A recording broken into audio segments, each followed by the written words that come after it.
Boys, good morning. I hope you're all having an absolutely beautiful day. I got active today. I did some planning for the upcoming stream business shenanigans. We've got a lot going on the back end. We'll have a little information on a potential charity stream coming up. We may or may not be working with a very great charity to potentially raise some money to bring some wonderful things to people who very much so need it. So as you guys know, I'm very selective with things. So we'll be having more information coming up there soon. And I'm actually pretty excited about it, if I do say so myself. On top of that, our fits for the Ren Fair came today. Carla's still trying to like finalize stuff, but they are here, at least in some capacity. So the drip has been donned, and let me tell you, brother, I look fucking dope. I look sick. So you guys will get to see that soon, but I hope you're all having beautiful days so far. Nin sniping the first today. What an absolute legend. I appreciate you. Much love, much love. May Leon hopefully find happiness with a little mini vacation. Contra, what up, my go grenade hoofs? See Snow and all my lurkers out there. Leon, what up, dude? Hope you're having a beautiful day. You just missed it. Boys, I hope you're having absolutely gorgeous days. Hope you're all getting active. Hope you're having a beautiful, fun one. Has anyone heard of this WoW Mythic plus 23 key and GM drama? Yeah, I heard about that. So, effectively, what I'm gathering is that a group was doing a plus 23 key, which is a very high key, like to the point where you get an achievement if you were top 0.1% keys, and that was a top 0.1% key. They realized that they weren't going to complete the run. So they messaged, one of the people in the group messaged their friend who was a GM that was just like, hey man, can you do me a favor? And they asked the GM to kill a mob for them, and the GM effectively death touched the mob and killed the boss while the boss still had a chunk of HP left. So there were 2 mobs, including the last boss, that were acted on by the GM. The run was completed with 13 seconds left.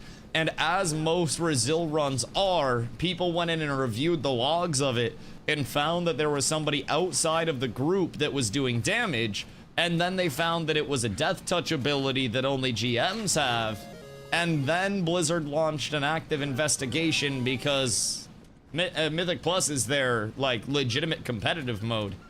They can't really have that shit being acted on by GMs. If it were outside of M+, then I doubt it's even a big deal in the first place. If it were a normal dungeon, probably nobody gives a shit. Probably happens more than you think.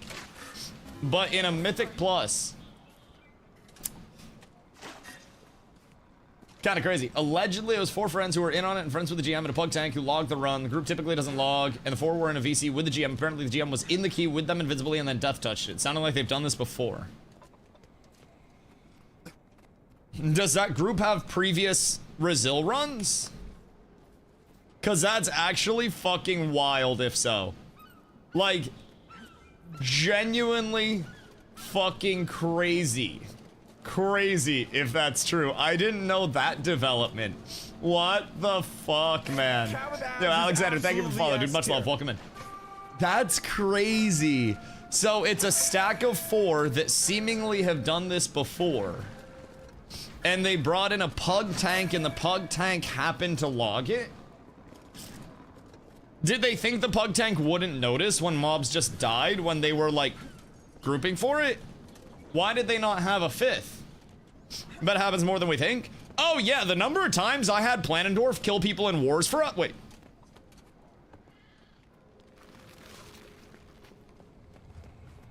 Wait a minute. Wait a minute. Hold on. The holy flashbang giveth and the holy flashbang taketh away. Let me tell you what. I never had Planendorf kill anybody for me. Although GMs did kill people on my behalf at some points in time. Usually when I was getting stream sniped. That shit was actually kind of funny. Sometimes people would attempt to grief and stream snipe, and the community was so small that a lot of the times there would just be a GM lurking, and then GMs would just randomly descend from the sky as someone's griefing, and they're like, hey man, I gotta ask you to chill the fuck out, and then they'd just scoot back up. So about this video talking to someone that has a lot of info in this guy became a GM a month or so ago before this incident. I think it was he's a quality assurance analyst, right? Like a QA guy. GM killed one trash mob and a boss. Then they forgot. Apparently the tank asked what's going on in the group. Allegedly said something like it must be the wind and just waved it away. Yeah. They didn't even have a cover story. They were literally just like, ooh, don't worry about it. Nah, that's fucking crazy. In a plus 23 key for a Brazil run to literally just be like, crazy how that boss just fucking just blew its brains out back there. Wild. Did you hear that gunshot? And then it threw itself off the balcony too. Isn't that just ridiculous? Isn't that just crazy? Screenshot of the GM bragging about his GM account in their Discord with a picture of him flying, but since this incident, their Discord has been scrubbed. Gosh dang it, dude. That's so shitty. Cause like, how do you not wait for the tank to leave? Because the tank wouldn't have left until the run was failed. So they completed the Mythic Plus with 13 seconds left, Hoofsy, to get like, they got a resilient run from it, which is basically a top 0.1% key for the week. So they did it to get an achievement and complete the Mythic Plus. That's why it's such a big deal. If it were just like a failed plus 23 key, nobody would have even investigated the logs. But since they completed the key with 13 seconds to spare, it was basically this like clutch of all clutches. And people were like, oh, wait, what the fuck's going on with this? Because the tank had logged it, the pug tank. So they completed the key and the tank was like, the fuck's going on? And then apparently they were just like, weird. Weird. It's like Immortal Blood GM killed it. Well, they could have killed it, but they just missed it, basically, on their time. So they were behind on the timer, and there was one trash mob, and then there was a boss that they had skipped. So instead of the group having to go back and kill that trash mob and kill the boss, the GM just nuked both of the mobs to basically make them complete the run. So they were missing the boss and the mob, and then they completed that instantly, and then they got their completion. Completion credit. Only reason someone cared about this is the title. The only reason why it was even noticed. Literally logged in as death touch one shot. Yeah, and then there was an area death for the other one. I think the trash mob was an area death, and the death touch was the GM one. Yeah. And like I said, if it was a failed 23, nobody would have fucking cared. But for whatever reason, they did it to complete the 23. Again, thinking nobody would give a shit. And then everybody started investigating very heavily. Very heavily. Yo, Solar, what up, dude? Any new news about Guild Wars 3? They just dropped an article before I hopped on stream. I was legitimately, like, I was in my pre-stream routine, so to say. Not gonna go much deeper than that. But they dropped a brand new article about the Veil Wardens of the Orion Golden Age, asking us if we will raise the banner.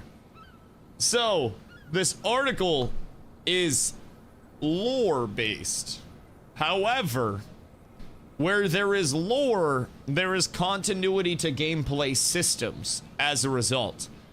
And something tells me we can actually receive some tidbits of information with a little bit of extrapolation and a lot of tinfoil hat. So stay tuned, buckle your seatbelt, because it's about to get bumpy, brother, and I hope you got something under your butt for it. Either pointy or soft, however you need it, but regardless, we gonna be going through some turbulence. This blog post is good info. Yeah, so I have a few of their last posts up, so I want to basically go through and kind of dig for some information today to start the stream. There are three in particular that we'll go through. It's the Guild Wars philosophy, the setting of Guild Wars 3, stepping into ancient ore, and then the Veil Wardens of the Orion Golden Age. So, we're about to have a little bit of an orgasm today. Sorry, my bad. My bad. Oral orgasm, depending on how you want to look at it. You could also do a orgasm. Sorry, that's a little bit. Anyways, we're going to be getting pretty deep into some of the information that they've put out. And we are also going to be putting together, quite possibly, the greatest compilation board of possible systems that has come out yet. This is not it. This is explaining that babies are very easy to kill the same way that old people are very easy to kill. And at a certain point, you hit a point where you're harder to kill than babies and old people, and you're at the peak of your life. So we were discussing how many 2-year-olds with knives you could take before, like, you yourself succumbed. And basically, you wouldn't have the knife, you would only have your bare hands, and you couldn't loot the 2-year-olds. But basically, how many 2-year-olds you could take before, like, the 2-year-olds with knives stabbed you and got you down. So effectively, we were discussing a lot of things, semi-related to Guild Wars 3 in some way, I'm sure. Regardless, we'll also be doing a compilation board of what will Guild Wars 3 be. Beta will be released on fall 2027. Hopefully. As of right now, that seems to be their goal for it, which... Thoughts and prayers. Thoughts and prayers. So one thing that we're going to do real quick, because something tells me we're about to need all of this space. We're going to prepare. And out of this, we have a nice thick pen. And then we must write very, very, very legibly. So that way, if ArenaNet sees it, they're proud of me. Bro, this is the hardest I've tried on literally anything. I don't even make my Ds like this. I don't even do the tail. I just wanted to do it. And then we'll do it down here. Oh my God, look at me cook. Look at me cook. Holy shit, the A's not the greatest. But everything else is fine. And then hold on.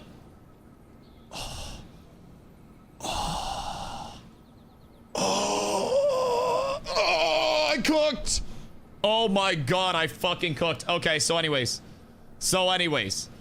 Basically, we're going to have some offshoots of this that will relate down Guild Wars butt. Your butt. Down to some different possible systems that we may see. So I'd like to take some notes throughout this and kind of catalog some of what the lore will be, some of what our character will be, some of what our gameplay systems will be, and treat this as somewhat of a living document, or quite possibly a manifesto of one man's manic ramblings. So, with that being said, we have a lot of reading material today, and we have a lot of extrapolation to do. Hello. Guild Wars half snowman, but it's also in the crosshairs. Yes, don't look down in first person in Guild Wars 3.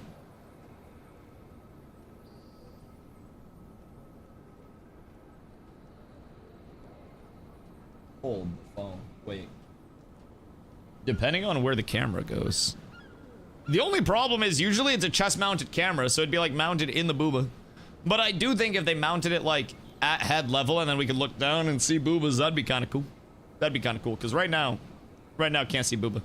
Anyways, I think that's solid advice, Merc. I think that's very, very, very solid advice. But wait, are you talking about one of the only up-type games? Because please tell me you're not talking about one of the only up-type games with jumping puzzles. Because I will actually fucking rage if that's the case. This reminds me of the scandal for AOC you created on Paint. What do you mean the scandal? I've never created a scandal in my fucking life. I'm one of the most responsible, non-scandalous people there is. I literally stay out of every form of drama unless somebody's view-botting. And then I get angry. Then I take to certain issues. Anyways, not the point. Not the point. I need to save up so many mats. And I also need to open so many boxes today. I don't know if I want to open these. What happens if I open one? Okay, that's not that bad. Wait, I only had 4. Wait, is my inventory properly managed? That didn't even stock up to 50. That was literally only 4 boxes. Did I lose a bunch of boxes? Or does it only stack up to 4? I was told it stacked up way higher than 4, but I think, chat, I think my inventory might accidentally be managed. Like, unironically, I think my inventory is set. I'm not. Didn't you clean it over in Warbler's Worth? I didn't click any of my chests. I thought that I was gonna have far more chests to actually open up, because I was told that it stacked up to like 50 chests or some bullshit like that. And I had not opened any chests whatsoever. So I thought that I was going to get absolutely dunked on with just innumerable chests. Seems like it's really not that bad. And this bag down here actually slaps. All of my consumables go down there. So whenever I get something that I don't really need, I slam it down there. Whenever there's something that's extra, I slam it down here. I don't need to worry about shit. More transmute charges. We're up tremendous. I'm doing pretty well with things right now. You drawing logo for Guild Wars 2 like I did for the Ashes Phoenix? We need to get more inspiration for what the Guild Wars 3 vibe is going to be, though, before the Ashes Phoenix. Because, like, the Ashes Phoenix was a representation of not only the beauty of the Phoenix, but also the derpiness of the, you know, the overall circumstances that surrounded Ashes Creation at its core. It was a reminder that despite everything good that we had, it was still just a little bit special and stood out. We got lore. Now, what if my Phoenix is used in a court case? Like, it's just straight up cited in a federal court case? 50 Shades of Dad. Okay, I need to join this guy's squad. I feel like there's no way that you do not join Mom Says I'm a Catch. Ain't no fucking way. Ain't no singular way. This guy is the coolest dad ever and probably has the most absurd lawn in human history. I'm gonna be real. He probably has a 401k, an investment portfolio full of low-risk ETFs that are consistent growth. He probably has a HISA maxed out at a 4.5% yield, some government I bonds. He's probably got like multiple types of grass seed in his lawn, an inline irrigation system that's set up on a timer cycle. Jesus fucking Christ. I don't think I've ever seen that level of commitment to being full dad as I have here. Chico Dusty. Is that another Dusty variant?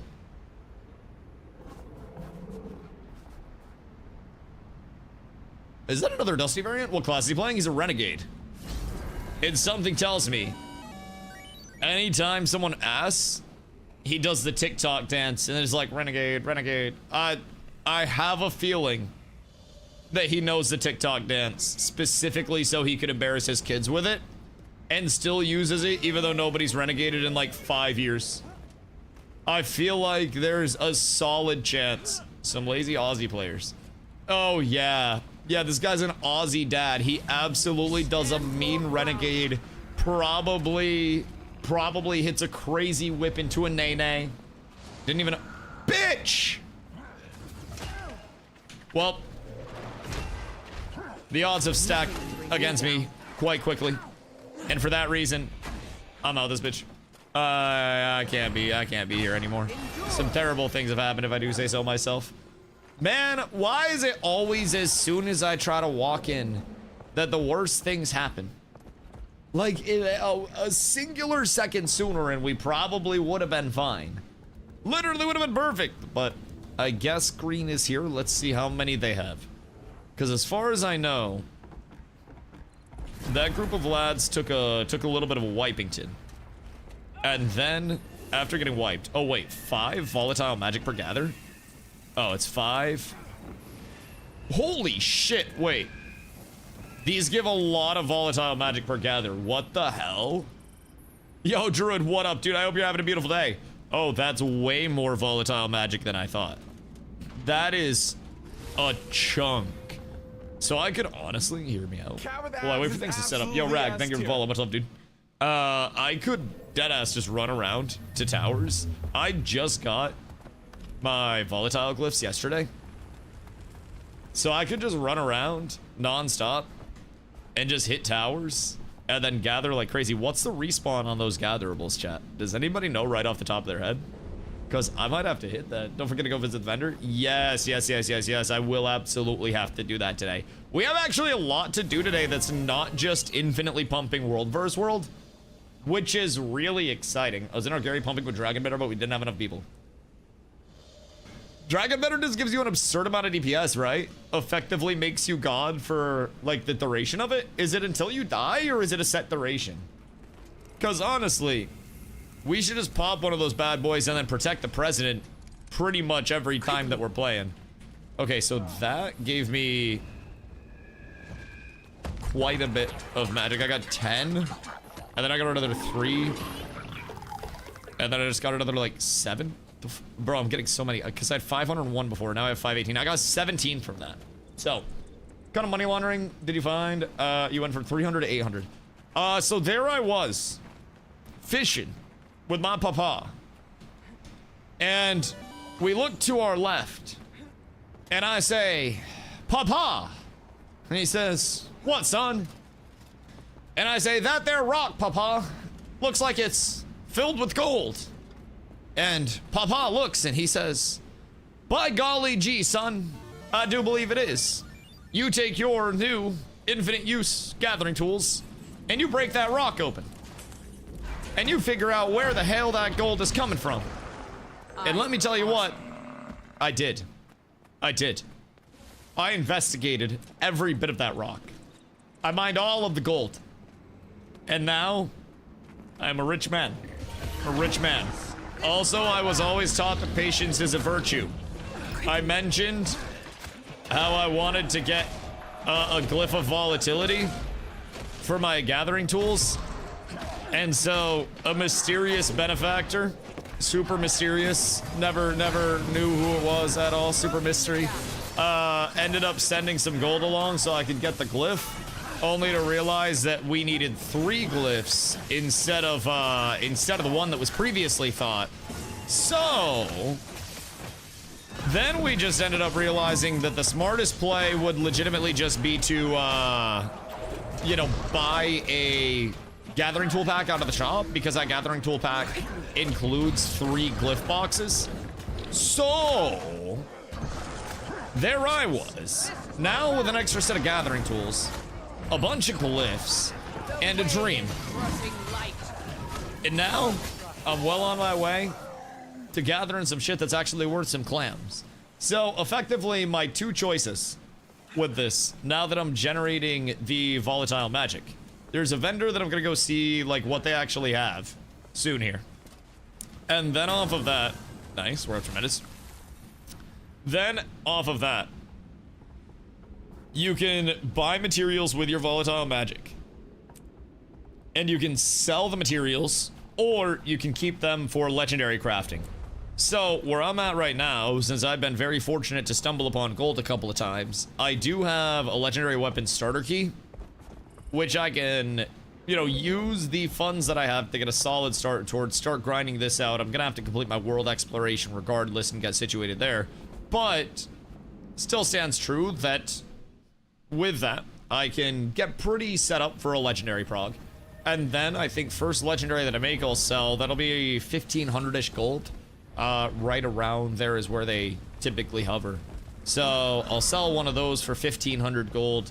That would give me enough to either start playing the market a little bit and trying to buy mats low, sell mats high, or like push markets up type shit and then sell my mats towards the end of the night or overnight. There's a lot once you get gold that you can start to do. Only thing is, the markets over here for a lot of things are so large. So it's not like Ashes where you have, you know, a couple thousand people contributing to the market. You have a lot of total players contributing to the market. So the markets over here are very saturated, and I think it's a little bit harder to actually manipulate the market without... Ain't no way y'all getting 3v1. Ain't no way, ain't no fucking way. I can't let that happen.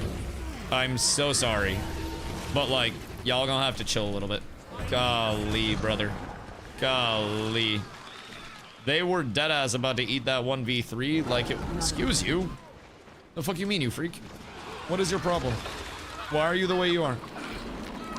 What is your obsession? Sir. What... What was the purpose of that? Why are you trying to do something that you're not qualified to do? You know what? Fortnite. I don't know why you did this, brother. Can I sit in combat? I can't. You could have just gone the other way, big dog. Literally could have just gone the other way. Probably should not have hopped off your mount. Probably was one of the worst choices that you made today. But regardless, I respect it. That did not go where that was supposed to go. I ain't about to lie. Must be taxable? Nah, I don't pay taxes. Streamers don't pay taxes. Come on, Merc. I have enough deductions. All I have to do is get the money. And then once I get the money, I spend the money on something, and then that's a deduction. So with my gold, as long as I move this out of my physical possession within 2 weeks, it no longer requires taxes. I just deduct that shit, we roll it into investments, maybe some gambas. Gamba.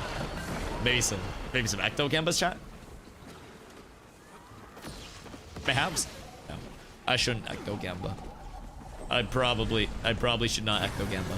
But I could capitalize on the ecto gamblers by simply providing the supply to their wildest dreams. Oh, yum, yum, yum, yum, yum, yum, yum, delicioso.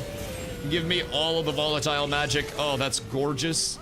That's so, so, so delicious. Thank you for all of the yummies. Wait. I got another gather off of that bad boy. Hey, that gave me 6 volleys just like that. Holy shit. Holy shit, boys. 556 in the wall. I got like 30 off of that almost. I feel like these might make their money back a little bit faster than we anticipated. I won't lie. This is a pretty high rate of output from volatile magics. And I have zero problem with that whatsoever. So, what is the respawn on these gatherables in here?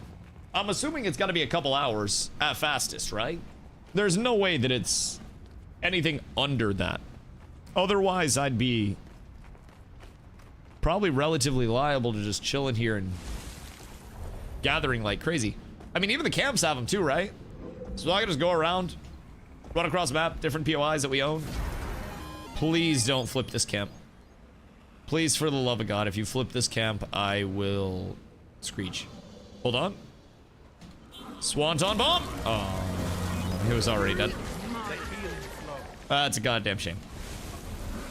He was about to get absolutely dunked on from the top rope with a Fortnite wall of doom. But it appears he saw it coming and decided to die to somebody else with a little bit of dignity before he got absolutely skilled Diffington. Probably enough gatherables to just run a rotation and have a respawn at the end. Honestly, man, and with the amount of volatile magic that I'm getting right now, if we own like a majority of our borderland at any point in time, we could probably just run a gathering train around and still be getting pips in participation. Kill some stuff along the way. If anything flips, reflip it, and then gather while we're out. Because the volatile magic, this translates into a lot of the yellow tier mats that are anywhere from like 26 to 35 silver. And what I've gathered, it's 250, right? 250 volatile magic plus 1 gold. And you get a shipment of mats that contains 10x of a material. So over the course of gathering this, each time I can turn the volatile magic into more or less like a gold 50 silver profit-ish, right around there. Obviously there's a little bit of wiggle room there, but more or less my profit margin is right around 50%, which isn't the worst at all. So as I passively go around and just pick away at shit, I'm also going to be getting track rewards for Living World Season 4, which is going to give me more mats that give volatile magic. So I'm effectively just stockpiling volatile magic, and then I'm using those mats to either work towards legendary crafting, or if I just want to keep amassing gold, then I can sell those as I get them and just slowly trickle in a bit more gold here and there. So pillar things like gather multiple different level guild halls, full home instances, etc. every day. Yo, that's actually so true. That's... Oh, wait. Thanks for the reminder. I have to go upgrade our guild hall gathering, now that you mention that. After we cap this, I'll probably do that, and then maybe we yap about some of the Guild Wars 3 stuff. Because I think we're gonna go deep into this for a while. I have a feeling we might actually be able to discern oh wait, I don't know why I popped that. Discern a little bit more than we may think on a surface level right now. Not that anything is going to be, until it's said, you know, word for word from the developers, one-to-one guaranteed accurate, and even then everything could change. But I think with a little reading between the lines, with the updates that have come out, we may be able to figure out a little bit about what we're looking at with the systems as a whole. Just from a standpoint of like how we're navigating the world. How is the combat? You know, what are we looking at there? How will our character be represented within the world? How will it feel? What is the lore? What's the world building? What classes may we be likely to see? What enemies may we be up against? And I think there's gonna be a very interesting bit of information that we can get from this, and I worry that we might spend hours on this. How long is the distance on a flame ram? Because I have a feeling it's not that long. This shit's like ranged. Brody, I don't think that's reaching. I have a growing suspicion that shit was not reaching whatsoever. I don't know how long the range is, but that shit had no collision. None. Do I want the participation or do I just want to go gather? I guess. Wait, we gotta break in to enemy keeps and shit just to gather, not even to take them. We just gotta get our shit out of there. Everyone probably not reaching, and no one was on it. I think somebody took one swing, and then they were just like, nope, that's okay. I saw it go once, and I think they hopped immediately off it after. They're just like, ah, I'm good, I'm good, I'm good. Thank you for that.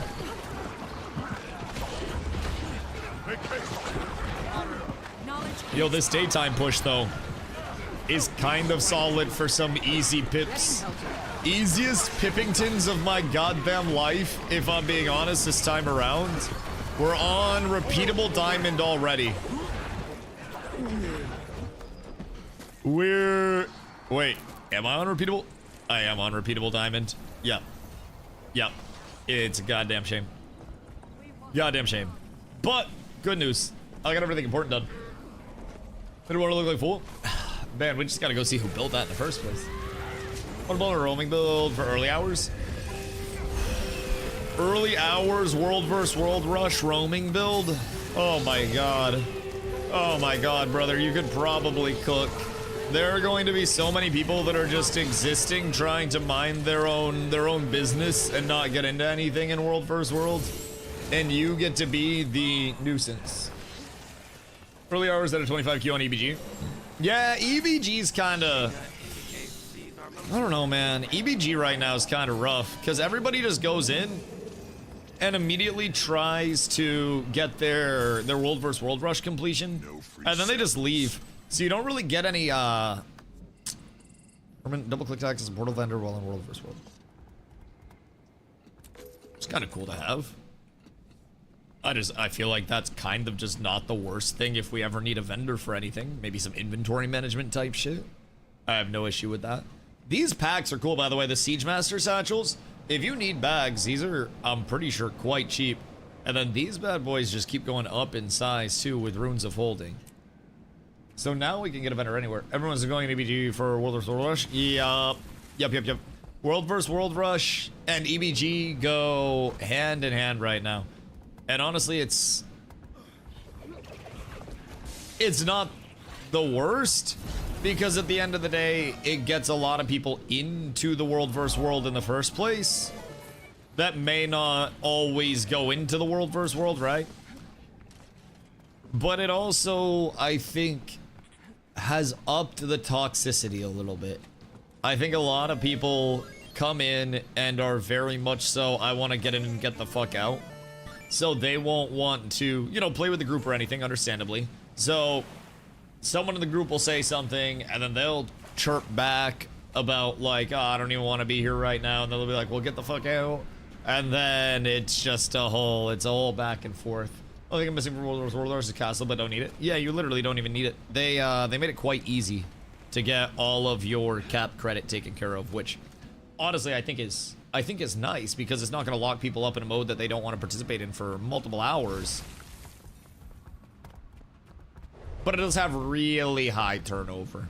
And people also aren't really having to like invest any time to get anything done, which I don't think is the end of the world, but okay. I gotta get the guild hall sorted real quick. Guild Hollington. Because I was supposed to start an upgrade for the guild hall a little bit, not earlier, but like 45 minutes ago would have been ideal when I sat down for stream. Because we have capped off Ethereum. So as of now, we go over to the workshop, and our upgrade prioritars are season logs as possible output, coarse leather, and then scraps. And then once we get these bad boys done, add harvesting nodes to the workshop that randomly generate vegetables, fruits, and herbs, and then increase the efficiency of guild synthesizers, increasing daily ore and lumber harvest to 6 each, and plant, leather, and cloth harvest to 2 each. So once we get to level 21 on our guild stuff, we want to get this up immediately. So 9 plus 10 there, so we're almost there. Few upgrades along the way will have us looking good for it. And honestly, we could, if we wanted to. What level are we right now? 18? I get 2 cheap upgrades, and I can let this tick so we get the 4th upgrade. Because that wouldn't take much. That's 750. And then 50 favor. So that's going to be a cheap one. Hold on. What level do we need for the world upgrade thing Liza was talking about, so we can carry extra supplies from claiming camps? That one, I believe I unlocked for us. Let me double check. That's over at... That's the arena guy. World vs. World guy is... Oh god, I don't even know where everything is. There's actually a lot in here. I think our World vs. World guy is over here. That's market. Oh, fuck. Oh, shit. Wait, down here, to the south. Alright, hold on, we're almost there. We're almost there. But I think we already have that one because it was one of the cheap ones. Basically, what we're trying to do right now is level the mine as much as possible. Let's see. That we already got. That's a personal enhancement that increases the rate of world XP gain. Oh, wait, no. We don't have that one yet because we need loaf of saffron bread. But we can also get that. That'll be nice. We also have track XP right now, which honestly might be better. Let's see. The towers... We can get, once we get runes of holding and then more elderwood planks. That's also a little bit more expensive, but we can get the towers right now. Camps we already have. This is, oh wait, no. That is supply capacity, objective aura 1. The guild's claimed objectives now always emanate an aura that applies boons to allies in the vicinity while the guild holds the objective. Initially, the aura applies a +5 supply capacity. So we can get this, but we need 100 mystic coins, and we need piles of crystalline dust, and then we need charged lodestones. Which looks like I have the charged lodestones in my storage. So we need 100 mystic coins. I don't know if we can just like buy those off the auction house or what. But if we can slam those, then we could get that up. And honestly, that's not too expensive. That's 1,000 Ethereum and 200 favor. So that's not the worst. I'm just trying to budget all this. We'll see what I got for that. Yeah, I can get the lodestones right now, and then I have only 5 of the piles of crystalline dust. But I don't think the piles of crystalline dust are too expensive. Let me pop back over real quick, because I think I can take the lodestones myself. Because that'll be good for us to have since we're active in World vs. World so much. So we can go over here, Scribe Station. Lodestone. Whoop, wrong one. Hold on. Spotify's hit me with like, I don't know, some mildly lyrical shit. Let's see, lodestones. I think it was a charged lodestones, right? I've been asking us to claim camps, so we got it. So that way they don't have to constantly swap claims. Ha! Yeah, I mean, that does make sense, I won't lie. Because they basically have to, as of right now, swap claims, so they always have the +5 where they're going. Yo, Zenny, what up, dude? No, you can yell here. That's okay. Messing around on Ellie today. It's so fun. There's so much fucking damage. What are you running? Are you running Spear still? Or what have you gone there? Because I've heard some people talking about different alternatives since the Spear changes came in. Because seemingly the Spear changes actually hit pretty hard across the board. I don't know exactly how bad, but... Spear Evoker locked into Air Element. So are you supposed to like cycle through different elements, or do you just like sit on one? So this is what they're trying to get. So 100 mystic coins and then 36 piles of crystalline dust, and then I can push that one through. That'll give us 35 XP. And then off of that, that'll take 1,000 Ethereum. I have to try to find what our cheap Ethereum upgrades are, just to be like time efficient with things. But I think if I push that, and then I push the one that was cheaper over at the market, then we're probably set there, because a lot of these cheap ones are already done. That's 3,000. That's 1,000, but that's also a lot of mats. Lot of mats. And that's 5% XP gain, so I don't really think we need to worry about that. Not locked into one element. You saw from air, earth, fire, fire, air, earth. If needed, they'll basically have the same rotation. So, if you're unlocked, can you do more? And like have higher APM? Or what's the benefit of locking versus unlocking? Because I would assume they'd have to like buff it when you lock on one. Otherwise, you're going to have lower capacity, right? Alright, so let's see. This is 750. Which is pretty fucking cheap, if I'm being honest. So we'll probably push that. And then I might be able to slam on the arena side something cheap here. 1,000's the cheapest. Alright, bet. So 750 for the critical harvesting.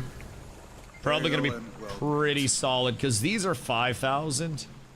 And I'd like to get plant synthesizers and then synthesis output for more procs, because that's likely going to be a larger thing for us. And then as we push up, we get more and more materials, which will push us up in higher tier.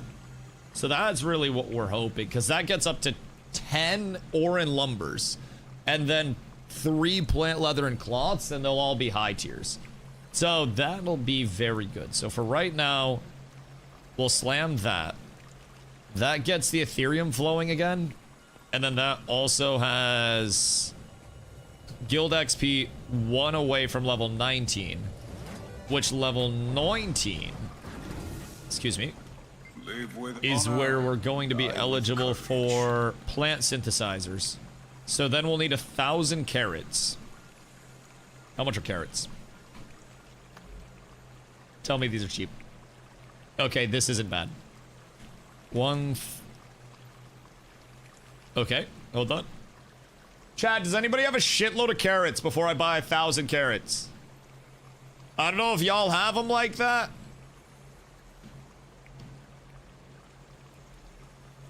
Are these vendor acquirable or no?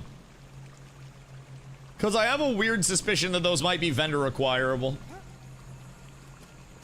There's so many things that are like oddly just purchasable. Having all elements definitely higher APM but more damage.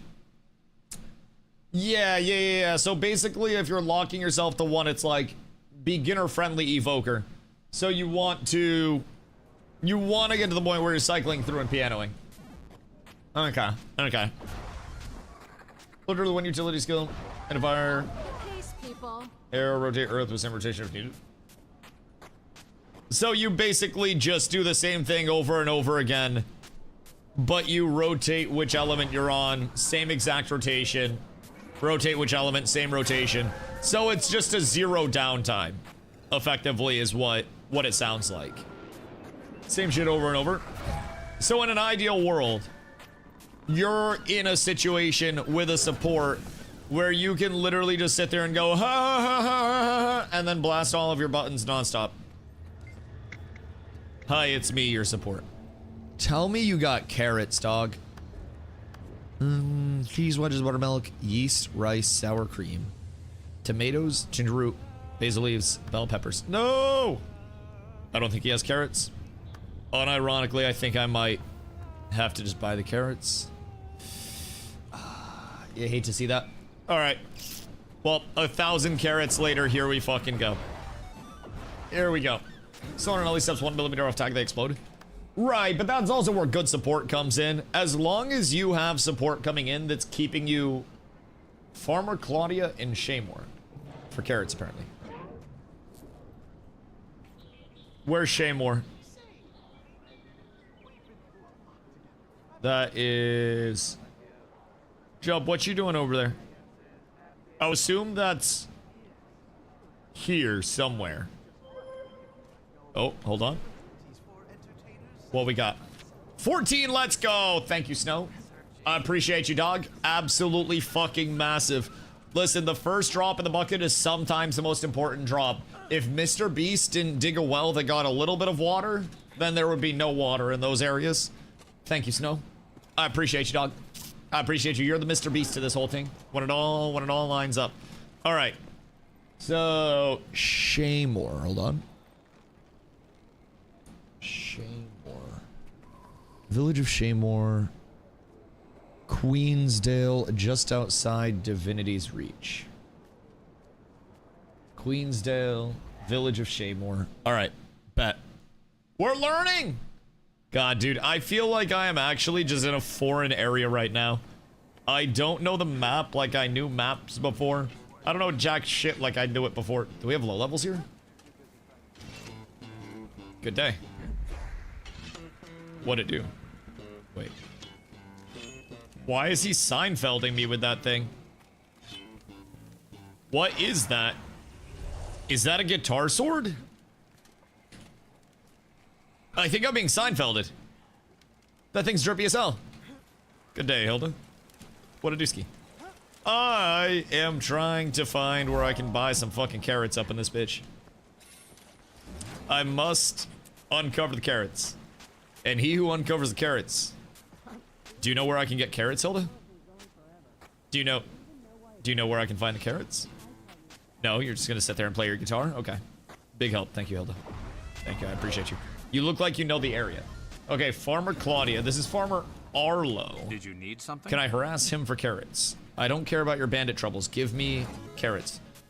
Farmer Nicholas. Okay, we're getting there. Like, I've located where the farmers... Shut up! Fucking rat kid. Jesus Christ. Let's see. I've located the farmers so far. But I don't think I've located the correct farmers. It looks like there would be some carrots up in this general area if I were a carrot. It's on the wiki, but not sure if it's still accurate. I mean, I looked up the wiki and it said that she was here. So I'm not certain, but we should be able to find her somewhere. I'm sure that it, like... You know, the wiki wouldn't give us bad information, right? I don't think they're growing carrots up by the graveyard. But I mean, I guess there's always a chance. They are a root vegetable after all, and it'd be phenomenal fertilizer. I don't think they're growing carrots by the graveyard. This... Yeah, no. Doesn't seem like there are many carrots up in this bitch. Alright, off I go on my grand voyage once again. Probably not in the garrison. And if I had to guess, if she exists still, it's probably gonna be somewhere near here, right? This looks like it'd be where the carrots are, but I feel like she might have got pillaged or something. Maybe Nicholas took her spot? And maybe... Jesus Christ, he's built like Sergeant Stomps. The fuck? You need something?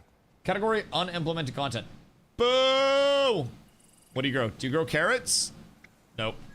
Former Claudia was a merchant who was to be found in Shaymore Fields but was never implemented. I'm gonna get you, chicken. Okay, so in terms of carrots, are they vendor acquirable anywhere else according to the wiki?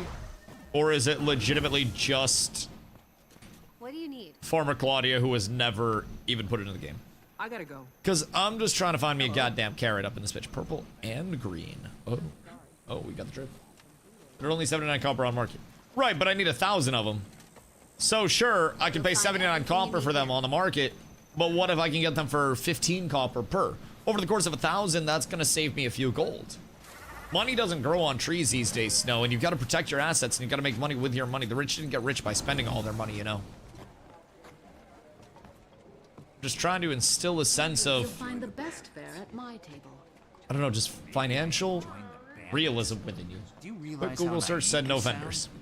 Good enough for me. You don't just carrot. They're not a social. Good news is, once we get our gathering up in Guildhall, we will get the carrots. All right, 1, 2, 3, 4, 5, 6, 7, 8, 9, 10. We're done. I think I could have just done 250 as well, and then just done 4 of those. But cargo shorts. Someone just say cargo shorts?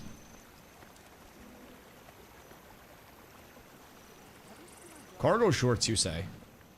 No. Someone trying to heal me? Who's this? Cargo shorts is my activator word. It's one of my old strats in New World. The fuck you mean cargo shorts? What the heliante is this? Oh, I need to go out to a Black Lion merchant and actually pick that up in the first place.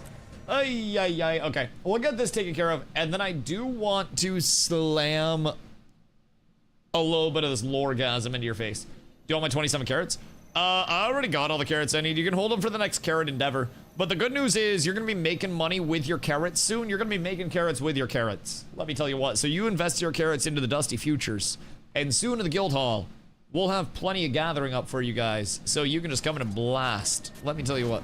It is all about the carrots, but it's a side of clams here because you're going to be making them, baby. You're going to be making them. So I run over, pick this up. I think we can fly the next upgrade at that point. We also needed a few more things for our World vs. World upgrade so we can get the supply aura when we claim camps. And as soon as we get those taken care of, then we're big chillin', and then we can start our little loregasm. Because something tells me the loregasm is going to be absolutely liberating. If I do, oh my god, it's all carrots. If I do say so myself, probably going to be pretty nice feeling for everybody. If I had to guess. Hopefully, at least. Hopefully you guys enjoy it as much as I do. Because we're going to be digging pretty deep into the... Oh, it's because we don't have the active upgrade yet. Opened a lot of them as certain lockboxes and got a lot of the World XP mini boosters. Yeah, I've opened all mine. I keep just blasting through the mini boosters because they're only 15 minutes per. So, like, it's hard to stay... You know, it's hard to stay positive on them, so to say. But... I do love getting any that I can get my hands on. Let's see, what do we need here? This is also relatively cheap, if I'm being honest, but this is also some mats that we don't have type shit. Guild Trader 1, we would need Mystic Coins for. 25 of those baddies. And that would be 1,100 at a trader to the market whose stock rotates daily. So what does this guy have? Just like consumables and shit, because I could also slam this up for a little bit of guild XP, and that would be relatively cheap. They got the perfect shoes. Oh god, did you actually find something that was like the same shade and everything? Holy cannoli. That's actually crazy though. What a clutch moment. I still don't think the other ones were bad by any means. Startled me. Like, I think they were perfectly fine, but whatever you say. Whatever you say. But yeah, I need more of the lockboxes. I go through them too quickly. And I also wish that I could just get... I might actually make alts for the mini boosters. They're so much cheaper. Oh, well, that's a huge W if I'm being completely honest. Let's see. So the 1,000 carrots are for this. So we'll be chilling there. Once we get level 19, I can roll this because we're already at 4273. That only takes 3,000 Ethereum as well, so I'll actually be able to instantly roll this as soon as we hit 19. I don't even have to wait for 5,000 Ethereum. So the only thing that we're waiting on right now, chat, if anybody wants to help us get this up real quick... Oh. This side. I think. Wait a minute. Yes, it is this guy. It is this guy. We're so up. Jesus fucking Christ. Someday, I'll be able to navigate this. Put as a badge of honor in the Guild War Room, use the craft World vs. World upgrades. Chat, what are those for? And do we need to start rolling a shitload of extra badges into those? Because honestly, I'm willing to do that. But Mystic Coins and piles of crystalline dust. Can I just buy these as well? Pile of crystalline dust. I can. So we'll grab 50 of those. Oh, that's also the shit that I get from my volatile magic, right? And then mystic coins. Oh! Christ! Oh, fuck. Oh. Lordy. Okay. We need mystic coins for Wavwa upgrade. How many coins we need? We need 100. Keep your allies close. And your for the foes upgrade. closer still. 100. And they're 2 gold per, but if we go in and everybody empties out their wizard vault, then we should be good. We don't need to buy them. You get 60 available in your wizard vault. Oh wait, whoops. We need mystic coins for Wavwa upgrade if anybody has unclaimed in their wizard vault. Also, they're 2 gold per claim and sell at very least. How much do you want to bet? I have 77. Well, I think we can get it taken care of for that then. But how much do you want to bet, chat, that people leave money just in their wizard vault and haven't claimed their shit simply off of mystic coin claims and bag of coin claims? Every bag of coin is 1 gold and every mystic coin is selling at 2 gold. You have multiple hundreds of gold just sitting there waiting to be claimed. You have so much in this. People that aren't just buying and maxing out this entire bottom part are missing out pretty substantially. Pretty substantially. So, okay, I just got 28. So, we'll throw these in. I got you. Lit. Thank you, laddies. We're up tremendous. No, that's okay. If you guys sold them, by the way, those bad boys are expensive. I do not blame you whatsoever. I think most people should probably sell theirs. So I'll slam my 28 in. I have 33 more in my storage.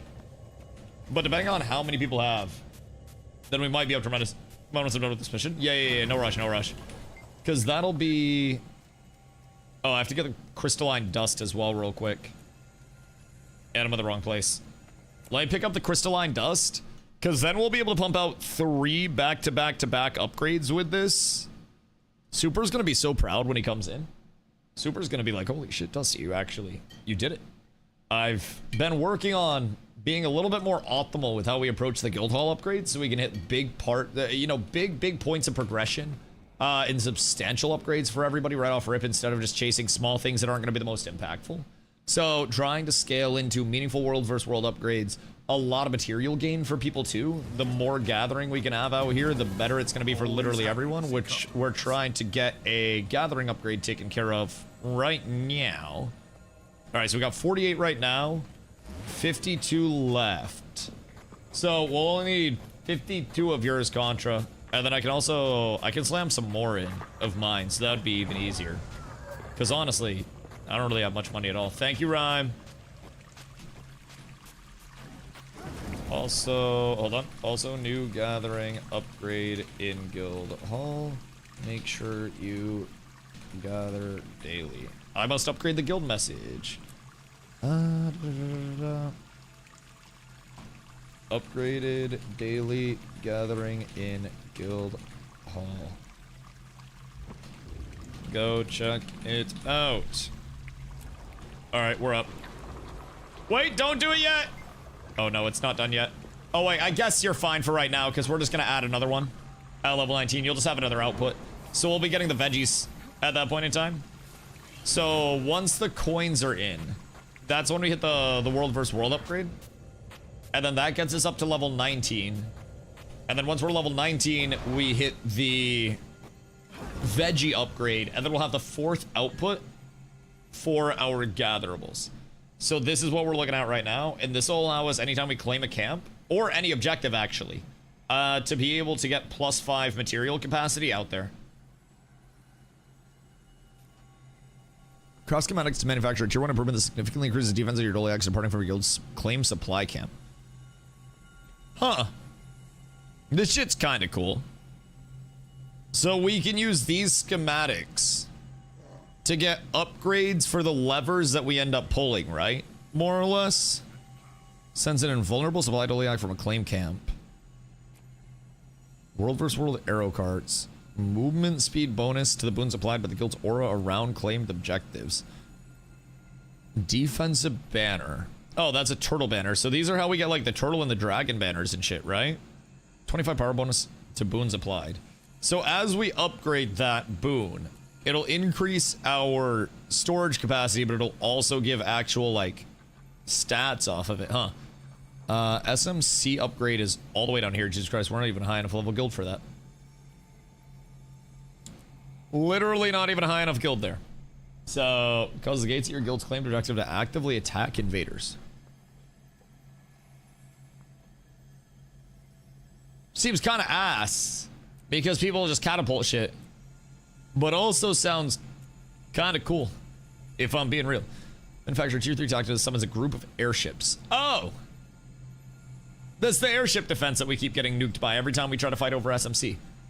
That makes perfect sense. So supply capacity here. Towers, we'll also probably want to claim that at some point in time. I don't think we really need anything else. Wolva XP gain could be a solid one, but we also have track gain already. So as soon as we get those coins, we're been redeeming stuff, upgrade stuff here and there, so we have some in store. Oh, fuck yeah. So what do we even need for the upgrade stuff? Like, how do we get to the point of being able to use those? I guess is my question.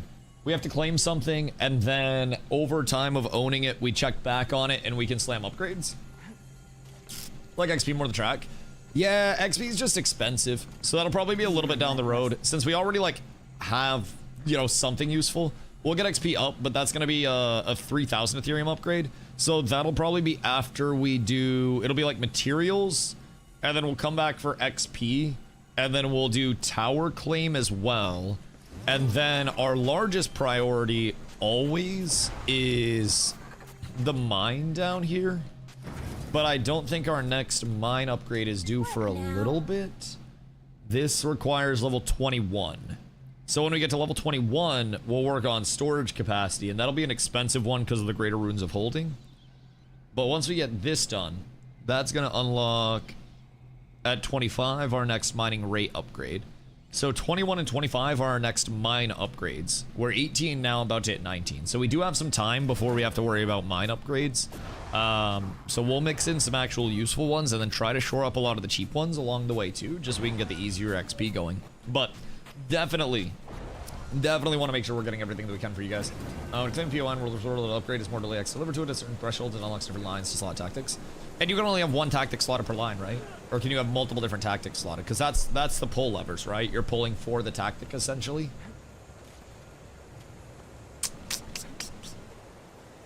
And then it costs shit to actually have the upgrades in place as well, yeah? Hello there, One youngster. active tactic per line, 2 passive. And are the passive tactics like the auras and shit? Or what are the passive tactics? Interesting. Okay, hold on. I'm gonna bring my coffee out. Shmo quick boshki. We'll wait for the coins.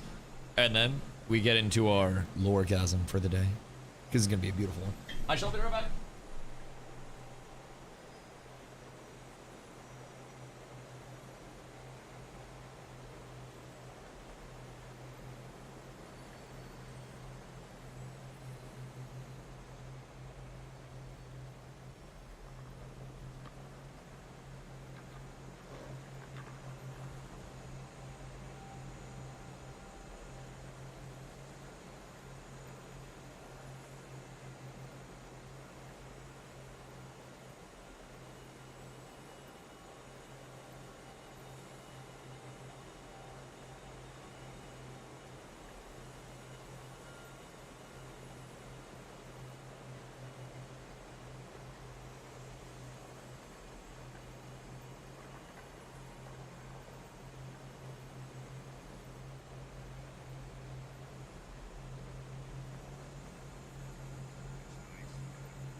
Good day.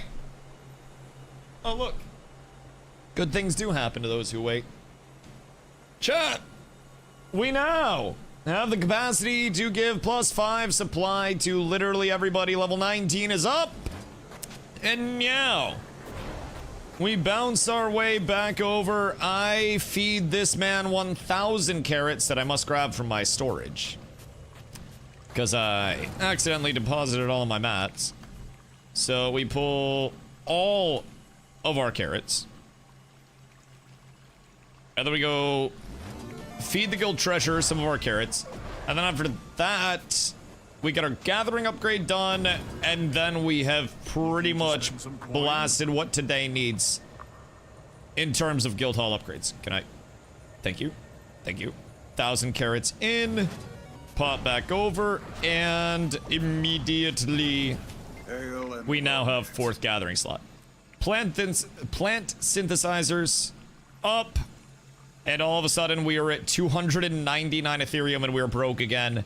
So now we have to probably slow game it a little bit and let it tick back up to 5k for each of these upgrades, because that's going to get us another level plus of experience, that'll probably get us up close to 21. So it'll probably be these and then world versus world XP.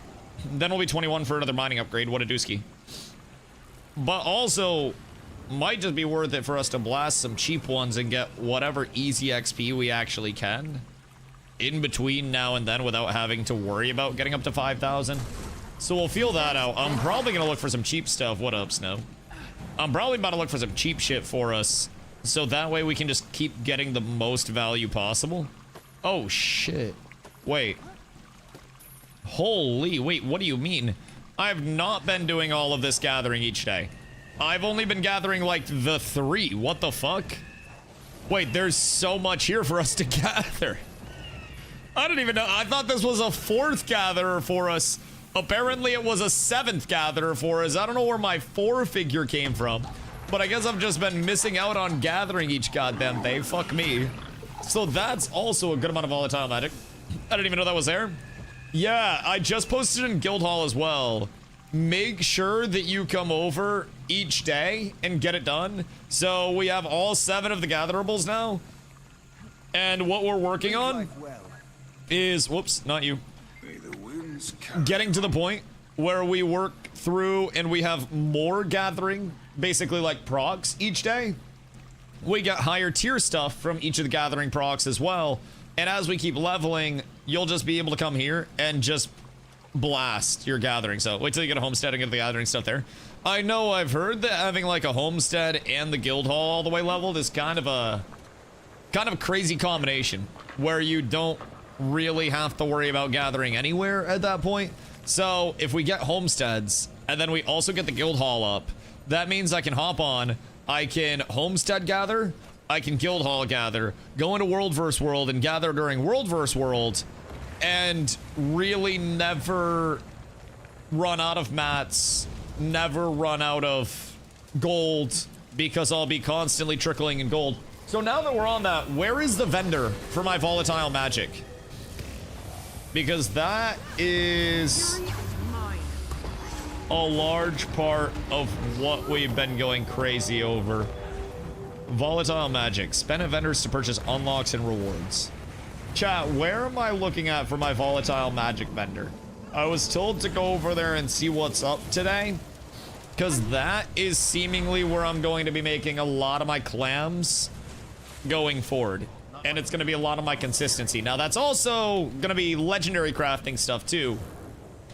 But until I actually start the work on the Lego, I might be able to capitalize on some monetary gains from it. So I just need to figure out where the hell we're going to spend it in the first place. How to get to the arena waypoint? Oh, talk to the arena guy. If you interact with him, he should have a button that sends you to the arena itself. And then you go up. Let's see. Wait. Oh, sorry, it's this one. It's the portal. My bad, my bad, my bad. I'm stupid. Not him, it's the portal. I'm dumb. I haven't been up here in a minute. And then up here is where the waypoint is and where you can like select your teams. And then once we get upgrades, this will also have obstacles for us. So I don't really know, like, what obstacles go in right now. I don't think we have any upgrades for them. But, depending on what team you're on, you can set up different scrims.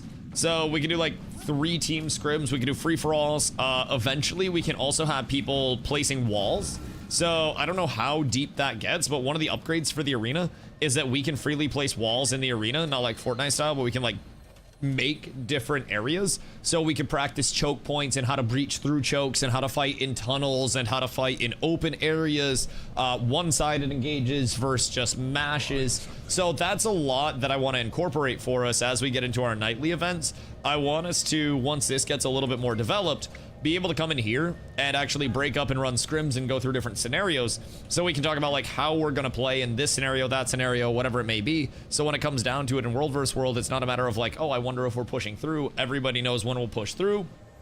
Everybody knows when we'll wait and be a little bit more patient. And that flexibility, I think, is one of the largest things that it kind of presents for us, right? And just the familiarity with it. How do we get a hollow down here? Listen, I'll take it. I'm not worried.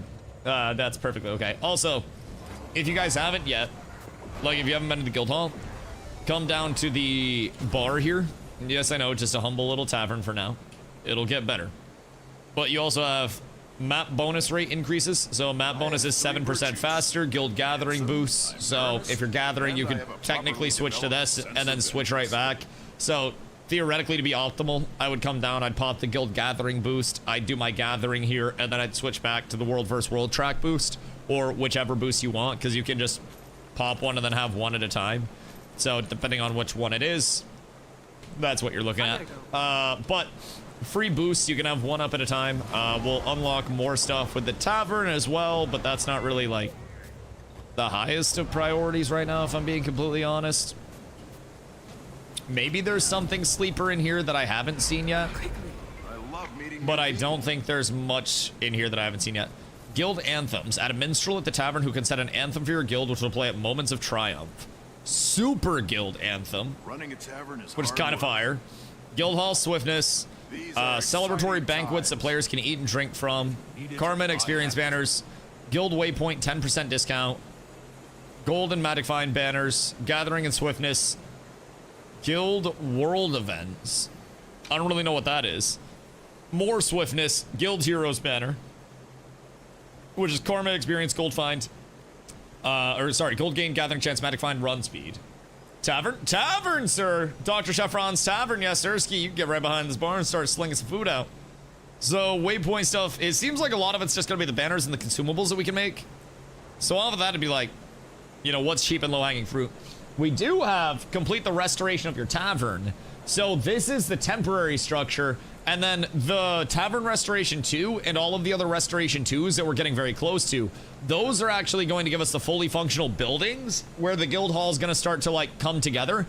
And then at level 40, we get to excavate more of the guild hall and get into like different areas of it too. So we have to keep that going. We're level 19 right now, working on 20, but we have so much shit that the guild hall can actually like facilitate for content that we haven't got into yet. And we also have to make sure that we're doing our, wait, what's today? We're good. These don't reset for 4 days. We're chilling. But we have to make sure that we are doing our guild missions each week, especially if they're just nice and quick. We want to stay at favor cap as much as we can. The Ethereum is going to be the bottleneck more than the favor. But we definitely don't want to run out of favor at any point in time. And I don't think we will, even if we do like half of these each week. Not too worried about it now that we're a little bit ahead on it. But definitely want to keep that in mind. Done a decent amount to say we somewhat neglected the guild hall for a little. Oh, yeah. Like, I think we're still on a good path now. Streg was also helping out a lot when we were early on, because a lot of our upgrades were popping at like 3 a.m. So we'd set everything up during the day, and then when I logged off, Streg would just be like, yeah, I can push the button. So Streg got us set up really early, and then I kind of took over as the upgrades shifted back to something that were available like during my stream time, because we didn't want to have the Ethereum sitting for a while. So all things considered, I think we're doing pretty well now. The slow start was kind of a mix of us just not having a lot of Ethereum and having to upgrade the guild hall in the first place. Because we also, instead of just going after cheap for the upgrades to push guild level, we ended up basically trying to get efficient upgrades that were like usable and shit, not realizing that cheap upgrades would have led to the mine being up faster and facilitated all this just a little bit quicker. But now we're at the spot where we understand it a bit more, and we're actually seeing a good bit of payoff for it. Things are ramping up quite quickly. What brother? Yeah, things are going pretty well out here now, I will say. Guild banner tonics. Oh wait, that's to turn into the guild banner. And people cannot use you, huh? It's a goddamn shame. That's a goddamn shame. Bohanglaze, what up, brother? The posture check. Are you saying my posture looks bad? Are you saying my posture looks bad? You kissed your mother with that mouth? The fuck you say to me, you little shit? Anyways, before that fucking disrespect came. Do I have the wrong staff on?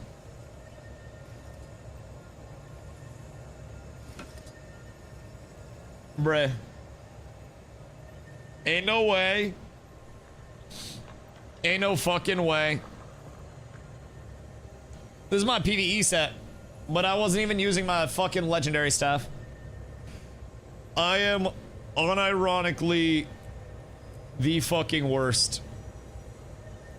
I hate it here. Everything about me is pretty much abhorrent. It's borderline unacceptable. And it's a goddamn shame that I'm allowed to exist in the way that I am. Truly hate to see it. Oh my god. Together. Oh my god. Oh my god. Nova, what up? Wait a minute. What the Hellington? I hope you're having a beautiful day, Nova. Appreciate the 7 months. My goodness gracious. My goodness gracious. Chopped? It's fine. It's fine. It's fine. It's fine. We all make mistakes sometimes. Don't even mind that I only have freshwater pearls in my accessory slots. That's my like. Been a long time since Ashes. Oh, that it has. That it has. The beautiful days indeed. And somehow I'm still here and kicking, man. Sometimes I wonder how we've even made it this far through, like, New World to Ashes to the variety of Panic to, you know, settling in with Guild Wars. It's been... Yo, Zara, have a good night, dude. It's been a journey, I think, if I'm being completely honest. Can only purchase the fresh water. Yeah. I couldn't find where to get the other ones, which I'm sure there's a way for me to get the other ones. I'm just not quite certain exactly what that way is. But as of right now, the guild hall is actually chilling. So the largest thing that we need is Ethereum. Hey, I'm very glad I'm still going, man. It is truly a beautiful thing to live out, and I hope that I get to continue doing it for a very long time. It's something that I consider myself real lucky to do, you know that. So it's like you said, a journey, man, a journey. It's something I'm grateful for every day. It's got its ups, it's got its downs, but at the end of the day, it's something that, you know, I could trade in at any point in time, and I just refuse to. I don't think any part of me would be satisfied if I was just like, all right, nah, we're just gonna pack up shop. I'm just gonna call it good. You know, the game died. I gotta call it quits. Stream will die with it. I don't think I have it in me to let that happen. So at the very least, if I go out kicking and screaming, and hopefully with a few other people with me along the way. But so far, we've had enough people to be able to stay, and we're kicking and screaming our way into a brand new era. So it's been fun. At this point, man, I think the community over here has been far more stable than really anything that I could have predicted with the move. It was really, you ever have a flower that's blooming and then it starts to wilt out of nowhere and you're like, oh shit, I think it's dead. And then you give it some water and it just pops back to life. It was kind of like the community after Ashes. I was deflated after Ashes. A lot of the people in the community were deflated after Ashes. And we went to WoW thinking it'd be an okay fit, and it just wasn't. And really, I saw the community wilting in real time, and I was like, fuck, I gotta do something for it. And we did a little variety, checked out some indie MMOs, and had some fun with that. And then with the Guild Wars 3 announcement, it was almost like the water was poured on the community for us, and everything just started to come back to life. So now we have that long term where it's like, oh, when this comes out, right? The copium. That's what everybody needs. Copium about something. And we now have our copium back. And we also have something to play that's not at risk of dying while we wait for our copium. So I'm gonna have an entire goddamn like vision board going. We just got a Guild Wars 3 kind of like blog and lore update today. So we're about to do a deep dive into the last few blog posts that they've put out. So we'll be investigating that, and it's fun. I think all things considered, we're finding ways to make it work. And you know, it takes a lot of people to make it possible at this scale. Not large enough to just say fuck it and, you know, live off of partnerships and ad revenue and stuff. So I couldn't do it without the comm, and every day that goes by, I'm just like immensely grateful for it. Immensely grateful. Oh, it's also to quit? Yeah, yep, I feel that. And man, I know too many content creators at this point in time as well that like gave up because something bad happened to a game they were playing, and they just like they had the opportunity to push and to keep it going, but they just kind of lost the fire for it, you know? And that's something that I hope never happens to me, because genuinely it is one of the coolest experiences that I have ever had, to be able to just hop on every single day, play video games, yap, and chill with everybody. It's really a fun thing, man, if I do say so myself. But it's been good. What you been doing since Ashes?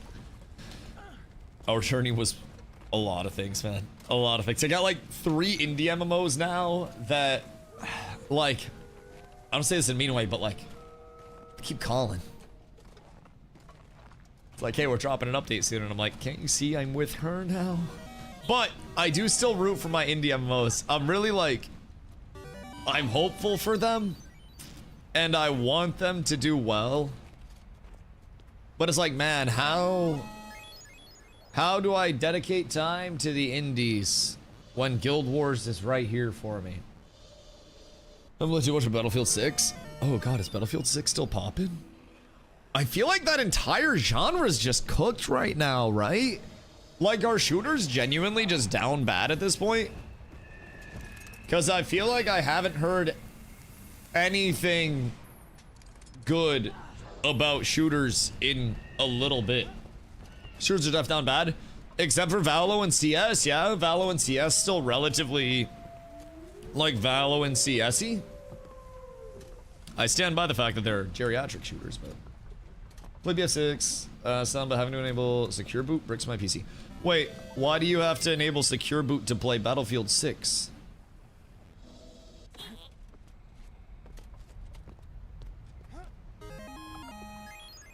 You can't just launch the game and play it? They require it for playing the game. Am I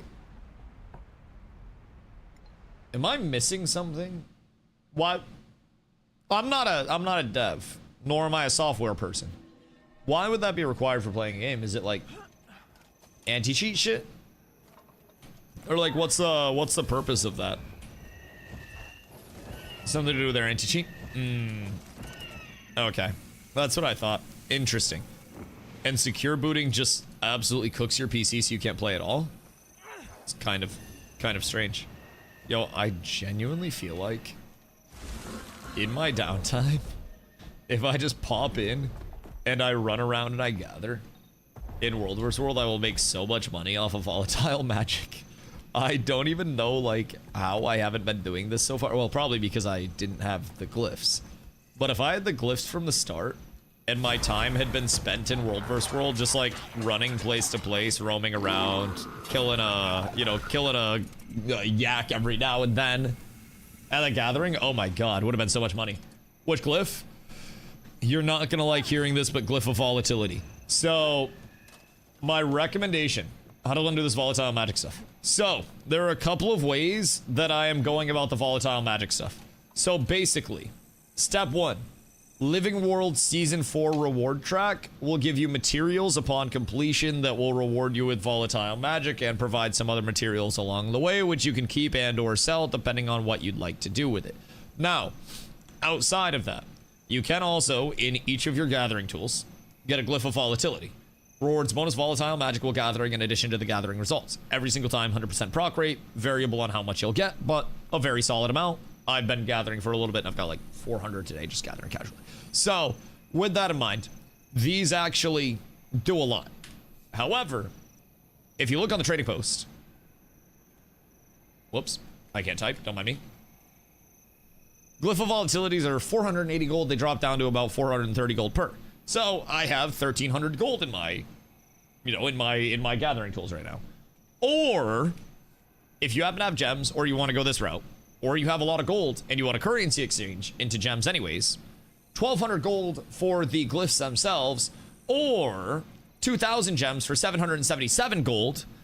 You take those 2,000 gems, get 100 more, and then you go gathering tools, and they're 2160 for a gathering tool bundle, which brings in the quality of life of infinite use gathering tools and 3 glyph selection containers. So these are account bound on receipt, but you'll have the glyphs that you need, and you get 3 of those for that 2160. So the gold actually works out better, in my opinion, to just convert the gold you would spend, because again, you need a glyph for each one of your gatherables. So right now, if you go glyph of volatility, 480 gold times 3, you'd be looking at 1440 or some bullshit. I don't even know what it is. Like 1440 or some bullshit like that. Regardless, 1400 plus gold. So at that point in time, we'll say you take the 1400 gold instead, and you put that into gems. If 2,000 is 777, then 1,400 would be roughly, we'll say 3,500 on the low end of things, upwards of 3,800. So then you have the 2160, and you have even more gems to just do whatever with. So what do you do with the volatile magic after finding it? There is a vendor that you go to, and you basically buy, like, shipping crates of materials. So it's 1 gold and 250 volatile magic for 1 shipment. And with those materials, they are the yellow tier materials. So it's like vicious fangs and shit like that. So 1 gold and 250 of the volatile magic gets you a pallet of 10 of this tier material. So 10x. So these are used in a lot of legendary crafting and shit like that. And then, bare minimum, you just slam out this, and over time, right, it takes a lot to be able to pay it off, but every shipment, you should be able to turn a goldish profit if it's the 1 gold plus 250 on a good shipment. You also slam there. Can also buy volatile magic gathering tools and the Living World 4 maps. Oh, really? Wait, do they come with the glyph in them? Because that's fucking huge tech as well. Oh, goodness gracious. I haven't even done Living World 4. That is huge. We should definitely look into that. Yes, but limited use. Oh, interesting. Interesting. Do you remember how much those are right off rip? Is it just like an easy resource to come across? Or what are we talking for that? Because if it's just gold, that'll probably make your gold back anyways on use. But that's good to know regardless. I appreciate that. Yeah, so either way, however you get your volatile magic, it's definitely something that, if it's convenient for you, I would recommend. Again, it's going to take a lot of gathering across everything to make your money back. But just in the time that I've been running around gathering, either gold or map currency, oh, that's easy peasy, then I appreciate you. Just running around and gathering, like I've hit the guild hall, and then I did a little bit of inefficient gathering while I was setting up, probably like 40 minutes. I've got 400 roughly from just scooting around and hitting shit in EBGs. And that's while I'm getting my ticks for completion. And keep in mind, I also have my Living World Season 4 reward track, which is going to give volatile magic materials that you can consume for volatile magic. So basically anything that's owned by us, I just scoot around, and you can also teleport over to different maps. The larger objective you own, the better. If you own SMC, pop over there, gather, but get every single gatherable in that you can, and then just blip around to each map, and it should be relatively, like, rotatable. I don't know, again, exactly the cooldown timer of the world versus world mats, but depending on how long it takes these bad boys to respawn, you could probably get a shitload of gathering done. I don't know if they're daily or if it's shorter than that. I feel like it's shorter than daily, but I also might be tripping because I haven't really paid too much attention to them except for when I got my volatile magic, which was legitimately at the end of the stream yesterday. So we'll do a little bit of investigating today over the course of it, but I'm already, again, I have 750.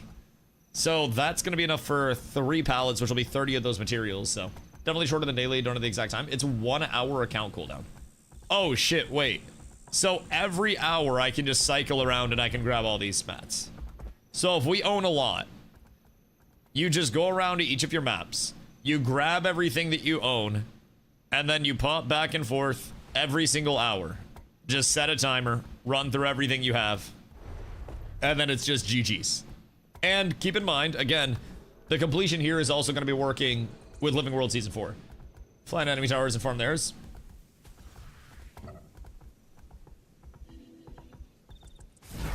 How would we... We'd have to, like, break in. But that's kind of what I was saying. Like, we could break down a gate, and then instead of capping shit... Oh, wait, we can do camps. Because enemy camps aren't going to have walls or anything. Like, towers, it's going to be like the fucking Trojan War. But we can do camps. Break and farm their nodes and leave. Yeah, what bandit their shit? Just leave the faucet on when we leave and flood it. I feel like that's tech. We just gotta leave our mark there. Maybe draw a dick somewhere like Summit playing Sea of Thieves. Oh god, the good old days. The good old days. We're gonna SMC. There's a bunch of nodes in there. Yeah. Absolutely. Only problem with that is right now you also happen to, you know, have to fight through a queue. But if I had this, again, I'm learning this at 350 hours played. There are probably people that have played thousands of hours that still aren't doing this, that are PvEers that just want to get their money up, that would happily run around and gather on loop to get their world versus world rush done instead of having to go around and fight. Because honestly, you just go into world versus world, you kill guards and yaks that you see while you roam around that are completely soloable, you gather shit with your volatile magic gathering, and then you just make some passive gold. 780. And we're ticking up. Again, it's 250 for every one of my shipments. So each of those shipments will profit me about a gold on average, maybe a little bit more. But seems like I've got pretty much everything that's efficient over here. So I'll pop over and I'll grab our tower on Raw's Rest. And I'll pop to EBG. And then I'll pop back to our borderland, and we should have everything done for this hour. And then I can maybe get into a little bit of a lore-gasm. We don't have any gatherables here, right? Because that would be a little bit too free. But I can hit the camp. I can hit both camps around me, honestly. Wait, no! Oh, fuck. Bruh. I need them to not flip that. Oh, fuck. Alright, to the camp we go. That's a goddamn shame. Pushing SMC right now. Oh, are you? Well, you just let me come through and assist with this, my good man. I think I have just the solution for this, and it is God tier support. Hold on. Oh, we're so up. We are so fucking up. I will absolutely take an SMC cap. That is music to my ears, brother. Hold on. I'll even pop some consumes for this thing. We're up tremendous. Did I get anything good out of these? Any boosters? There is no gun. Better hurry. Listen, I'm here for the gatherables, dog.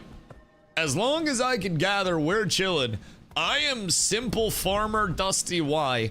I am a simple bean farmer, and I want to have my lentils and lentil adjacent farm, my legumes, and I would like to ship those across the world. Nothing too extravagant, nothing too pressing, just a humble life, farming, non-stop.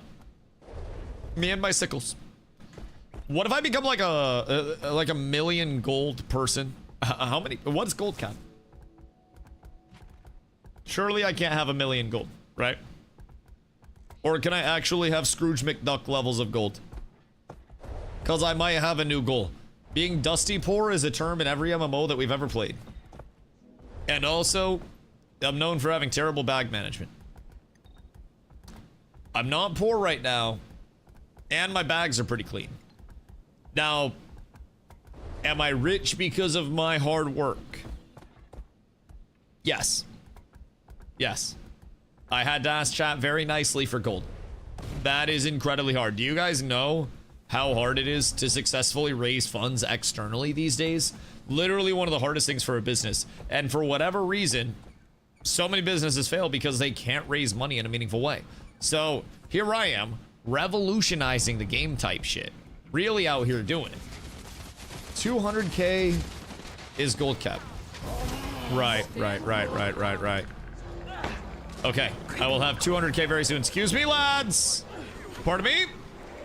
like to get active out here, thank you. And we're hopping right into it, baby. We're getting active out here. Nobody's ever gonna die again. Not on my fucking watch. We get all the stability that the world has to offer. We stay directly on the tag. And then we pop all heals. Oh my god, look, I get here and we just instantly start wiping them. Just instantly start feeding them the beans, boys. Holy shit. Beans delivered by DustyWhy. I never told you that you look like the actor from the movie Home Alone? Macaulay Culkin, right? Before or after the crack? Like, are we talking like the adorable version, or are we talking like the I've just done a lot of drugs version? Because thank you either way. Regardless, still take it. Adorable, thank you, thank you. Also, only some drugs. No drugs, no drugs. But I also, people say Luka Modric, I believe, which is like a soccer player. Sorry, football player. Luka Modric is one I get a lot, and then apparently Jensen Ackles, the guy from Supernatural, which I'm pretty sure he's far, like, I don't know, thicker than I am, you know what I mean? Like, his neck is more akin to a pigeon's neck than mine is, which I think is fine, but I feel like I'm a little thinner than he is. But either way, I'll take it. I'll take it. It's not the worst thing that I've ever heard. People have said far meaner things about me.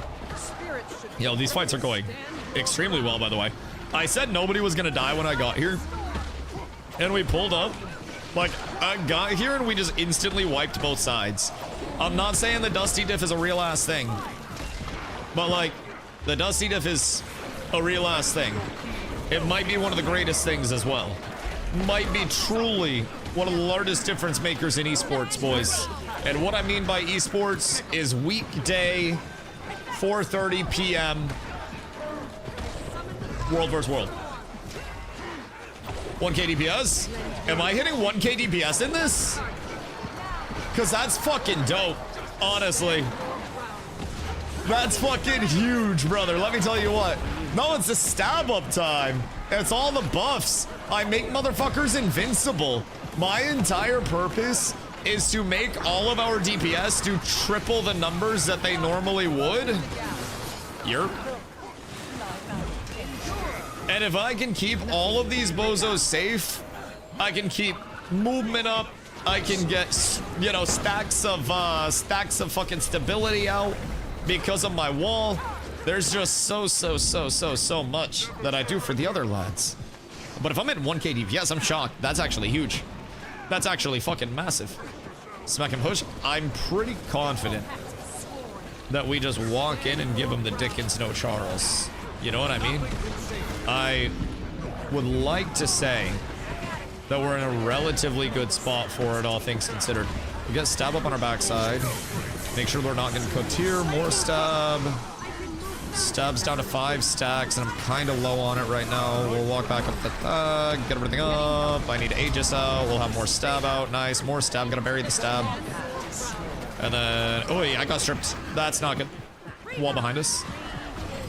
I think we're fine. Everything's okay. Everything's fine. We can just walk this and then turn it back up.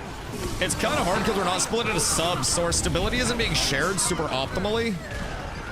So it's a little bit hard to keep stab up where it needs to be. Oh my lord. We're gonna walk up a little bit. There's a lot of stab to throw out. And it's going to a lot of different places right now.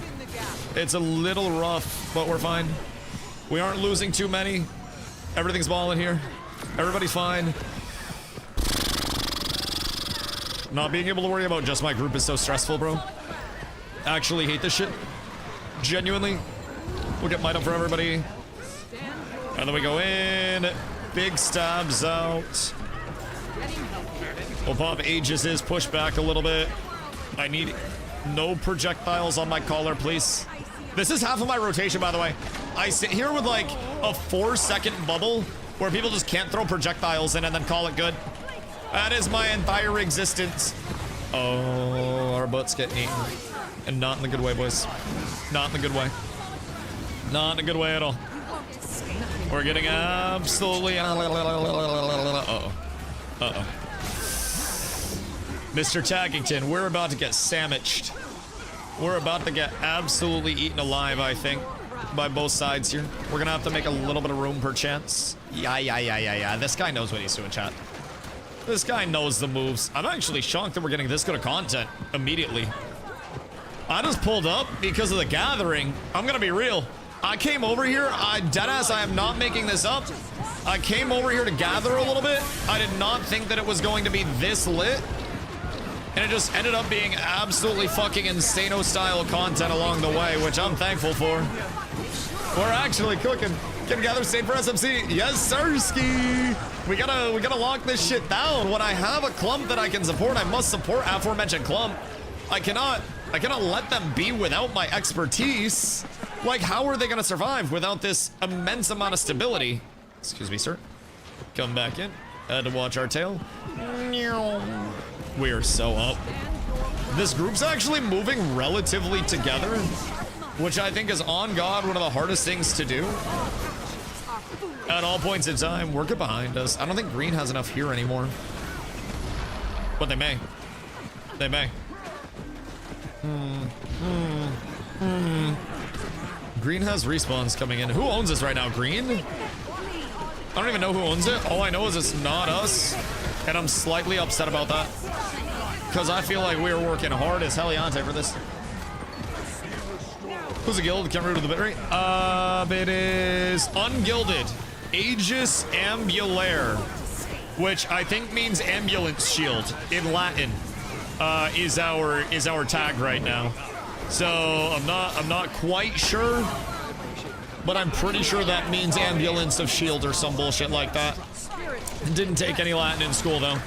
Pretty self-taught amateur linguist here. If I do say myself. How many does Red have? The fuck is this? Gotta get fucking Moses out here to part this shit. What the hell? Why are there so many? Brother, it's not even 5 p.m. yet. Don't you have jobs? I thought I was the only unemployed one. What the fuck is this? Aren't you all dads? Where are your children? Your wives? Uh-oh. I overextended a wee bit. I live to tell the tale. We're so blessed on this fine day. So blessed. And I think they took the Dusty bait there. It worked out quite perfectly, if I do say so myself. Everything just ends up going our way somehow at the end of the day. I am protected by forces that I cannot explain, and I think it's probably multiple of my druids. I don't know how many we have in here, but it feels like everywhere you go, we kind of supply the druids at this point. Shut up, bitch. Sometimes people just be yelling in my ears and shit with their coolies, and I don't appreciate that whatsoever. It's a little bit rude, if I do say so myself. Gonna be the group killing you. Listen, we need... I know the whole, like, Coney thing was a thing, but, like, in MMOs, it is technically more beneficial to have child soldiers than it is adult soldiers because, like, children have faster reaction times than adults. I feel like MMOs are one of the only times where child soldiers are optimal and racism literally makes the world go around. It's a really strange thing when you break it down to its core, but, like, there is actual tension based on that in every single MMO.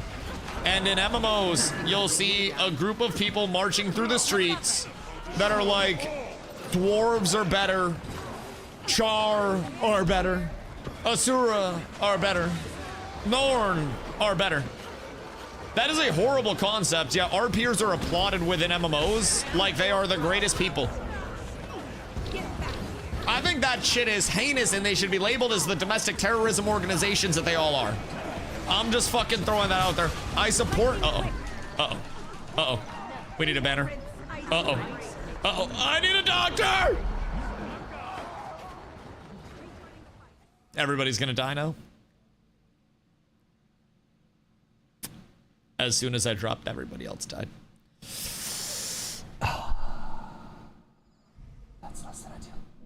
You hate to see that?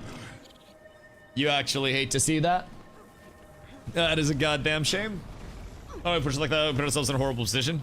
I don't know why nobody rezzed me. I feel like you guys win the fight if you res me. I'm kidding, but my stab up time is actually through the fucking roof.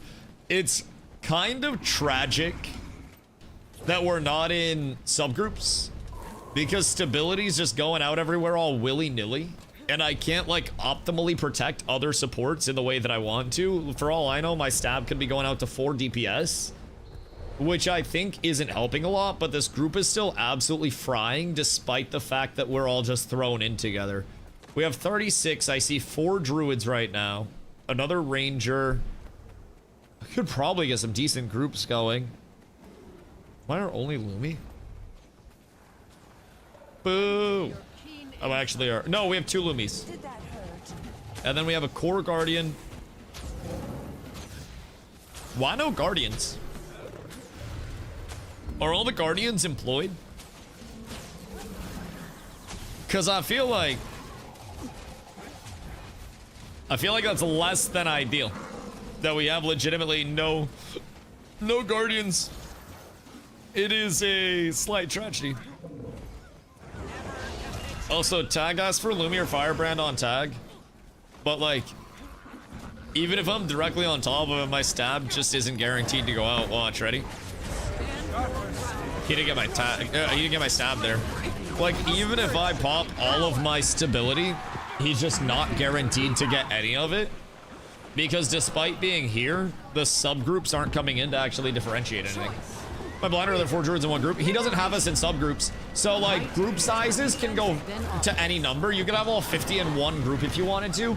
But they also give you the capacity to divide people into subgroups or what are called lines over here. So typically the caller will want to break people up into 5-person groups because with Guild Wars they have basically a buff and healing overflow mechanic where with the prioritization of buffs, if you're in subgroups, it prioritizes your subgroup or your line. So you see that this is group 1.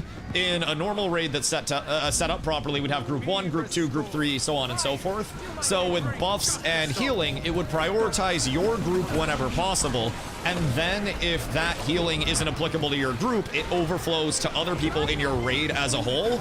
And then if nobody in your raid is applicable, then it overflows outside of your raid. So there's almost like this staggered prioritization with healing and buffs to make sure that overhealing isn't just wasted unless there's physically nobody around to heal.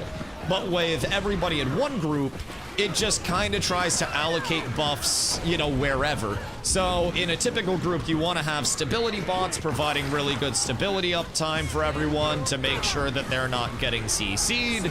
You want to have a troubadour with a group invuln. You want to have a druid for the healing and the cleanses. And it's, you know, a pretty deterministic group comp for a reason. And then the overflow of heals and buffs is really what facilitates it, you know, to the highest level with the subgroups. Otherwise, you can just kind of spill buffs out everywhere. So this entire time, watch, I'll pop my stability right now. Once I get over here, I'll pop it going in. He got none of my stability. He got his stab from somebody else there. So immediately, it's just kind of less optimal because I can't guarantee that my stab goes out to him. Which, slightly tragic. Slightly tragic. I would love to be able to stab for El Comandor, but it's just like I can't guarantee to get it out, which I like being in commander groups specifically because I can get stab out for them so frequently and I can make sure that my uptime's good. But when there's nothing that I can do to guarantee it going on them, we run into what we see here where it's just like, oh shit. Okay, apparently they're getting pulled and thrashed around. Because we really don't have that many guardians per capita right now. Although we have 4 stab bots. So that's good. EBT agreed. Optics agreed with us. I'm not the only one thinking it. The subs would be quite nice for this. I don't know if they hear my rants, my pleas, but you want to make the subs? Nose goes. Not it. Dusty does. I will jump off of SMC if you...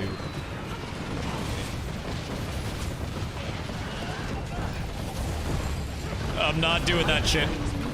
I would actually rather shit my hands and clap. Literally rather shit my ass clap. All right, we ball. Everything's fine. He promoted the dude that talked about the subgroups and was just like, hey, you do this shit. I respect it. You gotta be the change you want to see in the world type shit, chat. And that man is literally being the change he wants to see. Now we might have some subgroups going out. Come on, guys. Come on, everybody get over here. Everybody get over. We gonna need a little bit of love in here. This is fine, though. We got a good clump here. Everybody stays in. We just hold the ground as I come over the corner. And then we should be able to get good enough poke out. We have heals going out like crazy. More stab out. I have literally everything on cooldown right now for another 2 seconds. All right, thank God. I had too much quickness that fight, man. I couldn't get anything else out. We're bumping too much. I'm damaging, baby. I'm giving her everything I got. Oh my God, wait, we're cooking this. Nin, we need you. We need more damage for these clumps, brother. EBG's actually kind of fucking lit right now. Also, make sure you go to the guild hall when you have time today and you get your gathering done. We just upgraded gathering in the guild hall, so you can get more gatherables than ever before. We are truly up tremendous. Oh, that fight was so nice. Oh my God, people are dicking up so heavily. I'm popping a heroic booster and getting active. I'm not even gonna lie. We gotta make sure we got it, man. It's too good right now to not. This is fucking crazy. EBGQ has a 21 already. Oh my God. I mean, it makes sense, bro. The content's nice right now, and it's what, Thursday? So some people might not be working as late today. Some people might be blasting. This commander is nice. I'm gonna be real. I might ask this guy like what he be doing, cause I like his movements. I like how he's doing things. I don't know what tag he like runs with. It's okay. Stay close. But this guy is honestly really solid for a Pugmander that I have not seen. Like very, very, very solid. Restaurant for $40 steak and lobster, or am I drunk? $40 steak and lobster is almost concerningly cheap from a restaurant. Don't get a salad. Do not get a salad. That is my one plea. Upstairs for nodes. Thank you, my king. Hold on, I'm gonna message this guy.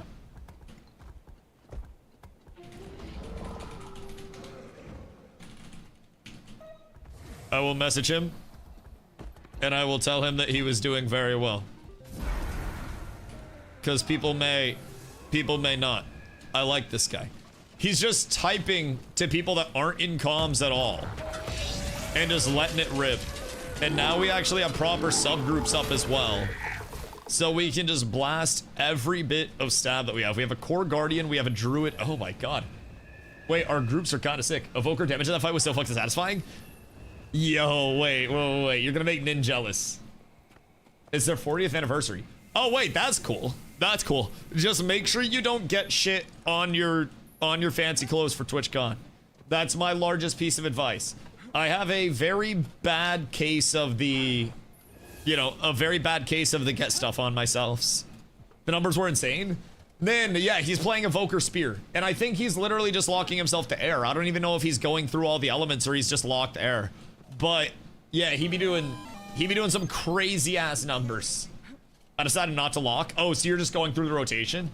Because Nin, what we broke it down to, by the way, is Spear Evoker. You literally just go like 5, 2, 4, 3, 5 or some bullshit like that for your rotation, and then you go next 5, 2, 4, 3, 5 or whatever the hell it is, and then you go next, and then you go next, and you go next, and you cycle through every single button the exact same way. So all you have to do is get Insano style at like the rate at which you're putting out your combo. You ever play Helldivers? Cause like I almost equate it, from what I've heard, to in Helldivers when you had to like call a friend back and you had to hit like the button combo to call them back in. It's almost like that, but it's the same combo every single time.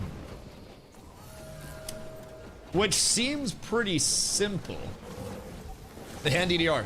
Exactly, and honestly, since it's the same thing just literally over and over and over again, it also means that you don't have variance and you can just get into muscle memory and flow when you're sitting in the middle of these clumps and just exist knowing what you're going to press regardless of the situation. Because it's just super consistent all the time. It's actually so sick. And I thought that it was gonna be a lot more varied, you know, in terms of what the rotation was. But it seems like more or less you just mash same rotation all the time and then go from there. Stay. I have just a literal couple of seconds. No. I don't have coolies for 2. Not having coolies there cooked us. That was rough. They caught us at a really good time. That engage came when we had effectively nothing. Uh-oh. That's not good. That's tragic. That's tragic. We really hate to see that. Then recast. Then that upgrades a 5 recast for big DPS. Oh yeah, so it's literally 5, 3, 2, 4, 5. So I don't even play Evoker, but I almost had it memorized. Yeah, so you just do that over and over and over again. And the biggest thing I think for Evoker is you want to get that on muscle memory as quickly as possible. And then once you have that muscle memory, you work on following, not even like, yes, you need to follow Commander, of course. Always follow Commander. But find your supports in your group, your stability bot, right? And if you want to follow them all the time, put a personal target on them, which is your orange.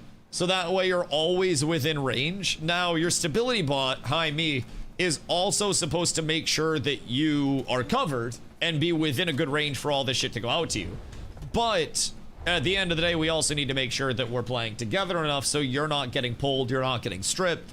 And if you're staying on me, then realistically, you should have every single bit of stability that I have. So, fire has fun AoE damage, big old volcano. Volcano just got nerfed, I think, because it was doing like double damage. I think it had like double power coefficient on it as an unintended thing, which still really solid. But I think it was literally hitting twice as hard as it was supposed to. It was in the patch, so it's still 2 to 3K. So, Evoker on a high end before, I believe, was hitting for like 8 to 9K instances. Just for perspective.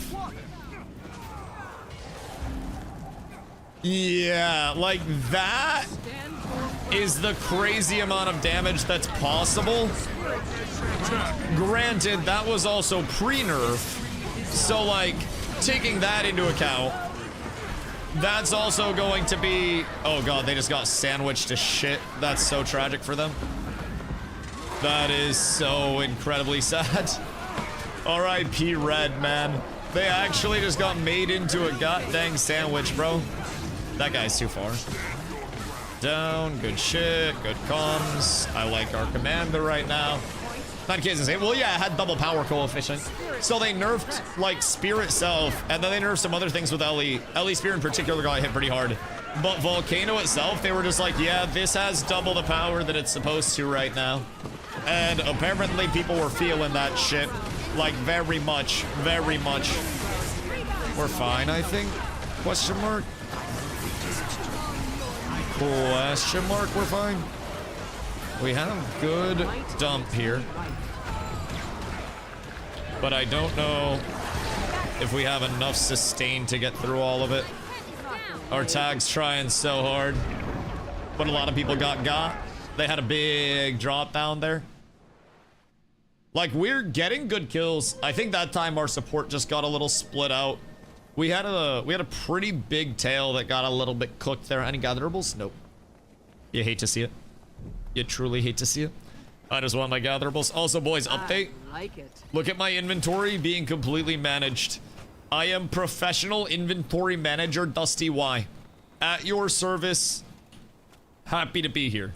This shit is clean. Clean, my boys. Absolutely insano style. I need to Black Lion, you. Boop. Oh, also, side note. Those are not account bound, so I can sell these. Sell. Yeet. And then sell. Bitch. And then sell. That one's cheap as hell. Regardless. Can tell me it's easier to manage a couple of minutes of downtime. I mean, it's still annoying. Like, don't get me wrong. It is still very annoying. And having to bring this up for a new player that doesn't know anything is also going to be doing it far differently than I am. I have bags now where my consumables, sort all the way down to the bottom and don't get resorted. So everything up at the top I know is immediately like salvage and stuff. It's easier to do it on the fly.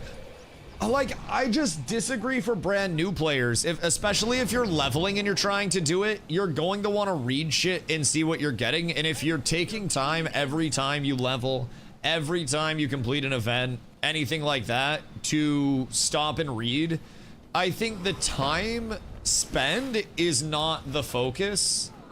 I think it's more, on my end, the immense amount of breaks in your gameplay fluidity and immersion.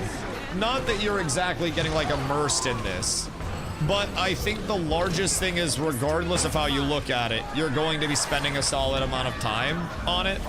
And if you're going to be spending time on something in the first place, I would personally rather take time to do it all at once, be able to read and take a dedicated inventory break instead of, you know, having the goal of, I want to level, I want to work on this, I want to work on that, but having to keep stopping to, you know, manage my inventory, read my inventory, all of that stuff, you know? So I don't know half the time does.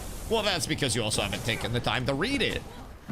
So that's a big thing. But yeah, I mean, there's definitely a lot of shit like that. There are a lot of items in general in the game. There's a good amount of bloat within the game, inventory wise. Like, definitely for everybody a bit of an issue. But it's just, I think, how, you know, I think it's how the game has evolved. No matter how you do it, whether you do it all at once or you do it as you go, I think the common ground is you're gonna have a lot of shit, and you're gonna have to take some substantial time to learn what all that shit do.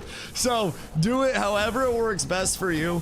But I find that, you know, I kind of had more fun being able to just sit here and be like, okay, I'm gonna take like 15 minutes. I'm gonna go through, I'm gonna read stuff as I'm getting it. I'm gonna learn what my salvage kits do, because now I have, you know, 5 different salvage kits that I use. I have my ascended salvage kit for extra ascended rings and whatnot. But also, before I salvage a ring, I want to make sure I attune that ring, because it's super cheap to actually attune the ring, and then I can salvage it. I want to use this one for green, blues, this one for greens, this one for yellows. But if anything ever has a really good, you know, rune in it, like a superior rune or superior sigil that's worth anything, then I want to black lion it, because a black lion has a 100% chance of recovering upgrades, excluding infusions. So then if something has an infusion, I want to use an upgrade extractor on it, because that'll get the upgrades out of it before I end up nuking the item. And that's all, like, you know, it's a mouthful, but that's something as simple as how to manage inventory 101. And if you're a new player, that's all gonna sound like absolute hubbub and hullabaloo, and half of this stuff is shit that they just won't have access to yet. So that in itself, like you said, not the greatest inventory system, but it's also, you know, subject to years upon years upon years of, you know, inflation and growth, and probably multiple avenues of like, oh shit, we didn't expect it to get to this point. Inventory and optimization is worst part of Guild Wars 2. And honestly, I don't really mind the itemization. I think itemization and progression really isn't that terrible. I think with what they're going for, with a very low friction, you know, sandboxy horizontal prog gearing system, I do actually like the, you know, the itemization aspect. But with that in mind, I do think just, you know, how they distribute things to the inventory, and then the actual inventory components and managing that shit, definitely for new players, probably. And I don't want to guess. I don't want to, like, you know, extrapolate on information I don't have. But probably one of the larger pain points for new players coming in is just like, oh my god, I'm trying to level and I have so much shit. I mean, item management. Ah, yes. The number of currencies and just the number of different materials and stuff like that. I 1000% agree. Got you. Yeah, my apologies. Yeah, I definitely agree. I think item bloat, inventory bloat, and then something as simple as well as notification bloat is such a, you know, an unholy trinity that can really have a largely negative impact on especially the new player experience over many other things. And when the new player experience is compromised, I think you find very quickly that new players won't stay if they're hyper confused, even if they will eventually have a lot of content to do. If that content isn't available for them to do because they either, you know, can't access it, they're confused on how to access it, whatever it may be, that's going to be a pretty large issue for your new player retention, which then spawns just more players in general, you know? That in itself, I think, is the core problem that so many new games struggle with. Fortnite is converting a new player into an everyday player. And the second a new player is converted into an everyday player, then you've done very well. But I think right now, especially when you consider new players coming in, not having bag expansions, not having larger bags, not knowing where to get larger bags, not having salvage kits that are infinite use, like brand new free-to-play player, first time checking it out, probably the largest flaw, if I'm being completely real. Probably the singular largest thing that would have a new player being like, I don't know about this one, chief. Game breaks and playing to manage inventory. Game breaks and playing to manage inventory. Manage is annoying as fuck. Yeah. And Nin and I, like, go back and forth on this, whether it's less disruptive to do it all at once and take, like, you know, a break every 30 minutes or so. You know, when I was new, and I still am, but my advice was always every 30 minutes to an hour, depending on how you feel, take a break and really manage the inventory, or when it gets to capacity, do it. But really, if you're taking breaks for every single notification, especially while you're leveling, and you want to figure out what everything does, and you want to figure out, you know, what's coming out of your bags and why these bags have bags in them and shit like that, and you're not just at the point where you click through salvage with your infinite use kits that you know the use of, and then you deposit into your bank that has a ton of storage for materials, and everything goes where it's supposed to be, nice and peachy keen. That's a different story than what a lot of people will run into that are brand new, with the element of like, oh shit, I actually don't know where anything goes, what anything does, none of these things make sense. It just, you know, makes things a little bit more difficult. I do not want to hold 20 of these for a tome of knowledge. I would rather just destroy those, if I'm being real. Those are in overabundance, I think, if I could describe them in one way very kindly. A lot of overabundance. Like, too much. Too much. We'll lose SMC kit for both. Wait. Your keen insight. Oh shit. Oh shit, are we gonna have to recap SMC? Expand your craft mat inventory, been a while, and I'm putting then I'll full up on the while starting a new character. Yes, you can. So that's through Gem Store, as most good things in life are. And I believe they're on sale. It's under material storage expansion, I believe. Wait. Material storage expander. So they're 20% off right now, 640 gems instead of 800 gems, which is kind of nice, but that's a 250 expansion for every mat. So I've bought 2 of those so far, so I have 750 storage. Even with that, I find myself still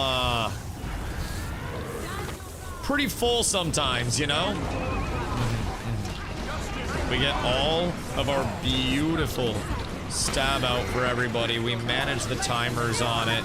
We make sure that all of our heals go out. Make sure that we keep the stab nice and buried. We should be good here. That was a really clean engage. We spread them so hard. And I keep my caller perfectly safe. He has nothing to worry about as long as I am here. The stab will be there. Oh man, that's a good ass white. That's a good ass white.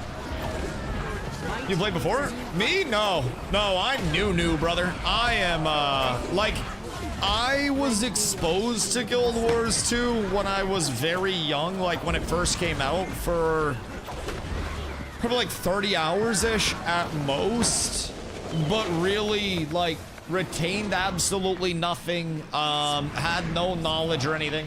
It's my favorite World vs. World day ever. Barons, this shit is fucking fire, brother. And I'm not gonna say it's all because of me, but yesterday I did not have my Glyph of Volatility in my gathering tools. Today I have Glyphs of Volatility, so we actually have a reason to want to go around and capture shit. And look at us go, brother. We're going around and capturing shit. It is truly a beautiful fucking day. This is huge, and the Dusty Diff is on display. It is on display constantly. Constantly. 630 gold, right? 820, and I found this in Iraq. All of my gold may have come from some unethical sources. The mailbox is a powerful thing. But I do still make some clams. Now, I just got my Glyphs of Volatility yesterday, and those are going to be a large source of revenue generation for me in terms of my gold.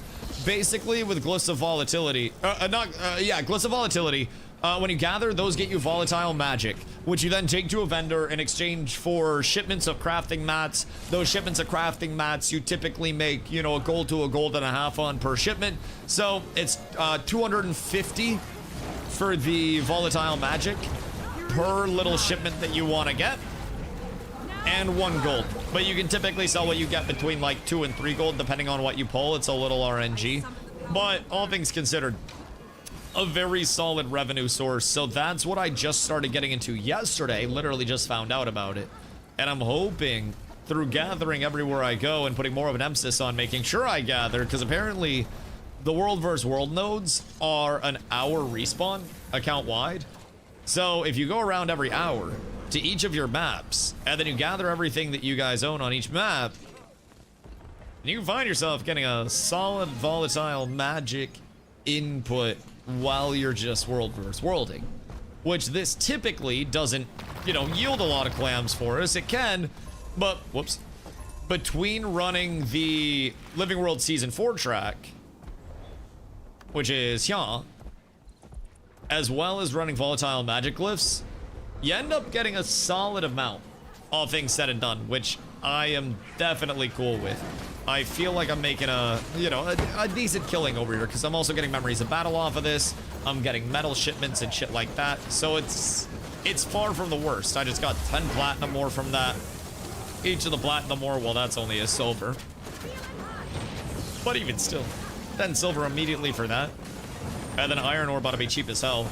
But like, even regardless of that, I still end up getting from 1 chest there, which I just got for free out here, like 20 silver. That shit adds up. And that was just opening 1 singular gatherable, and that's not even the shit that I'm spending my volatile magic for. So all things said and done, I am making solid money just from playing the game. New Guild Wars 3 news? Oh yeah. There is. Only problem is the World vs. World's too good right now. I said that I was going to come into World vs. World and gather, and then we were going to go over the Guild Wars 3 updates. And then World vs. World just started popping the fuck off. It was a little bit of a problem, if I'm being fucking real. I didn't want World vs. World to get going this soon. So now I'm in a spot where it's like, oh shit.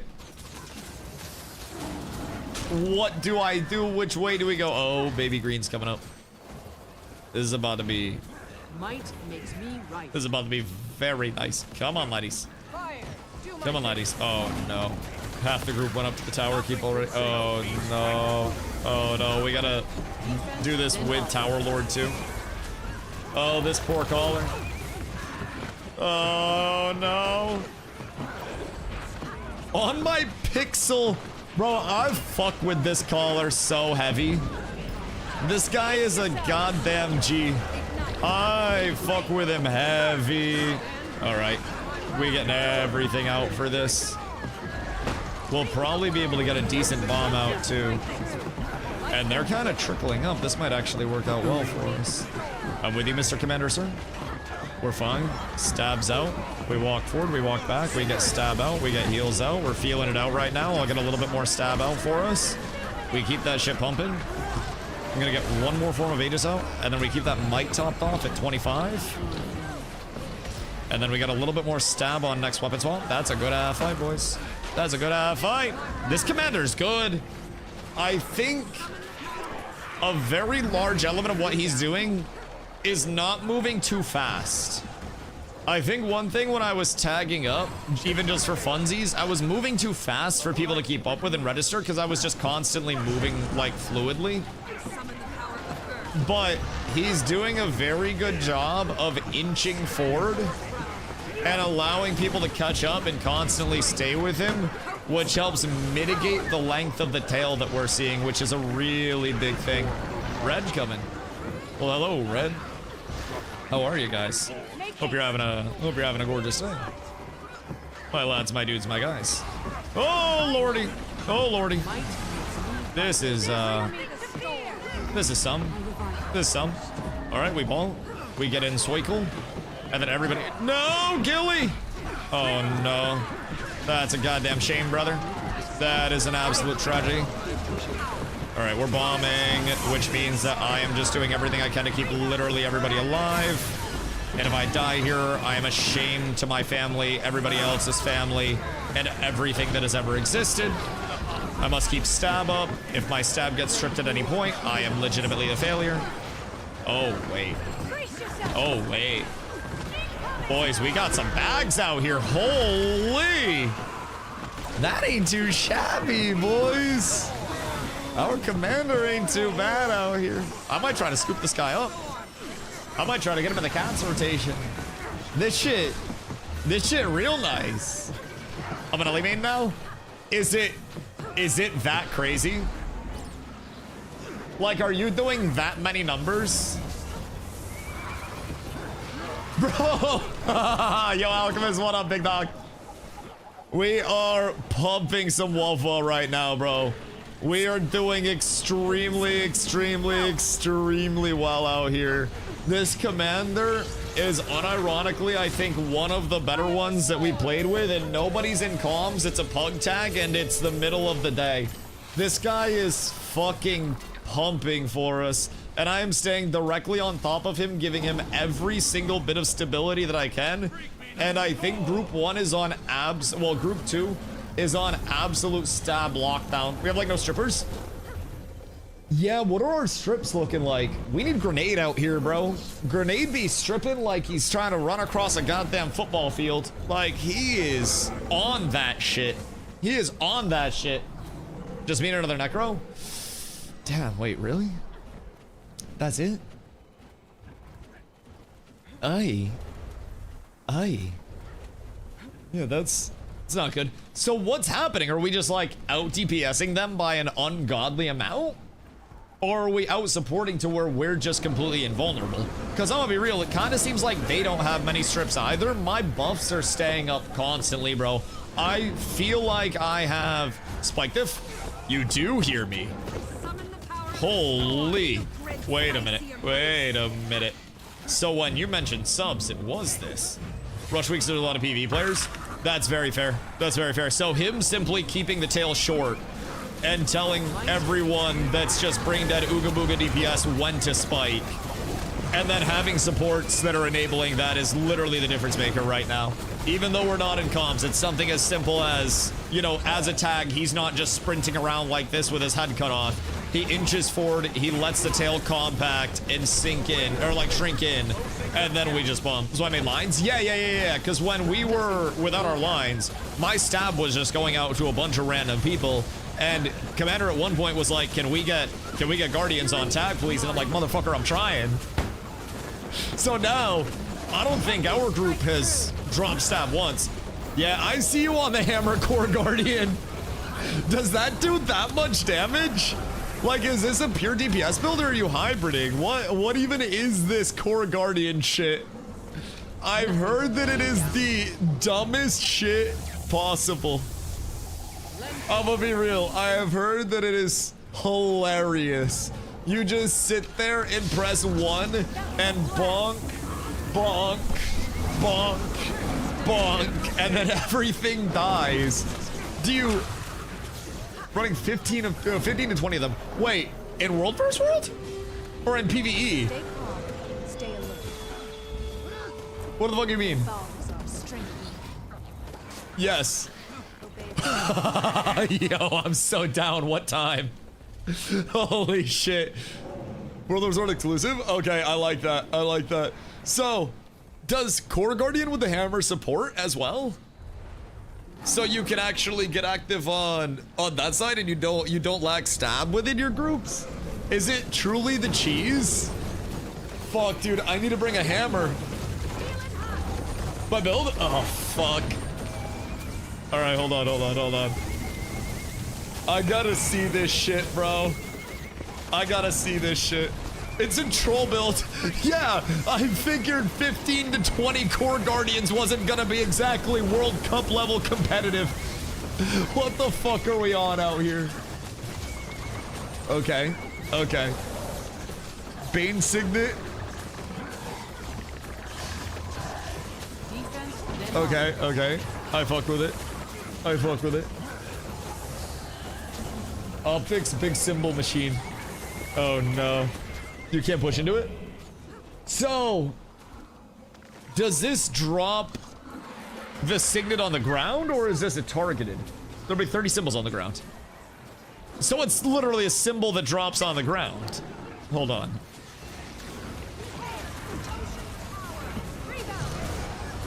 Sharper still. Every third auto attack. Wait. Okay. defense, then offense. Hammer auto attack chain. So, hammer auto chain. Smash a mystic symbol onto the ground that gives protection to you and your allies. Number of targets, hammer, and symbol. So you're slamming out protection. Okay. Okay, hold on. And then you have lesser symbol of protection. Create a symbol that gives protection when you use a healing skill. So that's more protection. Grant might to nearby allies when you critically strike. Symbols are improved and heal allies. So you have symbols everywhere. And then it just grants boons when it ends. Powers increase, gain additional power with a great sword, right? And then your strike damage and movement speed are increased while you have fury. Create a lesser symbol of blades. When you activate virtue skill 1. And then precision is increased, gain power with the one-hander. Strike damage dealt increased while you have reso. And then resolution increases your chance to vertically strike. So that's crit chance scaling.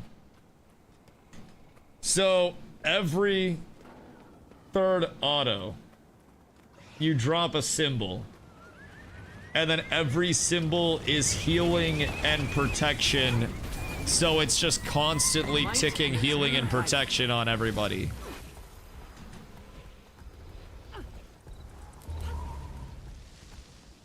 Wait a minute. Dodge roll, dodge roll, dodge roll. Symbols inflict vulnerability on foes. Strike damage increase whenever your symbols hit a foe. Jesus fucking Christ. Jesus Christ. So this is like every single symbol, effectively. Does this also drop a symbol on the ground, or is this just for more power?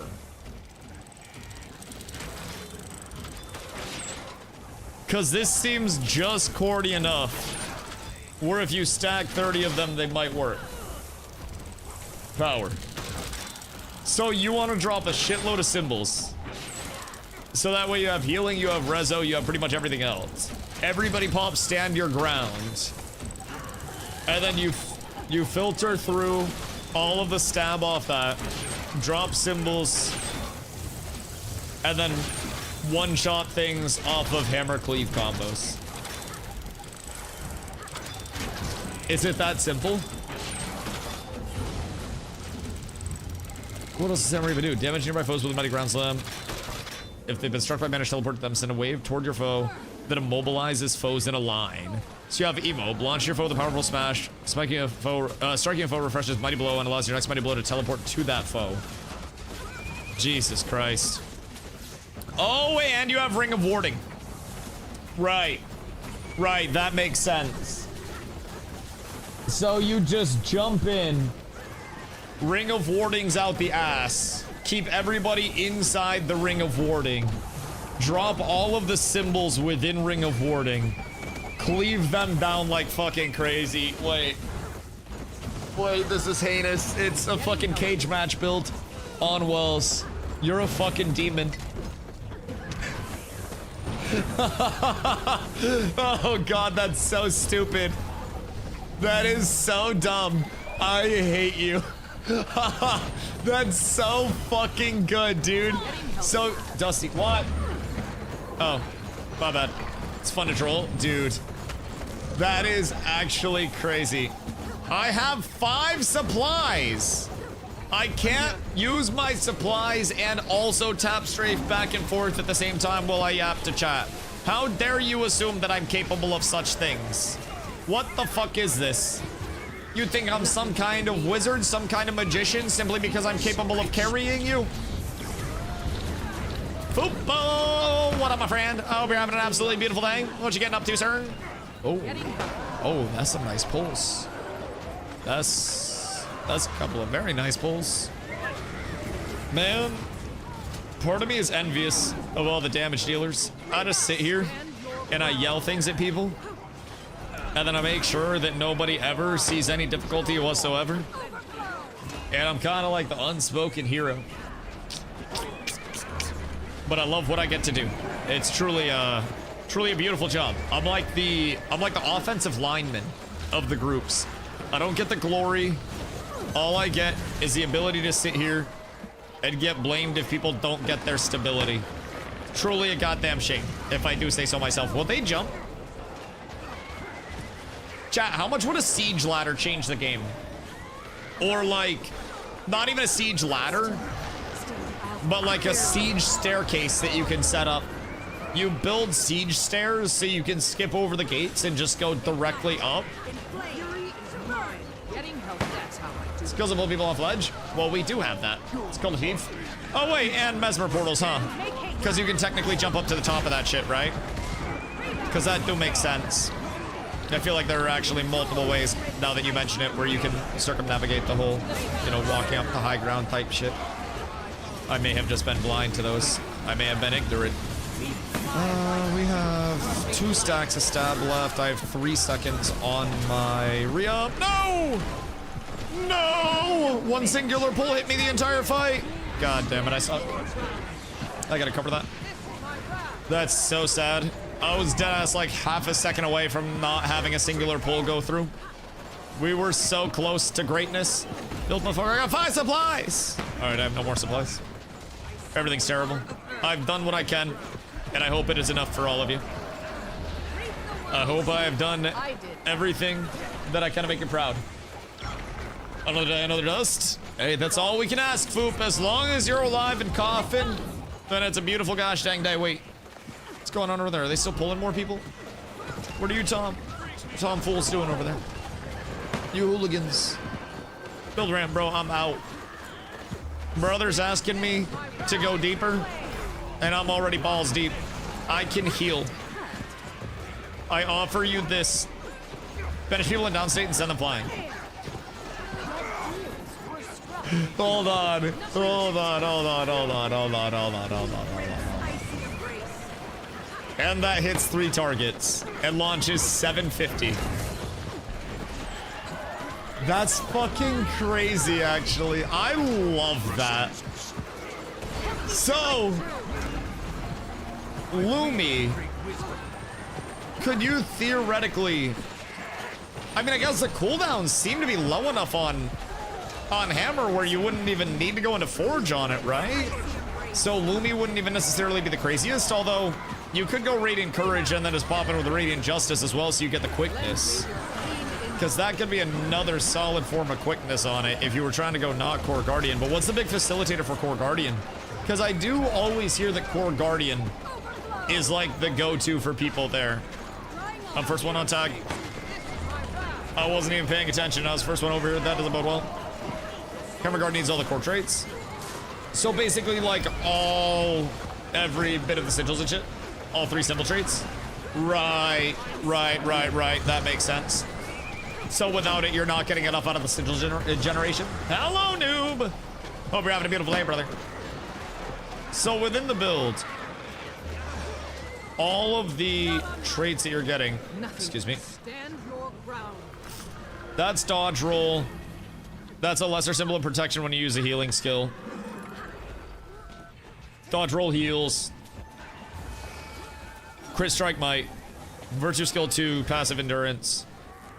And then you have symbols are improved and heal allies. So that's probably part of it that's so insane. Yeah, the radius increase and then the healing on that for sustain. Aegis grants boon. Let's see. Cast lesser symbol of resolution when you strike an enemy below 75%. Oh. Oh. Wait. Does that have a 30-second internal cooldown? I would assume that's a 30-second internal. And then symbols inflict vulnerability. So that's huge. And then deal increased strike damage to vulnerable foes, so you're double dipping on that. That's just power shit. This is strike damage increased whenever your symbols hit a foe. So you're ramping up strike damage here, strike damage here, strike damage here. And then your strike damage and movement speed are increased while you have Fury. Cast a lesser symbol of blades when you activate Virtue Skill 1. So that's another strike damage increase on top of that. Oh. I don't even know what I'm clicking right now. Oh, sick. We're on Tremendous. So you have a lot of strike damage increases there. Gain Light Aura and blind nearby foes when you activate Virtue Skill 1. Precision is increased, which is crit. Virtue Skill 1 is renewed when you kill a foe. So that's just perma blinds. And then Core Guardian Virtue Skill 1. What the fuck is Core Guardian Virtue Skill 1? Guild Wars 3 news? Yes. Strike damage is increased while you have resolution. So that's like 27% right now. And then you have attacks against burning foes have an increased chance to critically hit. Ferocity is increased. And then you have Righteous Instincts resolution increases your chance to vertically strike and grants might each interval. So that's might generation, crit. Crit generates more might as well. So you're just keeping everybody might capped, locking people in and then blasting. Virtue of Justice. Oh, okay. So that's basically just burn on the next attack guaranteed and then pops might and shit for you as well. Okay. That ain't too shabby. That ain't too shabby. That's just a whole lot of symbols everywhere. And then you just drop the symbol itself on your 3. Fucking hell. Fucking hell. So it's actually just a shitload of symbol generation and all of the symbol. If you have multiple symbols that are like Venn diagrammed, will those each heal individually, or is it just like one stack of healing from the symbol itself? Because if every one of them heals individually, then that's fucking insane as well, because then you don't need heals. Like if you stack 3. Quickness, you can get 3 on the ground at once. And do you get the benefits of all 3 of those if they're stacked up? They all heal. Oh. So if you have an entire group standing on tag, and say 10 people drop 2 symbols apiece, that's 20 symbols, all healing for... They're each target capped. Right. But even then, you're like 5 XP. Heal skill F1, hitting a low player and hammer symbols can all be set at once. Heal skill F1, hitting a low player and hammer symbols. So that's all 4. Heal kind of trash. So what's a big thing for just like the vuln and the protection and shit like that you're getting off of it? So they literally just like can't walk into it. So anytime they try to, you just sit there and kind of laugh at them through all of your buffs. Yeah, interesting. So I'm assuming you kind of like just slowly creep forward at them and hit the ground on the way. And then everybody just generates symbols. And it's like a row, except instead of everybody rowing, you smash a symbol into the ground while you step forward. Nah, that's fucking tech. Holy shit. Bro, I'm just gonna be there with my staff pretending. Don't worry, I'll add some swiftness for us. You just S key with it. That's fucking crazy. So you legitimately just, oh my god, you don't even have to move quickly. So you're insanely tanky with it as well, so even if there's a range comp, people can't really burst you through it?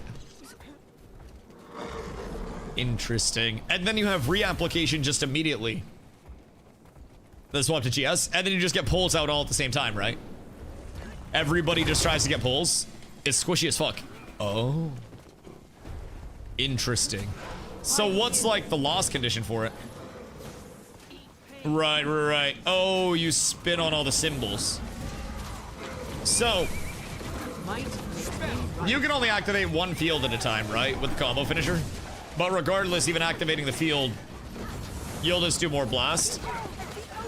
Good groups? Okay, fair. So World vs. World Rush is a perfect time for this. Great Swords DPS loss. Yeah, but hear me out. If everybody pulls at the exact same time, then it might be worthwhile. Like, you jump in, you get the rings around everybody, you get the wells out, you greatsword pull them in, and then everybody blasts. They're running our actual comp. Who do you run with? Because this seems like some I have played the game before type shit. Which is all new to me. I'm still trying to press my buttons and get stability up, time down. Guilds also. Oh, word. Okay, that's cool. Yeah, I've been trying to actually. We ran like adjacent to Woso one day, and we were running beside you guys when Get On Me was tagged up. This is leader of Woso. Oh, cool. Yeah. We saw Get On Me tagged up one day. And we were like running beside you guys, just looking at how you guys were moving, and I was like, oh shit, this is fucking different. That's me? Oh, word. Yeah, I've been saying I wanted to get runs in with you guys. It was like a group of probably like 15 of y'all, and I had 5 or 10 of my guys outside a group, and we were running with a different commander, and then at one point we were just like, oh, this is different. We're like, oh, they're moving with this shit. It's kind of nice.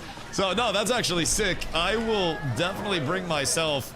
And then if you guys want more people for the meme, please let me know. I can get whatever the fuck we need. I actually have a lot of necros. Cap squad normally at 25. Yeah, I was talking to chat one time, and I was like, why do they cap? And chat was basically like, so they have competition. I was like, all right, bet. I respect that. I respect that very much. Come me, please. Where's Snow? Oh, shit, Snow! Ah! Snow! Not like this! Snow! No! Snow. Oh, I'm sorry. Hold on. Wait till they go away. Wait till they go away. How often do you clean your keyboard? My keyboard is an open frame, so it doesn't have any border around the outside, so I just go. And then it's good. So I do that a few times a day. Okay, I'm back at farm. You don't even understand how much respect I have for that. So, of course, my community is literally like one of the, newer to World vs. World in general. And for us, getting in and just getting the repetitions in the first place, I did not think they were going to jump me like that. I was just fucking chilling out here. I would have had a lot more urgency if I'm being completely real. I did not even realize they were that close. Whoops. But really, we're incredibly new. So, we're still at the point where, our people don't know, our comms aren't set up. And it's been shocking to me that there are so many people that are bitch made and afraid to actually get fights in a game with a bunch of pixels. I come from multiple other PvP MMOs that were very like large team based and shit along the way. And it's just, it's something that makes me very sad that there's so much good competition out there, especially with us going into T1 this week. We started in T4, this month I should say. We started in T4 last month, our first month in, and this is literally our second month. And getting moved up into T1, we're immediately like, oh shit, what a huge opportunity. And then half of Yolan's just like, well, I don't really want to go out and fight big old green. It's disappointing, man. Yo, Shimo, what up, brother? New player and want to play World vs. World because of the event. What's the best reward track? Everyone talks about the gift of battle, but I also heard non-repeatable ones are the best value. Really depends on what you're looking for. So the gift of battle is really good if you're looking to craft a legendary immediately. But keep in mind with the World vs. World, if I'm being honest, all of the tracks progress pretty quickly, even without the World vs. World Rush event. I've been playing a lot of World vs. World Rush since I started, and you typically tend to get some good rewards regardless. So if you need gear, my big 3 for new players, obviously the non-repeatable ones, they bring some solid stuff along the way, and you can work on those whenever. Those give the most mystic coins and clovers for crafting your legendaries, like Whopper said. But if you're a brand new player as well, you may find some value in not just the Gift of Battle track, but if you're trying to get easy Ascended gear, and you plan on playing a little bit more World vs. World, then the World vs. World exclusives track, that has a World vs. World exclusive choice chest, which you can open up once you get that, and I have some of my inventory. And when you get those, did I add mine? I think I put mine in the bank. But basically with those, it'll give you 3 different options for crates out of those. And you can select the top option, the Triumphant Armor Chest, and that will unlock an exotic as well as an Ascended quality armor from the vendors that are available in your home area. So if you're trying to get Ascended gear and you might not be at the point where you're pushing legendaries, World vs. World exclusive might be good. I'm currently running Living World Season 4 because this gives materials for volatile magic and just general, high tier crafting and whatnot that can either be used for crafting legendaries or you can make some decent gold off of them along the way. Really just depends on like what you're currently trying to do. I farmed up 7 gifts of battle quite quickly, so it doesn't take too long once you're on that. But again, not everybody's gonna be at the spot where you're using those. Shubo, thank you for following, man. Much love. People like fighting BTD and Mag because they have very solid players. Yeah, I really, and I kind of hate that people hate fighting the solid players and they just shy away. Like, one big thing is that, like, our guild will get, you know, we'll get in spots where we're losing. We'll get in spots where we're beating our head against a wall.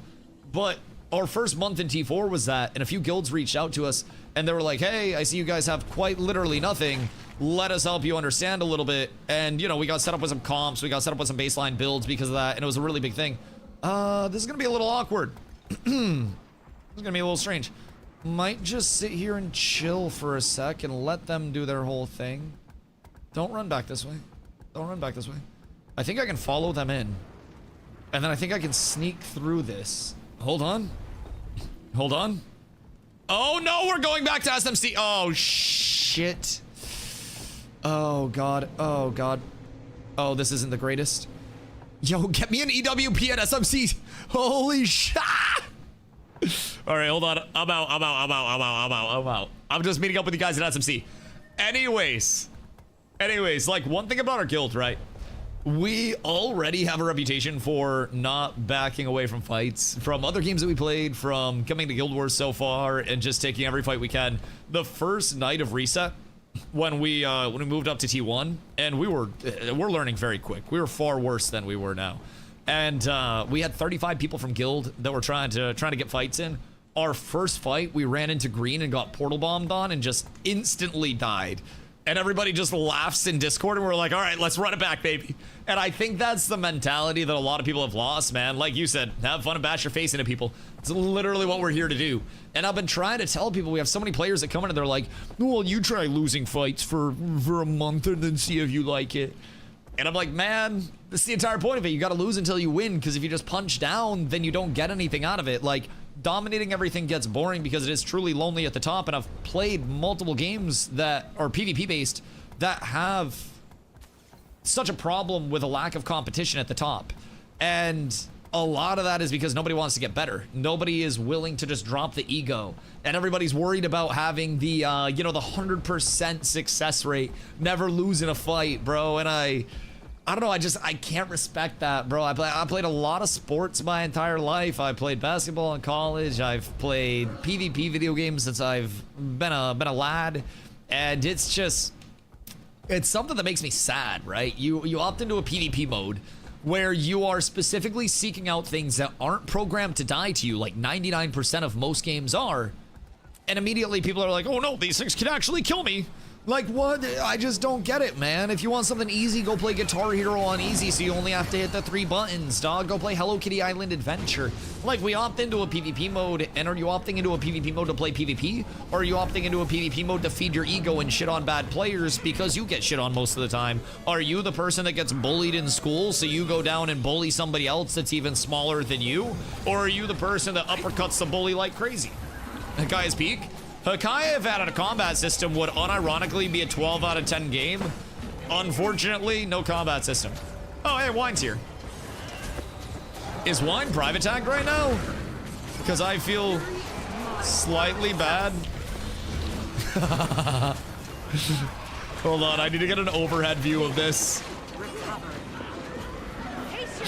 He's just walking around auto-attacking. No. This is not okay.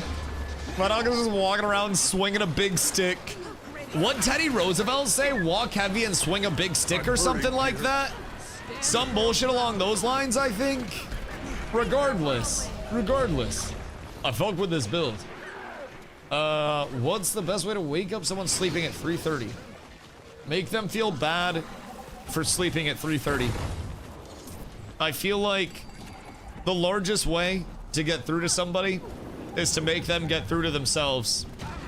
And it's like, hey man, what else could you be doing at 3:30 right now? You could be doing anything in the world. Nothing can bring me down. Speak softly and carry a big stick. Drag your cock in the sand and carry a big stick, DustyWhy 2026. If people don't see 4 lines, 2 from your feet, 1 from your giant dick, and 1 from you dragging that mace behind you. Defense, then offense. Bro, you ain't doing it right. Was the green tag we were fighting in SMC? Dude, that was so fun.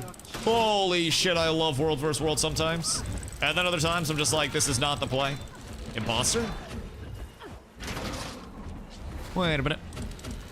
Wait a minute. Don't die. I'm going to rip a Polski. If you don't have stab, flame. The fuck? Hold on, hold on. I'm on my way. Walk heavy and swing a big dick. Walk heavy and shirt cock every morning, baby. If you don't start your day with at least 5 minutes of shirt cocking time, then what the fuck are you doing, my dog? Genuinely, what are you doing at that point? I don't think you're doing jack shit. Ay.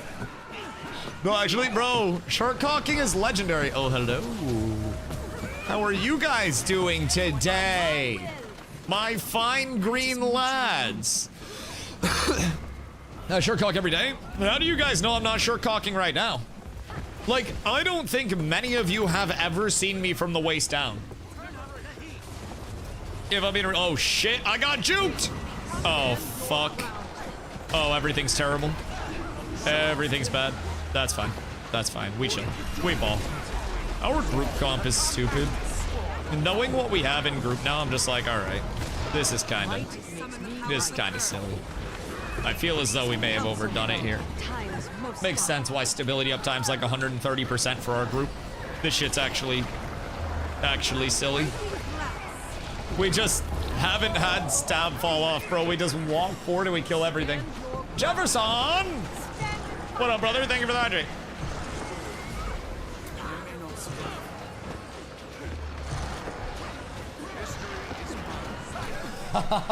Drip. Oh, wait. Those are lit. Are those Toms? Toms are comfy as shit. They're real nice. They're real nice. Yeah, those are perfect, actually. Yeah, those are nice. How much were those? Shake it off. We press the bees. That's real nice. Oh, I'll come say hello in a second. Carla just came in dressed in her like squire fit for the Ren Fair. So we got our fits in today. And yes, you guys will be getting an IRL stream for it. But mine, bro, I swear to God, I look like I just got back from fighting a war, and I am going to the local tavern to rejoice with the common people and get drinks. It is fucking aura. I understand why, like, every movie where people are dressed up in, like, battle garb and shit, everybody's just, hey, don't think about pulling us. Darren's no. Like, I understand how everybody aura farms in that shit. Like, you look at the Agamemnon aura farm. Different, bro. I swear to God, you ain't even gonna say anything when you're dressed up like that. Like, you have a sword anywhere on display, and you don't look like a Reddit mod, and it is immediately aura. Like, carrying a sword is either the lamest, most Redditoid shit that you could ever do, or the largest aura farm in human history. And I thoroughly believe it is one of the biggest gambles that exists, but it can also be one of your largest payoffs that you will ever see from an aura standpoint. It's tough. Carrying a sword IRL, just an average day life type thing. See, that's what I'm saying. Like, you absolutely could, but how are you going to without pulling off like the neckbeard-esque persona? You know, technically go to walk with IRL a few years back. Why would you not be able to walk with a sword? Like, I genuinely don't understand. Bring me down. Double carry weapon. Right, why would it be illegal? That's what I'm saying. Like, Maine's a constitutional carry state. And people literally walk through, like, stores and shit with guns on their hips. Like, we have people literally just walk through places with blickies. And walk down the street with blickies. But if I bring a sword in, I'm fucking weird. If I see someone carrying a sword on their back in Walmart, I'm thinking that person's unhinged and I'll keep my distance. Right, but like, what's the difference between me carrying a sword in Walmart and me carrying a Sig Sauer on my hip in Walmart? I'd be a lot more comfortable with the swordsman, because at least if he draws that shit, I have time to get out of range. But if you're running away when somebody draws a blicky, well then your back's getting blown out. There are differences. I'd personally rather have people carrying swords. But that's just me. Because America, maybe the swordsman has the advantage because he can like ting ting ting ting ting ting ting and like deflect shit. Alright, hold on. I will be right back. I am taking my quick Rapinski. Talking compared to concealed carry, because someone has the largest knife on their hip, there's a different story. I personally think that's fine. So, I mean, it'd be constitutional carry, which is more open carry, like on display shit. Concealed carry, I don't think bothers anybody. If I look like I have a giant cock in my pants, but it's just my sword, then that's not bothering anybody. But like, I'm talking like open carry on display. If I'm just walking around with a sword, then that should be less intimidating than somebody with a gun. Just realistically. Why would you be more scared of me with a sword than me with a gun? You shouldn't be. Because me with a sword, I have to shing or shing, and then I have to catch up to you and shing, shing, stab, and then I have to get active. If I have a holstered firearm, I just blah, blah, blah, blah, blah. Blah, blah, blah, blah, blah. Blah, blah, blah, blah, blah. More scared of a person with a sword, that person's unhinged to carry a sword. But how is that any more unhinged than carrying a gun? As someone that comes from a family where everybody carries guns, my mom keeps a 22 in her purse. It's adorable. But how is that any more unhinged than carrying a gun? I think carrying a gun is theoretically more unhinged than carrying a sword. Because you are now taking that into your own hands, providing you also have to be an expert marksman to also not hit anybody else, miss your shot, or anything like that. Because drawing a comparison of huge sword on back equals AK on back. Okay, so what if it's a smaller sword? What if it's a hip holstered sword? What's the equivalent of a 45 as a sword? If I have a sword and a shield, is that more normalized?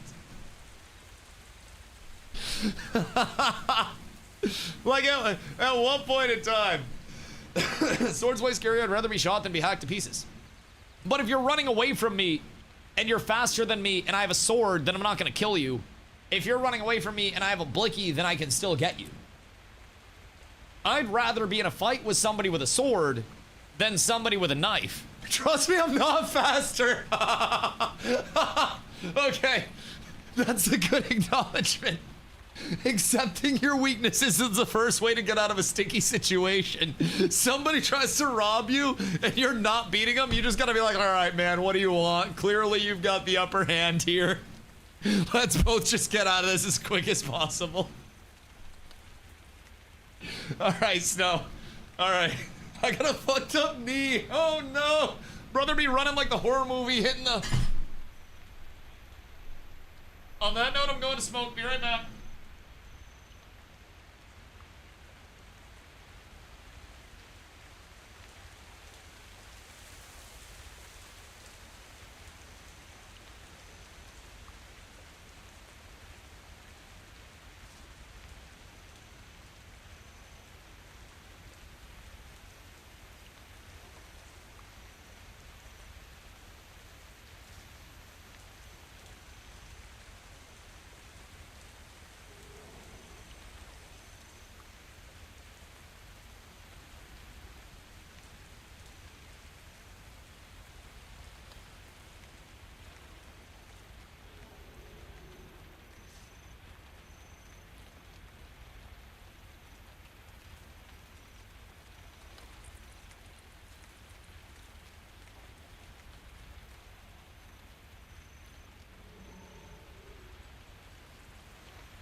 Hey, soldiers.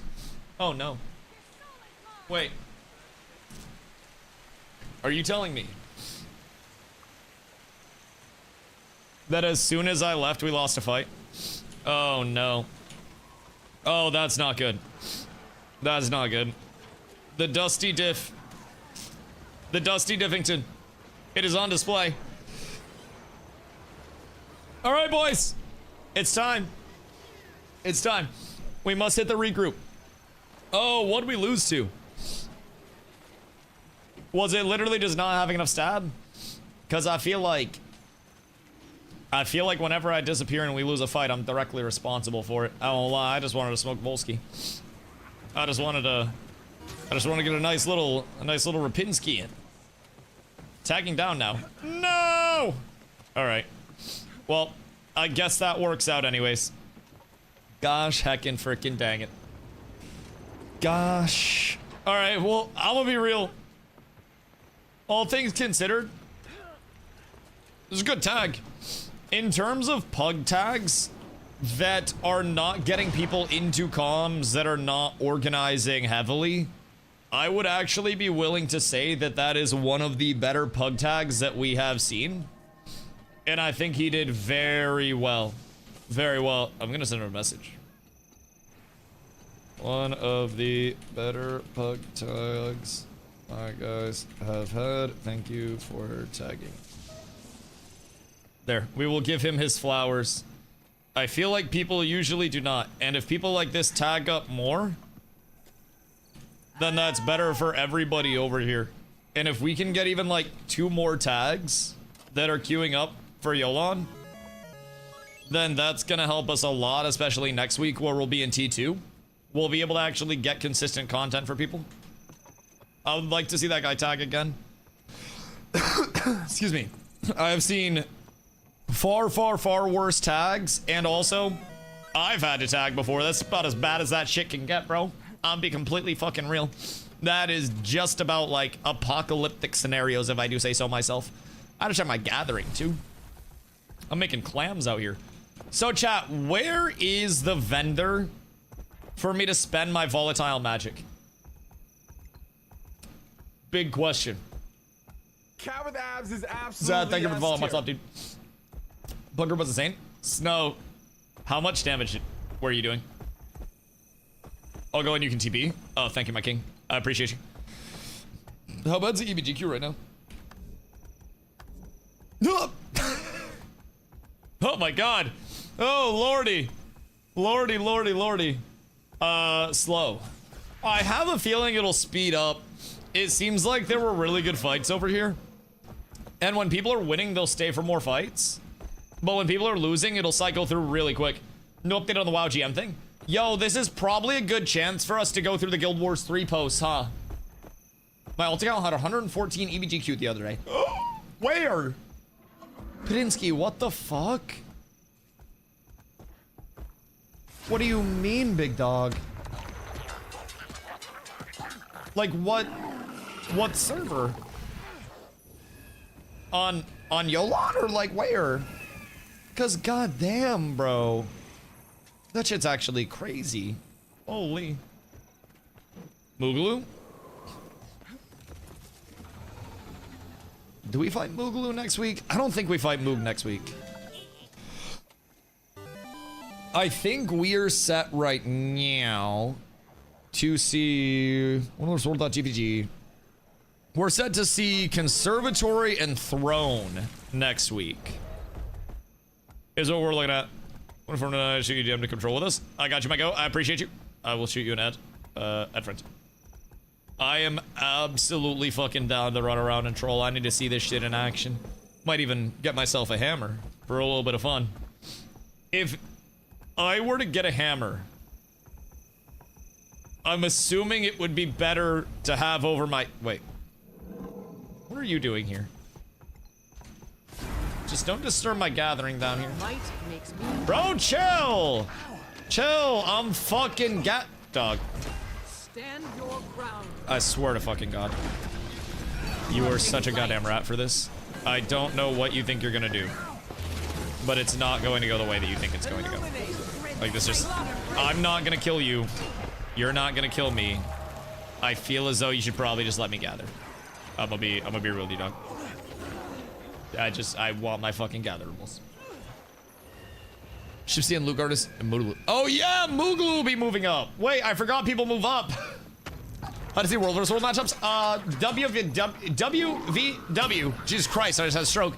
WVW.gvg. And then you go here, and it'll show you the matchups and where everything's going right now.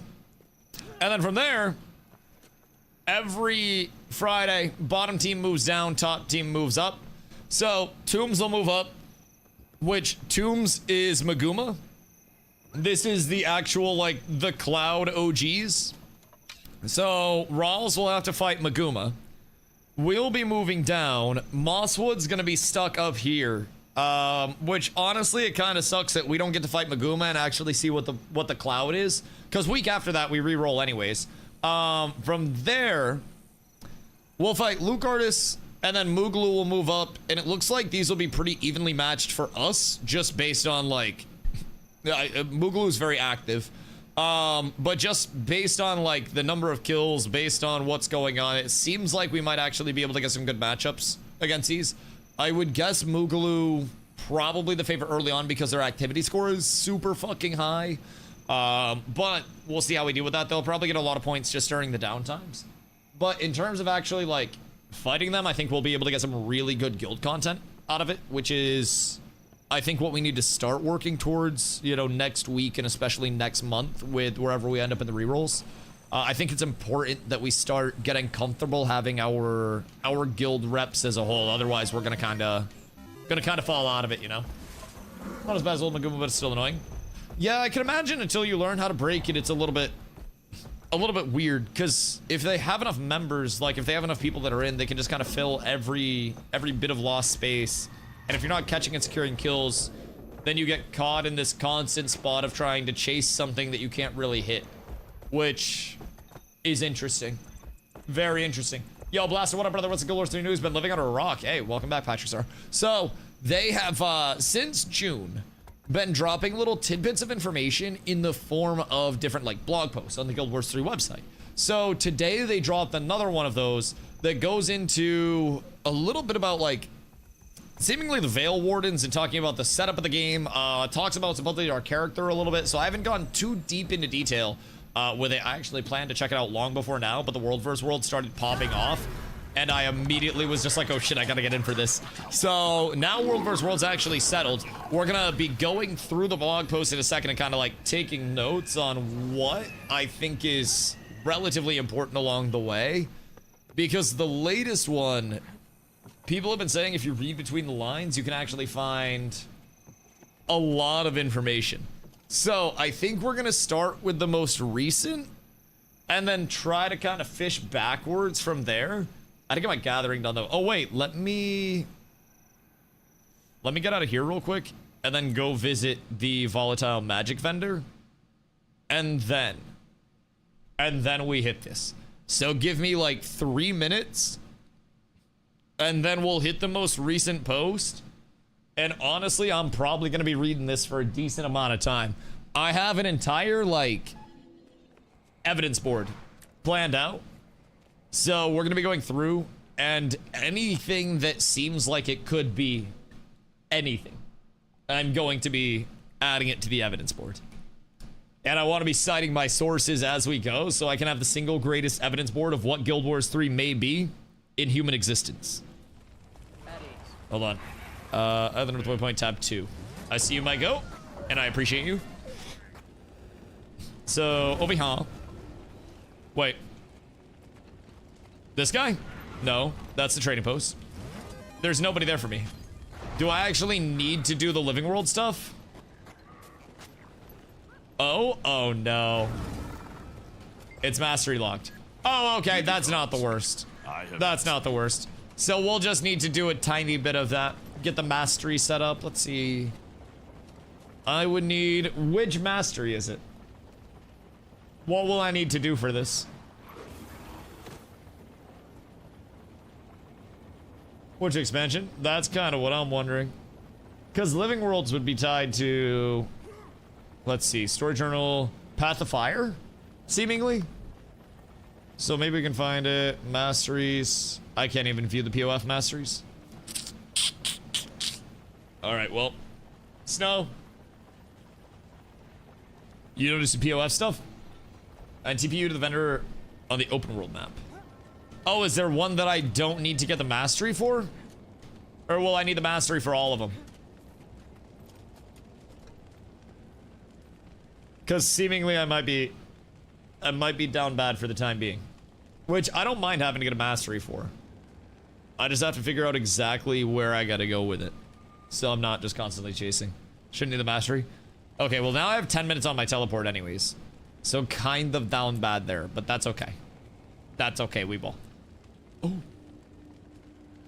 Bro, I swear to God, having an organized inventory is one of the greatest stress reliefs that I've ever experienced. And some people still say, Dusty, what do you mean this isn't organized? Yes, it is. Yes, it is. This is quite possibly the best my inventory has ever been. And I am keeping up with this now more than I have at any point in the past. This is a substantial change comparatively to how this shit normally looks, if I do say so myself. This is huge. What are you?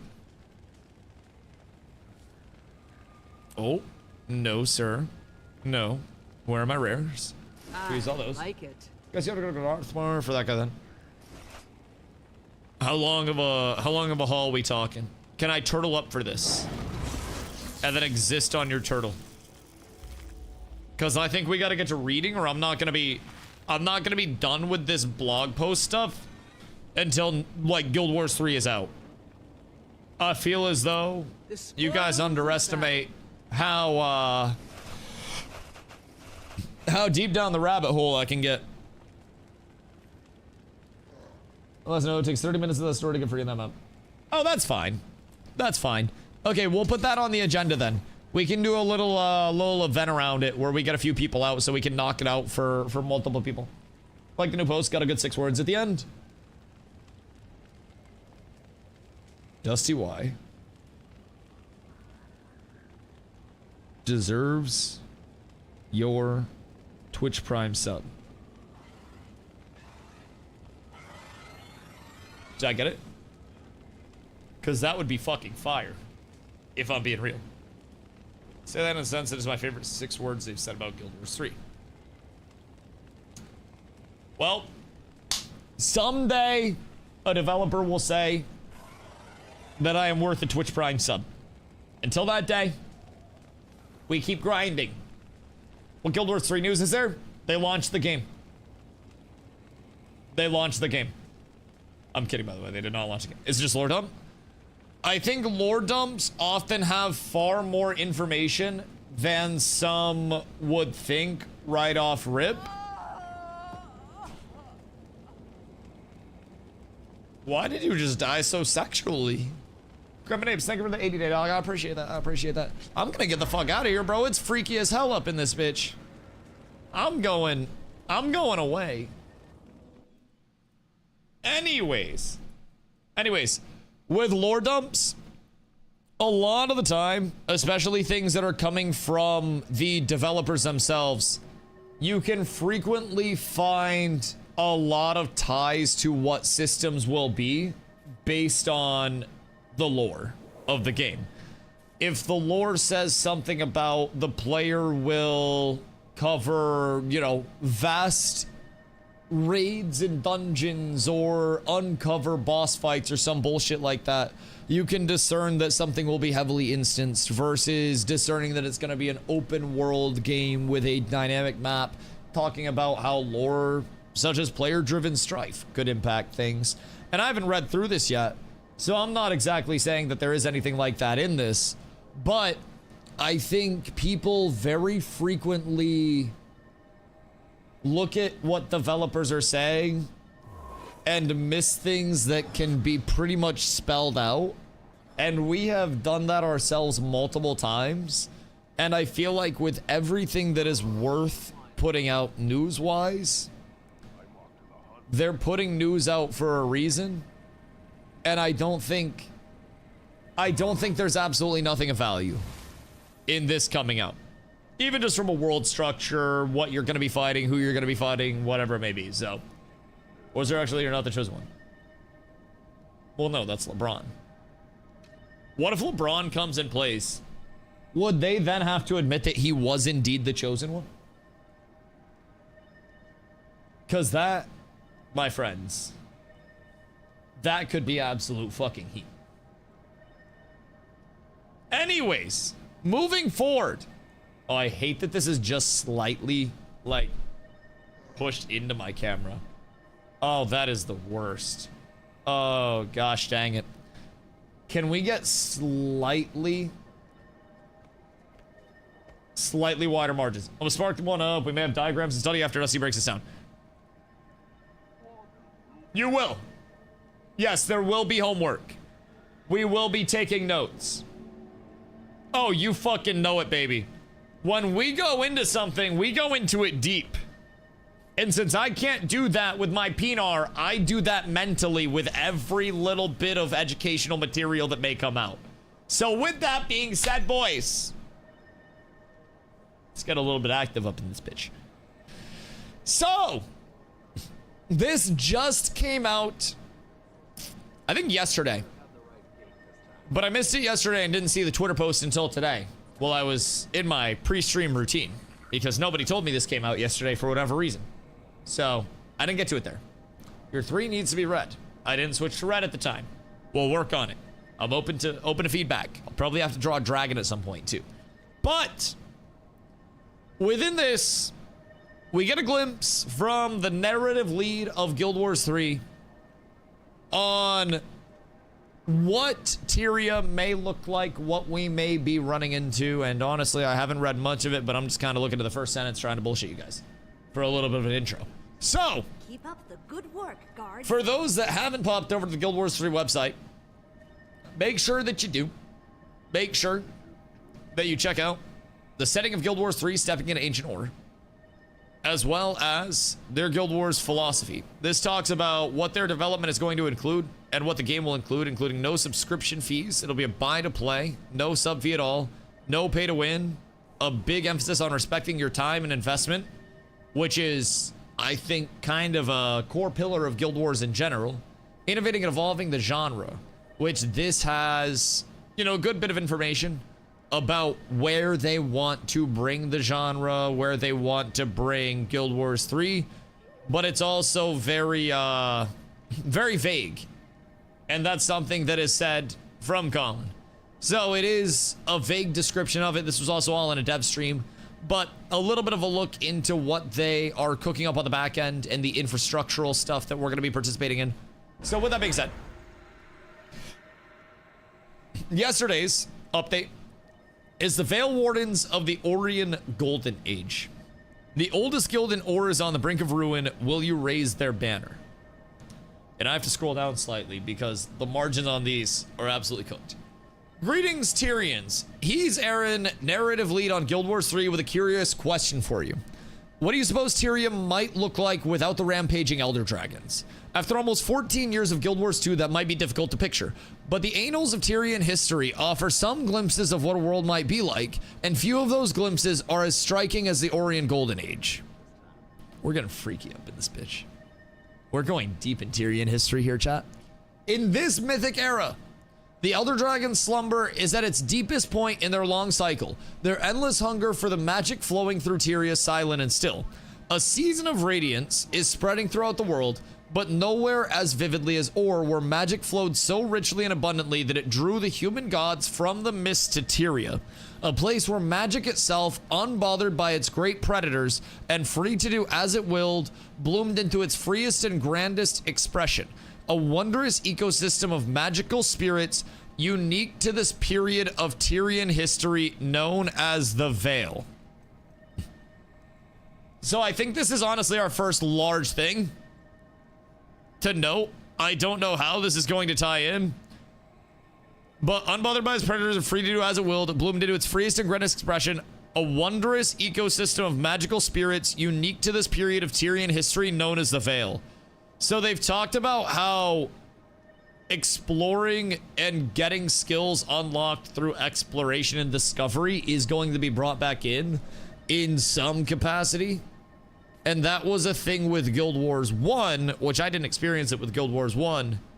But it almost seems as though this could lead into the Veil teaching us different skills as we go throughout the world, which would be a very interesting route of discovery with it, if I'm being honest. Because that would kind of give that... I don't know, what is Crimson Desert? And I think Where Winds Meet have probably been a couple of very solid examples of games that have done this recently, and those tend to be more MMO light. This is too slow. Spotify, what you doing? Okay. Anyways, those are more like heavily MMO lights, and I don't even know that I would classify those as MMOs if I'm being completely honest. So I hope that it doesn't go like exactly there. Crimson Desert was single player. Yes. Like literally full single player. I should say Where Winds Meet was MMO light and Crimson Desert was single player. Exactly. Yes. So even with the one that was more MMO leaning, I should say, it was very MMO light and was effectively single player anyways. My entire argument was that most of Where Winds Meet's actual content was pretty single player based at its core. So Soulframe is the same as Where Winds Meet. Just kind of brings in like optional multiplayer for certain aspects of it. See, I think that's... I mean, even on the smaller scale of things, you can see like small shards or small layers out in the open world as well, where it doesn't exactly give like a true open world MMO feel where you're running into a shitload of players, but you're still having some encounters. And honestly, I feel like layers present their own set of complications when they get too small. TP should be LCD if you want to try again. Hold on, I'll throw it out real quick. Wrong mouse. Un momento. Let me just slam it out real quick. Thank you, my lad.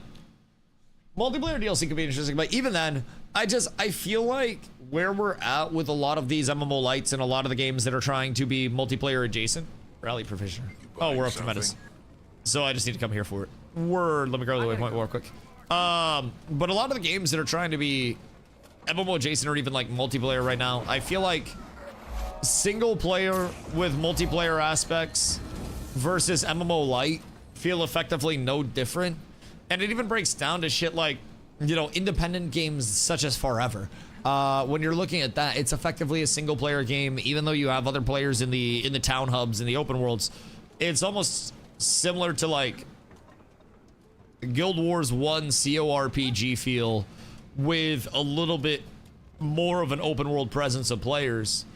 But even then, it's just, you know, you slap a little open world onto there and it's effectively the same thing with fewer things in total. So I'm interested to see how they do the open world and how they do the exploration on this. And if we're having these little encounters, this almost makes me think that it's going to be kind of that...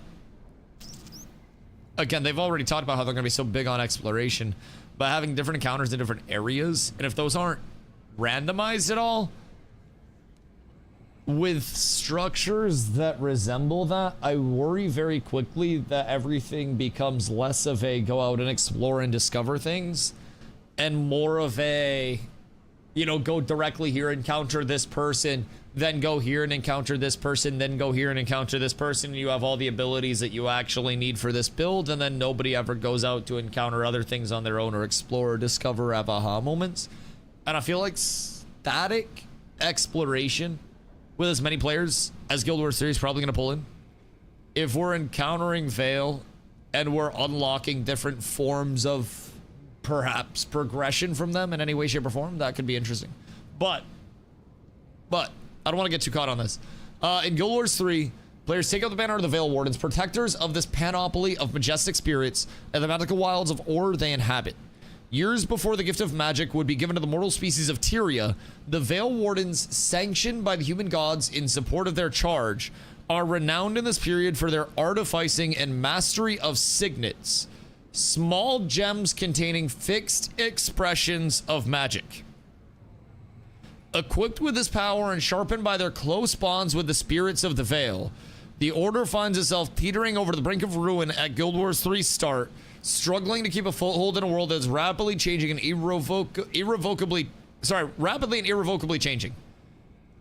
So I basically just had something echoing while I was reading that last bit. Am I crazy to read this and think that we, Veil Wardens, will create gems that we utilize to gain our abilities, and it will be classless progression, not classless progression, but like a classless base? Like, you spawn in as base Veil Warden, and then you create these signets, and you use your signets to give yourself your abilities on the blank canvas, and you mix and match. Because that would go in line with discovering more abilities and unlocking them as you go through exploration. You'd get recipes for different signets, you'd have to go places to train how to make the signets, and it would open up an ungodly amount of progression. I think the magic will just be there. It's just that the magic is not baked into your soul. It's setting up for the magic to be more grounded. I could be reading into it wrong, but that's what I feel. I mean, we could all be reading into it wrong. I could be reading into it way too much. And we could also be reading into it completely wrong or sideways. But I just want it on record that this, to me, I'm deadass screenshotting this, and then we're gonna go here, and we're gonna paste, and then I'm gonna do this. Classless progression / unlocking of skills. I'm gonna label this. Not that I'm like 1000% confident, and I do feel as though there could definitely be a bit of overread on my part in this. But the fact that we are the Veil Wardens, right? We don't have magic given to the mortal species of Tyria. We are sanctioned by the gods, and we're renowned in this period for artificing and mastery of signets, which give us the magic. So we only get our fixed expressions of magic, which, to me, a fixed expression of magic would be a skill. Like, a fixed expression would be like, this is a signet of fireball. This is a signet of heal. This is a signet of whatever. Now, again, I feel like I could be reading into this way incorrectly, but I feel PoE style tree, I think far simpler. I think instead of a tree, you have almost like, I don't know, maybe PoE style socketing? In like PoE 1 style socketing, in the putting the signets in like a piece of gear or in a slot that you have in your character sheet. Maybe it's like signets or accessories, and you can have a certain number of signets equipped that can give you almost like a classless feel of abilities across your bar. Think of almost like a, you know, say I have a signet of fireball, and then I have a signet of barrier, and then I have a signet of, I don't know, a signet of gravity, where it's just like a whoop, and I pull people in, and then I fireball, and I have a barrier, so I'm super tanky, and you combine 3 signets and then have a switch or something like that. That could be, it could be any number of allocations though. But when I look at this, Final Fantasy X-2, oh my god, I haven't heard Final Fantasy X-2 mentioned in any loving capacity in a second. Holy. Final Fantasy X-2. It's like one of those where it's really not the worst as a standalone, right? It's not that bad as a standalone game at all. But as a follow-up to 10, it's like the Diablo 3 to Diablo 2. If an independent ARPG developer dropped Diablo 3, I'd be like, you're doing great. But Blizzard dropping, I was like, oh no, this is terrible. This is terrible. But I digress. I feel like in my core,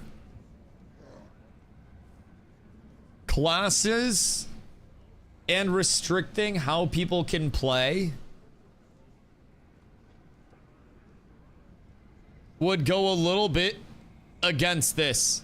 So when we go back to their philosophy for Guild Wars, respecting your time and investment.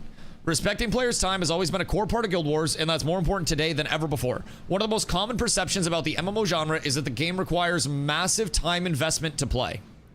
Historically, MMO engagement has been viewed as an experience like a second job, where players spend large amounts of time preparing to have fun before they can actually engage in the fun parts. Only have 30 minutes to play? Don't play an MMO. You'll need that time just to organize your inventory.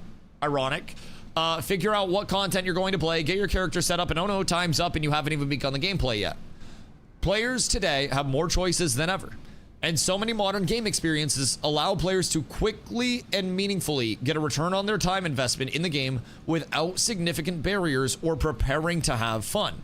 That means our responsibility isn't just to create content, it's to make sure that time spent in the game feels meaningful. This has always been important to ArenaNet in the Guild Wars franchise, but we're continuing to evolve this philosophy for the modern era of game development and asking how a genre that is dominated by 10 to 20-year-old games modernizes this space.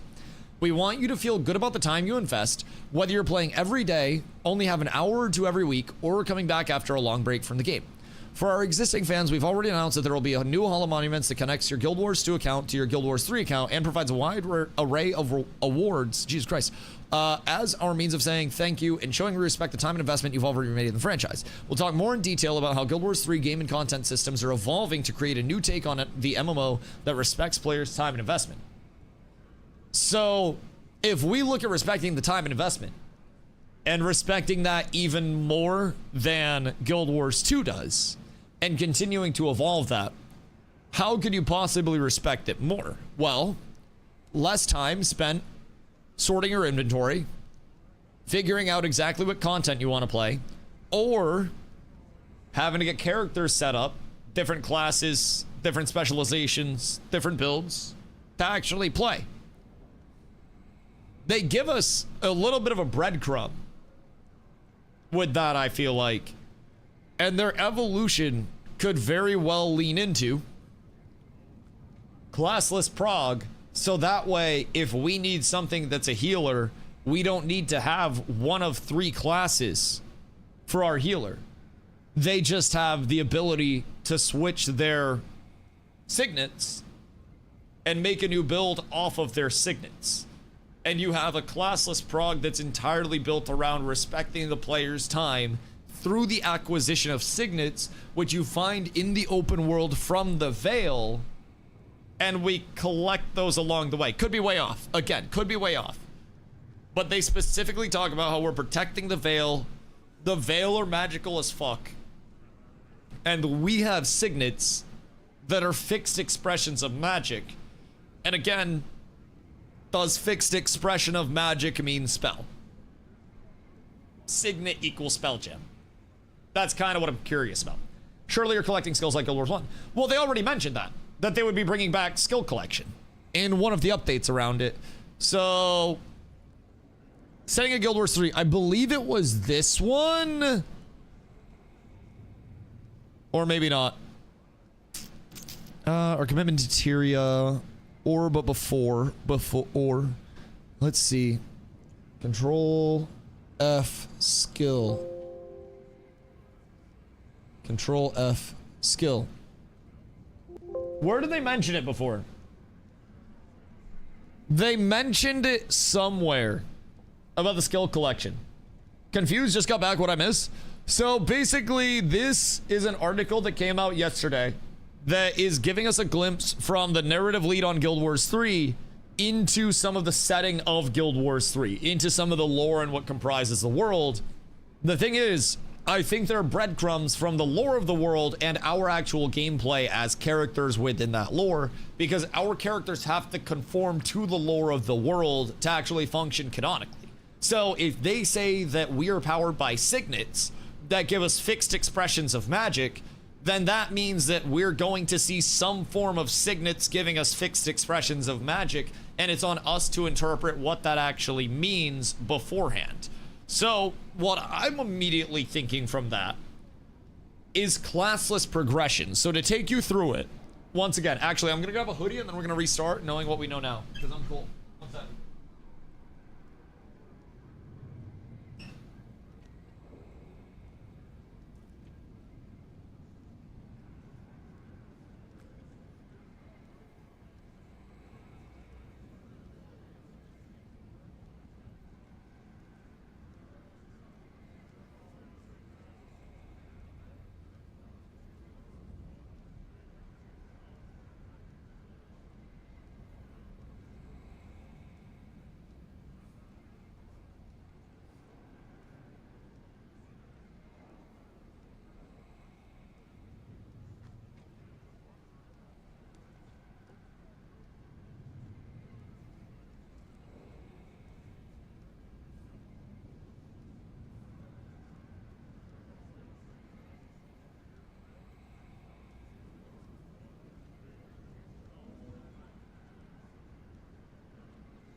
I've returned.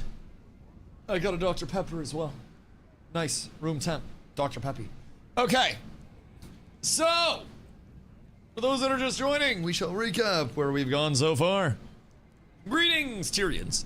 This is from Aaron, narrative lead on Guild Wars 3 with a curious question. What do you suppose Tyria might look like without rampaging elder dragons? After almost 14 years of Guild Wars 2, that might be difficult to picture, but the annals of Tyrian history offer some is it actually annals? Annals or is it annals? Because I feel like it's just annals. Anyways, offer some glimpses of what a world might be like, and a few of those glimpses are as striking as the Orient Golden Age.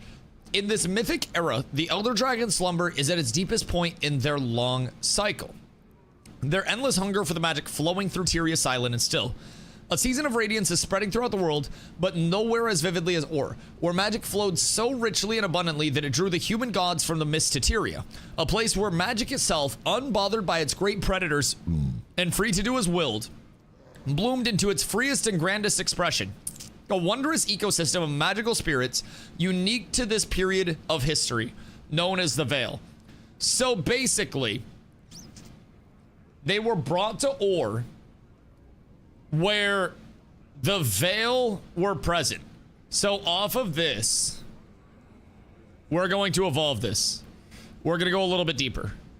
So supporting evidence on this already. We're going to have to go further. Hold on. We got to have an arrow. And then off of that arrow, we bring this in. Oh, shit. We're going to have to make it way larger, aren't we? Bang, bang. All right. Hold on. Okay. So now we zoom back in. And I got to make sure this didn't get cut off. Fuck. Control V. Perfect. Literally could never even tell. Could never even fucking tell. Okay, so theory on this. Vale equal giver of abilities in the world. So theory is that classless progression is at the core, and a Vale will be throughout the world as basically gods, givers of abilities. Well, we could also encounter the Vale. I guess I misworded that. So basically, my thought on this, gods, givers of abilities, but we're sanctioned by the gods. So in terms of the lore, we are Vale Wardens sanctioned by the human gods in support of their charge, but we're not given directly our abilities from the gods. It says we're just sanctioned by the gods, and we're renowned for artificing and mastery of signets, which are small gems that have the expression of magic. I believe the Vale, the area is what we defend. This says that there are spirits, a wondrous ecosystem of magical spirits unique to this period of Tyrian history known as the Vale. So is the ecosystem the Vale? So it would just be general spirits type shit? Can we go to Canada to get Costco poutine? Why wouldn't we just have that in Southern Maine? I feel like we probably have that at the Costco in Southern Maine. I would just guess there. I'd look there. They don't. Weird. Call and ask. Maybe they can make it. So. Okay. Okay, hold on. So, Vale area. That makes sense because I say a place where magic itself. So, what if we go to the Vale to train? Or we have some interaction of Vale for our signets. Because the largest thing that I'm trying to figure out right now is how would we get more, like, accessibility to these signets? Perhaps we have to learn shit similar to masteries in Guild Wars 2 and then go into the Vale to craft our signets or some bullshit, and we get access to the veil as a result of it. And that's how we access crafting of signets, and then we have our artificing. Because I just, like right now, even without reading all of this shit, this to me, and we'll go back and check on this more as we read down, but signets already have a ton of lore on them from Guild Wars 1. Those what we found is here, ancient ore that's full of magic and spirits and whatnot. Before the gods granted magic to humans, there was no magic as we know it in the world.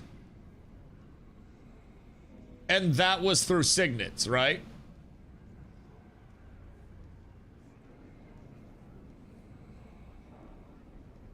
So how would we go about getting more signets? Signets already have a ton of lore on them from Guild Wars 1. Can we look it up on the wiki?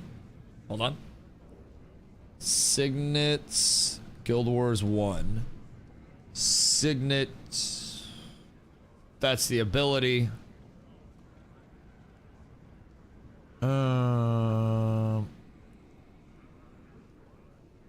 According to lore, signets. Oh, wait, hold on. Hold on. Wait, this is actually a huge find. Wait a second. Wait a second. We might have just slapped out a banger because of this. Wait a second. Wait a second. Let me get this so I don't flashbang you guys. Because right now it's a flashbang. Hold on.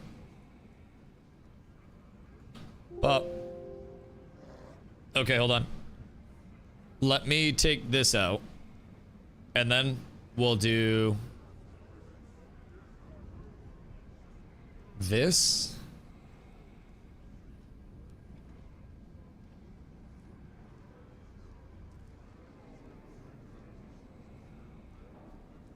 And then, can I zoom on this and have it be readable? Okay, yes. We're up. All right, so basically, boom. So, what we're looking at here, signets dropped from bosses, limited uses. Seemingly. I don't think they would do limited uses. Guild Wars 1 wiki. Probably not limited for Guild Wars 3. Okay. We'll slap this up here. So effectively, what the Guild Wars 1 wiki says: signets as a skill derived from the original ring concept of skills. During Guild Wars development, characters had one skill for each of the primary fingers, leading to the current skill bar size of 8, and derived their skills from skill gems dropped from bosses. So these were skill gems that were dropped from bosses for the initial chase. And then we have, according to lore, signets are special tablets designed to hold a limited charge, essentially magical batteries for use by individuals otherwise unskilled in the use of magic. So this isn't even like signet skill in Guild Wars 2. I don't know if those are supposed to be lore-wise related. I can look at the Guild Wars 2 wiki as well, but according to lore, signets are the special tablets designed to hold a limited charge for use by individuals otherwise unskilled in the use of magic. Which would also lead us back to, we are renowned in this period for their artificing and mastery of signets, small gems containing fixed expressions of magic. So, we learned how to create the signets, we create the signets, and then we use the signets to express our magic, leading to classless progression in Guild Wars 3, thus allowing you to have your time respected. I feel like it's going to be like PoE skill system with like skill gems, because that could be a theory. That could definitely be one. They're going classless. Nothing's confirmed. I mean, unless you consider this official Guild Wars 3 like announcements. But like, personally, I'm just kind of theory crafting what could happen because I want to have a living document. So, what could this potentially lead to? Pewee 1 skill gems, question mark. Signet crafting, question mark. Where recipes... Hold on. I'll use English. Where do recipes come from?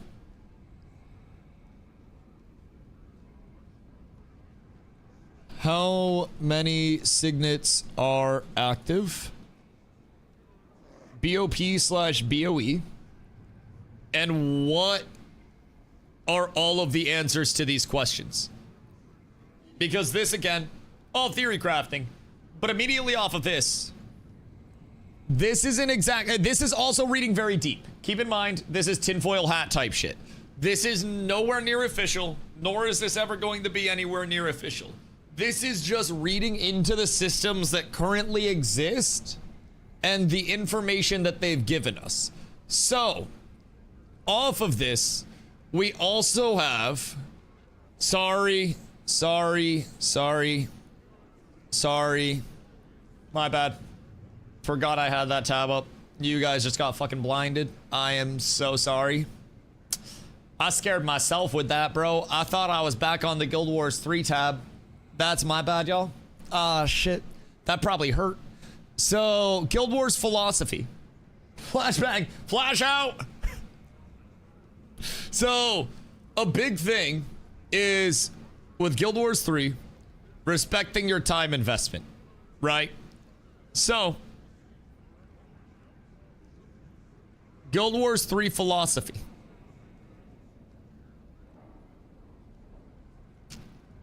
Hiya. We'll have an arrow coming off this side. Oh, you have to be slightly larger, sir. There we go. And then over here, we'll go with you. Then we'll have to shrink this down a wee bit because we'll be zooming in on a lot of this. So that'll be fine. Respecting your time and investment. And then they also state that, let's see, where is it? Only have 30 minutes to play. You'll need that time. Don't play an MMO. You'll need that time just to organize your inventory, figure out what content you're going to play, get your character set up. So, with this, they also mention the amount of time preparing to have fun before you can have fun. So, this, while it's also not directly indicative of anything, could also lean to something like a classless prog, simply because they don't want people to feel like, oh, you have to have a guardian while I don't have a guardian. You have to have a necro to play a strip while I don't have a necro. And with this seems, of course, less inventory management, right? Less time figuring out what you want to do, and also less time to get your character set up for the gameplay itself. And getting your character set up can be having to re-level many alts to feed into whatever roles you want to play, instead of just mastering one character and having alts for whatever reason if you want to, just on the side for immersion or whatever it may be, to play with other groups of people, whatever. But even then, alts almost seem like they aren't a large respect of players' time, especially if it's an alt that you make to only play situationally because you have to, where your main character could cover all of the bases for you. So, potentially, there will be alts. I mean, everybody will always have alts. I'm not saying they're going to restrict people to one character, but I think there could be a world where if classless progression is a thing, you can have one character validity where you don't need alts to feed into your main through other sources. Something like a Lost Ark system where you have to farm shit up on your alts to feed into your main. I don't really see that. And with a classless progression system, if that is what they bring in, that's also going to have an implication on what people do for alts, because classless prog could be a correlation of not having restrictions on crafting as well. So, don't need to a Guild Wars 2 weekend.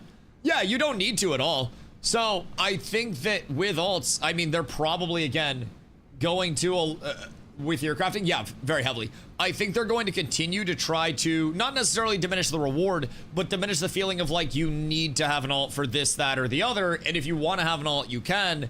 But making people feel like they need to have an alt in any way, shape, and form, including another class, isn't making a casual player feel like their time is respected. And this right now is screaming to casual players where they're looking at, you don't have to level an alt just to play a different build. And with their mention of signets as well, make stuff come out. Not even that. Just let every single character be every single thing. It's super easy. Just give a finite amount of skills and give people classless prog, which is kind of what things are seeming like, because they mentioned that our magic doesn't exist in the lore yet. Ants, what up, dude? We're having a loregasm deep dive. We're having a very deep loregasm deep dive. Wait, hold on. I can't type. I'm so nervous because of you. Oh my god.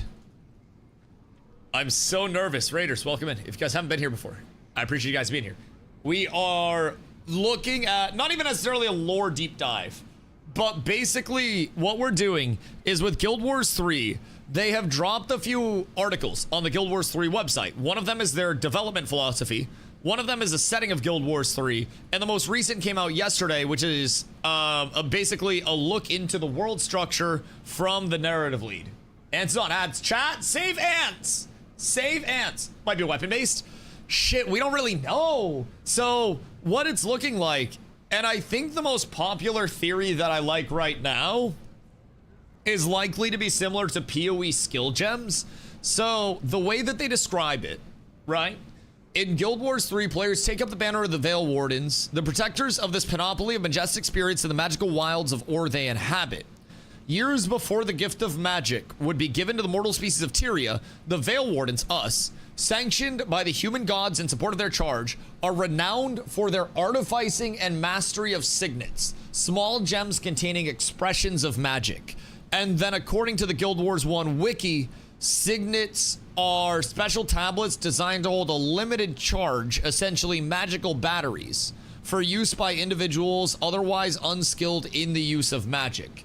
So, there are two ways that this could go. Do you just need to have a signet on you at all points in time to be able to cast your class's version of magic? Or are we crafting signets to actively socket and to actively generate our abilities with, because they've talked about how ability discovery is going to be a thing again, similar to how, well, not similar to, but almost adjacent to how Guild Wars 1 brought in some ability discovery. So with that in mind, if we're going around and we're discovering new signets and new abilities, then that would mean that we're developing that more. Skills 6, 7, 8, 9, 6, 7. Sorry, that's my bad. Sorry.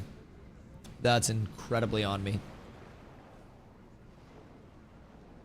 Incredibly on me. I'm so sorry. I have to not get those subs.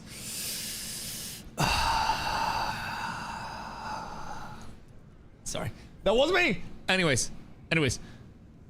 So on the Guild Wars 1 side was Signet as well. And again, just going off of Guild Wars 1 wiki because I mentioned how ability discovery may be more similar to Guild Wars 1. Signets is a skill derived from the original ring concept of skills. During Guild Wars 1 development, characters had one skill for each of the primary figures, blah, blah, blah, blah, and derived their skills from skill gems dropped from bosses.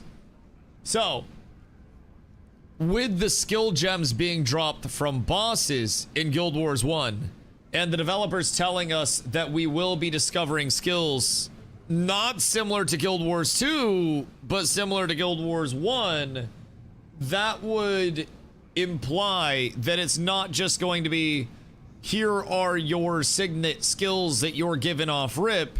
This would imply that we are going to be discovering new skills through signets along the way, and could be a basis for very classless progression, in conjunction with them wanting to continue evolving on their respective players' time, not needing to spend a ton of time getting your character set up, and modernizing the genre.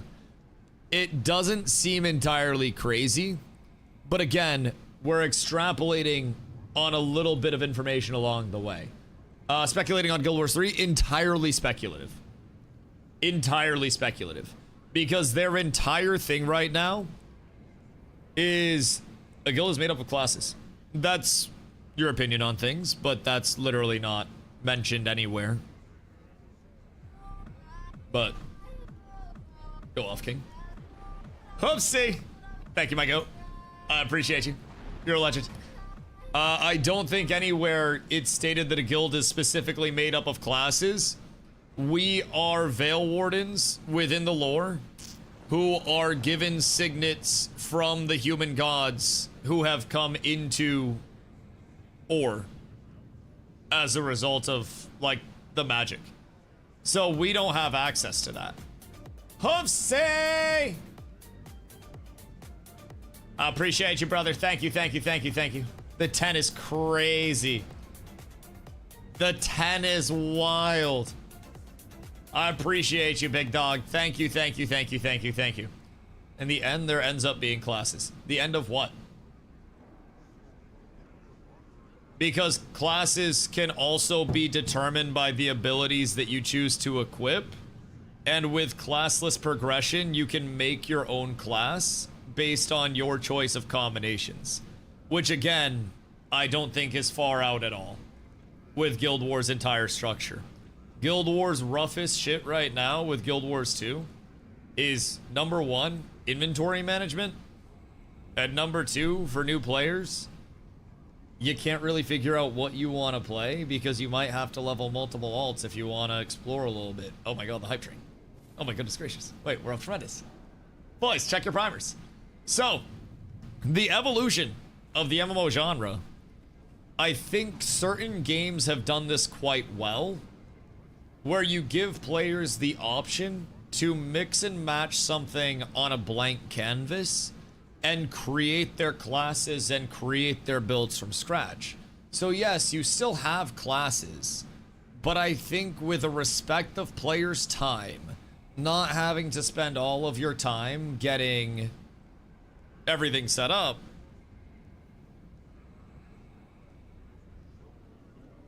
it makes sense. How do you balance it? The same way you balance everything else.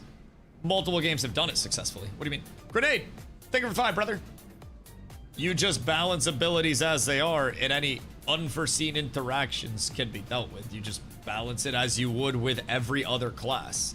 For classes, it can go very wrong where every one of them mother runs 1 meta DPS, 1 meta tank, and 1 meta support set in stone builds. Shiro. That's already happening with Guild Wars 2 classes. Can you tell me that's not? What is the meta 3v3 composition? What is the meta 5v5 composition? What is the meta world versus world composition? What is the meta PvE composition?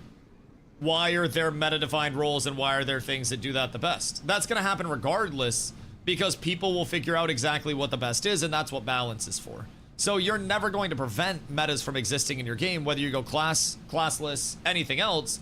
The only difference is every time you change your meta, you're either going to have to re-level a class if you want to stay with that meta, or you just switch the gems or what you're using to get to a meta where, despite balance changes, which is entirely on the developer, by the way, if you see Fireball is being run in 62% of builds and you nerf Fireball, then a new meta will come about, but players will either have to re-level a class that doesn't have Fireball, or they will just have to switch Fireball out of their build with another gem and make another class combination off of that.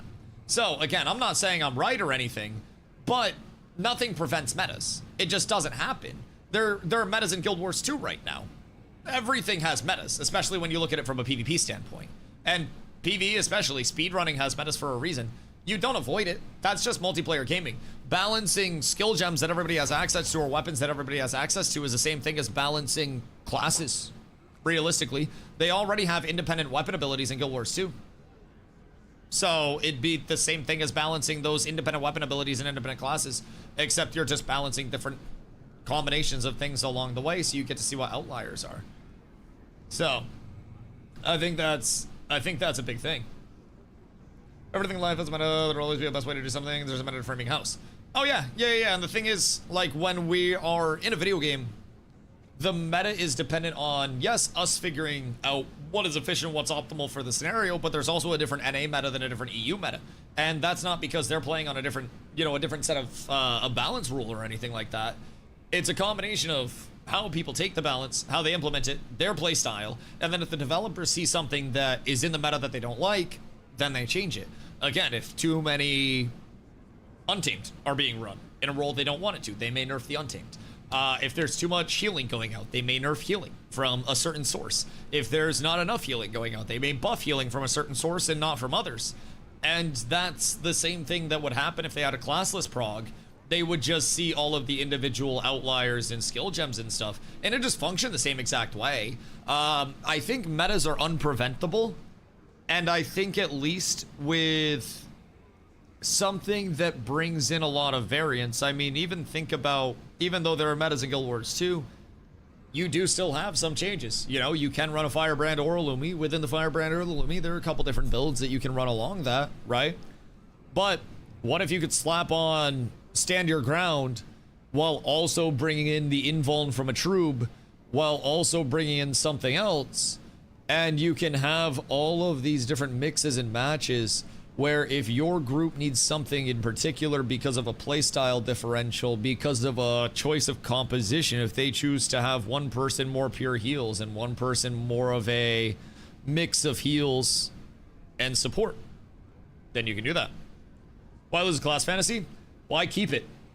Why force players, when you're trying to respect their time in the modern day and age, to level arbitrary characters to simply experience a different set of spells? The class fantasy isn't something that the developers have to handle to you. I still had the class fantasy in New World when I played a bruiser because I played Great Axe and Warhammer, and my role was that specific. New World still had the class fantasy of healers because you ran a life staff and an offhand to complement your life staff. It had a class fantasy of supports with a void gauntlet and an ice gauntlet. It had a class fantasy of kill squad players with melee weapons that were built on light armor and assassins that were built up with that. But it had so many variables to the class fantasy where your assassin wasn't just one thing. So, Ranger, for instance, yeah, New World had a bow. So if you wanted to be a Ranger, you would put a bow on in New World, and then you would play with a rapier or something evasive as your offhand, and you would play the Ranger class fantasy with your bow in New World. Yes, that's a class fantasy. Something assassin-y is a class fantasy. That could be a thief class fantasy if you want to call it that. Bruiser was a warrior class fantasy because I had a great axe and a warhammer and I went in clumps, and I had an amazing class fantasy off of that. Not a role. A class is a term for something. You could take a light armor that has 2 melee weapons and you could call it a thief instead of an assassin. You could call it a rogue instead of an assassin. You could call it an assassin instead of a thief or a rogue. They're synonymous terms. A role is a class. A ranger is the role that the person with the bow plays. The class is dictated by what the abilities and the weapons are, which can either be restricted to a class choice, or it can be in the player's hands across a blank canvas, and they can change that canvas whenever they want, which is a respect of the time. Ranger is still a role, brother. You're sitting at range with a bow, ranging. Otherwise, it would be called a bowman if you're looking at the class. That's a role. D&D classes were roles, and every MMO is based off a D&D class. The class fantasy is still there if you make it yourself.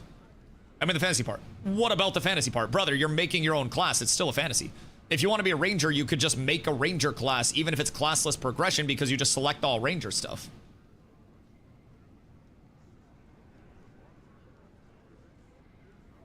It's the same thing. It's just you get to choose. Ranger has lore. Everything has lore. But the lore is all made up depending on what the players want it to be. So your lore of your ranger could be that you started with these signets and then discovered more signets throughout the world and combined those signets from these people to make your total class output, which would be a respect to your time. What is the lore of a ranger other than a story that's dictated either by the developers or by the players, and why not put the lore of the class in the players' hands? The lore is all made up by somebody, brother, and you might as well let players make up their own lore. The story. You're just saying 2 words at a time. You're not even, like, presenting any counter argument. The story is made up by somebody at some point in time, and again, we have been given the ability to craft signets, which are small gems containing fixed expressions of magic, and we equip ourselves with that, and that allows us to access different forms of magic. That's the entire story. That's not saying anything else. This is just saying that human gods give us signets, and then we craft different signets, and we're renowned for our crafting of those signets, which are fixed expressions of magic, and signets are traditionally known as magical batteries that we would have to craft. So, like, that's the story of it. Ranger has a different lore per game. Yes, entirely. Classes are called different things, but what do we want Guild Wars 30 but the same shit we've always gotten? I don't think the developers do, and I don't think anybody does. That's the thing. Classy picking Guild Wars 2 has little to nothing to do with lore anyways. What is the lore of a Ranger in Guild Wars 2? Because if there's a lore of Ranger in Guild Wars 2, then what's the lore of a Druid, and how all of a sudden does a Ranger just get a bunch of heals? Is that because it sounds like what the guy's saying? I mean, I totally get that, but also Guild Wars 2 is here to be Guild Wars 2. Guild Wars 3 is here per the devs to be a completely different title. I'm just saying, this is why I'm almost taking a contrarian approach to what Guild Wars 2 has set up. But really, the devs are also taking a contrarian approach to what Guild Wars 2 has set up. And they have outlined for us very exclusively that this will be a completely different game than Guild Wars 2. Which is, again, why I lean into, with their emphasis on respecting the player time, the class name doesn't matter. You could spawn in as your character, as DustyWhy, and if I put on a bow, and I have bow signets that allow me to enchant magical arrows, then that allows me to be a ranger, regardless of how I want to do that. If I have a fireball and an ice nova and a blink, then I would then be a mage. If I wanted to hybridize, I could do so. And I could be like a battle mage where I equip a sword and I have spell signets, but I use them in melee range with my sword and potentially augment off of that. That would give so much more class fantasy for players to choose without feeling restricted as well. I feel like if they were to make a class-based, I'd be 100% convinced it's so they could sell character slots, and that's the only reason. Though I do expect a class-based system with multi-class potential. I don't think a class-based system would be fucking completely unreasonable at all. I think I'd be more surprised with the classless prog. But I also think that the modern MMO will lose players the second someone says, oh, what class do I have to level? Because it's a point of decision before you get to play the game that requires you to think. And the only thought that somebody should have to make is a cosmetic and a name choice when they start their character. And then the world should open up and it should be decisions from them. I actually hated that decision. What if you just had to name your character and make it look pretty? No racial abilities that actually mattered in combat. But you name your character, you make it look how you want it, and from step one, you're owning your character. You are just rolling through with natural decisions that don't require you to rack your brain too much. And you just start playing, and you discover something along the way where they feed you a signet, and they introduce you to, this is a signet of Fireball. And you can now cast Fireball with this signet as long as you are holding it. Keep this signet on you, equip it in your 1, and that is how you will cast your Fireball. So you put that signet on in your inventory, and then you unlock level 5. And then at level 5, you get a reward that gives you another signet, and that signet is a selectable signet between a melee signet, a ranged signet, and a spell signet, and then you equip that. Feel like it's gonna be PoE 2 classic gimmick, where you start with base class and run whatever the fuck you want. I'd love that so much. Make my life so much better. I make way too many ults because I can't seem to stick with class. And what if you could just mix and match? First I got a rapier and was like, yeah, then I got a fire staff and I was like, yeah, and then you realize eventually you can start mixing and matching for a little different outputs. The thought of that, personally, I feel like gives the same, if not more, class identity for people. And it allows them to explore their identity, which, as we know, the modern gamer likes to do a whole lot. Sorry, my bad. Anyways, so, will we get a new race? I hope so. We haven't even read through this entire article yet. Because we've only had 3 confirmed, right? So far? Was Firestaff Rapier, king on the server in duels. And I felt like I created something. It was awesome. Yeah, it was nice to take a little bit of ownership of your build. And also, hear me out, if your build got nerfed, You just switch to your other build. Of all the things that certain games have done really well, or sorry, really poorly, especially New World, the ability for players to have multiple different builds and everybody to have a level of access to any build that they wanted to. Even though I was Great Axe Warhammer and played a Bruiser or a Warrior type build, could still be a Fire Staff if I wanted to. I could be a healer if I wanted to. I could be a support. I could be an assassin player. I could be anything. And I could also hybridize so many things and find so many different roles to play. And you also had multiple people who were known for just doing things that others couldn't with certain setups and making it work in a scenario where it shouldn't. And that's where you got a lot of like niche customization. Maybe too many people just switch to the meta. Everybody does that on a competitive end anyways. The only thing is, if people are chasing the meta, they either have to feel like they have to re-level a class to play the thing that's in, or they can just switch up their current build for it. Everybody already plays meta, Death Champ. There's a meta for SPVP. There's a meta for 3v3s. When there are tourneys, there's a huge meta. There's a meta for World vs. World. There's a meta for PvE. There's a meta for everything. There's a meta for gathering characters. Like, there are metas for literally everything. Everything gets optimized. It's just a matter of how can people access that? Do they feel like they get left out if they don't have the time to level a new character? Or do they feel like they can just stay on their character and no matter how the meta shifts and how balance shifts, they can, one, play what they want, and two, change if they want to? Because right now, if you're a player with, as they mentioned here, I need tea tonight. I sound like I'm yelling, but I'm just losing my voice. I'm so sorry. I'm not trying to yell. I'm just trying to talk loud enough. I'm losing my voice. But like with this, imagine if you were one of the players with 30 minutes to play, which is what they cite here. A new meta comes out, 30 minutes to play. You're not going to want to level a new character if that's 30 hours of leveling for your first character. But even if you're still leveling and a meta changes and you hear, oh shit, what I'm playing isn't good. Oh, well, what's good? I can just switch the gems in. I can get a new weapon, right? That's a lot better than somebody being like, hey, Dusty, I'm a first-time leveler, and I just made a Deadeye for World vs. World. I'm super excited to get in. And I'm like, yeah, man, let me know when you get into a group. Probably be when Guild Wars 3 comes out. Like, there are certain things where it's just like, yeah, you can do that, but it's going to feel bad. Where for casual players who just spent a week or two leveling, and keep in mind, 30 minutes a day to play is, what, 3.5 hours a week? If you're playing 30 minutes every single day, which is a casual level of gameplay. 3.5 hours a week. If you have a 30-hour leveling process, that's like 8 weeks for somebody. That's a lot. That's a lot of time. So if somebody levels 8 weeks of their time just to hear that their class sucks, and they've got to go back and completely re-level a brand new character from scratch, they can't have their name. They can't have all the stuff they've worked for. They can't have their mounts or anything like that. That feels very bad. And when games are extremely successful, I think they are appealing, yes, to the sweaty players that can play 8+ hours a day, like some of us.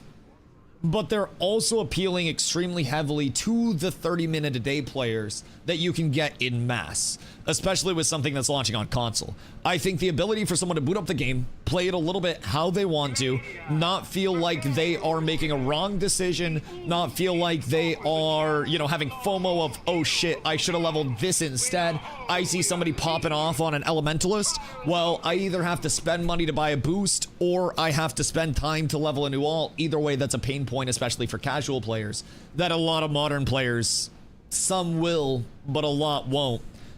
And I feel like that's something that is an extremely low-hanging pain point that also is not respecting time and investment, where if you're respecting time and investment, you allow us to play one character and mix and match that, which I think is large. Are we discussing what we want or what we expect? We're discussing what this could lead to, while also discussing the correlations of how things could be. So we're taking things that aren't necessarily evidential because evidence is set in stone and is coming out and saying it, but we are looking for what they are giving us for information and then thinking about how that could translate in their actual implementation of it in a realistic way. And again, they've already said Guild Wars 2 at its core is far different than Guild Wars 3, and it will be completely different gameplay-wise. Everything's going to be different. That's just what they have said. There will be effectively no gameplay similarities to it. And that at its core means progression is going to be far different, the same way it was from Guild Wars 1 to Guild Wars 2. So expecting it to be similar to Guild Wars 2 in any way, shape, and form, I think is extremely unlikely. I think it is highly likely that we will see something that is completely unique comparatively to Guild Wars 2. And that, to me, means that the defined classes, which are absolutely an inconvenience and a pain point for players that are extremely casual, may just go away. And keep in mind, this isn't me typing these articles. They said, historically, MMO engagement has been viewed as an experience like a second job where players spend large amounts of time preparing to have fun before they can actually engage in the fun parts. Only have 30 minutes to play? Don't play an MMO. You'll need that time to organize your inventory, figure out what content you're going to play, and get your character set up. And oh no, time's out and you haven't even begun the gameplay yet. So everything that they're saying is minimizing the prep time and minimizing the amount of time that players have to put in and the amount of work players have to put in to actually engage in the fun parts, and having that sense of we're here, we're playing, and minimizing the work hours that players put in with MMOs.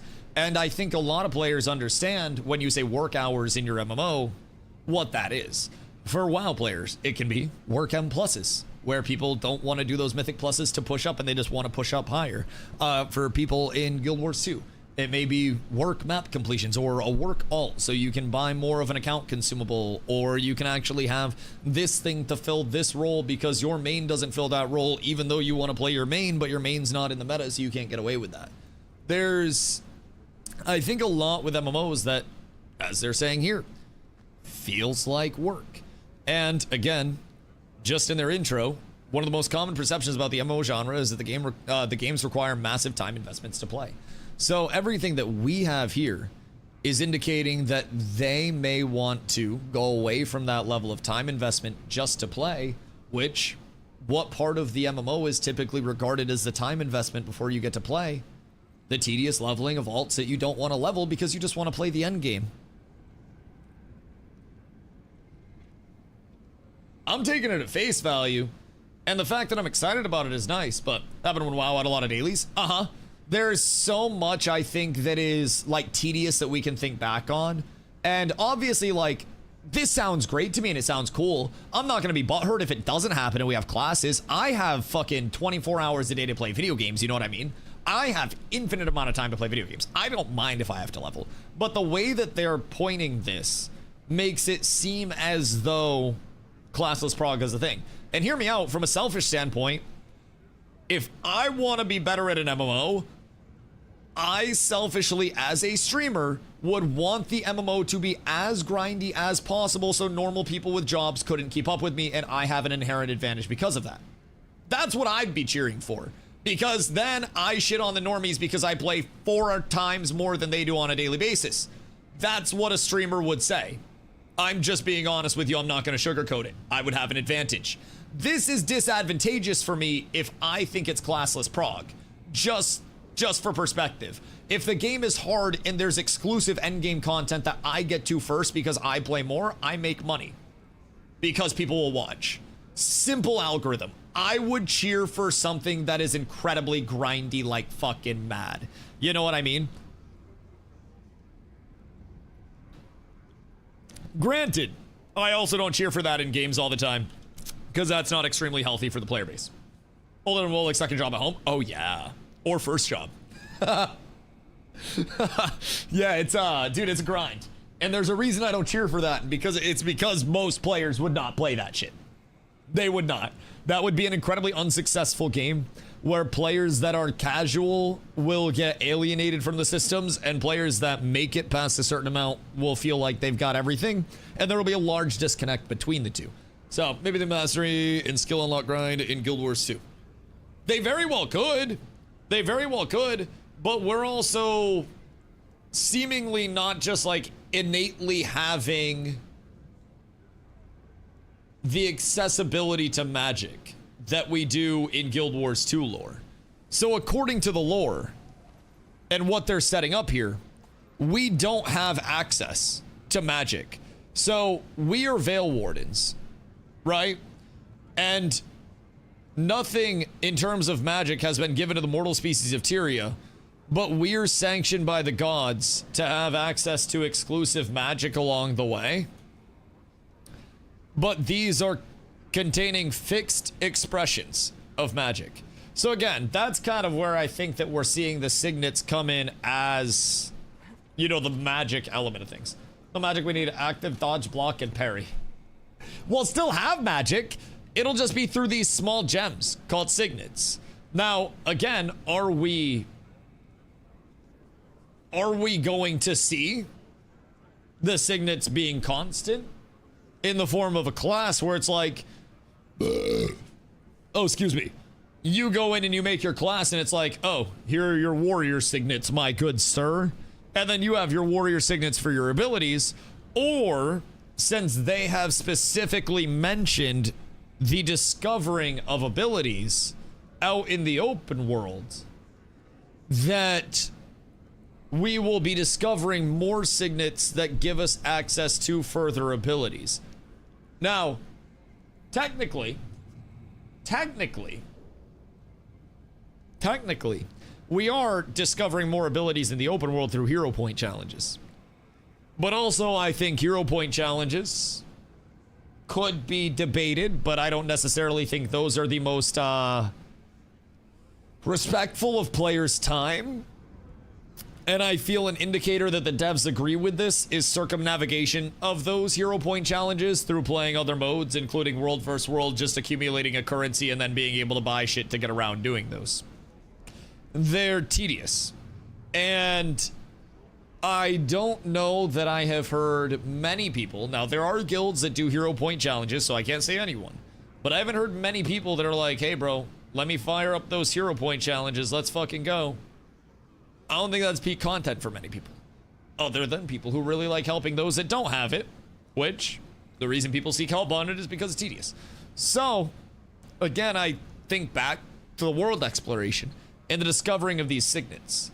Wonder if skills will be missable like Guild Wars 1? I mean, I would have to assume if they're going for a largely, and again, this is me assuming, but if they're going for a largely explorative nature, there will absolutely be hidden Easter eggs and unturned stones that don't get turned over until somebody does, and then it's a matter of how fast the word travels, which is something that I mentioned earlier when we were talking about this, was like static discovery. Oh, wait. Oh, yeah, you were talking about missable in that same way. Skill shots as well. I mean, that depends on the combat system. We don't really have a full deterministic thing on that. However, we can get into that in a second. But yeah, that's kind of what I'm like. That's kind of what I'm thinking out there. So in terms of what you said too, can't go back and get it, but super hidden. Yes. So not a matter of like, you miss it and fuck you, you're never getting this. But from a skill gathering standpoint, it's like, oh, complete this, you know, this event, and then run to this tree, and then interact at the base of this tree, and you'll get a key. And you bring that key to the Krusty Krab, and you use it to get into the vault for the Krabby Patty secret formula, and you trade that to Plankton, and then Plankton gives you Fen to give to Mrs. Puff because she's a crack whore, and then she gives you a new ability. That level of exploration to discover an ability. But it's not uncovered until somebody does that entire thing and figures out all the steps along the way. And maybe the steps along that are kind of cryptic, and people have to get to the point where they discover those through different context clues. So, you know, super rare shit like that within exploration systems where not everything is completely spelled out and labeled on a map, I think can be really fun. But will they want that? That is the question. Now, the way they talk about the movement system and the way they talk about world exploration, it seems like they will want people out and about, exploring in the world, getting active, moving very fast. And when people are moving very fast, maybe you miss things. Maybe you just happen to skip over something. You're good at the nooks and crannies based on Guild Wars 2 when you get into the collections. That is fair as well. Not everything in Guild Wars 2 is immediately given to you and spelled out and labeled, from spoon collections to everything else. There are a lot of little trophies and stuff that you'll get where you're like, what the fuck does this do? And a lot of people will absolutely look at those items as item bloat, where you don't know what it does. But out there's somewhere that can tell, someone somewhere that can tell you exactly what every single trophy does, what all the spoons are for, what you get from which reward and which collection. And there are the historians that know that shit, the same way that there may be people that compile the information with the builds. Or in the early days of it, say hypothetically, again another hypothetical, that there's a form of PvP within the game, and there's a new meta determined by a guild that gets access to an ability that somebody else hasn't found yet. So then it's like, okay, what did we just get hit with, and where did they get it? We need to find this ASAP. And then it becomes an arms race in the early progression of everything to figure out where these abilities are coming from. And that can create competition at the top, and then once it's discovered, it spreads to everybody else like normal. The same way that a new meta with class composition does. I think everything works the same. It's just a matter of like, how do they want to allocate the usage of time? And do they want players to feel like they have to, if there's a meta switch, re-level a class from scratch, get gear all the way up, go through the entire power scaling of a character again? Or do they want players, if there's a meta change, to explore the world on a power scaled character that they're familiar with, where you can go out and then farm up other gems, other signets, or anything like that, you know? I don't really think that kills the class feel. I don't think that kills the expression, but I also think that's a great respect of players' time, where if an MMO were to be able to pull this off, and again, have active enough devs, as you guys have said, to deal with the inevitable metas that would pop up and keep those rotating, because at the end of the day, metas are just determined because an update comes out and something else is determined to be stronger and more useful in the situation. So with the metas in place, they just have to figure out what the metas are, what the usage rates are of certain things, whether it's a class, whether it's a skill, whether it's a weapon, whether it's an armor set, anything in between. They look at usage rates in certain modes and they figure out what the outliers are, and they figure out the usage rates and then the rates of success within the modes, whether that's clearing raids successfully with that, whether that's, you know, something that's being used on a lot of builds, but those builds are all dog shit, so they don't really need to nerf it, because the build that uses Berserker has a 30% win rate, so even though a lot of people are using it, they don't have to nerf it. Of course, just random shit being tossed out. But the balance itself is all dependent on what the devs see, and us as players give them the data that they need to fuel balance changes.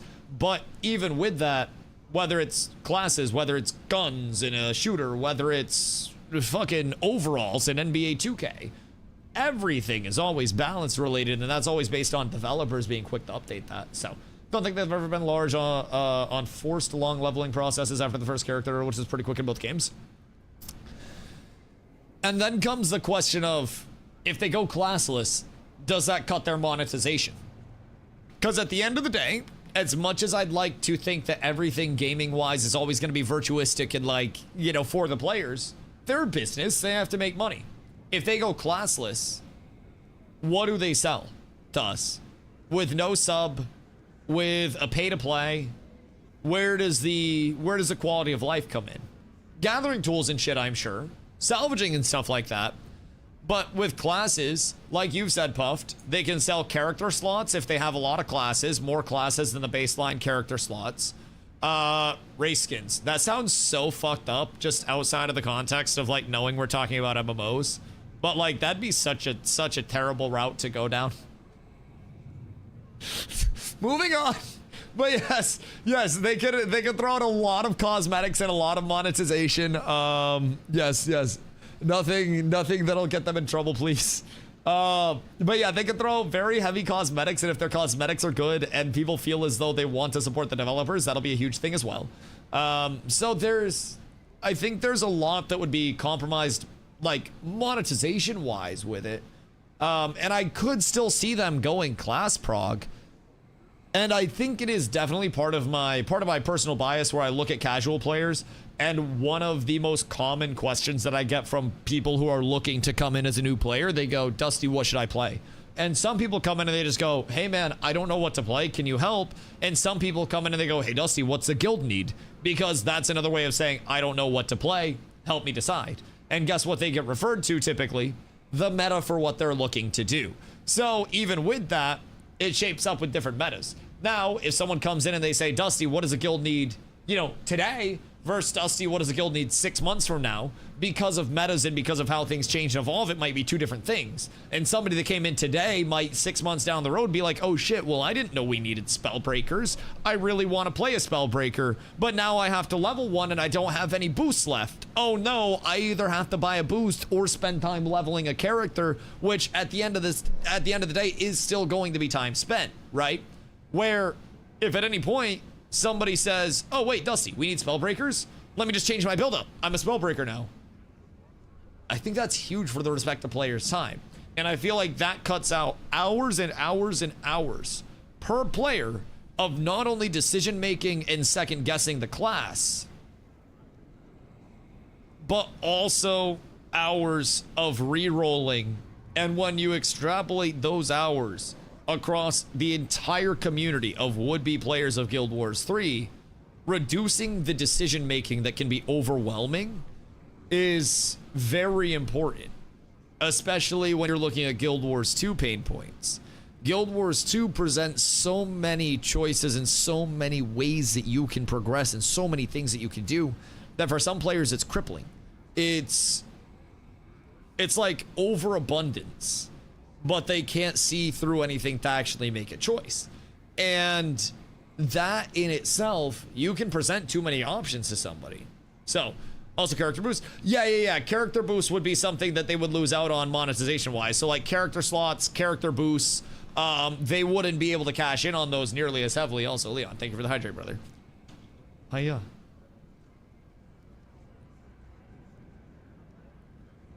But yeah, that's definitely a thing to keep in mind. Like monetization, shit like that. If they decide that character boosts are a large part of their monetization, then maybe they would want to keep those in. But honestly, real question, chat. Real question. How many of you have actually bought a standalone character boost versus using character boosts that you either got with an expansion purchase or from using Tomes of Knowledge and shit? Because I know some of y'all got a shitload of characters, but I don't think many people have really, like percentage-wise, spent on additional boosts, especially after your first character, where you get Tomes of Knowledge so gosh dang quickly. I could level, I think, like 4 characters right now off of Tomes of Knowledge exclusively. I got 9 characters, 1 for each class. You might have bought boosts. Or you leveled. So imagine if instead of having to take the time to either have 8 boosts for alts or level that amount of alts, you could have spent your time exploring the world on your main character and actually getting to the content that you want to play, not the content you have to play. I'm making it like a pitch, but really, what if that's a pitch of Guild Wars 3? Do what you want to do, not what you have to do. Question. Answer. Yes, Chiro in the back. Yes, what can I do for you?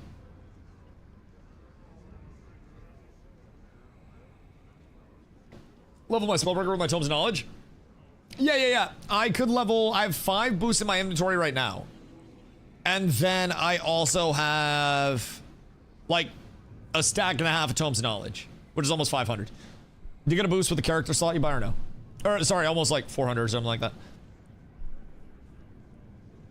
I don't think so. I think it's just the character slot. I believe. Pit is okay, Pit one is no. Oh yeah. I mean, and again, this is all hypothetical stuff that we're discussing.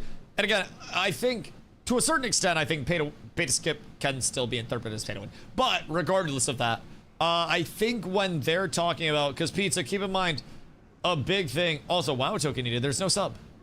What do you mean? Well, there'd be a WoW token, there's no sub. But in terms of a big thing with Guild Wars, their very core philosophy is respecting your time and investment. So that's a lot of why we've been even discussing in the first place the prospect of this interpreting to somewhat classless progression with unlocking of skills, because they emphasize so heavily excuse you, that one of the largest parts of MMOs historically has been them being viewed as like a secondary job. So when you look at this, only have 30 minutes to play, don't play an MMO, you'll need that time just to organize your inventory, figure out what content you're going to play, get your character set up, and oh no, time's up and you haven't even begun gameplay yet. And they mention within their, respecting your time and investment, players have more choices than ever, and so many modern game experiences allow players to quickly and meaningfully get a return on their time investment in the game without significant barriers or preparing to have fun. That means our responsibility isn't just to create content, it's to make sure that time spent in the game feels meaningful. This has always been important to ArenaNet and the Guild Wars franchise, but we're continuing to evolve this philosophy for the modern era of game dev, and asking how a genre that's dominated by 10 to 20-year-old games modernizes this space. We want you to feel good about the time you invest, and whether you're playing every day, only have an hour or two every week, or coming back after a long break from the game. For our existing fans, they talk about Hall of Monuments there. But effectively, they talk about taking down the barriers for people to play the game, and cutting out a lot of the time preparing to have fun and allowing you to have more fun.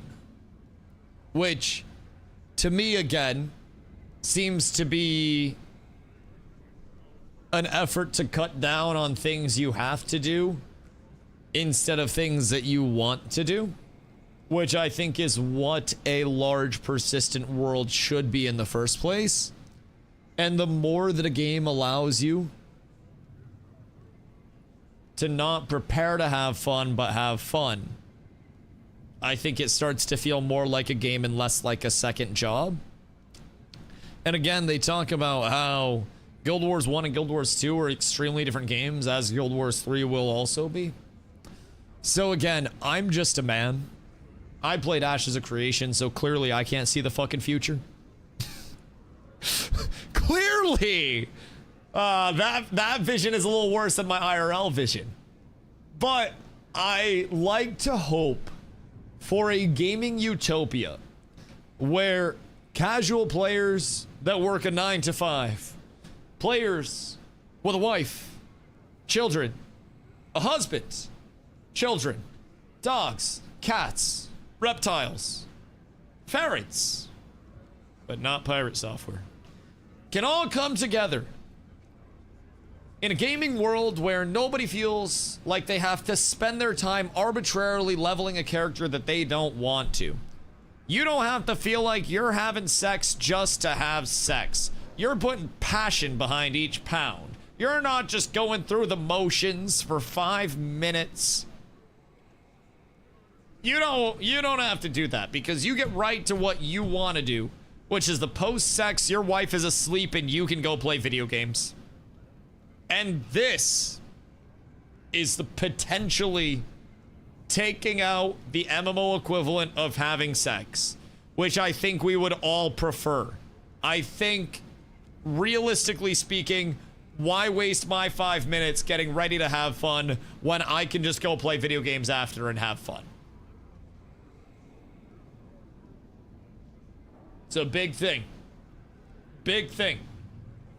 What's doing for 30 minutes is what I want to know. I jump straight into Fractals or World vs. World. Well, that's because you've played the game and you know what you want to do and you've leveled your character. Do a /age for me, Deathchamp, on your account right now and tell me the total hours on your account. Because what if you play 30 minutes a day, but you're someone that doesn't have a leveled character and the geared character and knows what they're doing and knows what a fractal is, or what Wolfwa is, or where to go for dungeons, or what raids are which wings, or what an infallible is, or what meta events are. We know, and I don't even know everything. I haven't done a convergence yet. I haven't cleared all the wings of the raid. I don't really know where to go for all those things. So, you have to be fair. This is... Brother, this isn't saying that the dev doesn't know what to do in 30 minutes. This is talking about their philosophy for Guild Wars for players, not developers, Death. Brother, I feel like there's something not necessarily like clicking here. This is about how players play Guild Wars, not how devs play Guild Wars. So this is saying only have 30 minutes to play because you're a casual player. The perception historically has always been that MMOs are a second job. So for those that have 30 minutes to play, it's historically been seen as don't play an MMO, because you have to figure out what you want to do, You have to get your inventory or your character set up, and you have things to do as a casual player, as a new player. Whether that's leveling, whether that's gearing, whether that's repairing, getting consumables, getting buffs, making sure everything's all in ship shape, running to an anvil to get your gear reinforced and stuff like that. I don't think this is a dev saying, I have 30 minutes to play and can't figure out what to do. But this is an example of, like, people having too many decisions, therefore being crippled by the amount of decisions that are possible. This isn't a dev coming out and being like, oh my god, I can't figure out what to do.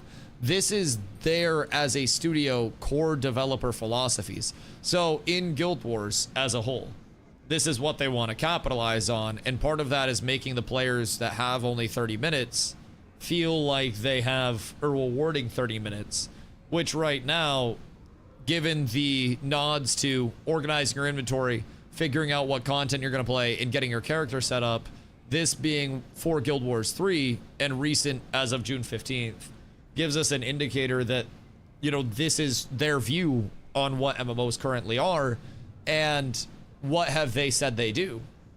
They solve for pain points. And if they say these are the pain points for MMOs, what are they going to solve for? Not having to spend time organizing your inventory before you play. Just spending all of that. Not having to figure out what you're going to do, where you're going to go, and having that, you know, that, I don't know, kind of like knees knocking, if that makes sense. And then time getting your character spent up. They're almost saying, like, these are the pain points. More arcade-like. I can almost see that in like hop in and just start pumping where you left off type way. But I could also see different divergences where you can get lost in different objectives. You know what I mean? So one thing we've been talking about with the skill exploration that they mentioned is something as simple as, you know, maybe we'll just say there's like a chest or a hidden mob or a hidden event somewhere that grants you a recipe to make a new signet. Just say they go with signets representing skills. Say there's this super hidden signet that grants a skill that nobody else has seen yet, and everybody else has just, you know, skipped over that part because nobody's taken the time to do the event, then the follow-up, then the other follow-up. That could lead to a deep route of discovery and engagement, but for a lot of players, if you miss it, it's not a big part of like, oh fuck, I don't have access to this in the first place. It looks really fun. I missed this and can't go back, or I have to go back on a super weak character. They could play their main character. They could go back and explore the world, and they could gather that super rare hidden signet once they get the information on it on their main and add to that main's collection and increase that feeling of like, I've got this, you know? Kind of a cool concept, but again, there's so many variables, so many hidden variables that we don't know, and I would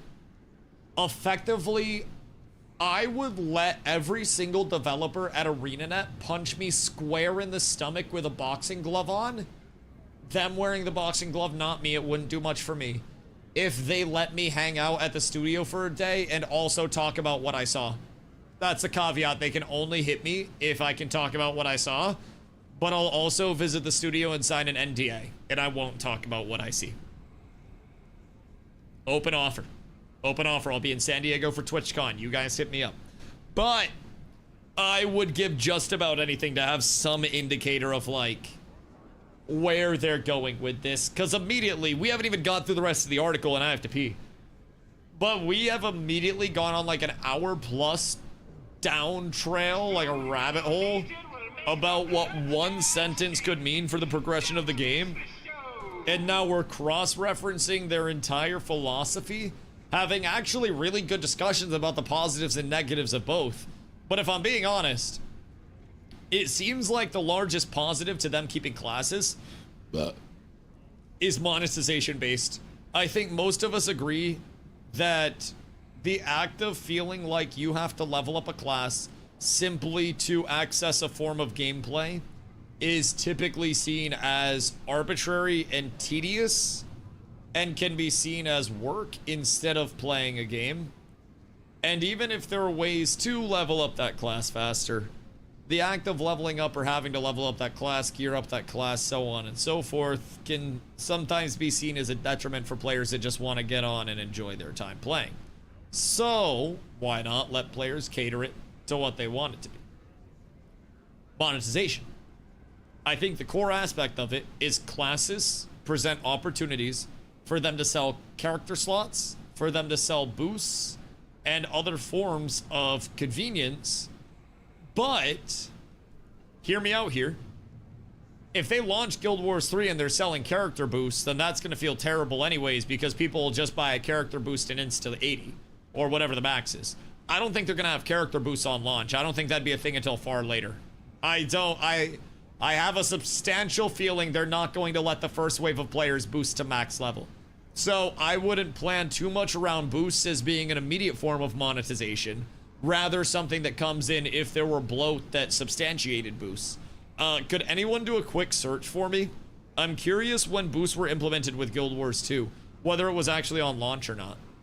Because it would seem very peculiar to day one of a game allow people to skip the entire progression of the game and hit level 80.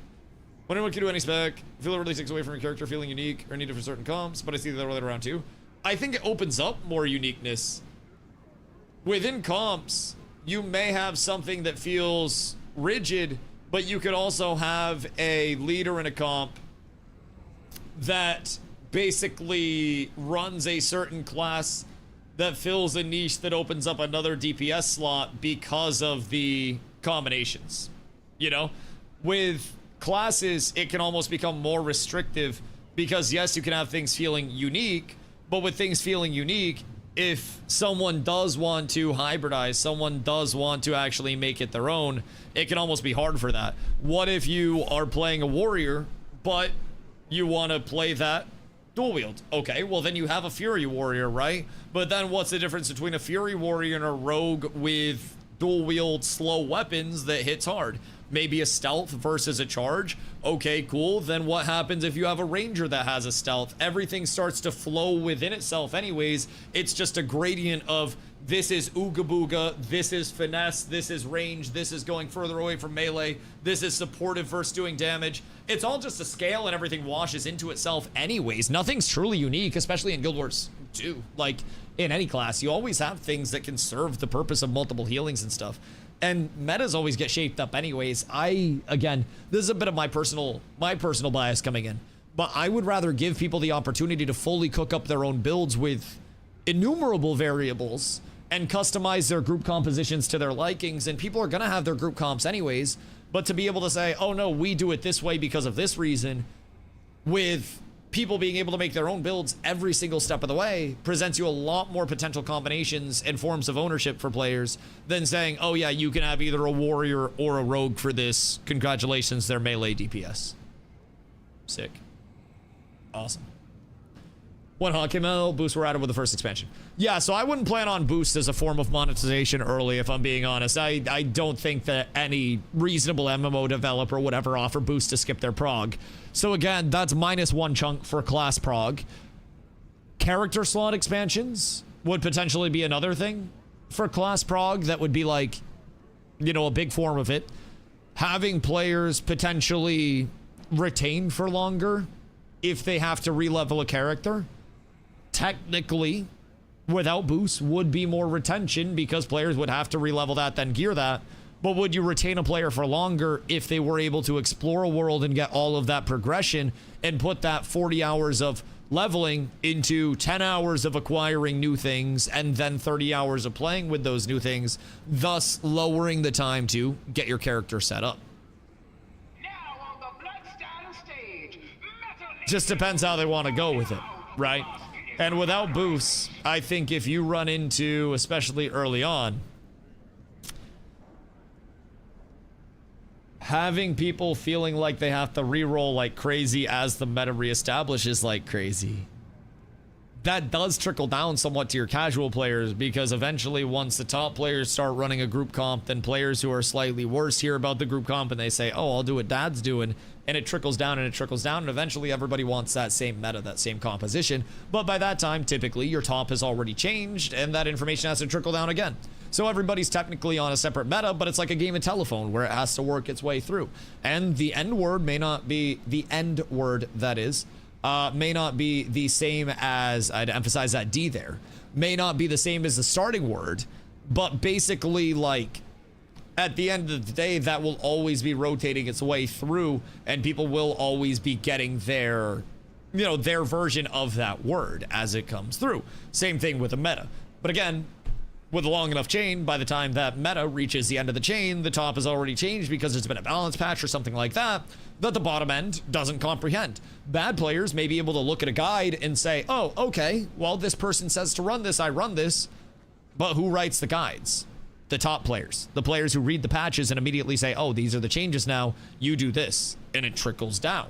Guess what? That just depends on how long it takes to trickle down. And if you think everybody publishes their build day one and the meta is fully established day one, you are wrong, my friend. It just don't happen. Everything trickles. Everything changes.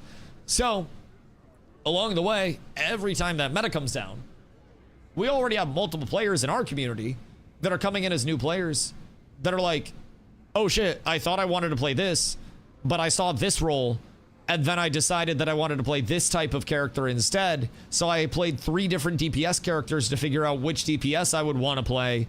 And then after playing DPS, I figured out that I actually wanted to play a strip. So I leveled a strip, and then the strip that I was playing actually got nerfed. So now I have to level a new strip. And out of nowhere, you've leveled 8 characters to try to play one and figure out what you want your main to be, where you could have just put all that time into your main and collecting the progression and the availability of things on your main.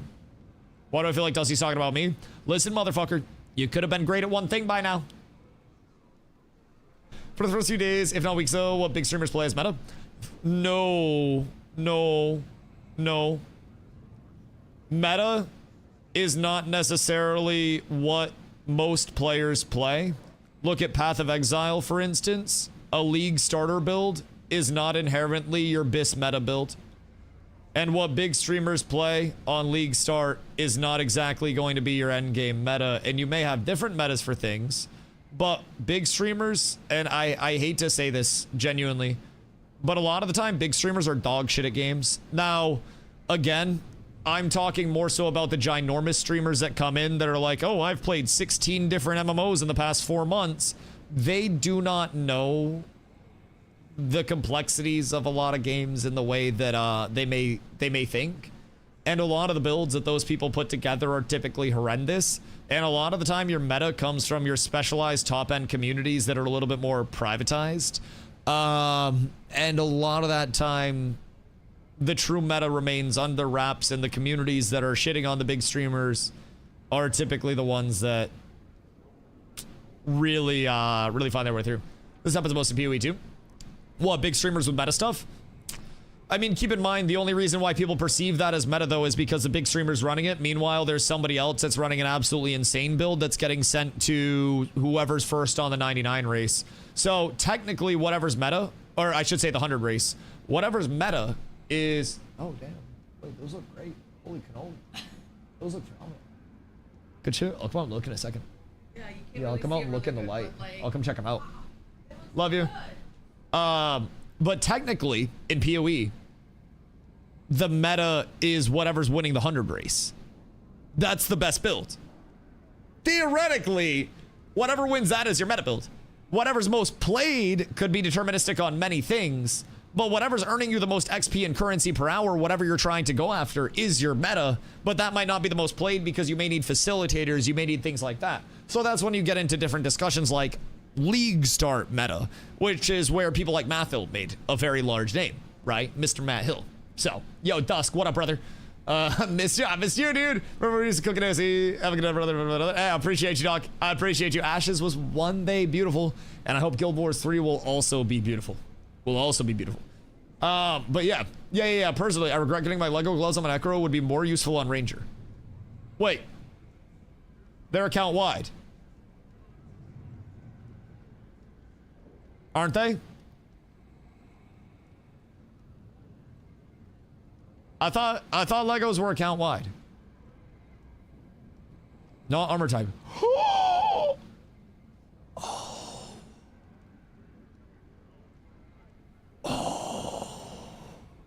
Oh yeah, that sucks.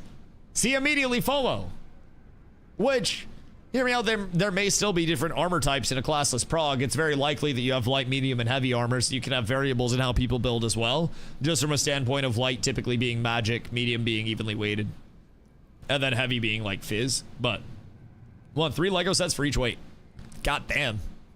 Imagine if they brought in a quality of life with Legos where you could switch the armor weight too. Like you just Ozempic those shits.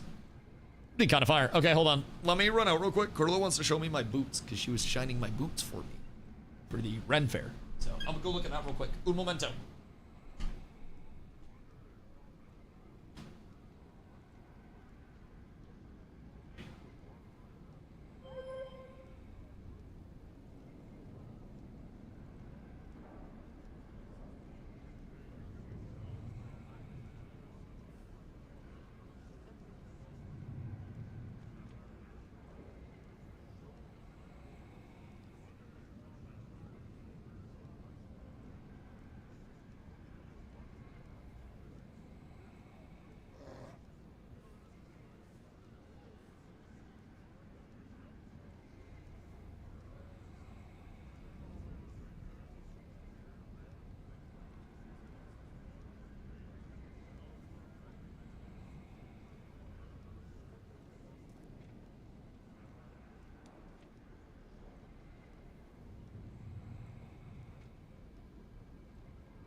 Good day, soldiers. Oh, God. Still eat the armor weight? I mean, over here in Guild Wars 2, is there really any difference with armor weight? Or is it just arbitrary? Like, does it actually determine defense and how much goes out? So heavy armor is more like defense as a baseline than light armor. So, I mean, that's something in general that's nice. So you have more of a reward, I guess. But what's the trade-off with that? With light armor? That you're just squishier because class choice?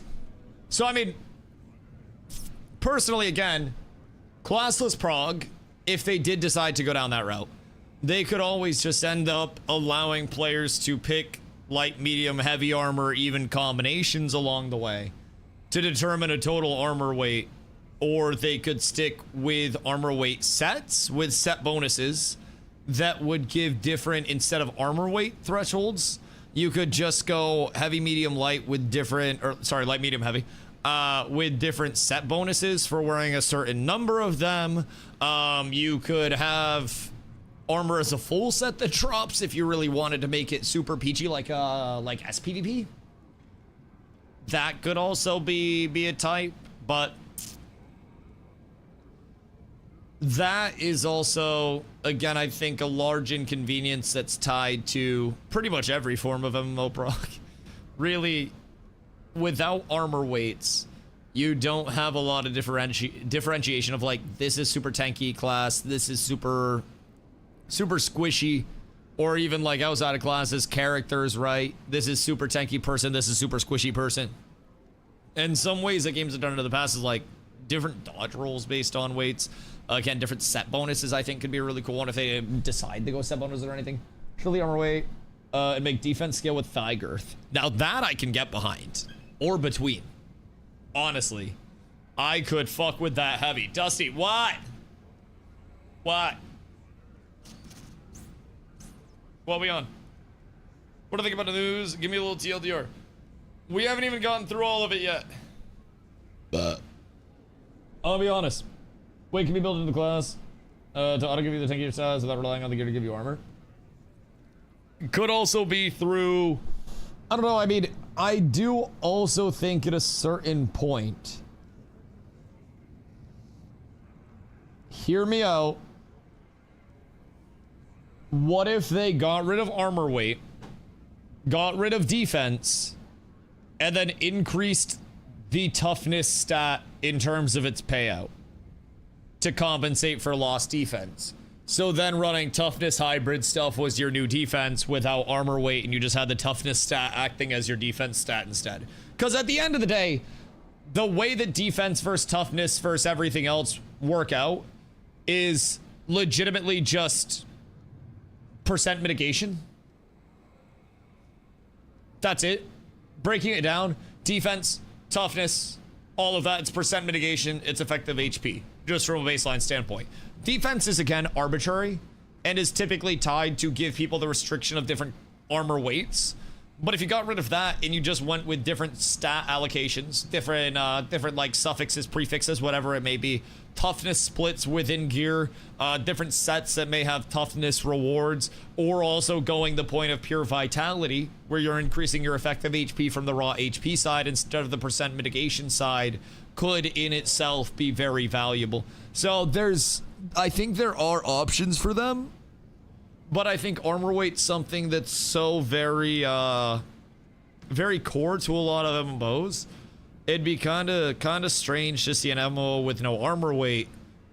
But again, I think there are ways that they could do it with respecting the player time, which is what makes this such a weird time for us as players without anything like concrete, because nobody really has any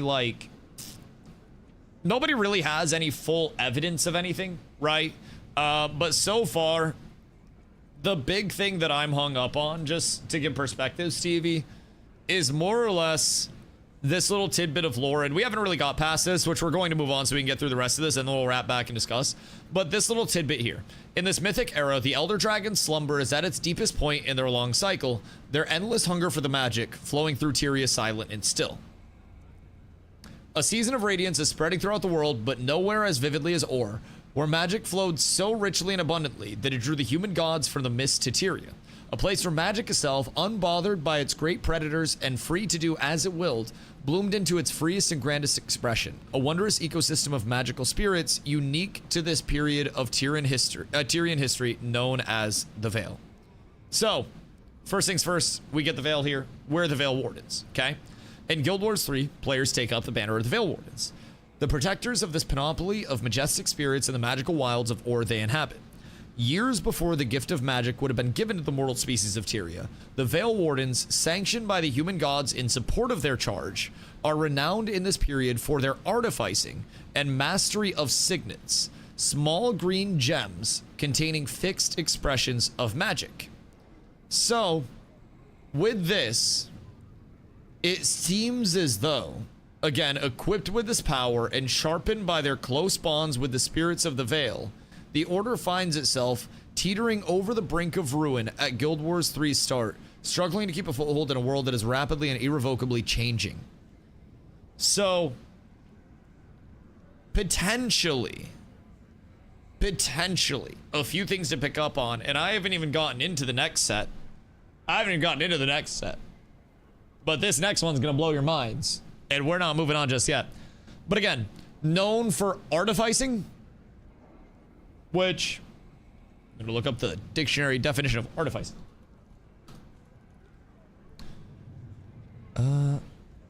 Definition.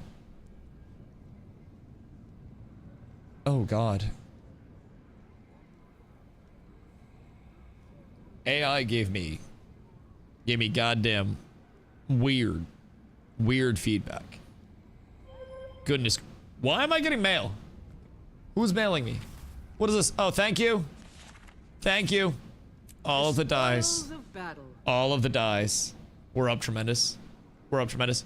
Okay. So regardless, artificing is typically, from a D&D standpoint, looked at like magic infusions and shit. And then on top of that, masteries of signets. Now again, signets. Small gems containing fixed expressions of magic. So, part of me really thinks within the conspiracy board, this is conspiracy board of doom, because of this, and the fact that they have said we will be unlocking skills as we go, this could potentially support classless. Okay? So with the classless, the unlocking of skills as we went makes sense. Exploration of the world, different events, different objectives, different achievements, different hidden things, whatever it may be. We're there. With that in mind, years before the gift of magic would be given to mortal species of Tyrio, the Veil Wardens were sanctioned by the human gods, and they're renowned for their artificing and their mastery of signets. Signets, according to the Guild Wars 1 wiki, are special tablets designed to hold a limited charge, essentially magical batteries, for use by individuals otherwise unskilled in the use of magic. And then, signets as a skill derived from the original ring concept of skills. During Guild Wars development, characters had one skill for each of the primary fingers, leading to a current skill bar size of 8, and derived their skills from skill gems dropped from bosses. So, what if it's a combination of world exploration to get these skill gems or signets, and completing objectives like killing certain bosses, completing certain raids to unlock them, and going through with world expo that not only gives, you know, maybe some form of item-based completion, but also character growth through discovering other skills out and about throughout the world through different methods. Not saying that that's definitely going to be a thing, but I don't think that it is out of the possibility. Also supported by the fact that they talk heavily about emphasizing the only have 30 minutes to play and the casual side, and cutting out a lot of the time organizing your inventory, figuring out what content you'll play, or getting your character set up, and then your session ends. They want you to be able to hop onto your character, know what you're going to do, know where you're gonna go, and just take off and be working on something. And personally, from a again, I don't want to speak for casual players because I'm not exactly a casual player, but I'm also someone that doesn't really like alts. And for me, the prospect of being able to do everything on DustyWhy and be DustyWhy running around the world instead of DustyWhy and Dusty with 2 Ys and Dusto the Clown and Dustin, you know, Dustinius the Third, and, you know, dusting the living room and all of my alts, being able to run around as DustyWhy and have DustyWhy in the world is a nice prospect, even for someone like me that plays all the time. Now, someone that only has 30 minutes a day to play, again, being able to run around on their character, work towards something, even if it's a spell they don't have, a build they don't have, but being able to be on their character and take ownership of that character could be something that they really lean into, as they're really emphasizing, as of the Guild Wars 3 website and their Guild Wars philosophy as a whole, respecting your time and investment. And they talk a lot about how MMO engagement has been viewed as a second job. So what's going to make it feel like a second job? Work hours. What's a work hour? Doing things you don't want to do within a video game. What are things you don't want to do within a video game that's MMO based? Typically, for most players, if I had to ask you one thing that you wouldn't want to be doing right now, it would be leveling a character and exploring a new world. I mean, maybe some people like World Expo, but I have a feeling for most players it would be leveling a character, It would be World Explo for the people who hate that. Then it would be PvP for the people who hate that. Then it'd be like raids and shit like that. Bag management as well. Yes.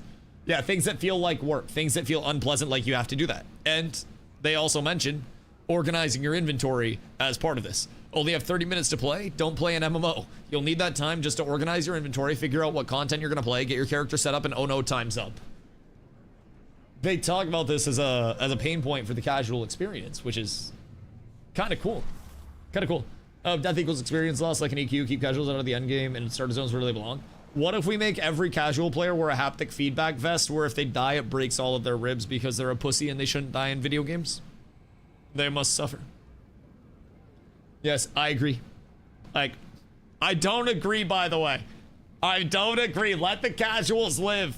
Goodness gracious. Goodness gracious. I say we make the devs play the game after launch, but we put them on those Omni treadmills where they have to actually like walk around the world and shit and actually physically jump and stuff because it's gonna have a crazy movement system. So the devs would have to full sprint and then they'd go into a slide cancel and pop back up. I want to see who can actually make it. I don't even want to see him do combat. I just want to see who passes out last. It's like Mr. Beast style. Star Citizen, you only need 45 minutes to get equipment and find your spaceship. Yeah, but I need to work 16 weeks to buy a goddamn ship. What the hell, Ragna? How's Star Citizen going, by the way? I think they have their single player game is actually making progress towards like coming out, right? I don't know if it's a full single player game, but it's like Squadron 420 or some shit. I think it's like Squadron 76 or something. I don't remember exactly what squadron number it is. But there's like a squadron game that's like single player, right? Squadron 42. Fuck. It's Fallout 76. God damn it. I'm such a casual. My bad. My bad, dog. My bad. So what's that supposed to be? Is that supposed to be like the Star Citizen world, but kind of like shrunk down and in a more single player experience? Because honestly, hear me out, might be a crazy take, but I think that might actually be pretty fun.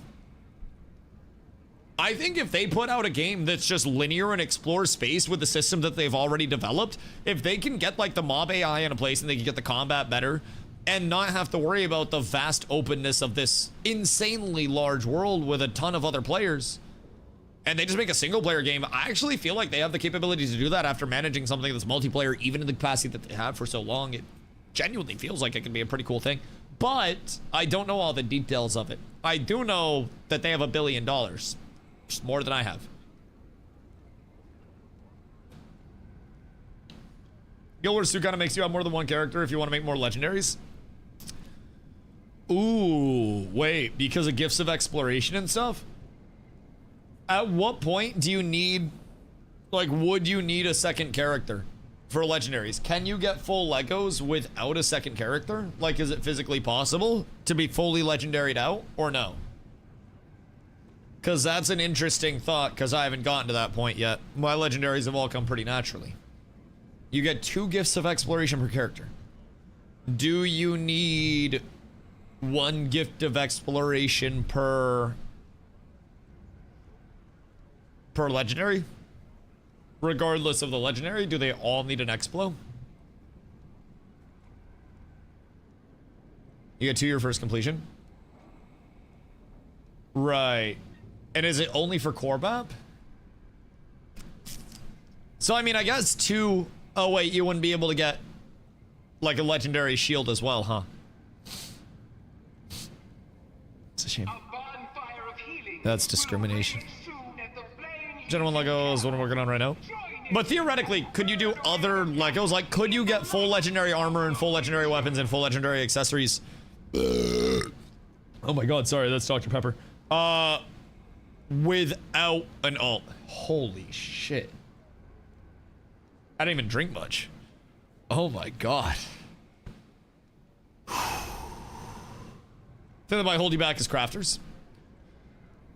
Which, I mean, you could do on 1 character, right? You would just have to level and then unlearn and then relearn, because off of that process, you retain the levels, yes?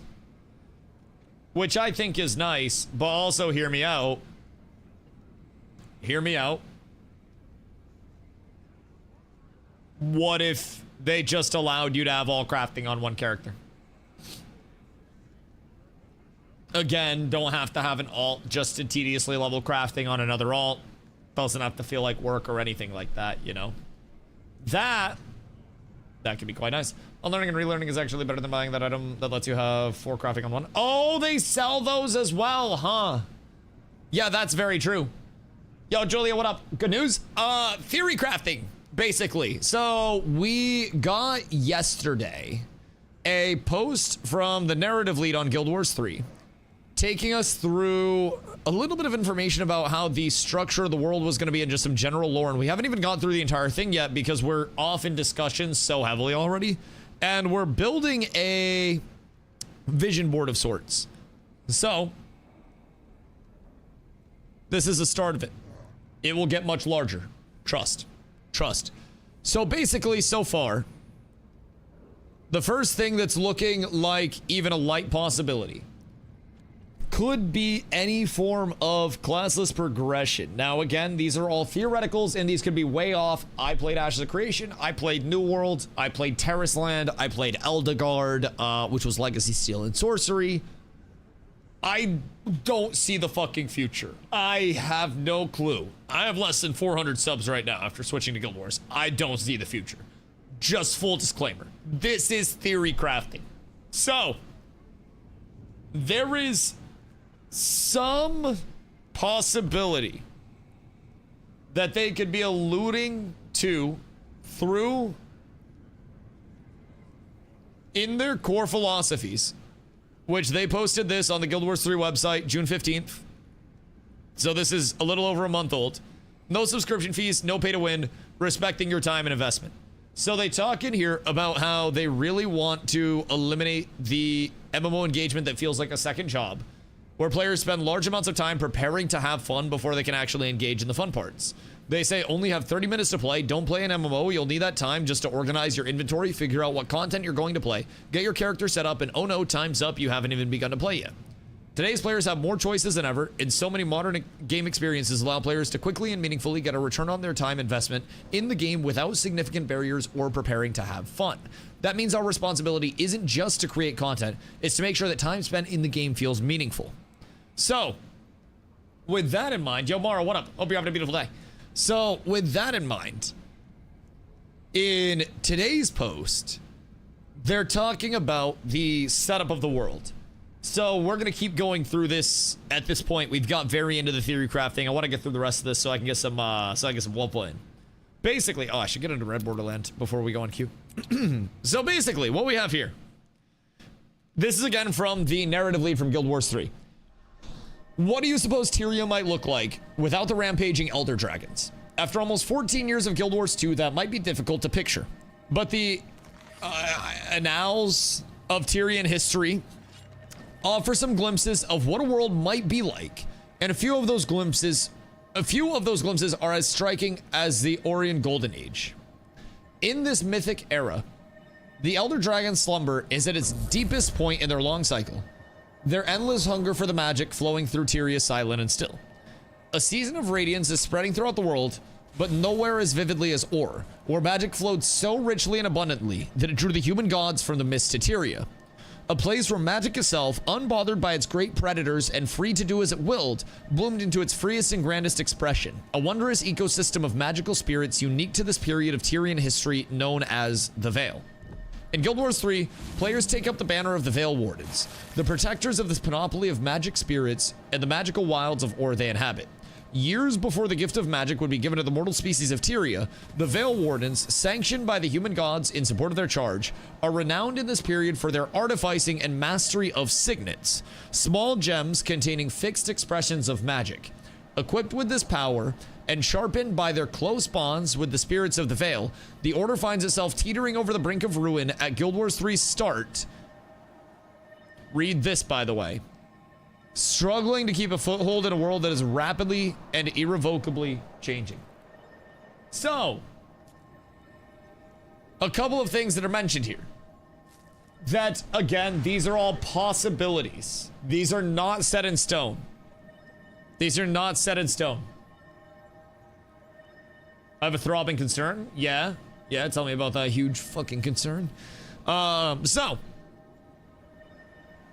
first things first. We said, what are these signets in terms of the lore of Guild Wars?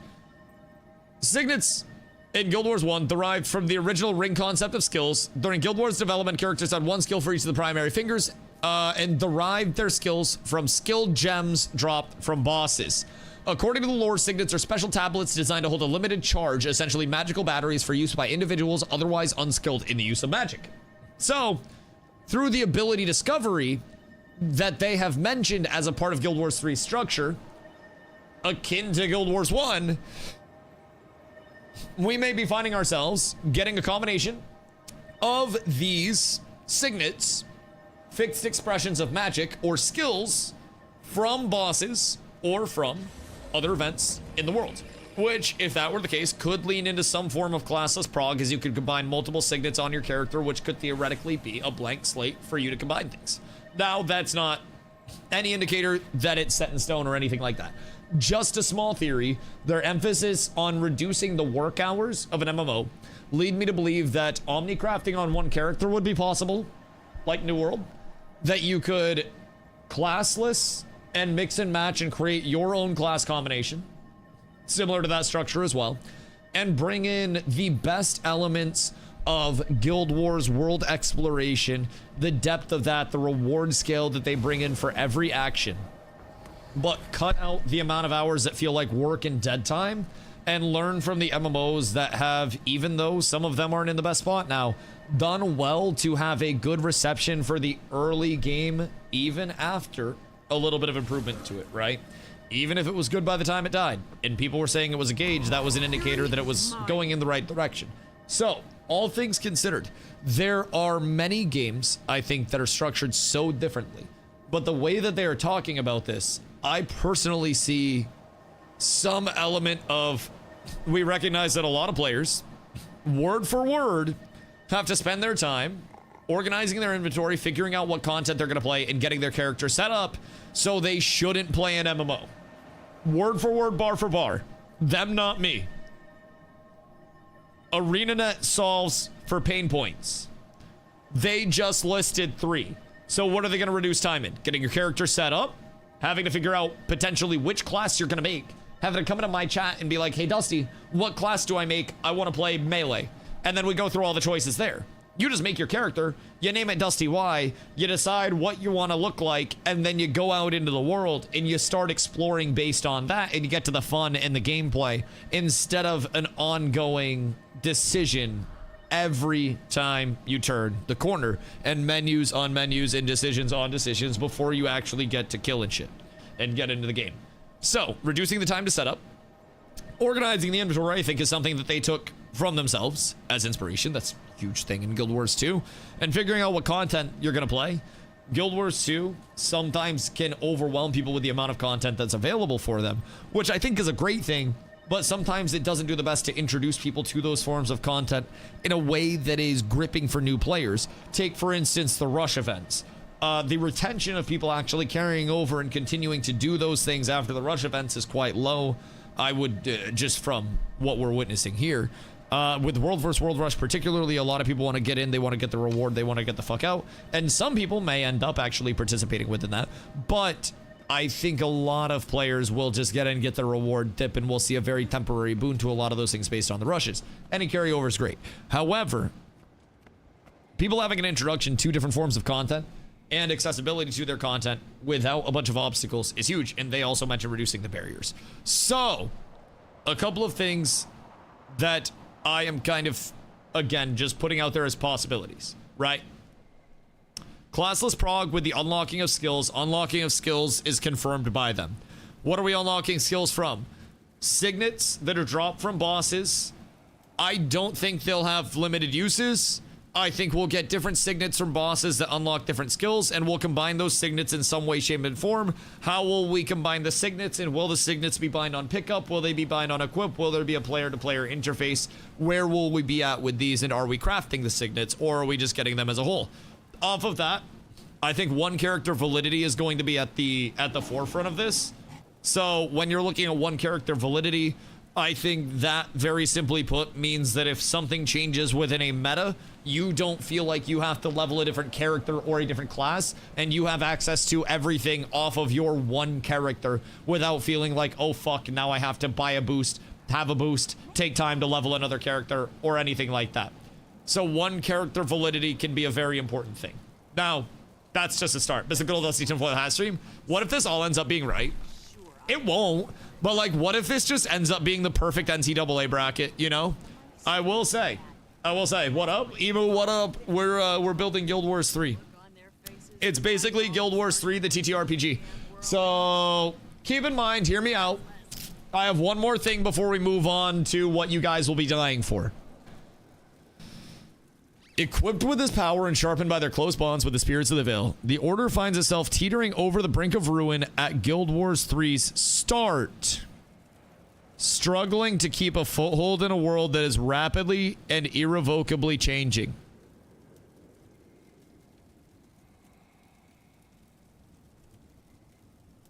I'm gonna go out on a crazy what if scenario here.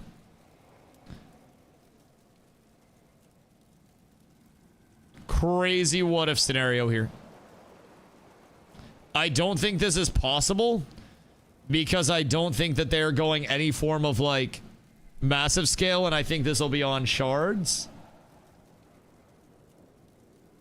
But potentially some form of player influenced world.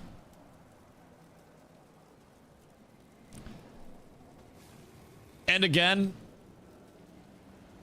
I don't think that this is exactly the most credible, but I do just want to make note of this in case we see something in the future that also talks about, because keep in mind, teetering over the brink of ruin at Guild Wars 3 start, struggling to keep a foothold in a world that is rapidly and irrevocably changing. What if we're pushing it out, they're trying to silence me. What if we're pushing out actively against this form of corruption on each server or each world or however they decide to do it? The only thing is, with layers, how would that work functionally? Because it seems like we're going to get something that's heavily layered. So, if we end up in that point, what if there is some form of active events where you may have to push out against the corruption, or some form of concurrency where you have to influence the world in some way, shape, and form? Whether that's, you know, fighting back against something, whether that's an event form of it where if the event's failed, then that expands or has an impact. Just some form of that. I don't think it's likely, but I just want to throw it on here just in case we end up seeing anything else that could align with this. But this could also just mean, hear me out,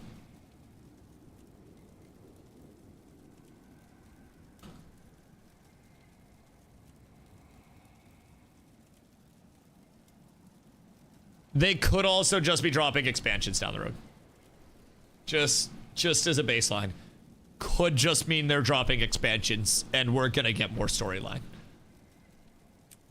So probably one of those two, if I had to guess. I think more likely just expansions, but I'm writing that down here. I'm including that here just in the grand scheme of it all. So as we proceed, today, we want to introduce you to the guild at the heart of Guild Wars 3. Who the cats without Veil Wardens are, where they came from, and why their fading vigil over the wilds of Ore makes them the perfect lens through which to experience this fabled era. Shut up. I have NPCs yapping in my ear. Boo. A cause worth dying for. The Order of the Veil holds a distinction as the first guild ever chartered in Ore. Its origins trace to the earliest days of humanity's arrival in the region, when catastrophe tore a deep and lasting wound in Ore's magical ecology, the first great loss suffered by the Veil since its emergence. So keep in mind the origins of the Order of the Veil are humanity.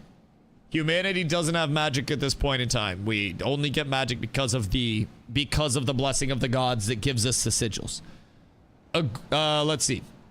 A group devoted to the Veil spirits, those who would become the Order's founding members, met with the human gods hoping to stave off further ruin. They found unexpected allies in the goddesses Melandru and Dwayna, who, moved by Veil's suffering, I can't read right now. Offered to sanction the creation of an order that could assure the Veil's protection in perpetuity. Maybe I shouldn't read. To prove their commitment to this cause. I'm also worried that I'm gonna like mispronounce something. It's Melandru, right? Anyways, and Dwayne gifted the fledgling guild with the capacity to create and refine signets, empowering the order with the strength to fulfill its purpose. So again, another bit of a lore dump. We're throwing this here. Creating and refining signets as we go up. We got to go over to the side here. And then we got to have a line that comes off of this. Because creating and refining signets... Ah, shit. I had to do this first. Hold on. All right.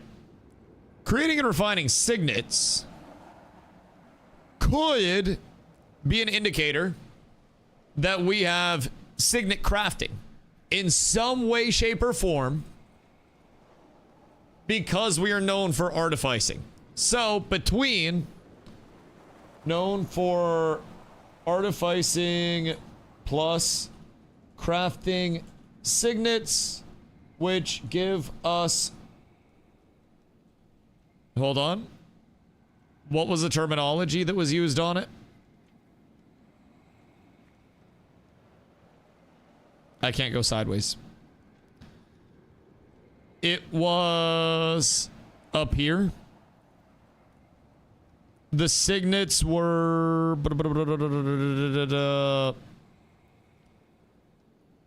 Mastery of signets. Small gems containing fixed expressions of magic. Fixed expressions of magic. Hold on. Artificing, crafting, plus also refining signets, which I think is worth highlighting here, by the way. Refining the signets would mean that we are able to change those. Again, all hypotheticals. But signet crafting potentially within the lore of this, because to prove their commitment to the cause, we got gifted with the capacity to create and refine signets, empowering the order with the strength to fulfill its purpose. Okay? So moving on from that. And so it was that the use... Hold on. There we go. And so it was that the use of magic, previously held exclusively by the gods and Tyria's elder species, passed for the first time into mortal hands. The Veil Wardens were to be blessed in this way, but they would not be the last. And as settlement and development of ore proceeded, more and more came to ore seeking to make their fortunes and to wield this strange and incredible power for their own benefit. So this seems like a lot of people came over to try to acquire the same shit lore-wise. So how did this spread? Magic spreads in a rapidly changing ore. The Veil Wardens made their home in the eastern Tugra or Tura? I'm gonna say Tura Basin region in Ore, and began the long watch over the Veil, a vigil that would stretch more than 150 years by the time Guild Wars 3 begins. Those years drew settlers and fortune seekers from all corners of Tyria, lured by the immense opportunity gathering in Ore. So saturated with magic was the land that it crystallized in the soil, condensed in flora, and created all manner of exploitable and valuable resources to be extracted. As more guilds were given access to their manufacture, signets proliferated as the decades passed, and magic became a coveted commodity. Signets were bought and sold, pilfered and stolen, and trafficked through black markets reaching across all of Tyria. More evidence within the lore, again. I'm just putting this out here, that signets are providing our magic, and that signets are bought, sold, and acquired throughout Tyria via black markets and other means. So we'll throw text here. Signets bought, sold, acquired through Tyria. So off of this, again, more support that we could potentially have signets as an acquirable form of our character progression that we get from different black markets across all of Tyria that we may have to go find in different aspects, completing quests, killing bosses, and exploring that way, acquiring them. But they also mention more guilds being given access to their manufacture. The manufacture of signets also supports the crafting of signets. Alchemist, what up, brother? Just tuned in. What's this? This is us reading way too deep into every single line of this post that came out on the Guild Wars 3 website yesterday, as well as every single other post that they have put up so far in the last month and some change.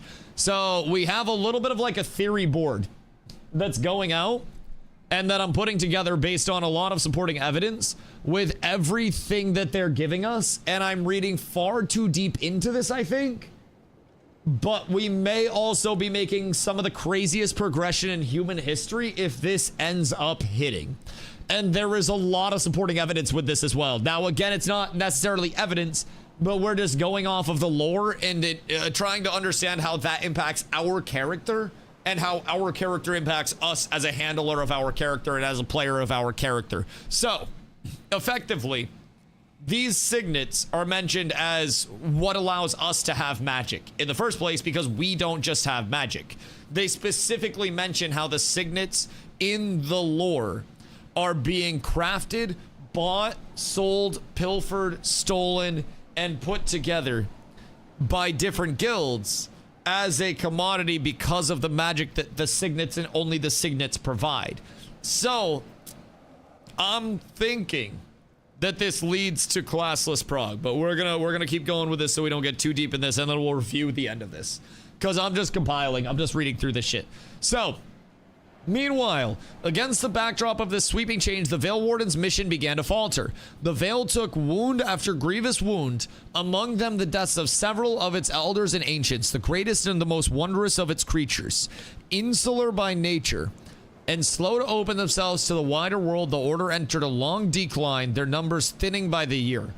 For their part, the human gods seemed content to leave the affairs of greater ore to the guilds as they dealt with loftier matters in their high city of Ra.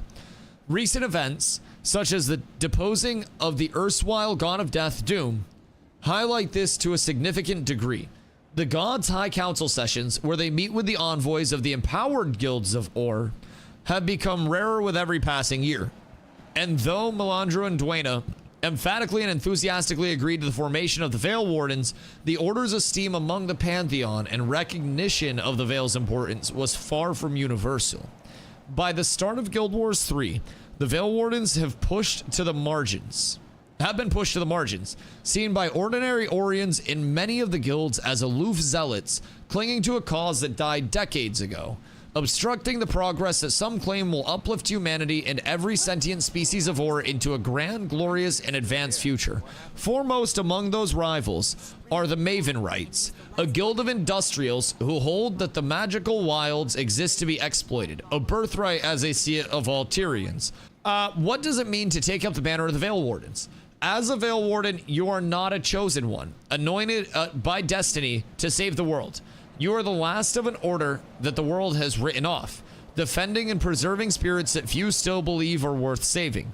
You and those like you are all that stand between the fading majesty of the Veil and the forces eager to strip it for parts, exploring a world that is only just beginning to understand the revolutionary power it represents. You'll wield an arsenal of magical signets and deepen your relationship with spirits like your Seeker. More on them later to see your charge fulfilled. Nah, boys, we're actually classless. Like, we're actually classless. I'm willing to bet at this point it's classless progression. I really think that we're getting most of the answers to this immediately. You'll wield an arsenal of magical signets and deepen your relationships with spirits like your Seeker. More on them later to see your charge fulfilled. So, find signets plus improve them / passives through Seeker. So, oh wait, I should say wield signets. Wield signets and improve them or gain passives through the Seeker potentially. So we'll figure out exactly. Fuck! Wield signets / improve through Seeker. We'll simplify it. There. Okay. Phoenix, hope you're having a beautiful day. Saint.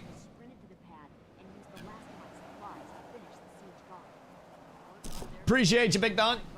Always a negative brain part of me who reads, you have less time to waste it, buy your premium currency, change it in-game money, and the official conversion auction of higher magic tips from other players. No, honestly, that could be it. And I may be thinking in far too altruistic of a way, but it seems like this might lead to classless prog. If I'm being completely real, I don't think that I am too crazy for this at this point in time. I kind of thought I was crazy at the start of it, but I think they're dropping a lot of breadcrumbs that could implicate classless progression, where we spawn in as DustyWhy, as Ragnador, as Phoenix, as Saint, as Alchemist, as Grenade, and we gather magical signets as we go, and our arsenal of magical signets is what makes our character in terms of our abilities.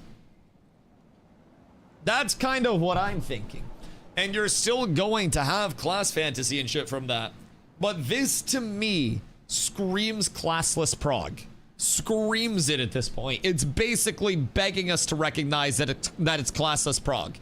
You'll adventure the legendary lands of Or at the absolute height of its splendor. Challenge the encroaching forces that seek to dominate it. Encroaching forces that seek to dominate it. So, I'm just gonna snag this real quick. And then I'm going to throw this back over here as another throw in here. Just in case. Because encroaching forces that seek to dominate the world. So that seems like we will challenge those directly. So going back here, determine the course of your guild's future in a certain and unsteady time. Oh wait, actually, that's a better one. Z. And then V. Wait. Oh, I didn't screenshot that. Whoops. This one. And then we'll go here. And then we'll highlight that. And then we'll control V this. And then we'll arrow down to keep this flowing. And then underneath this, it would be determine the fate course of your guild's future. That's our big thing here. That I think could lead into a player influence world at some point in time. Regardless, and you'll fight in service of the Veil and its wondrous spirits who have no one else to stand in their defense.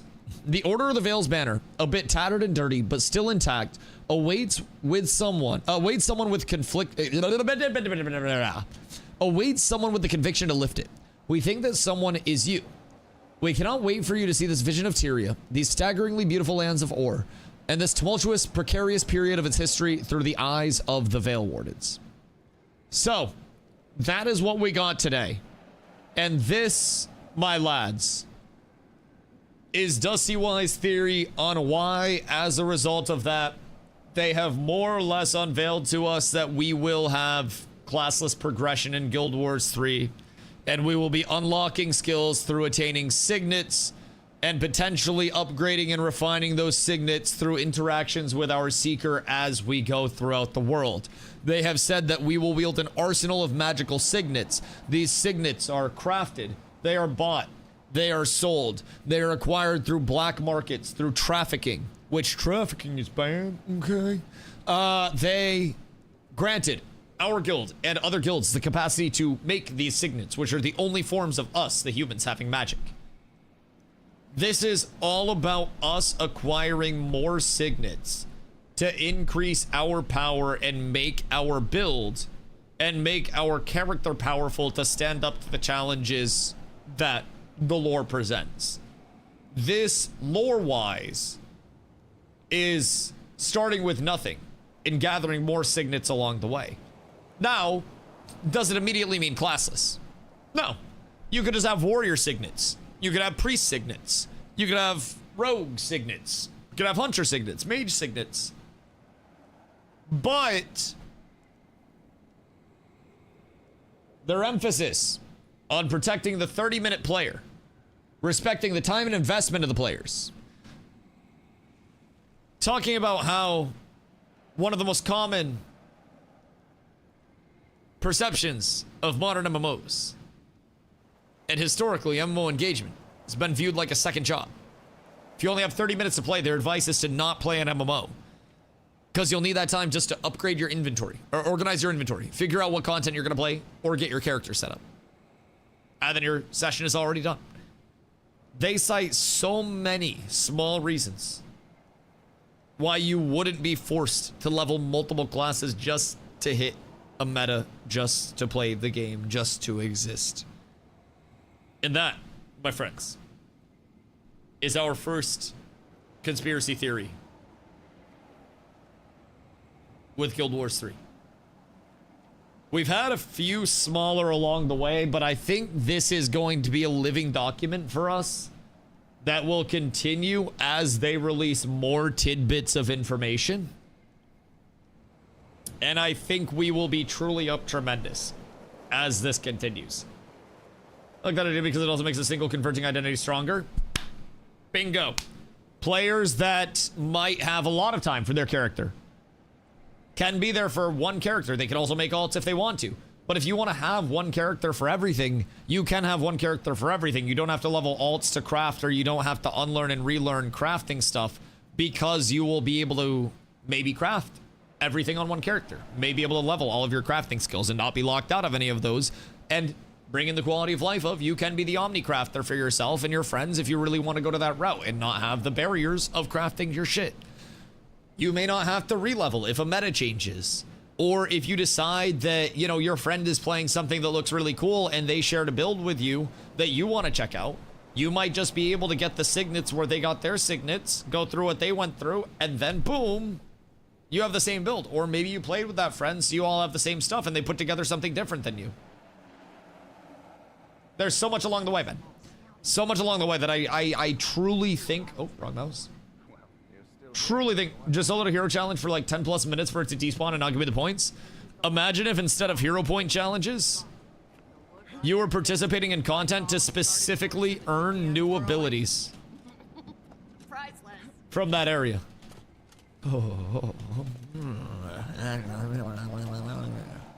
You were going after specifics. Oh my god, it'd be so beautiful. It'd be so beautiful. Although I think hero point challenges won't really be a thing. I think it'll be like quests and interactions there and like currencies and stuff that we'd then be using to get the signets, or just getting massive amounts of materials and unlocking recipes to craft them. That's also kind of the curiosity that I have of like, how do we acquire the signets in the first place? Like, what do we have to do for that? Hold on.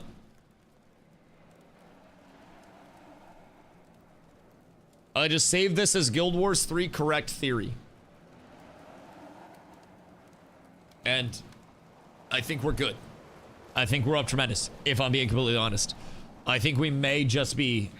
in a perfect spot. So, with that being said, first things first. If it is classless prog, you're welcome. You're welcome. If it's not, somebody else said this shit. Not me. Not me. But I've been wrong many times before, and if I'm wrong again, then fuck it. I'll take it. But I really want to be able to acquire a lot of signets in a lot of fun ways on my character and combine everything that I want to try on my character.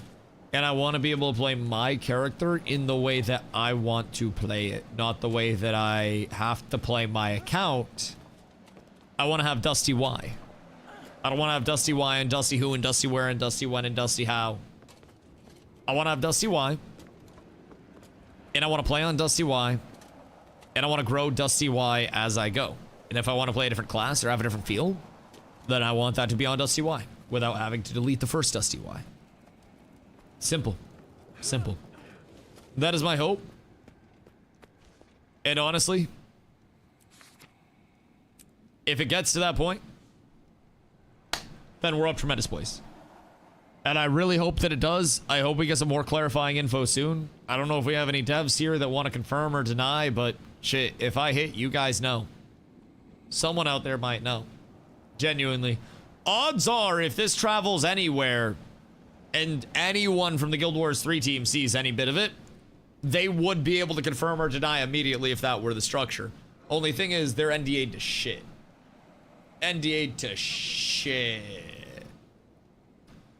Not sure if I'll focus single character vibes or not, depending on how tasking it is, the swap specs or archetypes or whatever vernacular they use. So basically, what we're looking at, Jin, based on what they've given us, we are going to gather signets throughout the world, which signets are basically magical stones that the gods allowed us to create. And those signets represent spells. So basically, they call the signets small gems containing fixed expressions of magic. Fixed expression of magic equals spell. So I'll also throw this here. Fixed expression of magic equals spell. So we'll throw that there. Basically, signets, fixed expression of magic's spells. So we acquire signets through many different forms, including buying and selling, pilfering and stealing, and trafficking through black markets reaching across all of Tyria. So we explore Tyria. Different signets will be available in different areas, and there may be some form of acquisition around it. And then, quote, you'll wield an arsenal of magical signets and deepen your relationships with spirits like your Seeker. More on them later.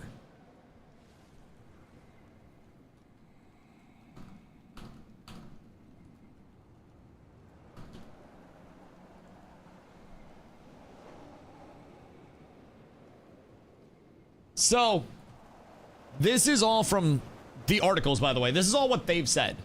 So this is literally you, us, will wield an arsenal of magical signets, which the magical signets are things that are crafted and then bought, sold, pilfered, stolen. They go person to person, right? So we'll put those signets together and then we'll interact with our Seeker and other spirits to progress our character, is what they're telling us. Or could be. So again, this is just a theory, but this is all with evidence or potentially supporting evidence from their website. And the fact that they want to respect the 30-minute-a-day player. What is the tier 5 great heal signet? I know, that's what I'm curious about. That's what I'm really curious about. Because then, imagine the race, if you're a crafter, not only to get the signet itself as a one-off, but then to get the recipe and the materials to reproduce that signet. If you get a signet that's a server first, you might pull your entire guild out there to start producing that. Which again, this paragraph. Hear me out, ready? Keep in mind, just for perspective, this is us. We are the Veil Wardens, okay? So think about this for a second. Those years drew settlers and fortune seekers from all corners of Tyria, including us, lured by the immense opportunity gathering in ore. So saturated with magic was the land that it crystallized in the soil, condensed in flora, and created all manner of exploitable and valuable resources to be extracted. As more guilds were given access to their manufacture, signets proliferated as the decades passed and magic became a coveted commodity. Signets were bought and sold, pilfered and stolen, and trafficked through the black markets reaching across all of Tyria. We have a role in this. We are the Veil Wardens who are also producing signets, who are interacting with the other settler groups that have come in and the other guilds that have formed up, both enemy and ally guilds, as a result of the lore to get signets. It's all signets. So the entire lore of this is us and every other guild is trying to produce signets to empower ourselves to protect the Veil. However, other guilds want to exploit that. So we're going to be fighting the spirits that are trying to kill the Veil, while also fighting the humans that want to exploit the world that the Veil is basically, like, you know, representative of, and people that are trying to exploit the magic, while we're trying to empower ourselves with these signets that we sometimes have to kill other factions for, that we have to buy, sell, pilfer, steal, that we have to acquire through many means. Maybe tinfoil hat, but this is all shit that they're telling us directly, and that we are wielding the signets that are a result of these actions in this lore.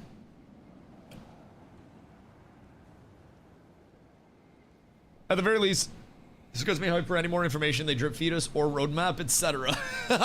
No, that's what I'm saying, man. We gotta have something to cope over, and at the end of the day, as long as the cope is realistic, and I'm gonna be real, I have an entire supportive train of thought here with supportive evidence from the devs' words themselves, and like the narrative director who's telling us, hey fuckers, this is you, this is the world around you, you are here. And they've also told us down here towards the bottom, as a Veil Warden, you are not a chosen one, anointed by destiny to save the world. You are the last of an order that the world has written off, defending and preserving spirits that few still believe are worth saving. So we're like the underdog, effectively. So we're going to have to acquire all of these signets, make ourselves stronger, support our guild, and grow along the way to basically secure the world through expansions, which will change how the world looks.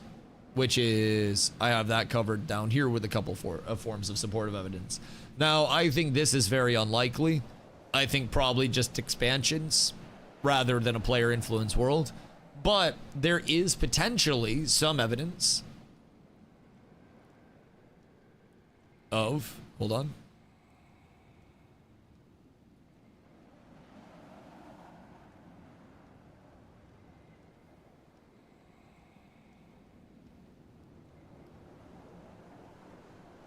There's potential right here that these could link up. As this says, challenge the encroaching forces that seek to dominate and determine the course of your guild's future in an uncertain and steady time. So with this could also be an indicator somewhere along the line that potentially our actions may have some impact on the world. I think that's a little bit more far-fetched though. But the thing that I'm really caught up on is that I think we're classless progression off of this. I straight up, I think there might be something there. Really innocent thought, dynamic player driven worlds, but I don't think anybody's found the secret sauce for it yet. I agree, which is why I put also just expansions. I think this is more likely where they're saying it's rapidly and irrevocably changing, where we have a bunch of events and lore and updates and expansions and stuff. I think that's the more likely interpretation of that. But also, I just wanted to catalog that just in the small chance that they try to go dynamic. I think it's more likely that we see expansions along the way and they're just like, hey buddy, we got a lot of content for you. But you know, we can hope for that. I genuinely at this point though, at the start of it, when I read the first sentence about the signets, I was like, I immediately said, oh shit, we might have classless prog, because we don't know magic, we're getting signets, which are fixed expressions of magic, which means a spell. One signet, one spell, and we could combine these signets to make our build and switch things in and out based on that. And it only kept going deeper and deeper and deeper and digging the rabbit hole itself.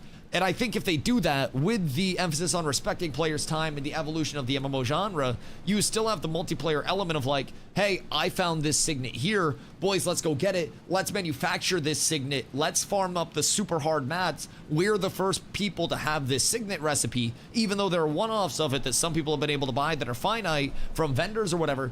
We have the recipe so we can mass produce this. Let's get this on the market. Let's control it and keep it off the market.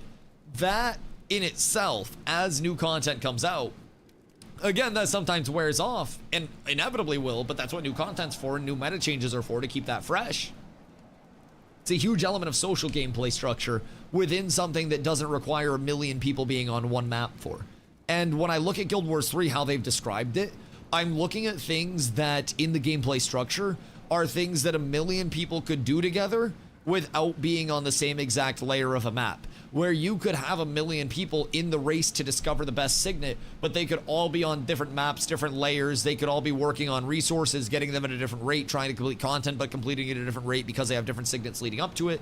And there's so much that could create arms races basically within these signets, where even if you have people separated on smaller layers, smaller shards, smaller instances, you still have those players interacting with each other where it's like, hey, did you get your signet on your layer yet? No? Okay, let's keep going for this signet. Just small pieces of information that we're trying to make something out of. So I'm gonna pee real quick, and then I think it's world versus world blasting time for a little bit, because we spent some time on that. I ain't even about to lie. We spent some time on that theory.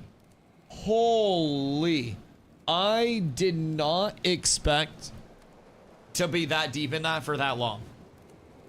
But I will be right back, because I gotta piddle.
these soldiers. Hope you're having a beautiful day. Just went back and finished the main story. It was the longest, most drawn out, boring fight against dragons I've ever had. Yo, when I was doing my main story for the first time, I'm not even going to lie, Grandpa Nabes. I was getting ready to finish up core story, and people were coming into chat going, guys, did he get to the last boss yet? Oh no, he didn't? Okay, cool, cool, cool. I'm here for it. And I was like, wait, is this like a really sick fight? And they were like, you'll see. And I went into it thinking I was actually going to have this like Odysseus, you know, doing his thing levels of fight.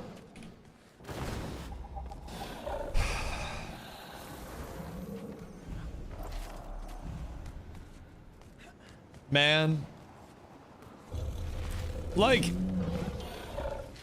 you ever just feel yourself get sadder as you do something? It's actually like, you know, the moral dick deflating equivalent. Where you're just like, man, this sucks. That's how it felt. Literally how it felt, dude.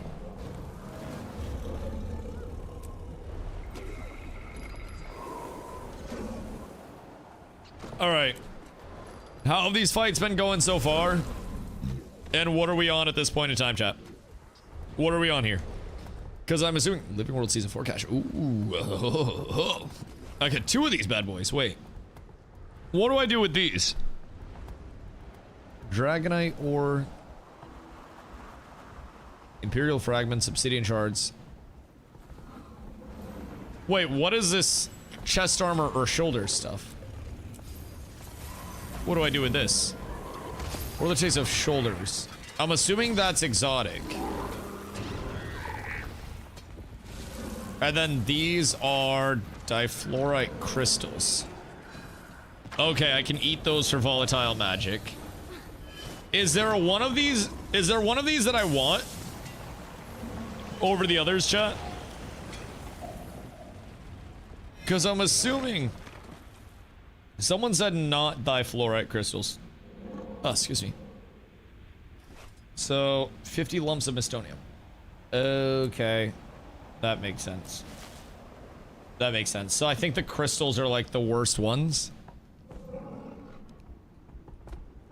Which for whatever reason, I don't know why, but I think I just don't want those. I think they like give less per on the consume in terms of the volatile magic. So we'll have to figure that out. Other than that though, volatile magic's actually going kind of crazy. I should have gathered at the camp back there, but I don't want to miss out on a fight. Having good fights. Red's rolling, very good sag, but do well against green.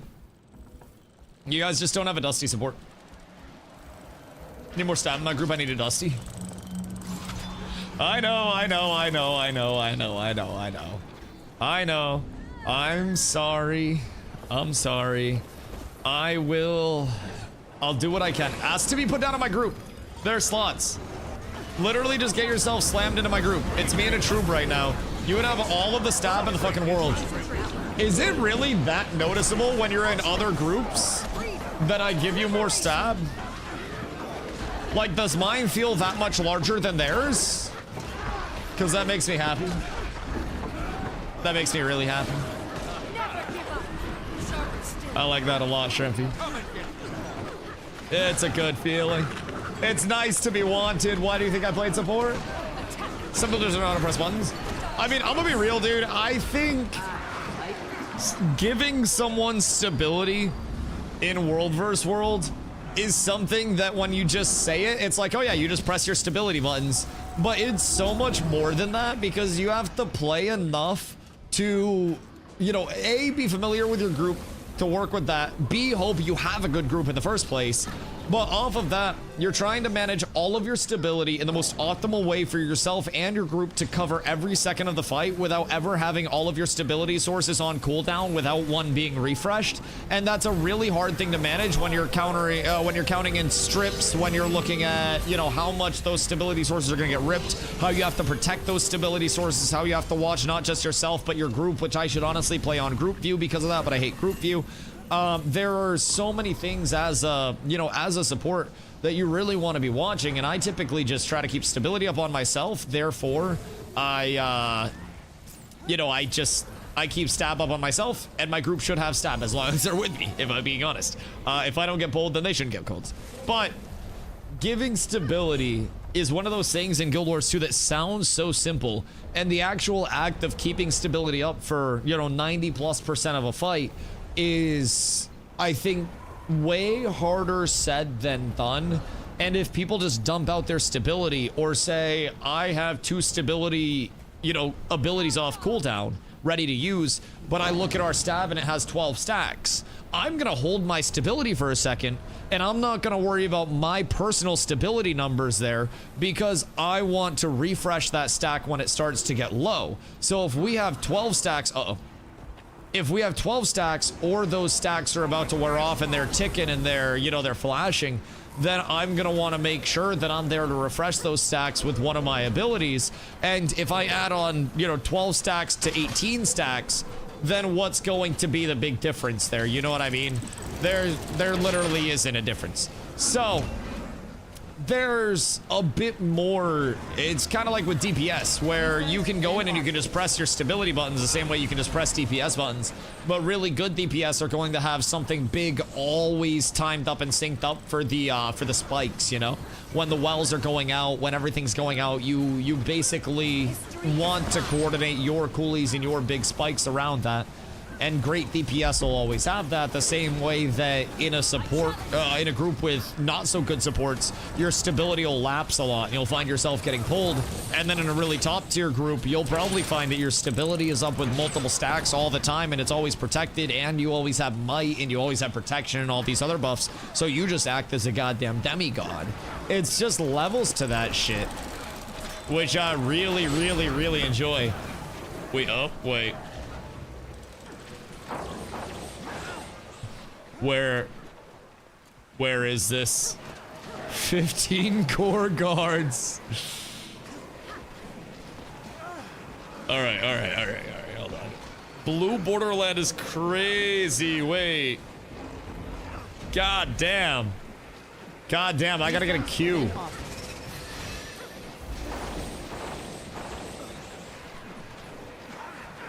All right, so Woso is, very simply put, on some shit.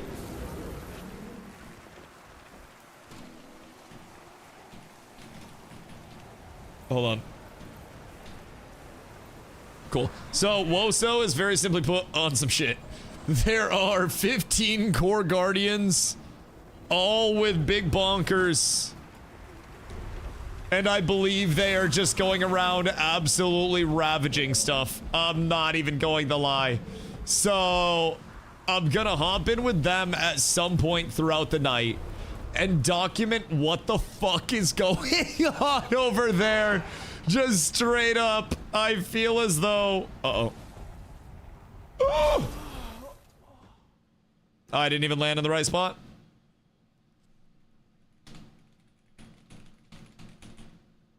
That's my bad. That's entirely on me. I don't even know how we get back up from here. Oh wait, there's stairs right here. We're up. That's my fault. That's entirely on me, and I take all of the blame for that. But yeah, I gotta go see this 15 core guardian shit. This is the stuff of nightmares, I think. They are all walking around with large bonkeroonies and wreaking havoc. And I'm not gonna lie, I might have to get a big bonker myself at some point and give this shit a shot. This seems like an absolute meme, but it seems so incredibly funny to actually witness. And I think if I just go through with a little bit of heals for the lads and try to keep tankiness up for if they get spiked by any good groups, it might be enough to get one group of soldiers through it. This is gonna be ridiculous. I want to get some... Oh wait, I gotta get a Q, because I got an 18 Q right now. Alright, we're so up. We're so incredibly up. I'm 19 in Q, and I don't think the Q's moved much since I've been in so far. So it might be a little bit before I get in there. But from what I've gathered, they're about to be running pretty much for the rest of the evening. So we will definitely find a way to hop in with them at some point in time. Stars. More catapults. Are we going along? Stay over here. I'm gonna go over for a little bit and just fucking see what Woso's doing with their troll comp. I don't know how many they have room for or anything like that, because they're just running some troll shit with all guardians, and they wanted to show me what's going on there. So I'm gonna come back over here. I'm just popping in Q to see what they're doing and witness this guardian debauchery. Effectively, they have 15 core guardians that are all going to be going some absolutely ridiculous two-hand mace sigil build where they drop more sigils than anybody would ever imagine. And during that time, they're also blowing out a shitload of damage through a bunch of buffs and debuffs associated with the sigils. Their only issue is that they are extremely squishy. So that's where I come in to try to help a little bit, I think. But something tells me everything will die before it even has a chance to kill them in the first place. So I want to go peep and see what they've got going on. I'll pop back over here after, because something tells me they're probably going to clear out the blue borderland. I don't know if it's just going to stay on queue the entire night. I don't know if people are actually about it like that, but also, I'm just saying, I have about 1,200 volatile magic just from having my glyphs up for today and doing world versus world. So that is not too shabby by any means. It's 250 per. So immediately I'm starting to make a little bit of gold off of it, and some gold a day adds up, if I'm being completely real. So it'll probably be some time before they completely pay themselves off. But also, A, I didn't pay for them. And B, if you really wanted to go hard at gathering and go dedicated to that over the course of a day, you could absolutely make enough money just doing world versus world and running around and gathering shit, because the 1 hour cooldown on the world versus world gatherables to pay these off in not a ton of time. So that is just all profit. Kinda nice. Kinda nice. So, all things considered, I actually think it's pretty possible to make enough gold per hour to pay these off. And really, like, if you really just gather everywhere you go in world versus world over the course of a day, like everything you own you hit and gather. I have probably done 3.5, maybe 4 hours of world versus world, and less of that's been gathering. So I'd say, we'll say 3 hours of gathering time in world versus world, and I've gained about 1,000. So we'll say we're getting 1.25 per hour at 1.5 gold per. That means that the 25% of the 1.5 gold is going to be, I don't know, like just under 0.4 gold. So we'll be at like 2 gold per hour roughly off of that. And that's in just casual gathering circumstances. I think without a ton of gathering buffs or anything particularly up. Granted, I don't really know what I'd throw up for that. Maybe some guild buffs or something. But even then, that's still not bad for just passive, you know, go around, gather it. Not to mention the things that you're actually gathering that you can also sell. So that's just off of the Gamba crate on an average. So, and that's your actual profit. So, yo, P, what up, brother? Love world versus worlds. Isn't it beautiful, brother? Isn't it beautiful? It's just a whole lot of goobers beating the shit out of each other, trying to capture some shit. Oh, shit, baby. It's about to get lit. Hold on. We gotta have everybody stand on tag. We gotta look good for all of our friends out here. This is about to be beautiful. Such a beautiful thing, brother. I fucking love it. I love that you're having fun with it. It's gorgeous, bro.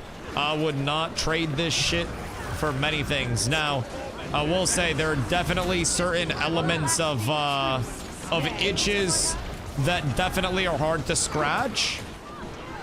I'm looking at you, you know, New World. What New World left me with will always be something. But man, let me tell you, are we running a range comp? Wait, why does it feel like we're actually running a range comp right now? It straight up feels like we are running a range comp. And I don't know if that's actually true, but it might actually be true. Because this seems very, very, very ranged. Oh my lord, brother, we might be doing it to him. Holy shit. And I'm just getting ages out like crazy because they just keep throwing stuff out to us. I bubble, we walk them down. How many range do we have? We haven't gone into melee against them yet. What the fuck? Don't worry, Mr. Commander. I got you, brother.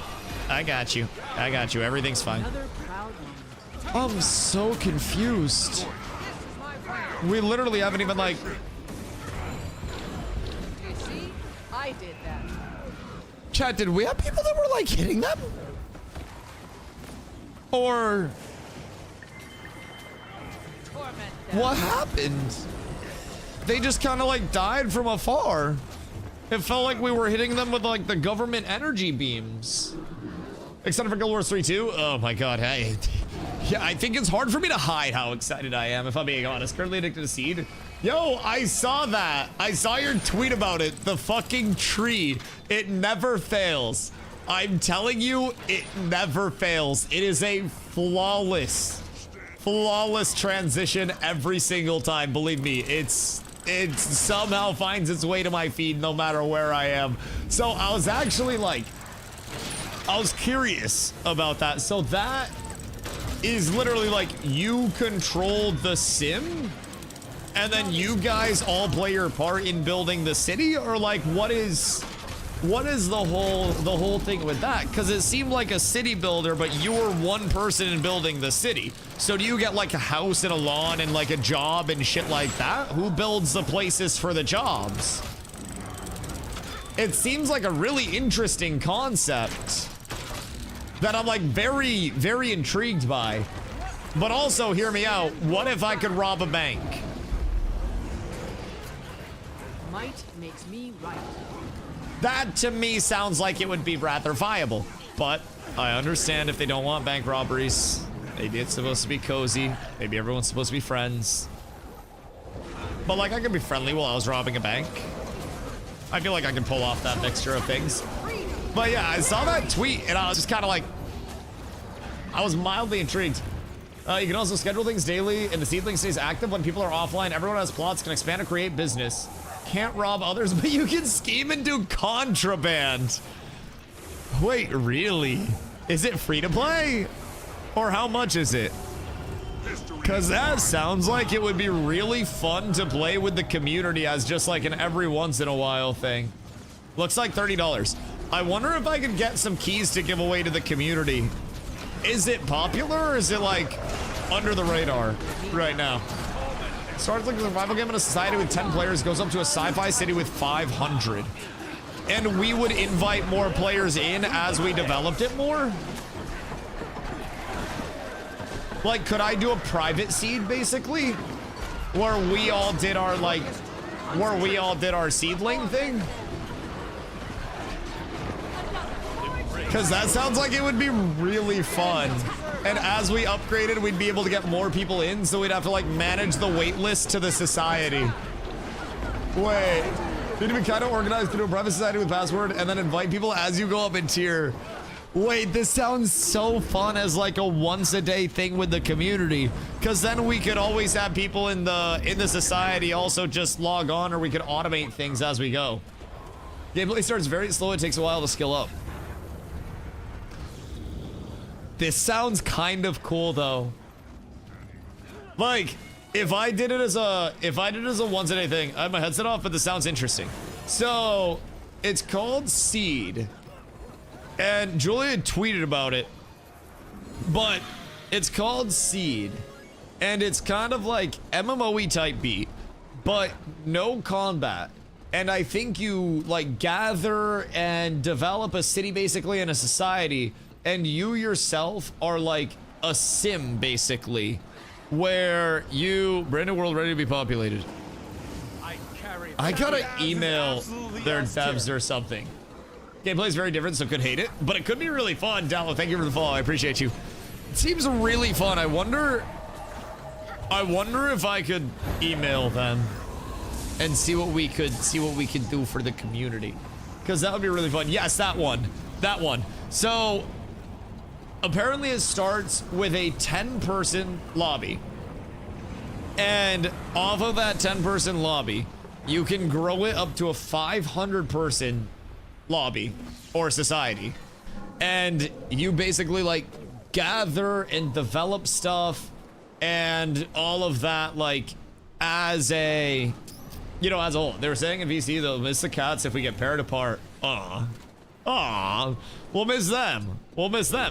It's dude, it's been really fun, if I'm being completely honest. This split, despite having multiple communities that have been bitch made about wanting to play, we have also met some absolute freaking soldiers out here, and that I think has been a huge thing for us. We have had a lot of fun, you know, getting more acclimated to the higher tier of things. And I actually really appreciate that other communities are like noticing our presence, and that we actually have some gamers along the way that do want to get active and learn. There have just been so many people that have been helping along the way. You just see like earlier today, VG. I think I added him. I don't remember though, but I'm pretty sure I added him. His name was something Aegis. But I'm pretty sure I added him. If not, we can always go get his character name. But yeah, he was really solid as well. You become friends with other seedlings, you can romance them, you can make love and have babies with another player's seedlings. Could I effectively be the queen of my society and then have suitors on who gets to basically like have babies with me as the entire premise of our society as we develop it? Or would people be able to romance me while I was offline? Can I set it to no romancing unless I'm there? Seed is like running multiplayer sims. Yeah, it's effectively multiplayer sims and you're in control of your sim, but when you're offline, you can also program your seed to continue doing things while you're offline. So it can act as a sim, but you're also seeing every other player's sim, so it's kind of like their presence type shit. It's a really intriguing concept. And I also think we can have drugs. Gonna romance OC so hard? No, I want to fuck OC. The hell do you mean? I'm gonna have suitors, bro. I'm gonna have duels for my love. We're gonna have a democracy with elections, some tyrannical one, have constitutions, kind of affect the relationships, become rude, become rivals. So we could have different like sub-towns within our society and factions that break out where we're trying to impede on each other's land and stuff and have our own technological advancements along that because of government fallouts and whatnot. And then what do we do? Can we make missiles? Sorry for being so American, by the way, but like, can I make missiles? How can I establish dominance over the smaller bitch-made versions of land? And I know this was such a peaceful thing until you introduced it to the Americans. I'm sorry.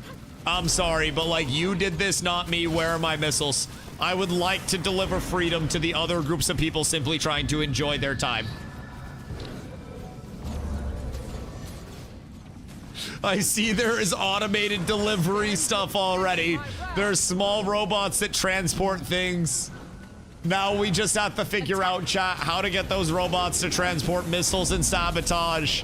And we may actually have the greatest MMO to ever exist. It's such a cool concept just as a side game, though.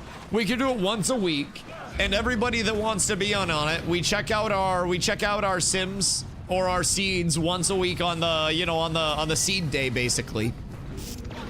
And then we grow the society off of it. Persistent player-driven life in MMO simulation. We're launching in early access because real society means real people. Join early and get a chance to be one of the first people to shape this ever-evolving new world. New world!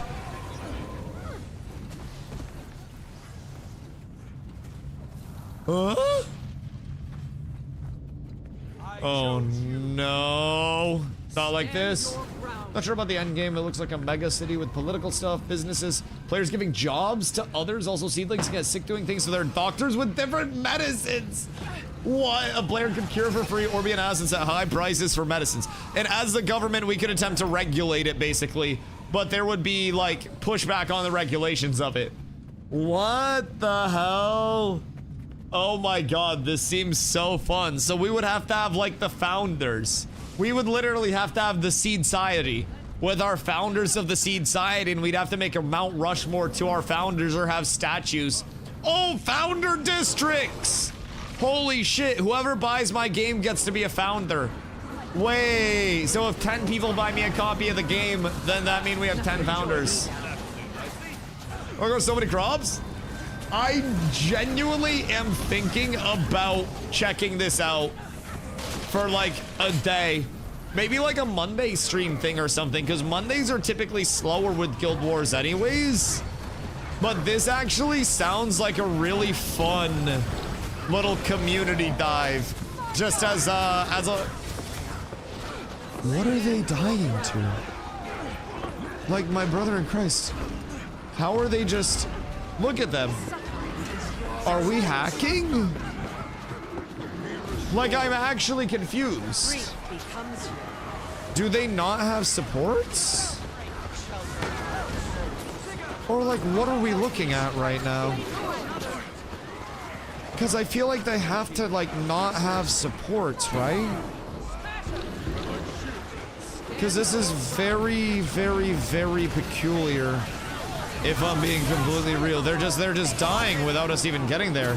I'm just sitting in the clump and keeping stability up so nobody gets pulled. And then I cover our tail here. Get more cooldown reduction up off of this. And then I think we finally have to hop in, but even then I think so many of them have died. I don't even really know like what we're doing to them to have them that down bad. But golly, man, that's something. I don't really think I've ever been a part of a range comp like this before. It's just constant bot going out. They're just, oh my god, they get pulled and then they die. Oh my, they just don't have supports. They can't have supports, right? Like that has to be it. They're so split. This is crazy. If you do post something on Discord, I will probably check this out. I think, is it on Steam or is it just through the early access on the website? It's like 20 people on Twitch watching that game. Yo, wait, it might be a perfect opportunity actually. Hold the phone. Hold the phone. We just need somebody that's willing to help get shorts while we're playing that game so we can maybe get the word out about it a little bit. But that could be a really fun thing just as like as a community growth. That could be so cool. Once a week we start small and people are like, oh, what you guys doing? And we just yap throughout the day, catch up a little bit here and there. And then as it grows, we get more people involved, we get more roles. That could be cool as shit. That could be cool as shit. So we can set specific taxes, and we can also have like impeachments and votes and stuff like that. Man, let me tell you what.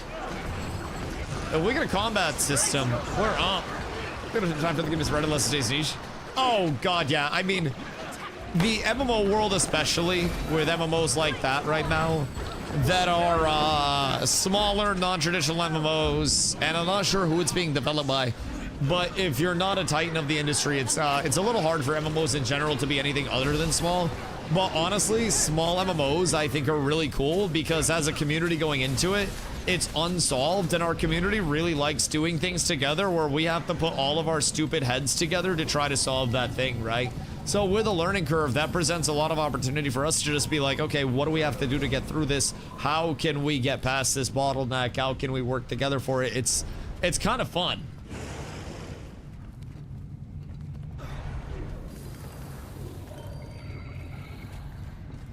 I am a bit stripper. I provide stability. among other things. Stability and stability accessories. Wait, where are my gatherables? Did we not stop for the gatherables? God fucking damn it. God damn it. I gotta go get them. I don't think I grabbed them. I don't have time. No! Alright, I'll just get it when we waypoint back eventually. They'll be there at some point. Everything's fine.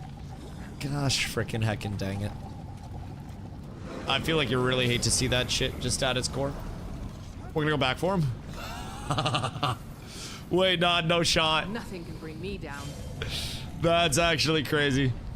I don't even know if I forgot them, but I think I forgot them. And suppies. People should probably check suppies too. Where up top? Over this way or inside? Oh, wait a minute. Yo, no, what up, brother? Mr. Dusty, sir, how often do you think about the value your stream provides over other streamers, or does value even mean anything in streaming? I mean, I think value is relative to everybody, and I think more so in terms of, like, providing value over other streamers. I think it's more so an element of knowing that you provide value not over other streamers, but to your community in general. And you can think of streaming as a competitive market if you really want to, but truly there are enough mouths that go around to feed many people. And I don't think that competition needs to be a lot of the mindset where you necessarily have to provide value over other streamers. I do think with streamers a lot of the time you have to have something that makes you unique and brings people into your community over other people's to a certain extent. But I also don't think that it needs to be a competitive mindset where it's like, I need to beat out every other streamer. I need to be... No, I think you're the 2-1, dude. I appreciate that. I think your value is also dependent on what you want yourself to be, right? So for me, when you look at, you know, what's my value as a content creator, I thoroughly believe I'm one of the most engaged content creators with my community that's left on Twitch over the course of, you know, 8-hour streams, you know what I mean? And with that in mind, I think that interaction is somewhat of my value, but I also, you know, have a way of breaking down gameplay, especially once I learned the more complex elements of gameplay that can be confusing in a really simple manner for people, and I play games at an okay level. So I also have some level of, like, gameplay value where I might provide something that people don't have there. Also, some of my value is that I'm here all the time. Excuse you. So in terms of value there as well, I'm looking at my availability being one of my best abilities. I'm here for 56 hours on average a week. A lot of weeks more than that, but realistically 56-ish hours, give or take, each week. So that's a certain amount of value as well. But it's not really a matter of, like, what's my value over other content creators. It's more, what do I want my values to be, right? And you have a certain number of attribute points that you can realistically invest in your content creator build. Some of those can be spent on YouTube. Some of those can be spent on chat interaction. Some of those can be spent on being a competitive player and stuff like that. But I feel like you almost have to allocate your attribute points, and as you stream more, you get more attribute points to allocate, right? I spend more time yapping with chat, and I get better at yapping with chat. While I'm yapping with chat, I'm also managing, getting better at Guild Wars 2, so that way now when I'm in PvP, and especially World vs. World, and I'm actually yapping with chat, I can be impactful in these fights and I can play my role. So I'm getting more attribute points to spend from a combination of becoming more competitive while becoming more entertaining. So that boosts my value as a whole, but it's also something where it's almost RPG-like. If you watch my VODs and clips of me from years ago, the stream was far different, the vibe was far different, my level of engagement was far different. And it was, you know, a lot of differences along the way that when you're looking at value, a lot of it becomes a matter of I realized what I wanted to do and what I wanted to work on. And, you know, I effectively made my own value, not worrying about my competition with, like, you know, Tyler Blevins or Soda Popinski or people like that. But I'm out here trying to effectively be like, okay, what do I want to do? What do I want my value to be? What do I want my role to be if you're looking at it from a value standpoint? and I'm trying to have my unique set of attributes that makes me not another, you know, not another Tifu, not another Asmongold, not another any of that, but, you know, just a unique DustyWhy experience where your value then becomes yourself, which I think is the easiest way that I can say it. How's the Guild Wars 3 news today? Anything exciting? So it was an article that was posted yesterday from the narrative lead of Guild Wars 3, and I didn't catch it yesterday. I believe it was like after I was on stream yesterday. But I saw it today before hopping on, and we really did a deep dive of like what they were presenting for lore. And in that, they specified where they have to choose one of the 6 gods, hence their signet will be assigned. But they also talk about the acquisition of the signets. So like we're crafting the signets. That's kind of part of the theory though. Also, I think you might be behind YouTube chatter, Doom. But effectively, like, there is a theory that I have constructed that, not really into lore, but that's cool. Well, the thing is, lore typically transcends just lore, and the entire structure of it that made it fun and made it actual potential news was that the lore was, here is you in the world, here is where you are, here's where you get your power from, here's your role in the world as a player. And that was the lore that we got. It set the stage for us. So I prepared a little bit of a presentation that helps illustrate that. Once this fight settles down and we regroup, I'll take you through it real quick, because I have an abridged version with some supporting evidence. And really, it's a pretty, whoops, I don't know why I just mounted up. It's a pretty, if I'm being honest, reasonable accumulation of supportive evidence that really could lean into us having potential classless progression, or at least something that somewhat resembles a classless progression form through the acquisition of different signets through various means along the way, where they illustrate already which gods have given us the power to craft the signets and which gods have bestowed that. So it's not necessarily a matter of we have to pledge our allegiance to one of the gods through the signets and become one class. That could be a thing, and I think that's absolutely a valid take on it. But based on the acquisition of signets as they describe it, and the fact that those were, oh no, I fucked up. The fact that those were bestowed on us by 2 gods, and they specify which of the gods bestowed that. Oh no, I fucked up. I can actually go through this now. I shouldn't have jumped there, and I knew it. I wanted to jump and roll back, but I got caught. So basically, the start of this was brought up by this. In Guild Wars 3, players take up the banner of the Veil Wardens, the protectors of this panoply of majestic spirits in the magical wilds of Ur they inhabit. Years before the gift of magic would be given to the mortal species of Tyria, us, the Veil Wardens, sanctioned by the human gods in effort of their charge, or in support of their charge, are renowned in this period for their artificing and mastery of signets, small gems containing fixed expressions of magic. Fixed expressions of magic equals spells. So, in PoE 1 lore, signets are special tablets designed to hold a limited charge, essentially magical batteries for use by individuals that are unskilled in the use of magic. So then the question was brought about, what are the signets? Where do they come from? And through reading the rest of the article, we were led to this.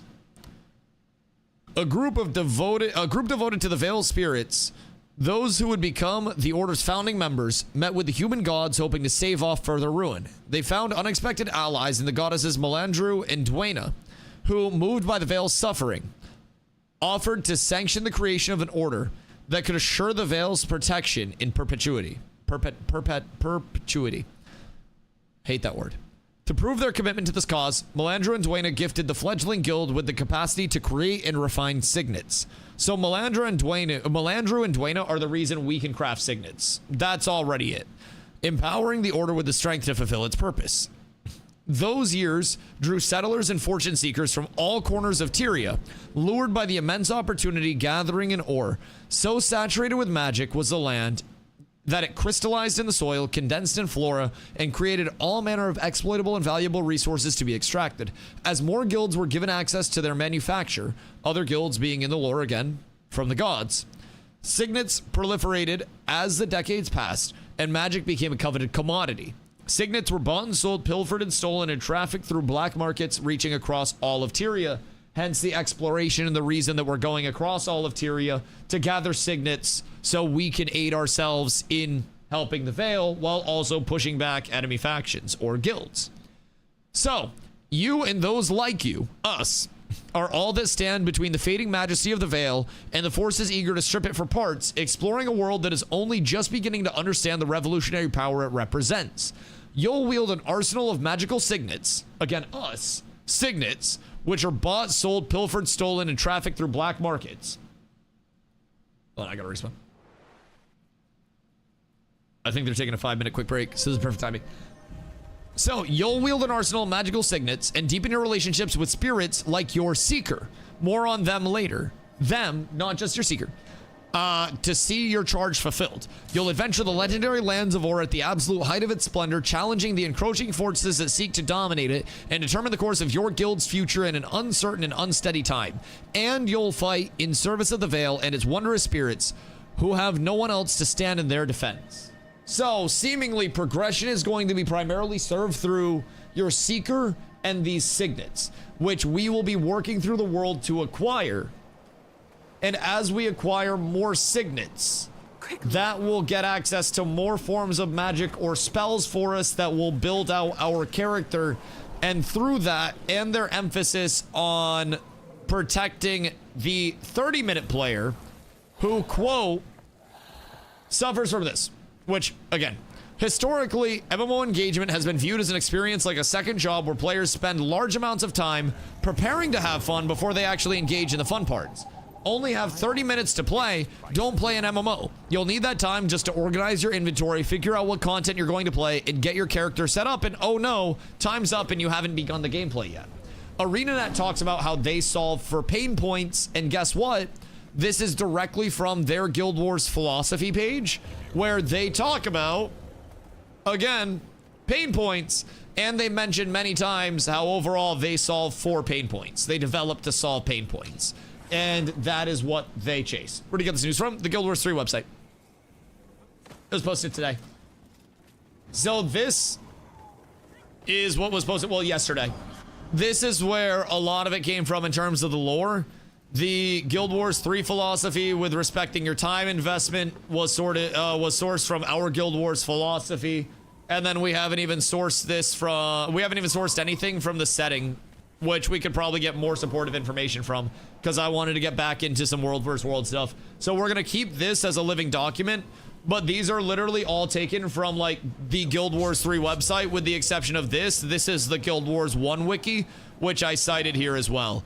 But yes, this is all from like the articles that Guild Wars 3 actually put out. And keep in mind, in the past conch, they also mentioned that we would be unlocking skills as we explored the world, akin to Guild Wars 1 exploration, how we'd be getting more skills in the form of signets from exploring the world, completing content, killing bosses, doing quests, encountering black market traders, potentially building faction reputations.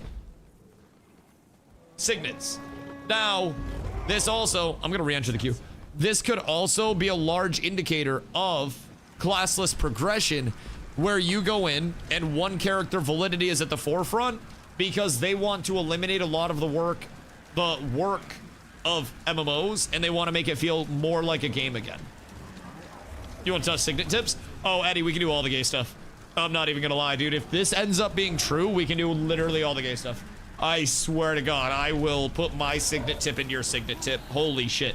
But imagine the amount of ability to cook that this would present. Even considering it's cross-platform, they give us 5 signets active at one time, and then we get a passive or 2 or another elite ability or something like that from our Seeker ability, which we can then upgrade potentially. Class customization abundance. I'm a big fan of them saying we're not the chosen one at the end of the blog. Yeah, I think that means we're going to start from humble beginnings, and our exploration is going to grow us, and we're going to get stronger, which I think is more supportive evidence that we will start very, very small, and we will accumulate more signets, more power, and our guild will, you know, grow in power. Our guild in the lore, as Veil Wardens, will also grow in power through our acquisition of signets and other forms of character progression. I know, again, that might be crazy.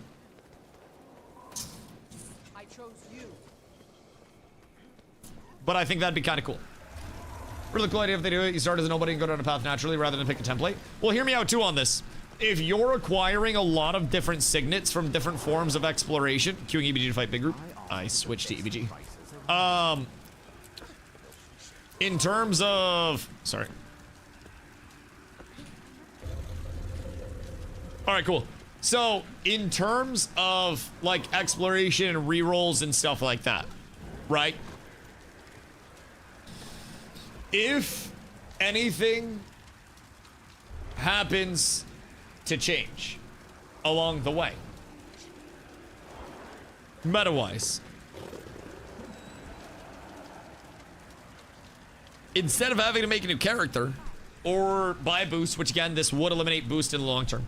But in the event that you wanted to make another character, make another class, whatever it may be, or sorry, you wanted to shift with the meta, you wouldn't have to make another character to necessarily make another class, because if you were to accumulate these signets and you were to be able to craft these, get recipes for them, because again, the whole lore is that the gods allowed us to craft signets, which is the entire premise of how we get signets. We gather materials, we gather the things for these, and then we, according to the lore, craft the signets ourselves.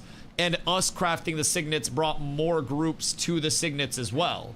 So effectively, with those signets, it seems like we're going to be exploring, we're going to be trying to gather those, but it's still going to lean into the MMO side with crafting the signets, and there will be signets that we seemingly get through conquest and through pilfering and stuff like that. You know, I'm assuming there will be raids and dungeons and shit like that where we can also unlock and achievements and shit like that.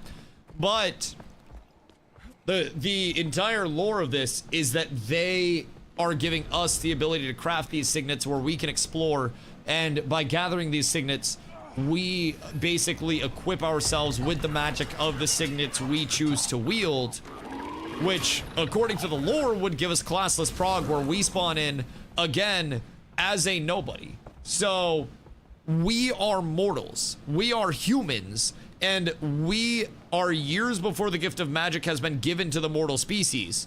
We're just a group of humans, and the Veil Wardens are also cited as just a regular group of humans in the article. There's nothing special about us except for the fact that the gods taught us how to craft these signets, and the entire differentiator between us and everything else, and everyone else, is that we craft signets. That's it.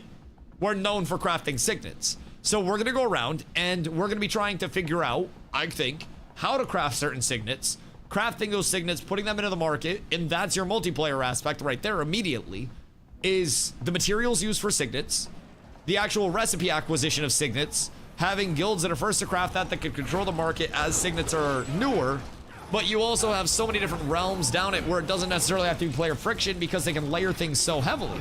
So, excuse me. As these been Guild Wars 3, they'll focus on smaller groups. Do you think there'll be dungeons adjusted for solo play / party, or they just mean it'll be possible solo?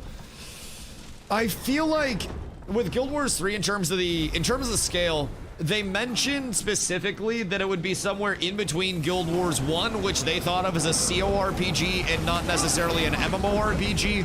They thought of Guild Wars 1 to essentially be, you know, a co-op game with multiplayer feature, an RPG with co-op features along the way.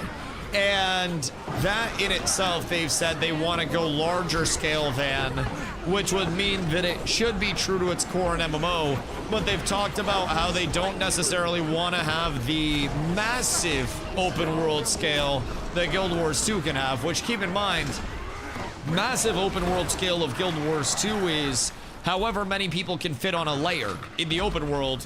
In world versus world versus world, you could have, as far as we know, like 100 versus 100 versus 100 or some bullshit like that. Some people have said 65, some people say 100, but you could have anywhere from 195 people to 300 people on a world versus world map, depending on what your cap actually is. So in terms of the scale of that, that doesn't necessarily rule out to me that, you know, they'll have raids and whatnot.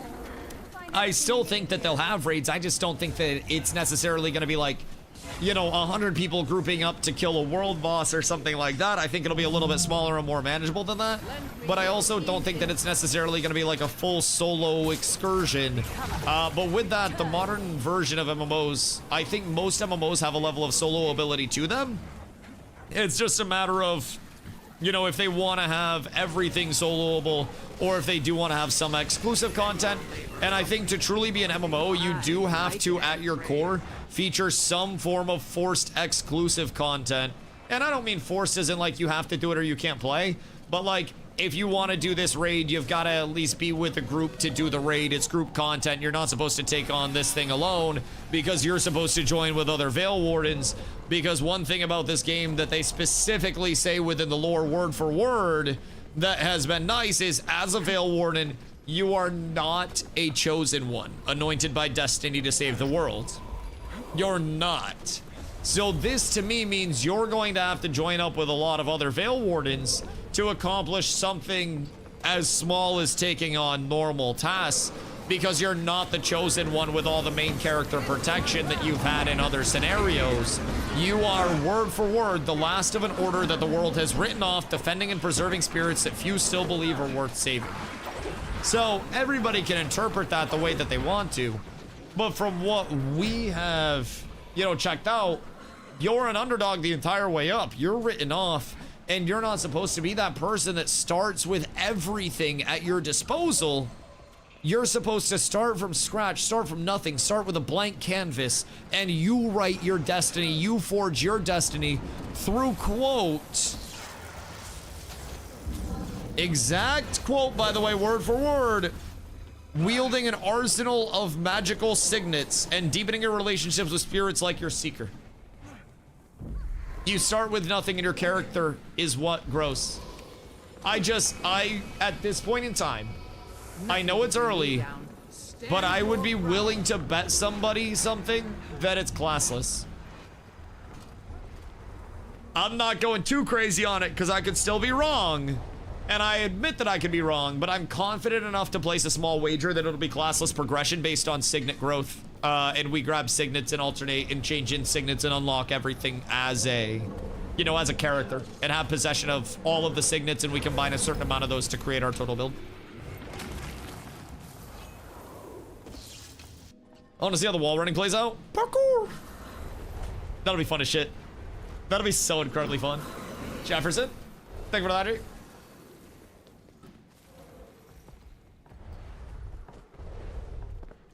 You want to refer to the 3 best official videos about the games. You can watch them later off stream. I appreciate you. Thank you, Julia. I think they're going to take pages from AOC and New World.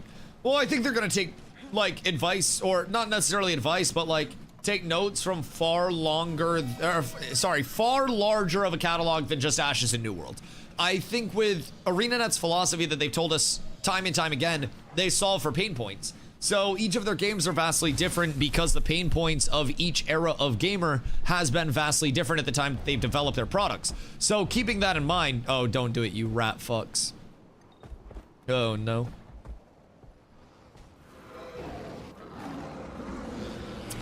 That ain't the greatest. Kith, I think we link up around the top perchance.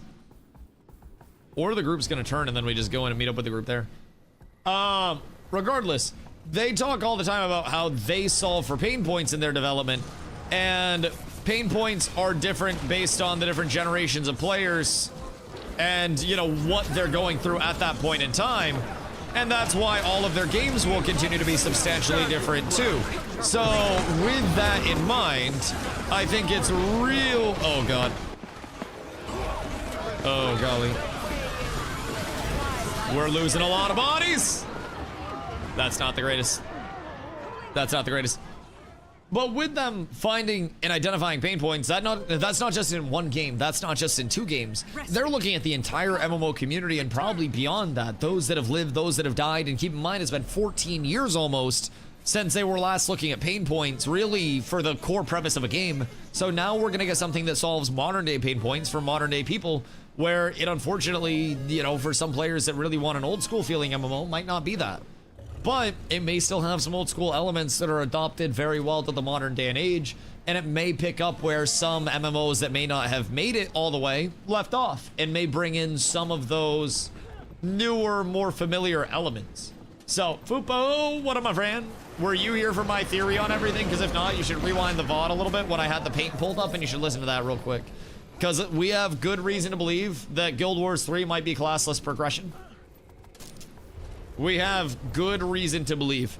I went through it, and you can go back and watch it.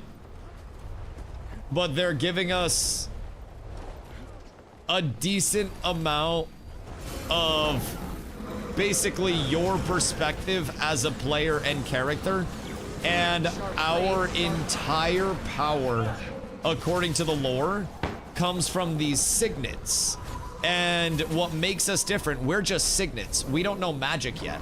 And in terms of how we got these signets, the gods basically took our sales pitch of, hey, we want to save the Veil and all the spirits, and they allowed us to craft signets, taught us how to craft signets as Veil Wardens, which differentiates us.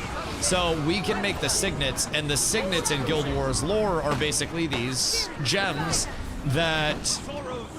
I can take you through it again. But they are small gemstones that contain fixed expressions of magic, which could be a translation directly to abilities. There's a lot more supporting evidence. We just died and we're gonna reset again. So I'll run you through it real quick. But basically, these are all screenshots and excerpts that are taken from Guild Wars 3 actual, like, articles.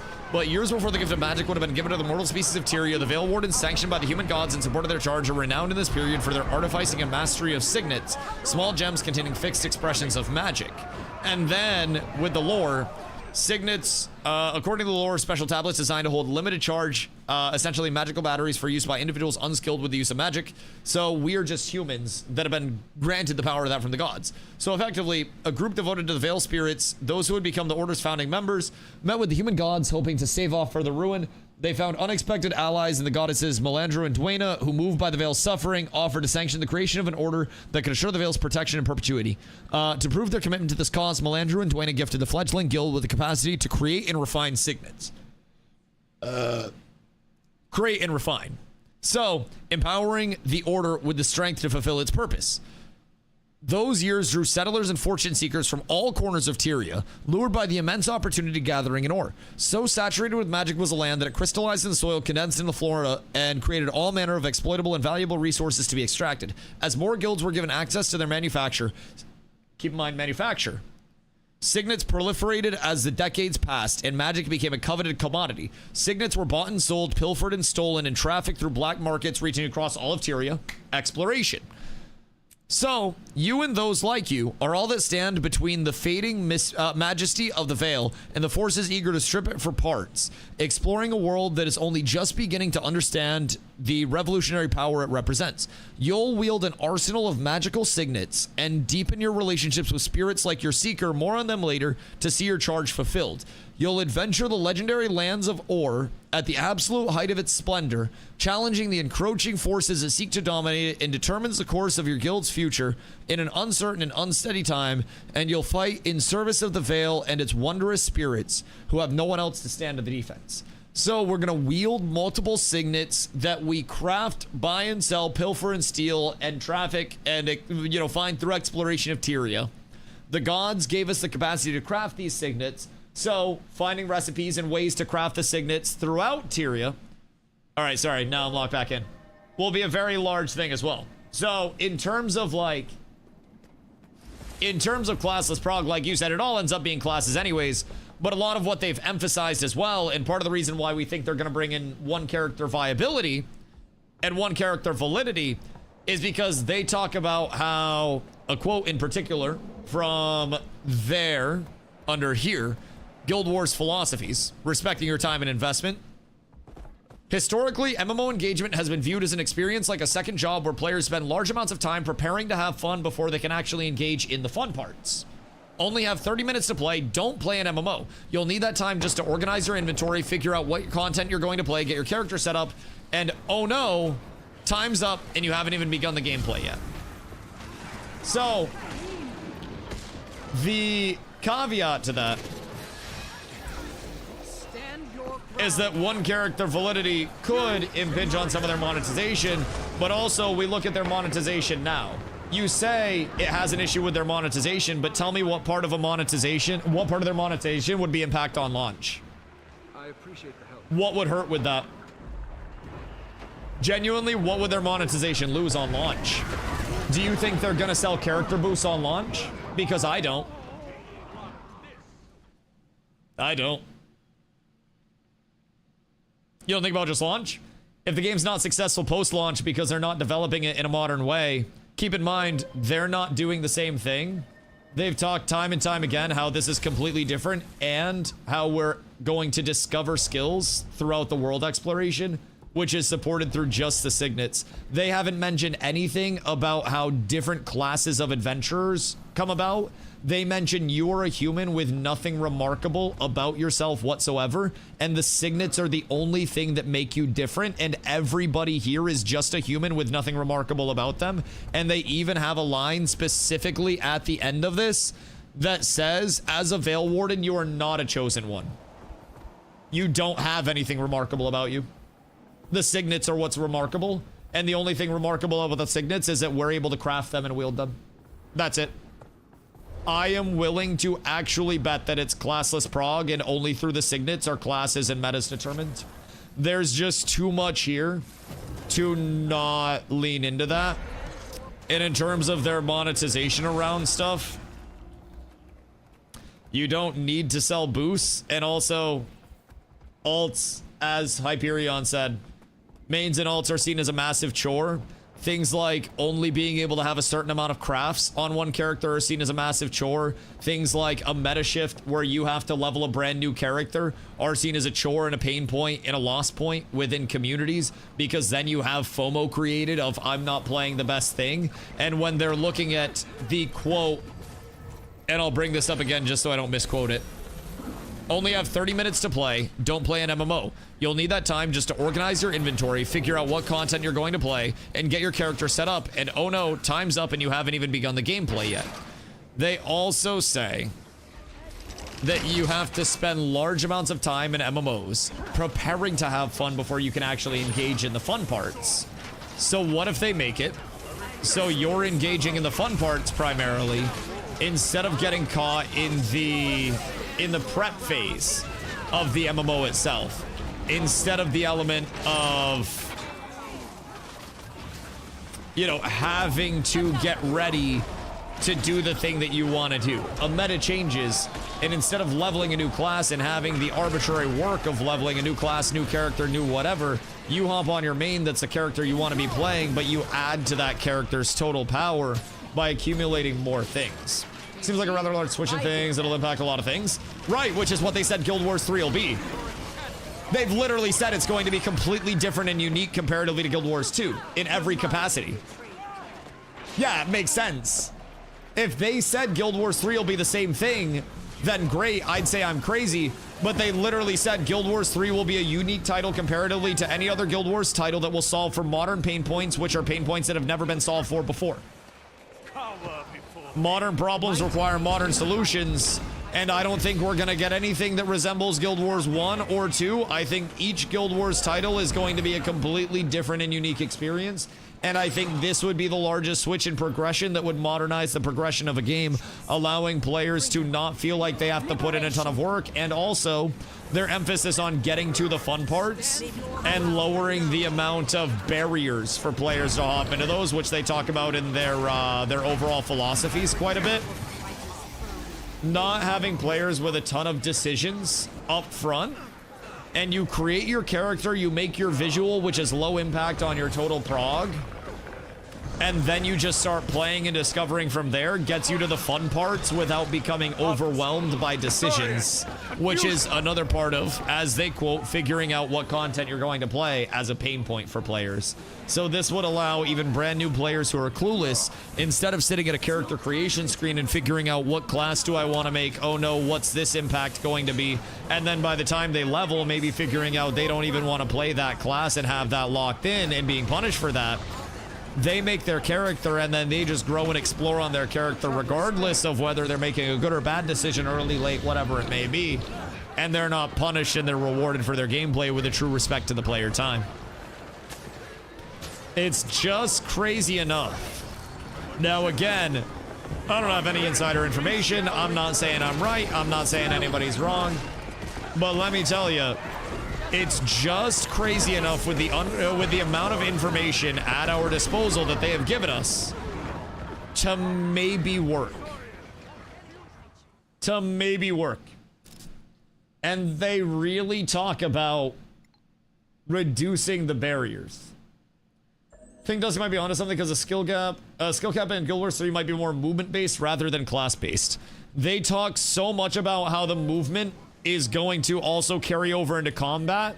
They did an interview shortly after the announcement, Eddie, where one of the developers mentioned how your momentum in combat could be carried over into attacks.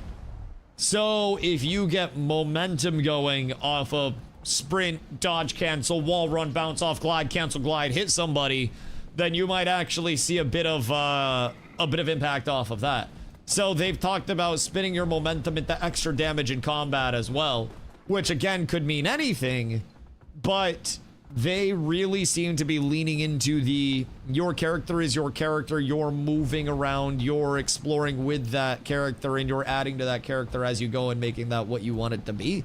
But again, nothing's set in stone, and I'm not inherently right about anything. I am just some man with a conspiracy theory. Feels really bad. Also, Wrath, congrats, big dog. That's fucking huge. Feels really bad to like your class. Something find out. It's not what you hoped. They're already invested a ton of time. Hear me out as well. Ain't nothing worse for a casual player or somebody that is, you know, a little bit more time restricted that also wants to maybe play some PvP and shit than finding out that you spent 3, 4 weeks, 5 weeks getting a character set up to PvP. And out of nowhere, your character's no longer in the meta, your character's no longer valid, your character's no longer what's needed, your character's no longer what's wanted, and now you've got to re-roll your character entirely and spend another X amount of time before you can even play in the capacity that you want to play your character, because your character is completely invalidated at the drop of one simple meta change, where your character and your personality in a classless progression system where you are combining the different, you know, the different signets, as they say we will be wielding an arsenal of magical signets to define ourselves. That allows us to just change our signets to what we want them to be for the situation. Nerf my fireball because fireball's too strong. Well, I'll just switch it out with something else then. Then I'll make another build around that. I'll still have my character. I'll still have my time played, my cosmetics, my gear, my everything, right? My persona on DustyWhy. People will see me on DustyWhy and they won't be like, oh, is that an alt? That'll be your character, your reputation, your persona, and you can still make alts if you want to. But I'm heavily thinking that crafting is going to be available, omni crafting on your character, whatever crafting is required, you can do on one character. I think you'll be able to basically class whatever you want to, classlessly. I think you'll be able to combine that, you know, the signets with the secret progression to make your character whatever you want it to be, whenever you want it to be. And I think that's going to be one of the many barriers that they talk about actually, like, you know, actually breaking down for players. Classic pick the wrong class problem. Can't do certain cons and find groups because nobody wants your class. Yep. And keep in mind, with classless prog, you'll still have metas. But again, you can also, if something's an outlier that's facilitating a meta, nerf one singular piece, one singular skill that's an outlier, and have that affect the entire aspect without having to go through and sort a ton of different balance changes across a ton of different classes, which can actually make balancing easier because you have universal balance across the board. If you have an ability that's a 62% use case across every player, then you look at the win rate in scenarios of that. If it's for PvE, what is the successful kill ratio of players on the hardest content using that ability, right? That's an outlier. Is it a clear case where they are clearly at an advantage using that?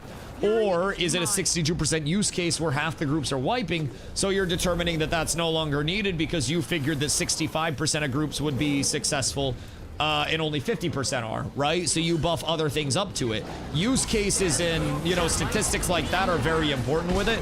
And if you're able to look at every single ability, every single signet, and it's just like, oh, how many of the total players are using this? That can actually simplify your balance a little bit as you look at the total setup of your game, and can kind of reduce the moving pieces that are required for balance while also allowing you to form different metas, shift other things up and down, and you'll still have a lot of variance. You'll still have a lot of unintended, you know, interactions between things. But it allows you to pluck certain things out. It allows you to deterministically say this thing is stronger than everything else. As a greedy BLQ, there's a fight here that may be fun for life tech. It's a 1Q right now. At this point in time. Meta itself is the problem per se. It's a barrier to entry to make your character viable despite the meta. Bingo! It's accessing the meta in a reasonable amount of time that usually cooks it for people. If you could switch into the meta when somebody says, hey, can you play the meta? And then you could switch out without having to put in tens of hours, hundreds of hours, whatever it may be within your game structure to actually acquire that meta, then it's going to be a lot less punishing. And people are going to be more likely to do it. You're going to see a lot more of a carryover of people being okay of rolling with the punches. People will find groups because if people are like, oh, hey, I noticed that, you know, we need this signet. Can you run this signet for us? We need a healer. Can you bring in a heal signet? Oh, sick, cool. As long as you have that, whatever, we're cooking, right? You have the core aspect of it, then great. As long as you have heal signet, then we're good. I don't need anything else. As long as you're doing that, bring in whatever else. Oh, hey, we need a little bit more toughness. Can you bring in like a shout of toughness signet? So that way you can beef us up a little bit. Like, there's a lot that switching in signets for abilities instead of relying on, you know, we need this specific class. Do you have this specific class leveled, geared, taken care of? Game changer. What do you need? Actual fucking game changer. You'll find everything you need. Players can now mold, mix, and match to what they need to. I have 29 level 82s. Please just let me play one tune. It's not just a problem for casuals either. There are a lot of very, you know, everyday players that also very much just want to put all their time into one tune and be able to omni-tune it. And again, you could still, with this system, have alts if you really wanted to. Just absolutely could. But I think solo one character validity, one character viability, without relying on alts to accomplish things, is the modern version of MMO accessibility that it lacks. Just food for thought. Doesn't lead to you being a one trick. Doesn't lead to you being forced to only have one character. But I think it helps out a whole lot. Hold on, I'm gonna grab water real quick. Moving on, squad chat. Yeah, squad. Snows. Net. Tent. In. Group 2. Heal. Back. Swedish. Heals. Alright, hold on. I'm gonna put my water real quick. Strength, potency, power.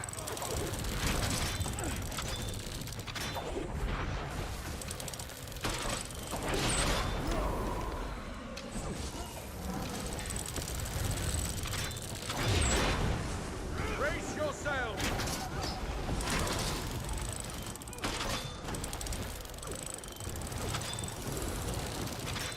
I need a clear note.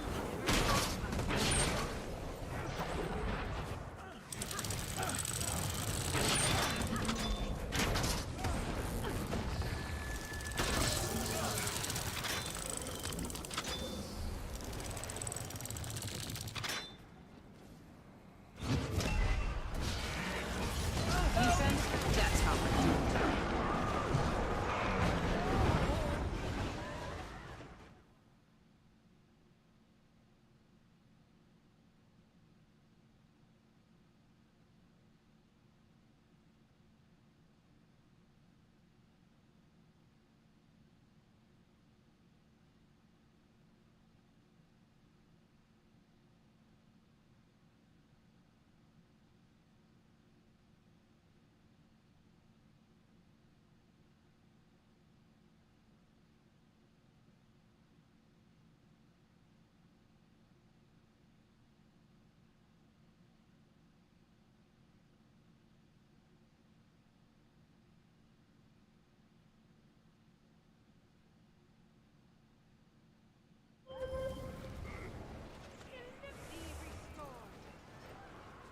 Wash the pain away.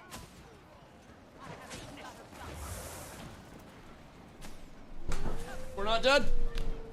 We're dead. Oh no. Oh no, everything's bad. Everything's bad. They found us. Might They found us. stand your ground. I can't leave. I must stay. I must support the lads. Everything is perfect. Everything is okay. Everything's fine. Soldiers, Maybe I. we die with honor. We die with honor. If you have difficult means, while one character feels awful having to start over to try something new. I also think in a multiplayer. Oh no. Well, I went the wrong way. I also think in a multiplayer world, there is inherently value to players being able to, in an MMO world, right, have their personality, have their character, and not have to have 7 versions of that if they don't want to, and take true ownership of their character without feeling like they're missing out on anything for doing that.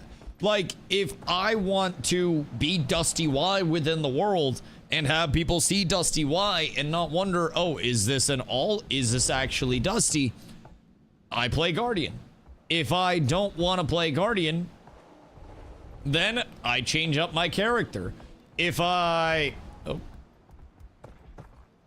want to play something else, I have boosts, great, because I bought expansions, but boosts aren't going to be a thing on the launch of a brand new fucking MMO. That's not going to happen regardless. And outside of that,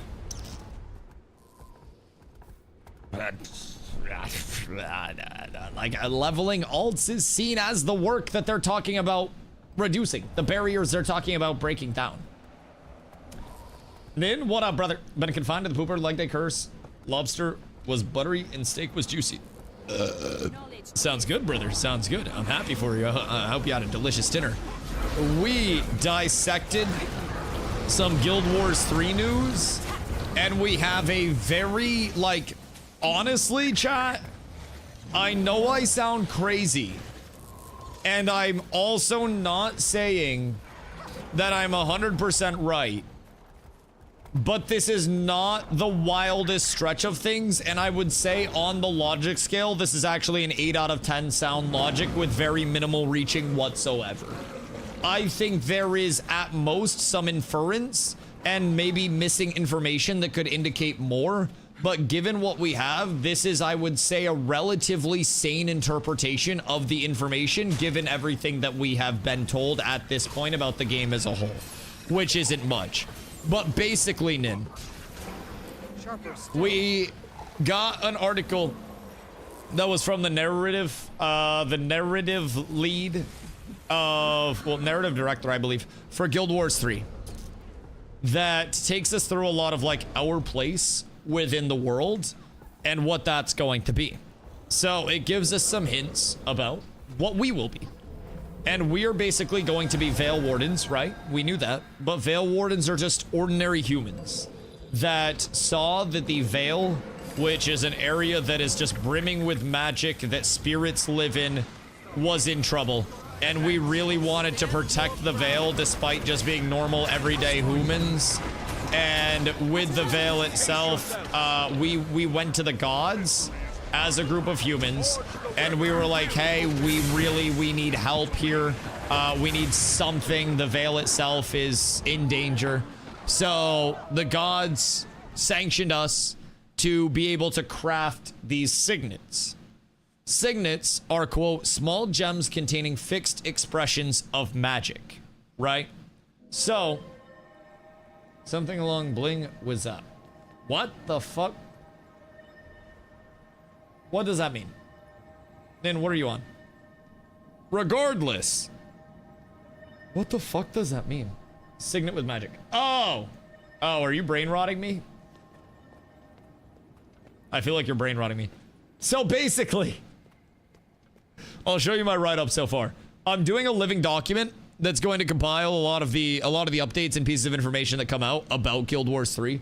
So we'll have a lot of that. But basically, years before the gift of magic would have been given to the mortal species of Tyria, the Veil Wardens, sanctioned by human gods in support of their charge, are renowned in this period for their artificing and mastery of signets, small gems containing fixed expressions of magic. So we went into what are signets?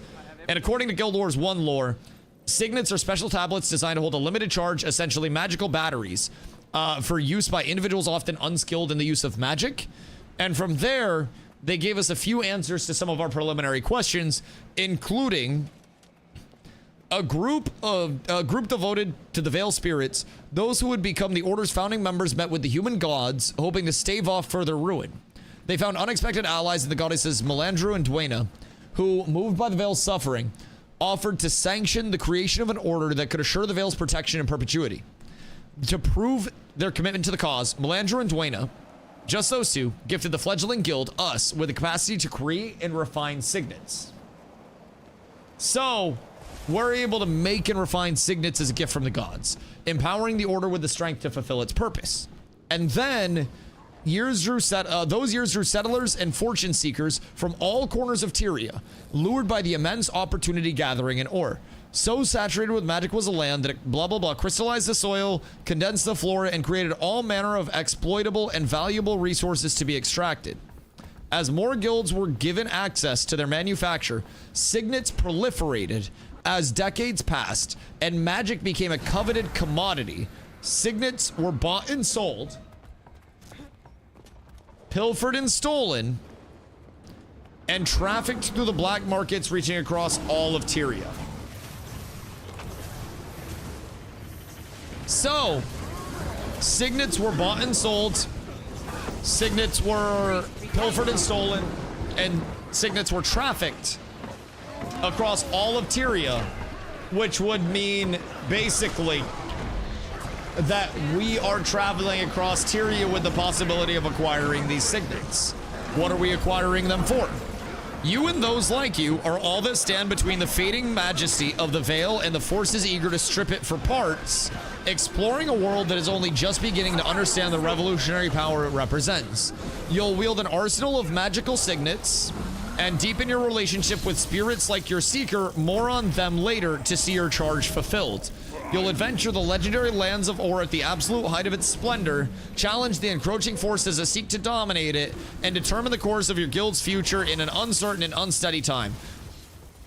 So, a lot of people have Go-Go Gadget Lightning, but it's probably going to be far more than Go-Go Gadget Lightning, Mr. I had one sip of champagne. So, what you're potentially looking at is crafting of signets that empower every bit of our notoriety, so to say, our power. They specify that our character is, word for word, according to the article, you are not a chosen one. You are not a chosen one anointed by destiny to save the world. You are the last of an order that has been that the world has written off, defending and preserving spirits that few still believe are worth saving. So, like, basically, you are nothing remarkable. We are nothing remarkable. The only thing that sets us apart is that us as Veil Wardens got the gift from the gods to be able to craft these signets, which the signets we wield an arsenal of to have powers, and that is what makes us remarkable along the way, and that is how we go to accomplish our goal. So methinks classes that you select upon character creation, unlikely. Methinks signets, very likely. And you make your character visually how you want it, right? And from there, oh, where are we going? You make your character visually how you want it, and aesthetically how you want it, and from there you can do everything on one character. That is the DustyWhy theory in a nutshell. And it is supported by some, possibly, and I say possibly quite literally, maybe corroborative words that are not direct in any way, shape, and form, only based on inference between those words and other words that they have said. So effectively, the purpose of the living document that we're compiling is to cite a bunch of different sources along the way, them talking about how they want to break down barriers, them talking about how they want to effectively, you know, solve for pain points, while simultaneously citing their 3 pain points earliest as, according to their article, They say, historically, MMO engagement has been viewed as an experience like a second job, where players spend large amounts of time preparing to have fun before they can actually engage in the fun parts. Only have 30 minutes to play. Don't play an MMO. You'll need that time just to organize your inventory, figure out what content you're going to play, get your character set up, and oh no, time's up, and you haven't even begun the gameplay yet.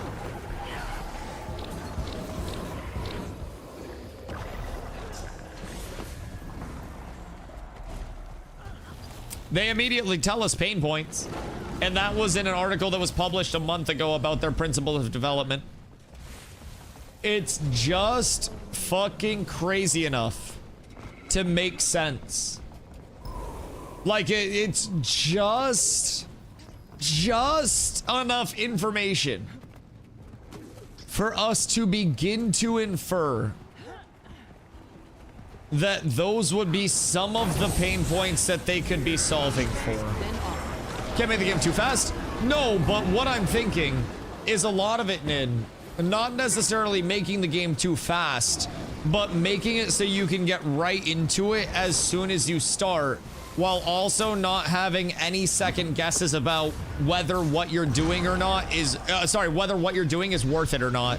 For example, you level an elementalist and you hit 80 and you start playing evoker and you're like, oh shit, maybe this isn't for me, but you've already leveled the character and you've started to learn it, so you don't want to take the time to re-level, re-gear, reset up another character, so you keep playing the evoker instead of switching to possibly another signet composition that would give you a completely different feel. Instead of having to level that second character and no longer be Ninciza, you may have that opportunity to just mold it how you want it. And then in terms of the, you have 30 minutes to play, you're a casual player. Instead of having to figure out from a standpoint of first things first, making your character, you don't know shit about the game. You're a blind player coming in. You don't know late game what the difference between a warrior, a paladin, a fighter, any of those classes that may be featured at any point in time in a class-based game, because they're all derivatives of D&D archetypes, right? And it's all just role-based anyways, so they're all synonymously named. You don't really know what the implications of picking your class now is going to lead to, months and months and months down the road. And as a new player, that can be a daunting decision to make right up at the front, and it can also lead to sunken cost fallacy and can lead to a little bit of, FOMO on whether what you're doing is the right thing. If a meta changes, having to re-level a character because what you want is no longer sought after, versus saying, hey, you're running a gem that's no longer useful. Let's go grab another gem for you to replace that. This is the one that we're using right now. And your character is still valid, and you're just like, oh, wait, I only have to... Oh, let's go. We get to see some bullshit. But being able to, keep your character as a thing. Snow, tell them that I'll be back. I gotta go check something out real quick. I gotta go give something a quick look-see. But not like ruining your character basically, and your sense of having your character, simply because something small has changed along the way. There has been a meta shift. There has been an element of you wanting to try something else, and you're no longer punished for it. Or you're just progressing along the way, and you can immediately just go set out to level however you want. And while you're leveling, you can still unlock new abilities, you can still adventure, you can still come across new things, and you can explore a lot. I think keeping the value of people being able to, oh, and also one other thing, being able to omnicraft on one character, I also think is huge value, and is low-hanging fruit as well, because locking people out of crafting, say you only have 2 forms of crafting in a, a 6 trade skill game, that in itself is going to start to get a little restrictive for players somewhere along the way. So with that, you also bring in the potential, if you do end up going one character valid, being able to craft, being able to cook up whatever combination of builds. Keep in mind, if you go classless and you just go off of the signets and signet combinations, then you immediately run into an element of, maybe you run a fireball and a blink and a melee attack and a CC and a barrier. So that way you go in and you barrier, you teleport, you melee attack, you fireball, and you go off of there. What are you trying to do out here? What's going on in here? Are there a lot? No, I just want to gather. I gotta get my gathering real quick, Brody. I make money off this. And then I gotta go join the lads. Actually, I'm sure we'll go gather at some point. Looks like there's probably good content. I chose you. We gotta get up with the lads because there is some tomfoolery happening right now, if I do say so myself.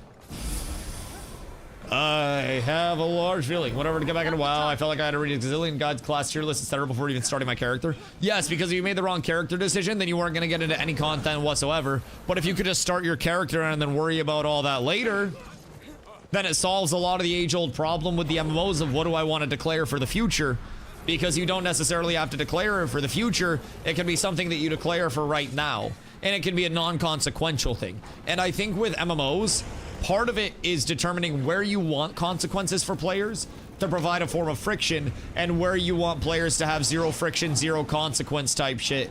And I think in character creation and exploration of the world, you don't want people to have consequence. You don't want people to feel like they're missing out simply choosing what class they want to play, what character they want to be on. There is so much more than that, I think. This is fucking hilarious. This is literally just a bunch. This is just a shitload of core guardians just dropping a bunch of sigils on the ground everywhere they go and basic attacking. This is actual abuse right now. They're just squishy as fuck. Oh my fucking god, what a meme. They're all just walking around with hammers. Auto macing. Or auto hammering. This is so fucking good, man. Oh my lord. Just you wait till you see what it does to 50 players. The only thing that stops you is if people turn in 3, 2, 1, right? Because you're squishy as shit. But also, that's what I'm here for to help with. Preventing the squish. Is that the Core Guardian Zerg? Yeah, this is the Woso Core Guardian Zerg. So they have a shitload of Core Guards out here. And I am simply Core Guardian adjacent. I'm their cousin that came in from the different city, basically. We have DH blocks in case of that. Well, and you have the sickest Lumi to ever exist now. Or potentially a very mid-tier Lumi that tries quite hard. Actually, you might have the sickest Lumi. There is another Lumi in here. I don't really know what he's getting up to, but he might also be absolutely fucking sick with it. But yeah, you got a couple druids in here. And honestly, being squishy doesn't really matter if nobody dies. If you kill them before they kill you, then squishiness is but a figment of your imagination. So part of the hammer that makes it so silly is that they're dropping a lot of shit on the ground, and all that shit that they're dropping on the ground is putting out debuffs constantly. So basically, they're getting buffs, they're putting out debuffs, and in the process of that, they are just walking forward and bonking stuff, moving forward very deterministically, very together. And the last ability on hammer gives you a 10-person like CC cage similar to my wall, but it's like a circular cage. So they just power stack like crazy and then walk forward and try to bonk motherfuckers into oblivion, which I fuck with heavily. Hold on. If that guy slows down a little, he's cooked. And it's actually kind of hilarious. But they also have some necros in group, so that way they have a little bit of strip. So when they bring people in, and when they actually like, you know, contain people, they drop wells on top of it, and it's GG's. GG's. So far we've deducted that they want seamless one character type stuff. I wouldn't say we've deducted that they want anything. We have made educated guesses, but I would say this is far from deducing. Deduction requires concrete evidence, and I think it's more than an assumption because it has supportive evidence along the way that does check out and correspond. But there's also so much missing information that we can't rule out that there are more layers to it. So what if signets are just a portion of your abilities and signets are meant to be super powerful and you still pick a class, but then you acquire signets throughout the world and you get passives throughout interacting with your seeker, which is your spirit. So you declare your class at the start, but then you're earning signets for your class or other classes along the way, and those are class restrictive. That could also be a scenario that pops up with the signets that we just don't know yet, that I think we also have to consider along the way. It's just... deducing is hard when as little information exists as does right now. So it really could be any fucking number of things, if I'm being honest.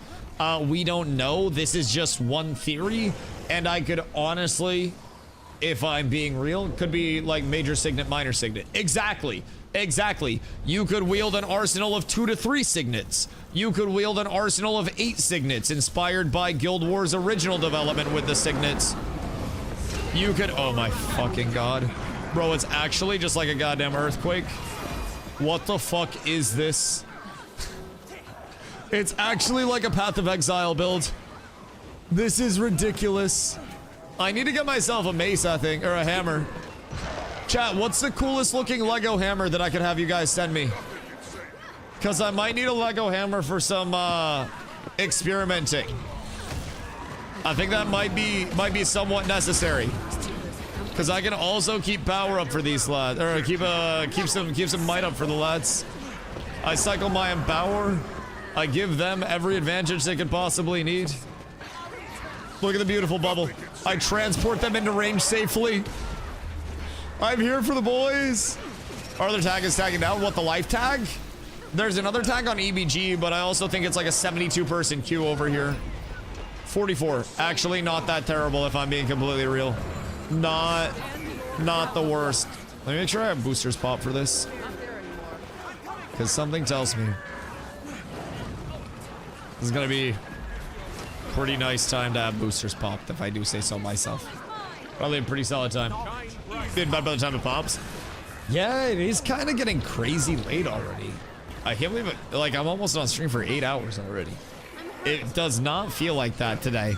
I feel like the development that we had here regarding the potential systems related to Guild Wars 3 prog has brought in a whole element of motivation that I wasn't quite sure that I needed. Well, let me tell you what. Bro, sniffing out that chain, sniffing out like even just any like corroboration across everything was crazy. The fact that in the first paragraph, I was like, okay, this might be classless prog, and I might have got myself into confirmation bias with it, but I also might be having a lot of other people drink the Kool-Aid and they're saying the Kool-Aid tastes good. So, listen, if it's salad. But honestly, they could very well go with class-based prog still. They have iterated very heavily though, or they've told us very heavily, communicated very heavily, that this will be a completely unique experience comparatively to Guild Wars 1 and 2, and we'll be discovering abilities in some way throughout the world. They haven't said the word classless, but this is the closest they've come to saying that. Could be pseudo-class-based prog. Well, you could also just make your class through a combination of different signets, which if they come out and say your classes will be, you know, made through your choice of signets, and you will be in control of what your class is, then GG, well played. You just combine signets, and that's your entire definition of your character. But like you said, could be half and half. It could be a soft declaration of a class that you augment with signets along the way, so you get this hybridization or specialization. But even then, I see that as a large barrier, where first things first, you're going to see alts when metas come around. Then on top of the alts, you're going to have players that are having to spend their time leveling that, right? Which again could open up a form of monetization for them, good, but also could open up a form of barrier for players that literally just want to play the game and experience shit, which I think is antithetical to where they're going with it right now. So there's, the guy looks like Legion Commander. The fuck? Guy deadass looks like Legion Commander from Dota. Anyways, I think there's just infinite possibilities, and until they give us a little bit more information and a little bit more confirmation, we won't really know.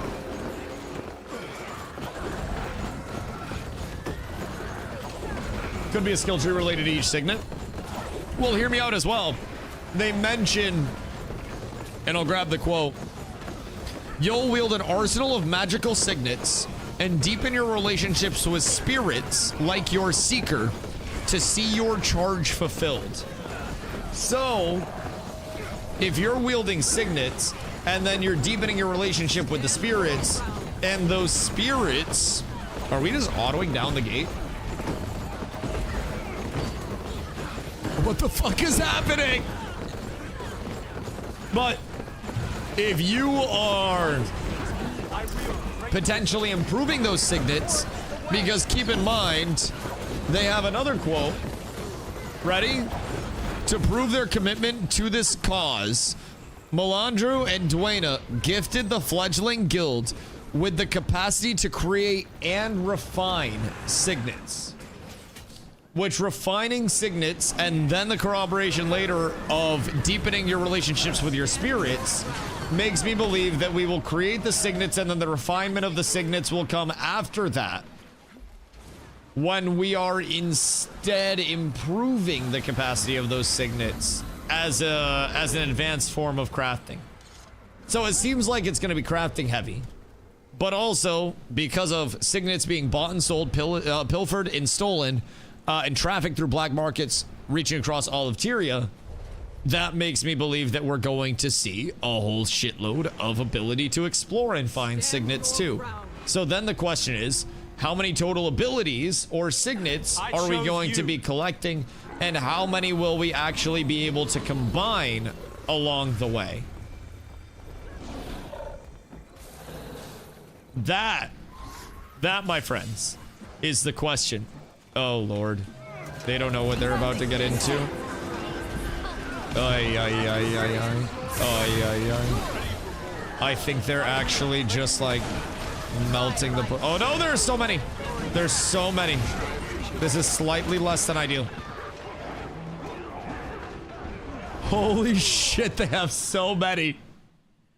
Oh, no. Okay, that's a large group. That is a large group.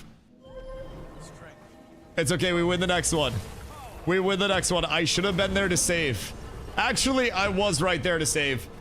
But that was quite a few people. I also could have saved some more stab for everybody, but I think a few of us just died too fast.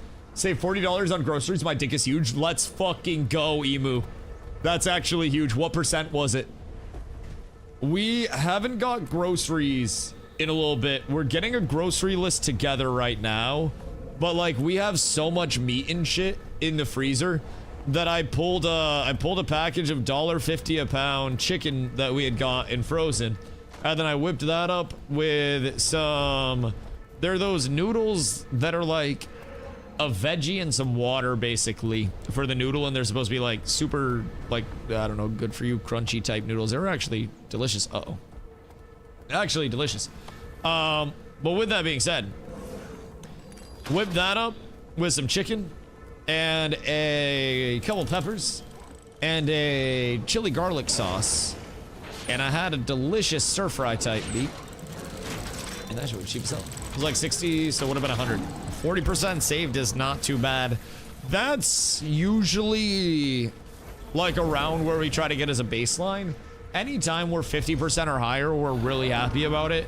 Our best savings on a large order was kind of cheating, because through our app, if you don't order like their pickup and stuff, wait. If you don't order their pickup in the app and shit, I have an infinite, I don't know what this is. I don't know if anybody else can see that. But if you don't order, they'll give you like incentives to order through the app and shit like that. So I hadn't ordered like the pickup or the delivery. So they gave me a $40 off 75 coupon. But that 75 was also after the reductions of other coupons and deals in the app. So we got a bunch of shit on sale for already, oh, that's tech to hit both of those at the same time. We got a bunch of shit on sale, like very heavily discounted already. And on top of all those sales, we got the 40 off 75, which brought, it would have been like $140, and it after the sales and reductions, it was like 30 something dollars, like 38 bucks or something like that. We saved over 100. It was actually wild. Part of the reason we haven't had to buy groceries. So yeah, quite nice. Once you start figuring out that you can just, like, you can still eat really well and make yourself pretty much whatever the fuck you want. What are they doing, bro?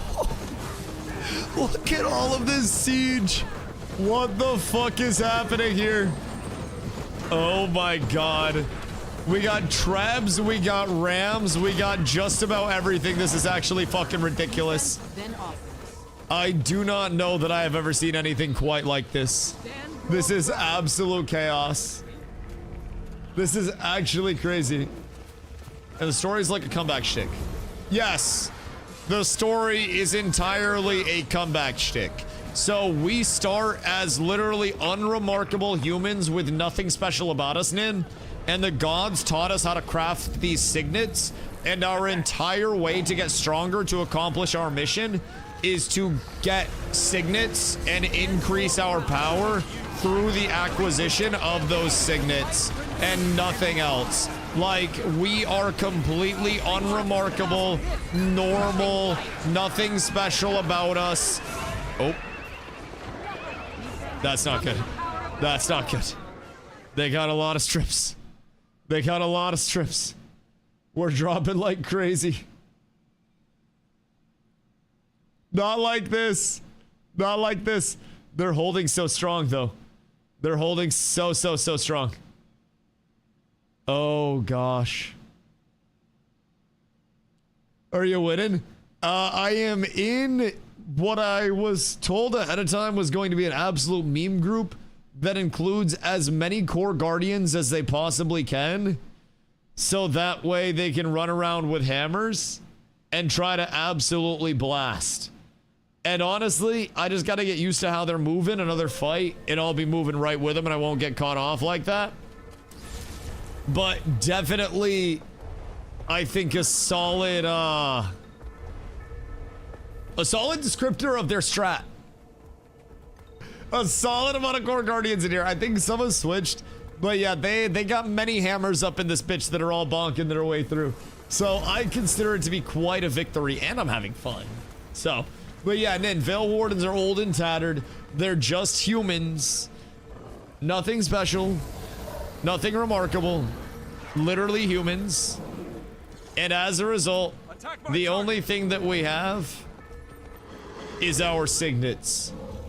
And other people, other guilds, other groups of people were also given the power to craft these signets. Might makes me right. And as a result,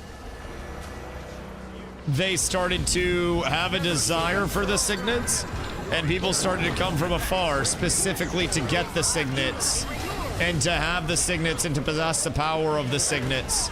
So the signets themselves are one of the more sought after things in the entirety of the lore. We go back up, we try to eat the tail. I have a bit of sustain, and I'm assuming we just play off of all of these sigils all the time, no matter what. And then we try to exist here. Because let me tell you what, they do have a large tail. They got a couple of lads. They got just a couple at this point in time. But I will stay until the very end. I shall heal. I shall shield. I shall Aegis. I shall provide. Oh gosh. I think this might be the end. But I stayed alive as long as I possibly could, boys. I gave it everything I had. Honestly, I would... Okay, I was gonna say I'd be kind of concerned if I made it out of that. Probably shouldn't have. All right, back we go. Back we go. Thank you very much. I got shit to get to. Gonna be power levels between signets? Yeah, so that's kind of where I think the connection with the spirits comes in. And also think you'll probably have common signets and like different rarities of signets that you discover as well through various difficulties of tasks. So I'm thinking like harder raids, harder bosses. Bosses could reward signets because some of the bosses in the lore could also have pilfered signets from conquests, and that's how they became bosses, right? Because they're constant, you know, guilds trying to take over land and whatnot. So we could be attacking in the lore other guilds to try to establish our space, while also going up against spirits that are trying to harvest, you know, the spirits in the Veil, guilds that are trying to extract the resources off of that. And bosses could also, like you said, drop crafting mats, recipes, shit like that for these signets. And you could also have exploration and discovery based signets, where you're then going to be looking at, you know, more common discoverables, and then somewhere along the line a lot more rare discoverables that are going to be, oh shit. That hurt. That hurt a lot. I'm not even gonna lie. That was not ideal. I just got stripped and yoinked fucking immediately. And a couple more in our group got pulled too, but their res went out. I'm gonna try to get back. Thank you, dude. I appreciate you. That was slightly fucking tragic, if I do say so myself. But yeah, so like the depth of where they can go with the whole signet setup, man. It's so crazy, because they could also, like we've been saying, they could entirely have it as an augment to the builds. They could have it as, you know, the builds. They could have it as anything. And there's so much potential with where they go that we don't really know in the long term with things, that we have to wait for more information. And getting an update yesterday makes me think we're not going to get any further updates for a little bit. And even then, if they were to give us an update, I don't really think the update would just be coming out and being like, hey, here's what we're doing with the game. I think it's going to be a little bit more cryptic than that. And I think we're going to have to kind of, you know, extrapolate a little bit. And some would call it jumping to conclusions. But if they give you a little bit of evidence along the way that it might not be much of a leap at all, then is it really jumping to conclusions? I think it's more so just speculation, but it's evidence-supported speculation. So I think we could definitely be wrong. Again, I know nothing in concrete. I'm just compiling the information that I can as I can along the way. But it just so happens that a lot of things line up with the element of signets and us being told specifically that we'll have an arsenal of them that we wield. I don't know, man. I can't really get past that. That to me immediately just screams like, hey man, it's not about your class. You're a human. You're not the main character. There's nothing remarkable about you. Like your guild, the founding people of your guild were literally just humans. You might be, you know, you might be a polar bear or whatever, but the Veil Wardens literally were just humans at the start of it, with nothing remarkable about them. So, a little bit like solo leveling. I mean, honestly, just not even a sense of necessarily just like solo leveling in particular, but the element of, you know, your character being your character, and I think not having to worry about, oh my god, wait, if this actually works, man. There's no way that this shit's going to work, but if this shit actually works, then we are truly up so tremendous. I'm just trying to get everything that I can out for buffs and whatnot, man. I'm trying to keep the stab out. Oh my god, wait. Oh my fucking god. We broke him. We broke him! We've done it, baby! That's actually crazy. They were saying they had over 50 on their meters, and this is 30 brave soldiers right now. 30 brave soldiers right now. Let's fucking go, baby. 30 memes in one place. And we're here for it. Also, my group doesn't have a druid. I would like to say a druid would be cool, but DustyWhy doesn't need a druid. I will provide. Oh, wait, we have a paragon. We have a druid from Timu. Paragon's trying very hard, I'm sure. I also have a block DH. So I think I'm our primary stab, more or less solo. There are no troops in this group either, by the way. Interesting note. So they aren't getting the bailout of a 2.75 second invuln with troubadours in group. Interesting. Interesting. I don't know what their normal comp is, but I like this. I like this. I feel as though I'm going to get better simply by associating with this. And I just hope that my numbers look good enough. No troops on meme night. Meme night's so sick. This is one of the zoo abusers. Was it a zoo abuser or a zoo creator though? Because I think a zoo creator is different than an abuser. Now, everybody may be abusing it, but how many guardians do you have? Almost everybody in the game on constant upkeep. You'd think, except all of their guardians are just damage guardians that are swinging their mace 1 that are full power. Might makes me right. I got sent the build, and there's literally like... It's toxic. It's toxic. Word of the zoos. How impactful truly is it with spreading damage around? Because every single pet counts as a player character, right? So stab just brought res on utility? Oh, absolutely. Absolutely.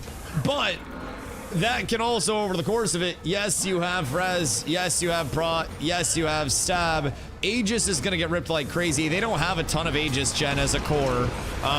They do have stab, but they're also primarily just running stand your ground with the stab. So like, yes, phenomenal, great, awesome to have it.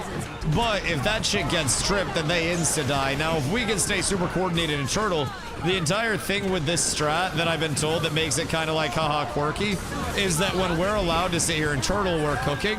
But as you can see here, there's like a 5-second window where I actually don't have stab to give to the group. And during that time, we can drop fast as fuck.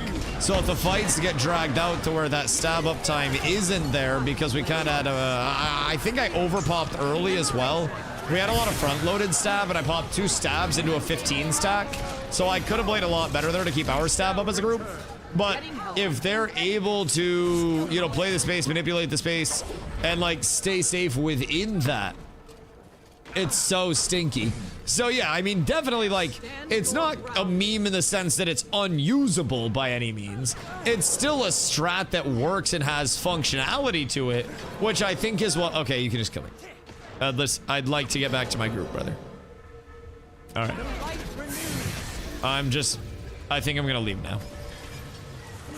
I think I'd like to just head out. I don't understand. Sir, what is the purpose of this, brother? Why are you the way you are? Do we just, why were you so set on attempting that, dog? Like, what? Why did you do that? Why? Brother had literally no reason to be doing any of that. Thanks, Hazy. Appreciate you. Dirty, filthy fucking padding inting. Nah, that's crazy. I love that shit. That is an S tier name. I fuck with that so heavy. I'm for TwitchCon too. Oh, TwitchCon's gonna be fucking awesome. My one concern with TwitchCon is that the party's gonna be disappointing to those that have been there, but nobody gonna touch my Louis, fucking legend. Legend, I appreciate you so much, my goat. Listen, I'm just trying to be a pacifist, man. Like, I kind of have WWE levels of punches where I can throw a punch at somebody, but that shit doesn't really hit very hard, you know? I kinda have to have them selling the punch a wee bit. Otherwise, it's just not quite there. Fortnite. So, you know, to a certain extent, as long as there's somebody else there to actually make it hurt, we're good, but all right, we break this shit, we break this shit, we break this shit. I believe in us. I believe in every single one of us so incredibly heavily. Primarily all of them, actually. I believe in them far more than I believe in me. But let me tell you, soon I shall be nasty enough to contribute to these groups. Soon. Even if right now is not that time, I will be patient. With all of my stab this time, we're down to a 10 stack, and we're gonna have to roll that back up. So I'll get it rolling now so we don't have quite as much downtime. Down to a 6 stack. We'll get it rolling again. Now we'll get the blocks out. We'll get... Oh, no. Some projectiles out of here. Get a little bit more. That helped cut down on the downtime window of it very heavily, which I appreciate a lot. I'm going to need a little bit of cleansing coming in here. Got more stab out for the boys. They just have a lot, man. They have a lot of lads. A lot of lads. No! I got caught. I got caught. Fuck, man. I'm trying to pump as much stab as I can. But it's so weird. Our stability spikes super high sometimes.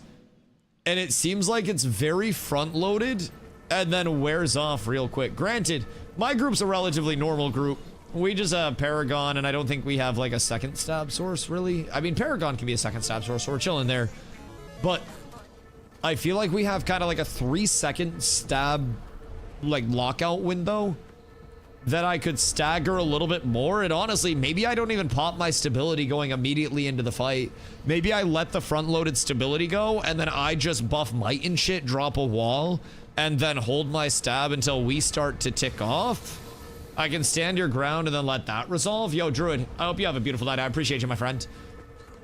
I feel like that's probably the better option. Go into these fights, let the stab resolve in the first place, and then I can go in with my stability after stand your ground, and I can start to work some coolies in. I think it'd probably be pretty solid. I don't know how to get this graphic off of me. Like this visual. I ain't about to lie. I have legitimately no clue. All I know is that I am shielding. And I don't know if everybody else can see this. But it's proof I use my shit. Stays with you, known bug. Can you guys see it? Because kinda cool. Granted, I might give away our location a little bit. But this is also an easy way to see if I'm staying on tag, if you guys can see it. Like, can I keep our commander in my shield range at all times? Bug for you only, you have to swap map to lose it. That's fine, I don't mind. I think it looks cool. I think it looks nice. Helps me find where I am. Between this and the cursor, if I ever get lost or misplace anything in the fights, brother, just literally uninstall my game for me, okay? If I, with double geriatric boomer setup, somehow I'm like, I don't know what's going on, just throw a rock through the glass panel of both of my PCs, chat. I swear to God. I give you guys permission. My ability to change build templates. Can't remember if that fixes it. I don't want it fixed. There's no problem here. Everything is perfect the way that it is. Should we drop a trebuchet and throw a trebuchet shot into them for the fuck of it? Iggy. Iggy. I'm coming. Yeah, fuck you, Siege. Fuck you, Siege. Fuck you, Siege. We're not fucking with that. Eggy. Alright. Alright. Did they actually go up? Because something tells me that... Ooh, gatherables. I like me some gatherables. Green 55. We're fighting against 55 brave soldiers, chat. 29 versus 55 brave soldiers. Truly remarkable. Oh, approximately 50 brave soldiers remain. I believe we got about 5 there instantly.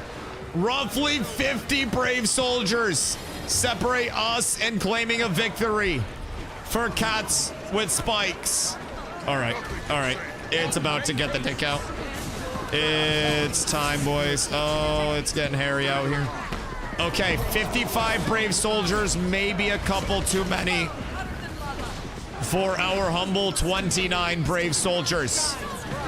Our brave soldiers are incredibly brave and humble, but 55 people is a fucking lot.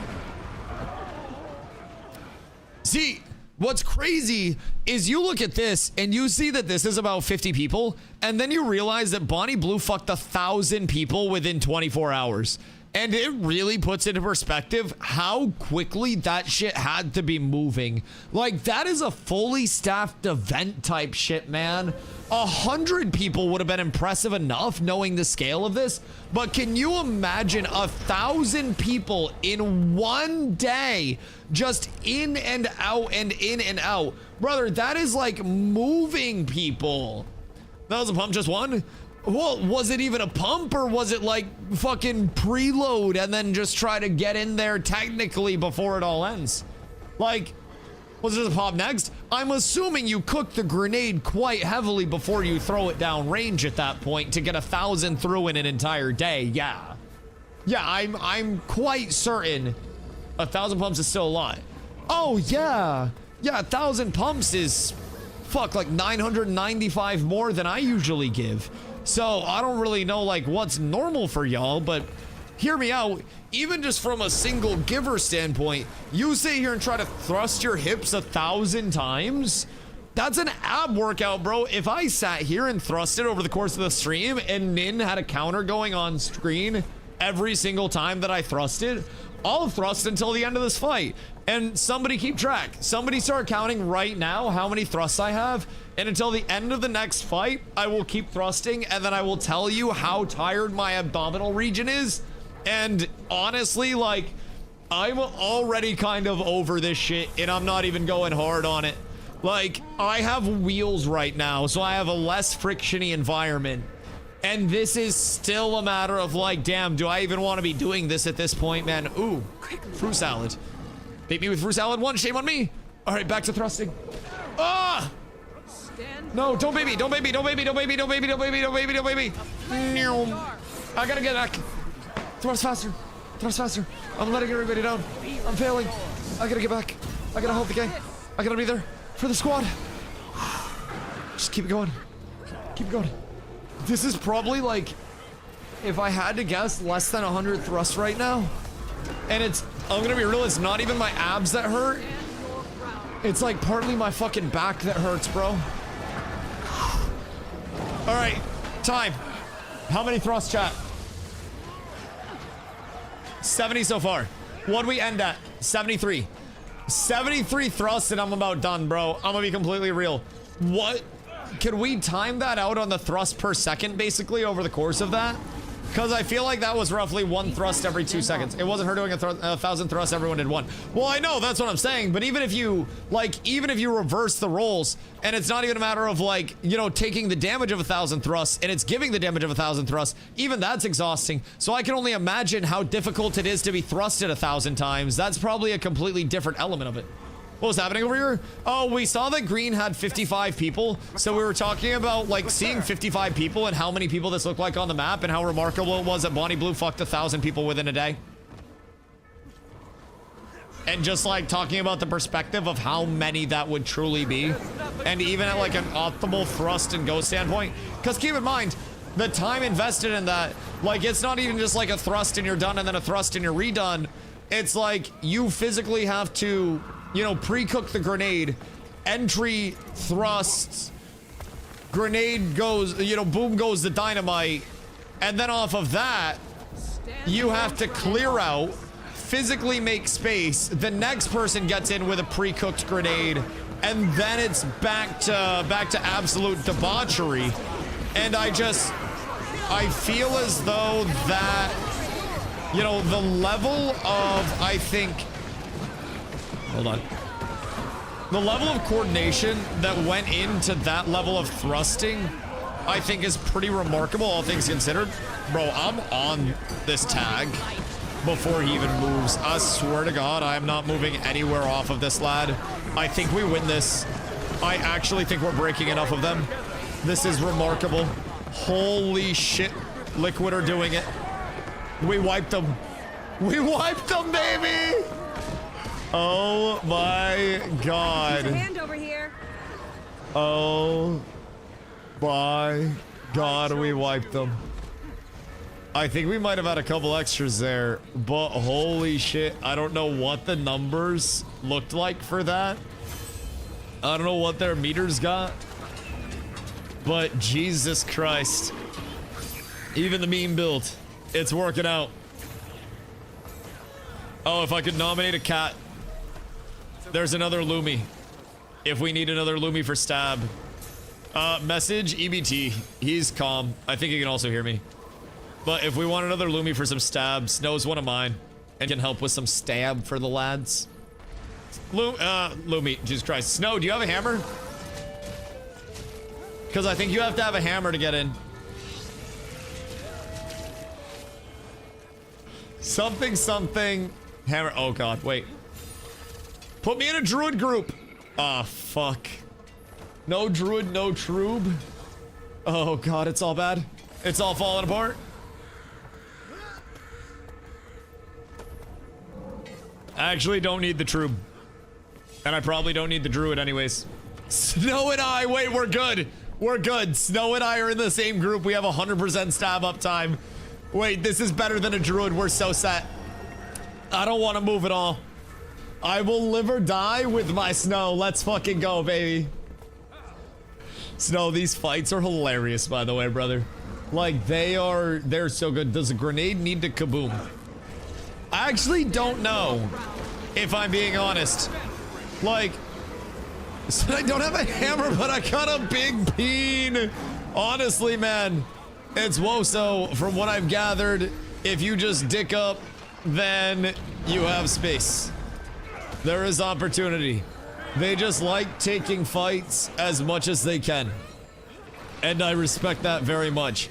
They remind me of Purple in Ashes of Creation. Like, very similar vibes to Purple, where they cap their squad typically at 25 and they just run around and they try to get whatever fights they can, so that way they can get the best experience off of the fights. And they can try to have, like, even numbers so it's entertaining, which I think is dope as fuck. I think it's a really cool mentality to have, where they literally just value trying to get better and improve over— oh! That's not good. Okay. We're set. We're set. We're set. We're set. We're set. We're set. Everything's fine. No. No. No! It's all bad. It's all bad! Going based on math alone, you can do 30 seconds a guy. Unless I'm really bad at math.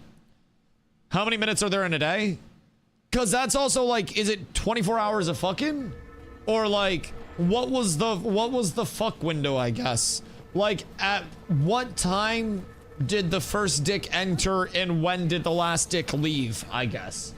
Would be like the question related to the rate of fucks. Because then it is 400 seconds. Right, but like, was it a full, like, just 24 hours, like, ready, set, go? One? Or are we... Can we find the hours of operation of Bonnie Blue's pussy that one day?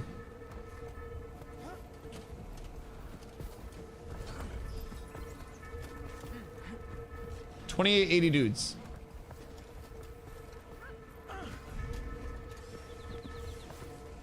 Okay, so that's far more than that. Divide that by half. So what, that's 12 hours? So that's one guy a minute. For like 1,400. 1,440 on average? Honestly? So what would that leave us with? Like, a minute and a half per guy? Bro, I could definitely not under a minute and a half if pressure was on. I think that's not a problem at all. I think I could clutch up in probably, like, I don't know, 45 seconds, given, like, you know, given the reason was there to need to do so. I feel as though I could definitely make something happen there. I also gave up stab kinda a little early in that last fight, but we're fine. Got stab up now, which is perfect for us. We slowly walk away. And then we get a little bit of block out. Oh no. Oh, not like this, not like this, not like this. Oh, it's all getting bad.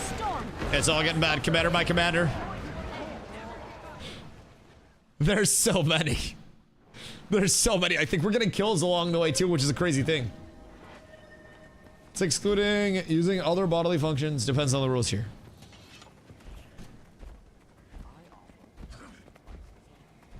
Like, is it a one orifice world record or is it an any percent speed run? Because I guess at that point, if you up the number of holes by double, then that increases your rate to like 3 minutes a guy, right? Think it's an any percent. Because it'd be what, 3 minutes on average with 2 receptacles?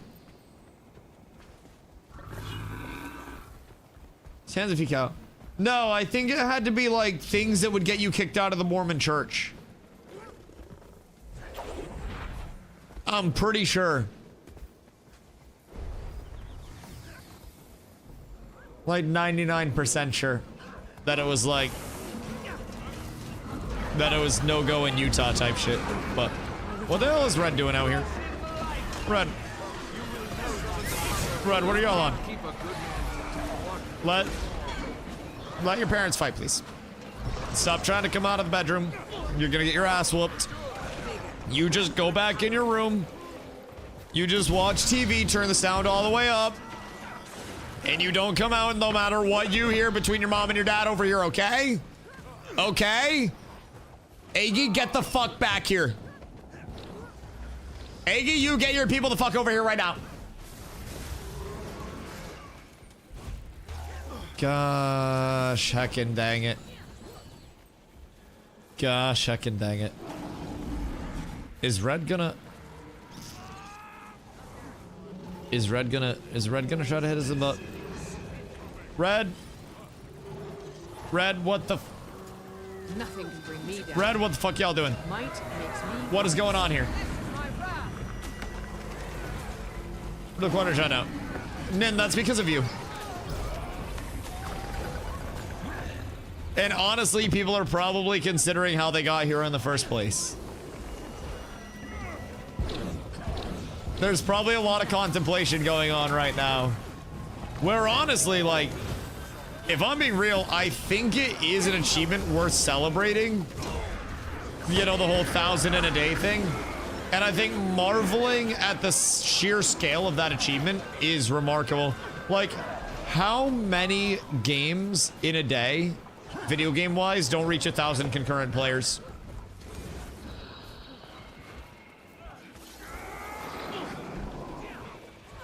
Bonnie Blue did. Bonnie fucking Blue did, brother. Absolutely wild, if I do say so myself. Just never seen anything like it. Absolutely forking wild, man. Forking and jorking wild. Golly. Uh-oh. I see my commander. I stay with my commander. I move with my commander. I am one with my commander. My commander is with me. I move with my commander. I stay with my commander. My commander is dead. My commander is not dead. My commander is dead. I am dead. Hazy is also on top of us. Hazy is a soldier. My commander is a soldier.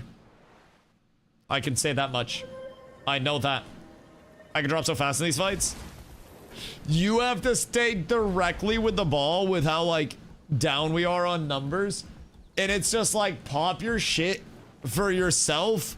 Pray. Have your heal saved. Like, I'm basically trying to bury our stability stack at the start. So, honestly, Snow, wait until stability is about to strip off or wear off. Aw, you got yoinked. They gave you the druid. They're putting me through the ringer here. They want to see what I can survive. They want to see what I can bring to the group. Oh, God. Oh, God. Boso's putting us through it, boys. Boso wants to see what the cat's loomies bring for stab. I'm gonna play on your good server, but if I don't see play it, I'm here for good. Hey, we're happy to have you, big dog. We're happy to have you. But man, let me tell you what, that AOC don't have any is crazy. Absolutely crazy. I can't wait for more to come out, like, in terms of substantial info about the court case. Just something exciting, you know, to really,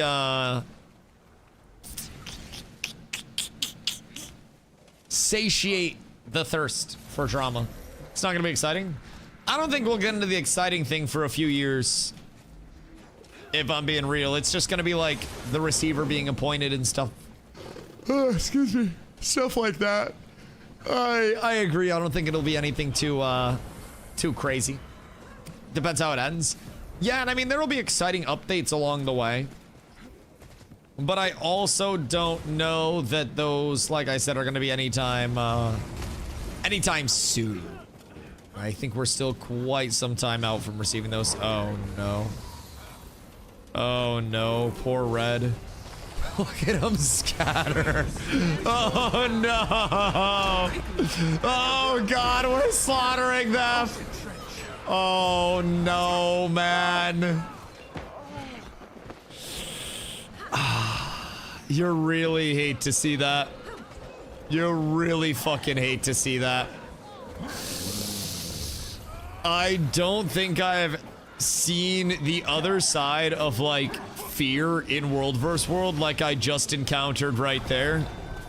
I have been on the receiving end of that fear where the groups I'm in scatter like that. But, like, I don't know if I've ever seen pure terror like that from another group that I'm running at any point. That was something, brother. Something. Jesus Christ. I love this shit. This is kind of a meme, like, meme comp a little bit. It's kind of evening out as it goes. Still a couple of extra Guardians.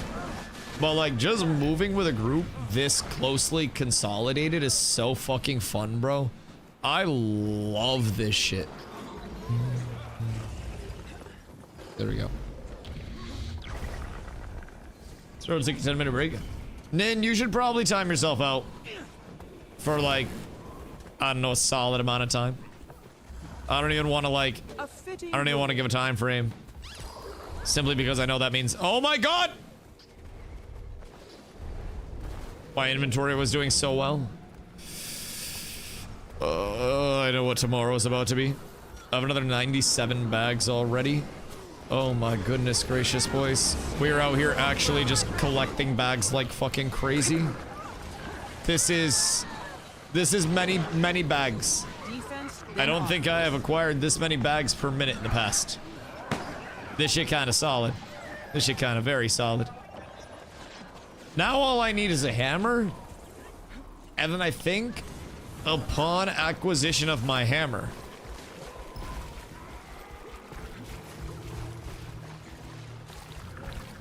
we'll be doing some good shit.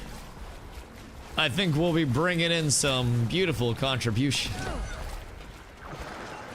I gotta start showing up to the goddamn meme nights, but I can only show up on Guardian meme night. Other than that, I gotta chill out. Are you an Aggie? Goodness gracious. Goodness gracious me, oh my. What do we think is gonna be at TwitchCon for like merch and stuff to buy? I mean, usually they just have like official TwitchCon merches, the hoodies, t-shirts, backpacks, jackets, and shit. I don't have my backpack in here. I have a t-shirt that I got last year. It all depends. I'll be able to get you guys like pictures of the merch and stuff like before you see it though, because the night before, when we go to pick up badges and stuff, they'll have the partner party, which I want to poke my head into and see what's up at in case they have any cool like freebies or anything. And then I want to hit the merch thing real quick because partners get early access to any merch. So I can just go in there and I can like FaceTime one of you guys and I can show you what's in there. So less Twitch official, more like Artist Alley. Oh, I mean, that all depends if I'm being real. Part of the thing with Artist Alley last year was that the quality of it started to, in certain areas, get very Temu-y. There were some very cool things though. There were people that were literally making like leather suits of armor and shit last year in Artist Alley, but it all just depends. I've seen everything from keyboard makers to a bunch of like, you know, Temu plushies, people with stickers, people that are, oh god, like just so much shit. It's a large amount of shit. Multi-VD feels so bad. I actually kind of like it. I think when you're looking at a lot of the games that I've played, everything has a ball. It's just a matter of what that ball is doing. New World had an entire main ball that I played in literally all the time as a bruiser. Ashes of Creation also had a ball for its meta. Like, it literally had a ball. It was just a little bit more spread than this. And Ashes of Creation, ball Zerg versus Zerg meta was like uncapped numbers, where at least this is technically like a pseudo-capped form of the numbers. Everything in PvP is a ball to some capacity. It's just like how tightly consolidated your ball is. And I think I have kind of grown to actually enjoy how tightly consolidated you have to stay on the commander. It feels bizarre to watch. It definitely is bizarre to watch from the outside, 1000%. I think for me especially, like I didn't have Guild Wars 2 knowledge or anything like that when I came into it. And I got sent a lot of clips from friends that were playing on high levels, and I was like, I don't understand what's happening. And the ball versus ball is very peculiar. It's also very, GG's my boys. It was fun. Thank you for having me. You're a legend. I appreciate it. We got some good ass fights out here. But I also think part of it is like, once you start to understand how any game's ball works, right? It becomes less of this foreign, super confusing thing and more of a, I don't know, more of a many moving pieces type thing. So with Guild Wars, even though there is, yes, the everybody stack on commander, in an ideal scenario, everybody's moving with your commander quickly, and there is still some form of structure where you're really protecting your supports, and you've got your pulls on the outside, so your classes that can pull people in are getting the best range, and you need to have your strips in a position where they can jump in and they can actually access shit.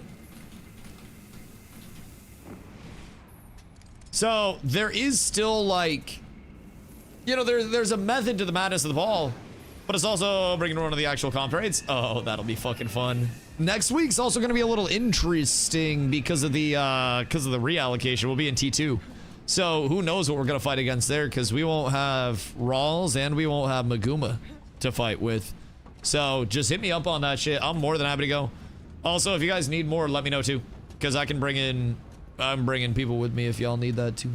We can get numbers or whatever. Guild Wars 2 ball makes melee / range irrelevant. The thing about it is, like, melee / range, we actually had fights earlier, Nin, where you say melee and ranged is irrelevant, but I'll literally pull up some of our fights from just a little while ago, where we were playing with what was seemingly a range comp. Hold on. Have you seen the small TPG scene at all in Rulersworn? Not really. We're still, I don't know if you can hear me or not, but still trying to get in with comp tags for more experience, then start tagging ourselves for more reps. Want to become independent, but long way to go. Okay, so basically, let me find some of these fights earlier. Because I was literally talking about how we were staying so far away from these groups. And we were still able to do so much damage. Let me see if this is fine. There's another drink reset every Friday. Hold on.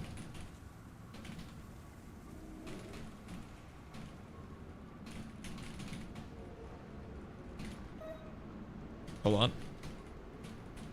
Yeah, that'll be nice. That'll be nice. Okay. Take caps lock off? Never. They must know that I'm serious. They must know that I'm serious. All right, Pete. So I believe this was one of the more like range type comps that I've seen at this point in time. And it wasn't even like we had put together a range comp. I think this was it. Was this a melee fight? This was life. Oh, this was when we were getting split off in the tail. It would have been earlier than this. Hold on. Let me find a fight out here with these lads. That was deep dive of that. Was it here? Okay, yeah, so peep this. Peep this. So this was very range heavy, right? And they had a lot of melee on their side. We had a lot of ranged on ours. So as you watch, I sit here and I'm just throwing out my support, throwing up stability, making sure that nobody's getting pulled or anything like that. And the entire time, look at the picks that are happening on their front line. We're just throwing out ranged, and because we are able to operate at range with some of the classes that we have, before we even walk into these fights, like any element of movement, any element of separation that they have, anything like that just gets exploited by the fact that we have range to actually pick it off.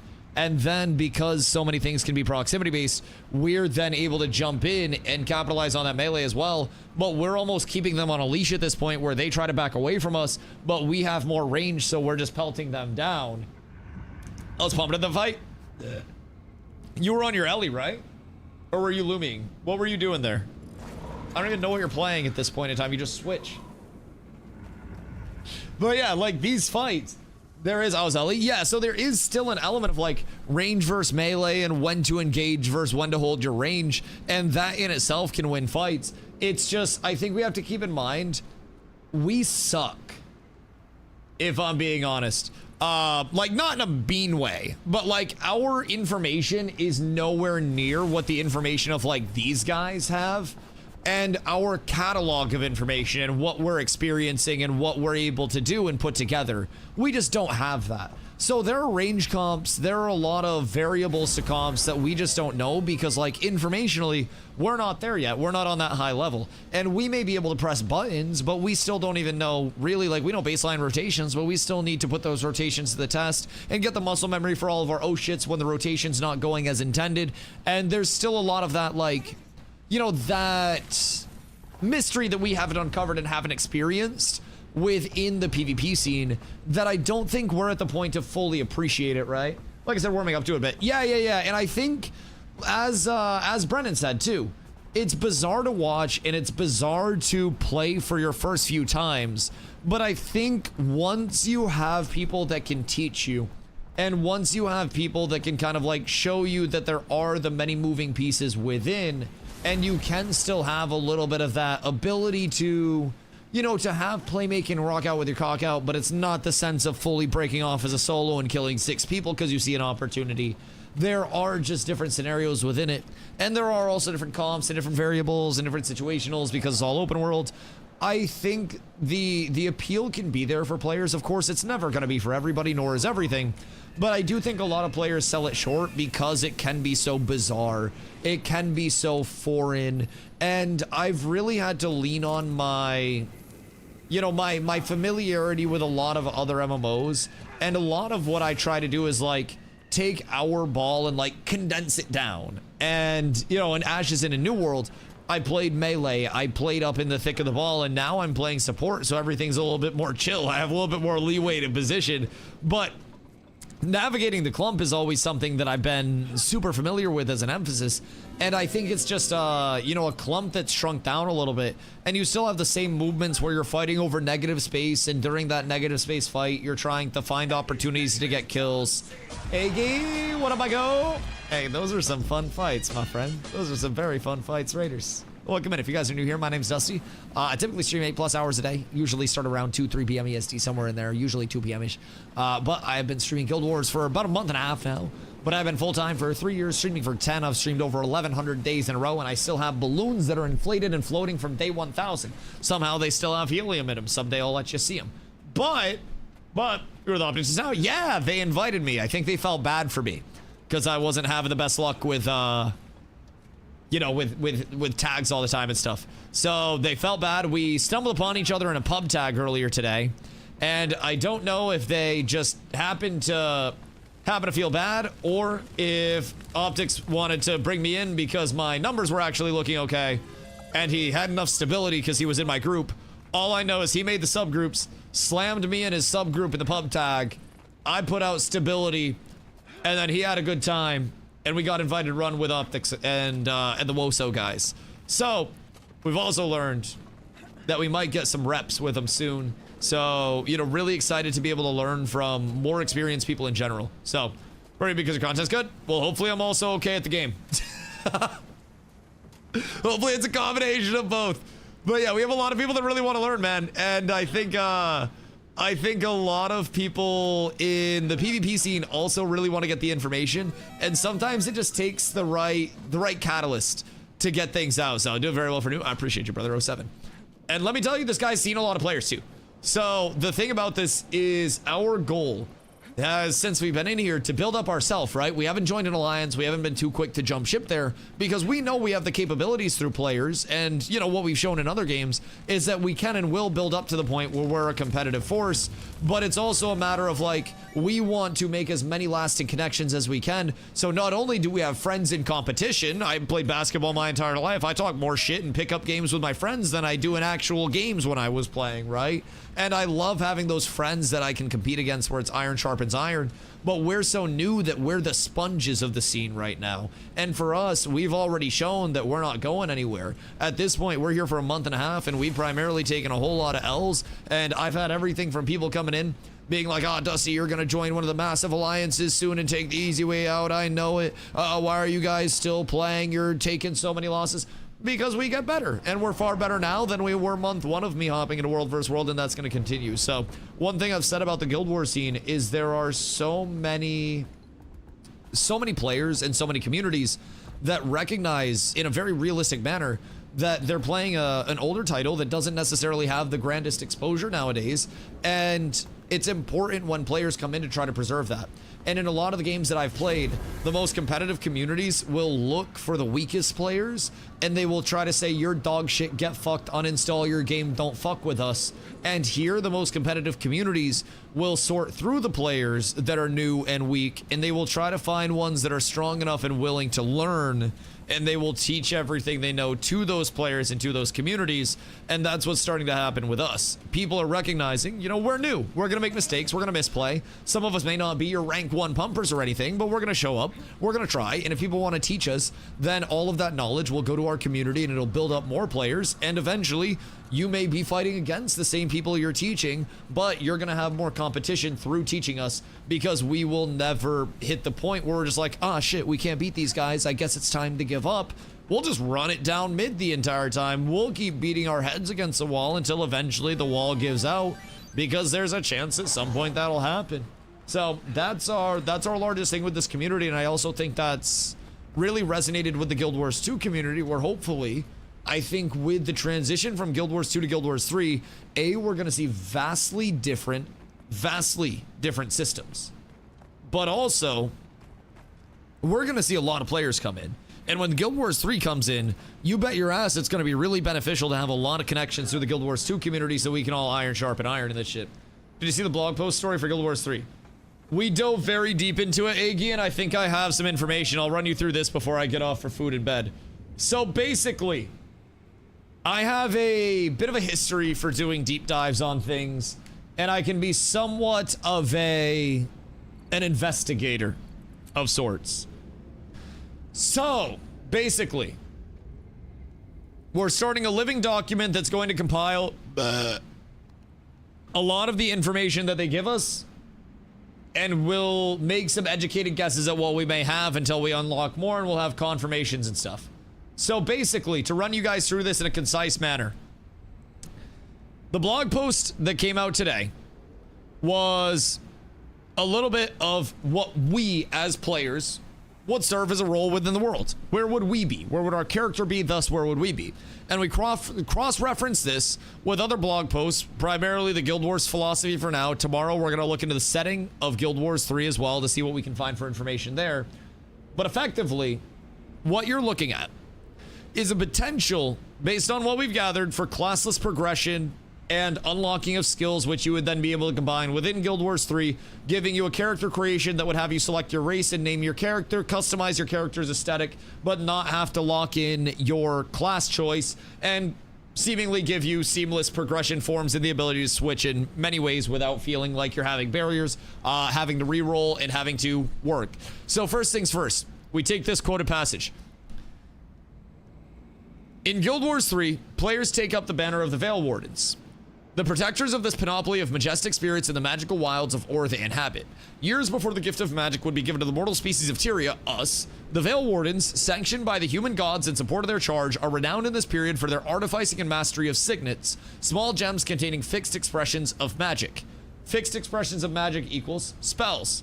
So within that, signets within the lore, according to the Guild Wars 1 wiki, signets are special tablets designed to hold a limited charge, essentially magical batteries for use by individuals otherwise unskilled in the use of magic.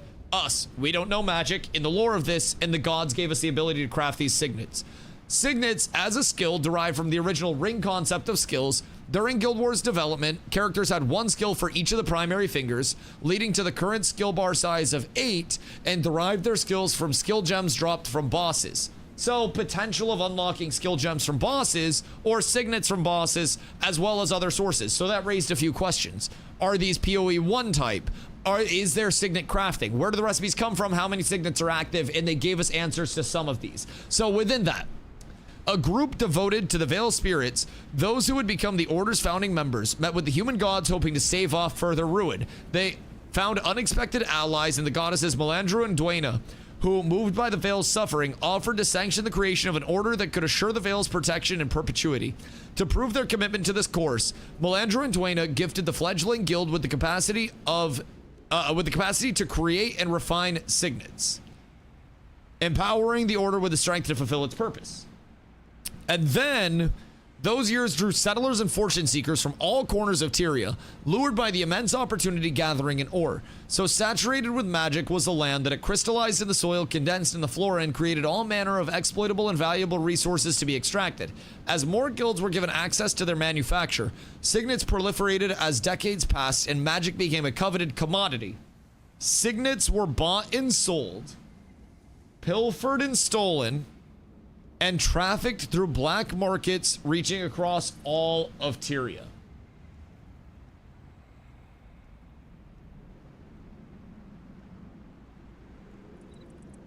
So, with this in mind, signets crafted by multiple guilds of us within the lore, bought and sold, pilfered and stolen through conquest, and trafficked through black markets.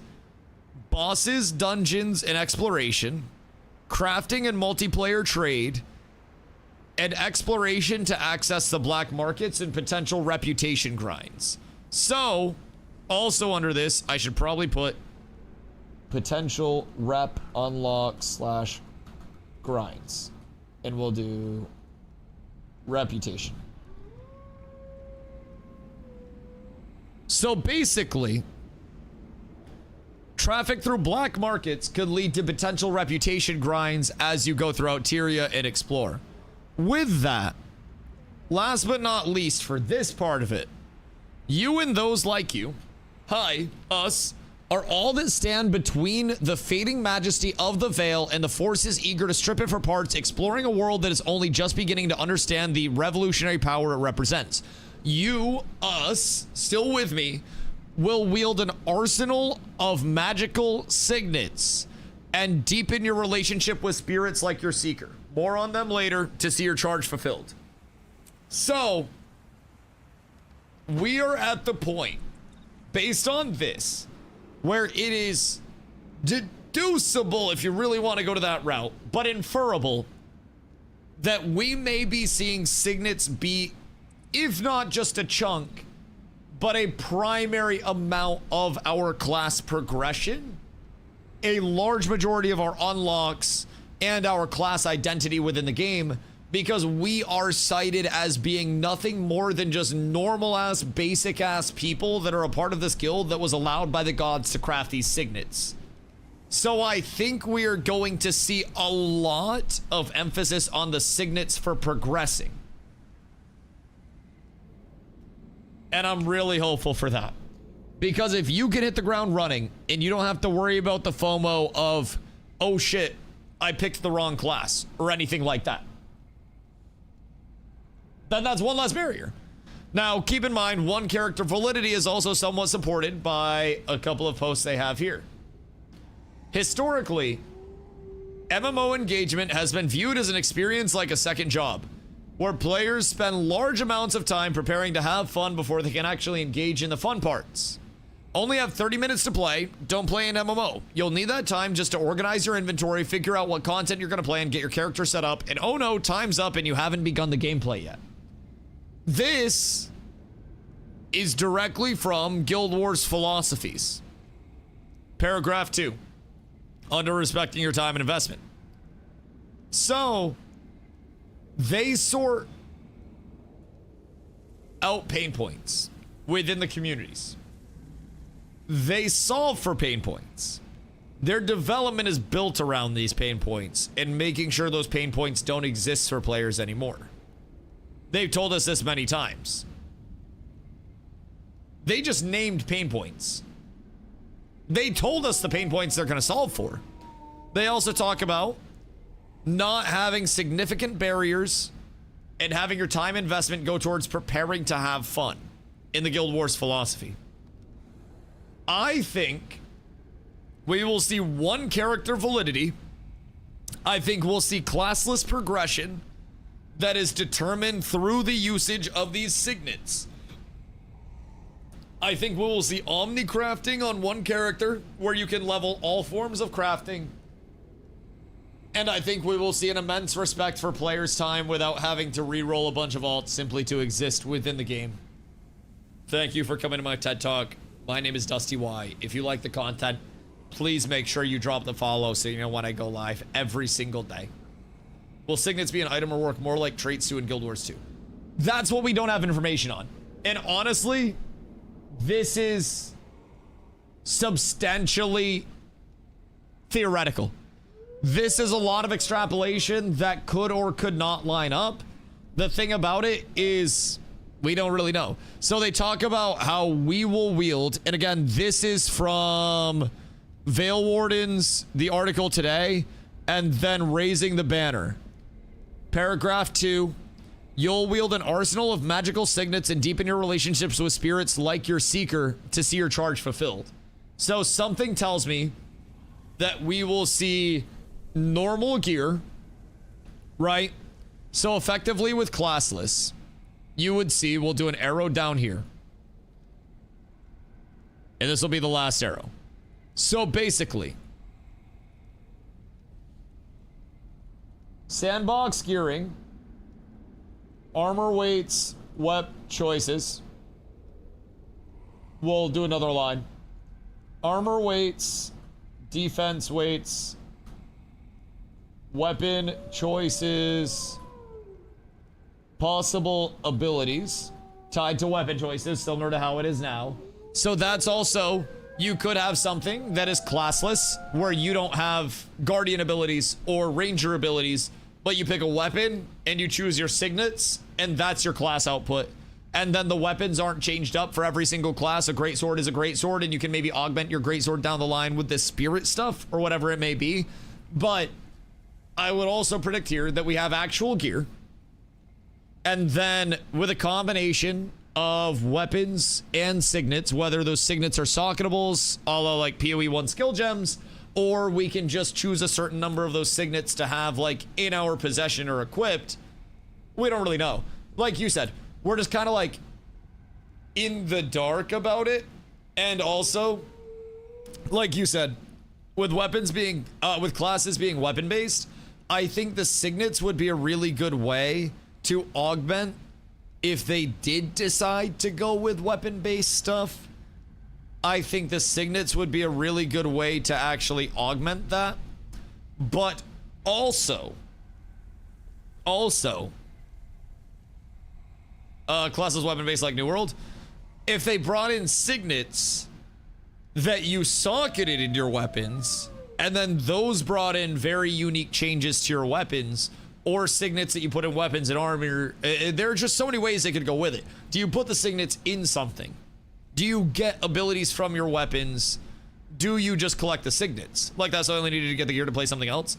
Well, so there's also the element with single character validity and one character validity like I've been talking about. If they do end up going the route of the signets, because they talk about, and the big quote here is like, you'll wield an arsenal of magical signets. I'll read the entire thing. You and those like you are all that stand between the fading majesty of the Veil and the forces eager to strip it for parts, exploring a world that is only just beginning to understand the revolutionary power it represents. You'll wield an arsenal of magical signets. An arsenal. More than one.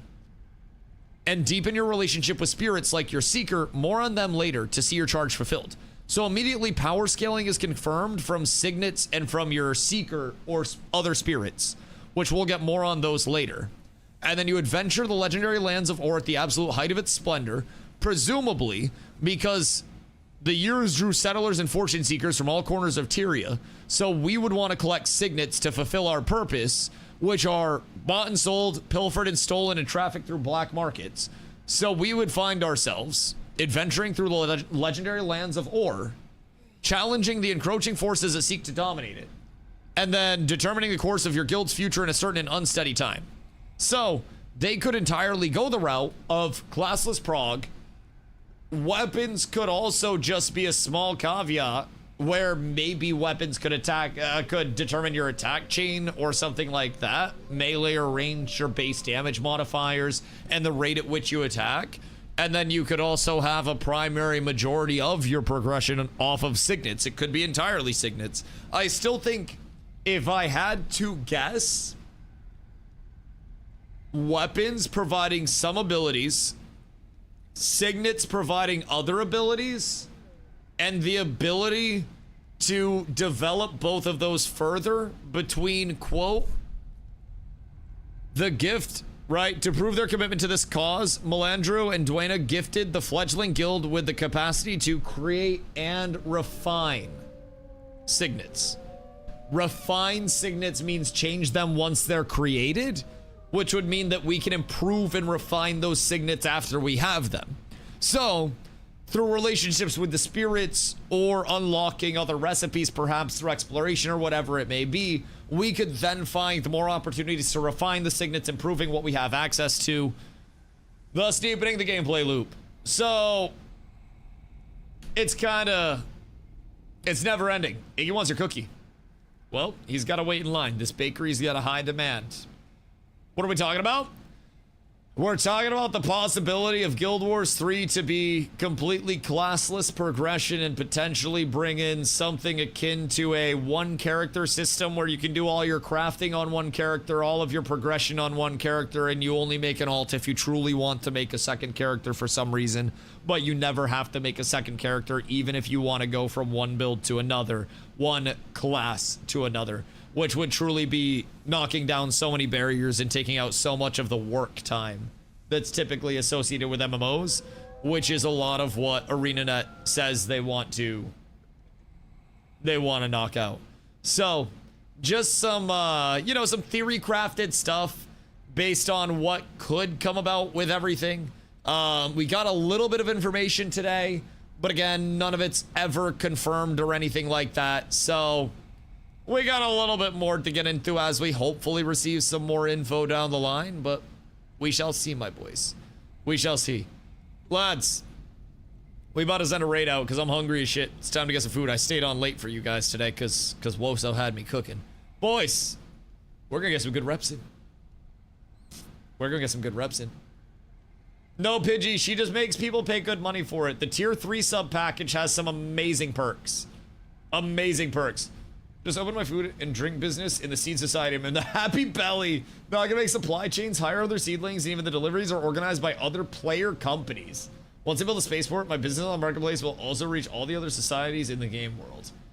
Wait, what?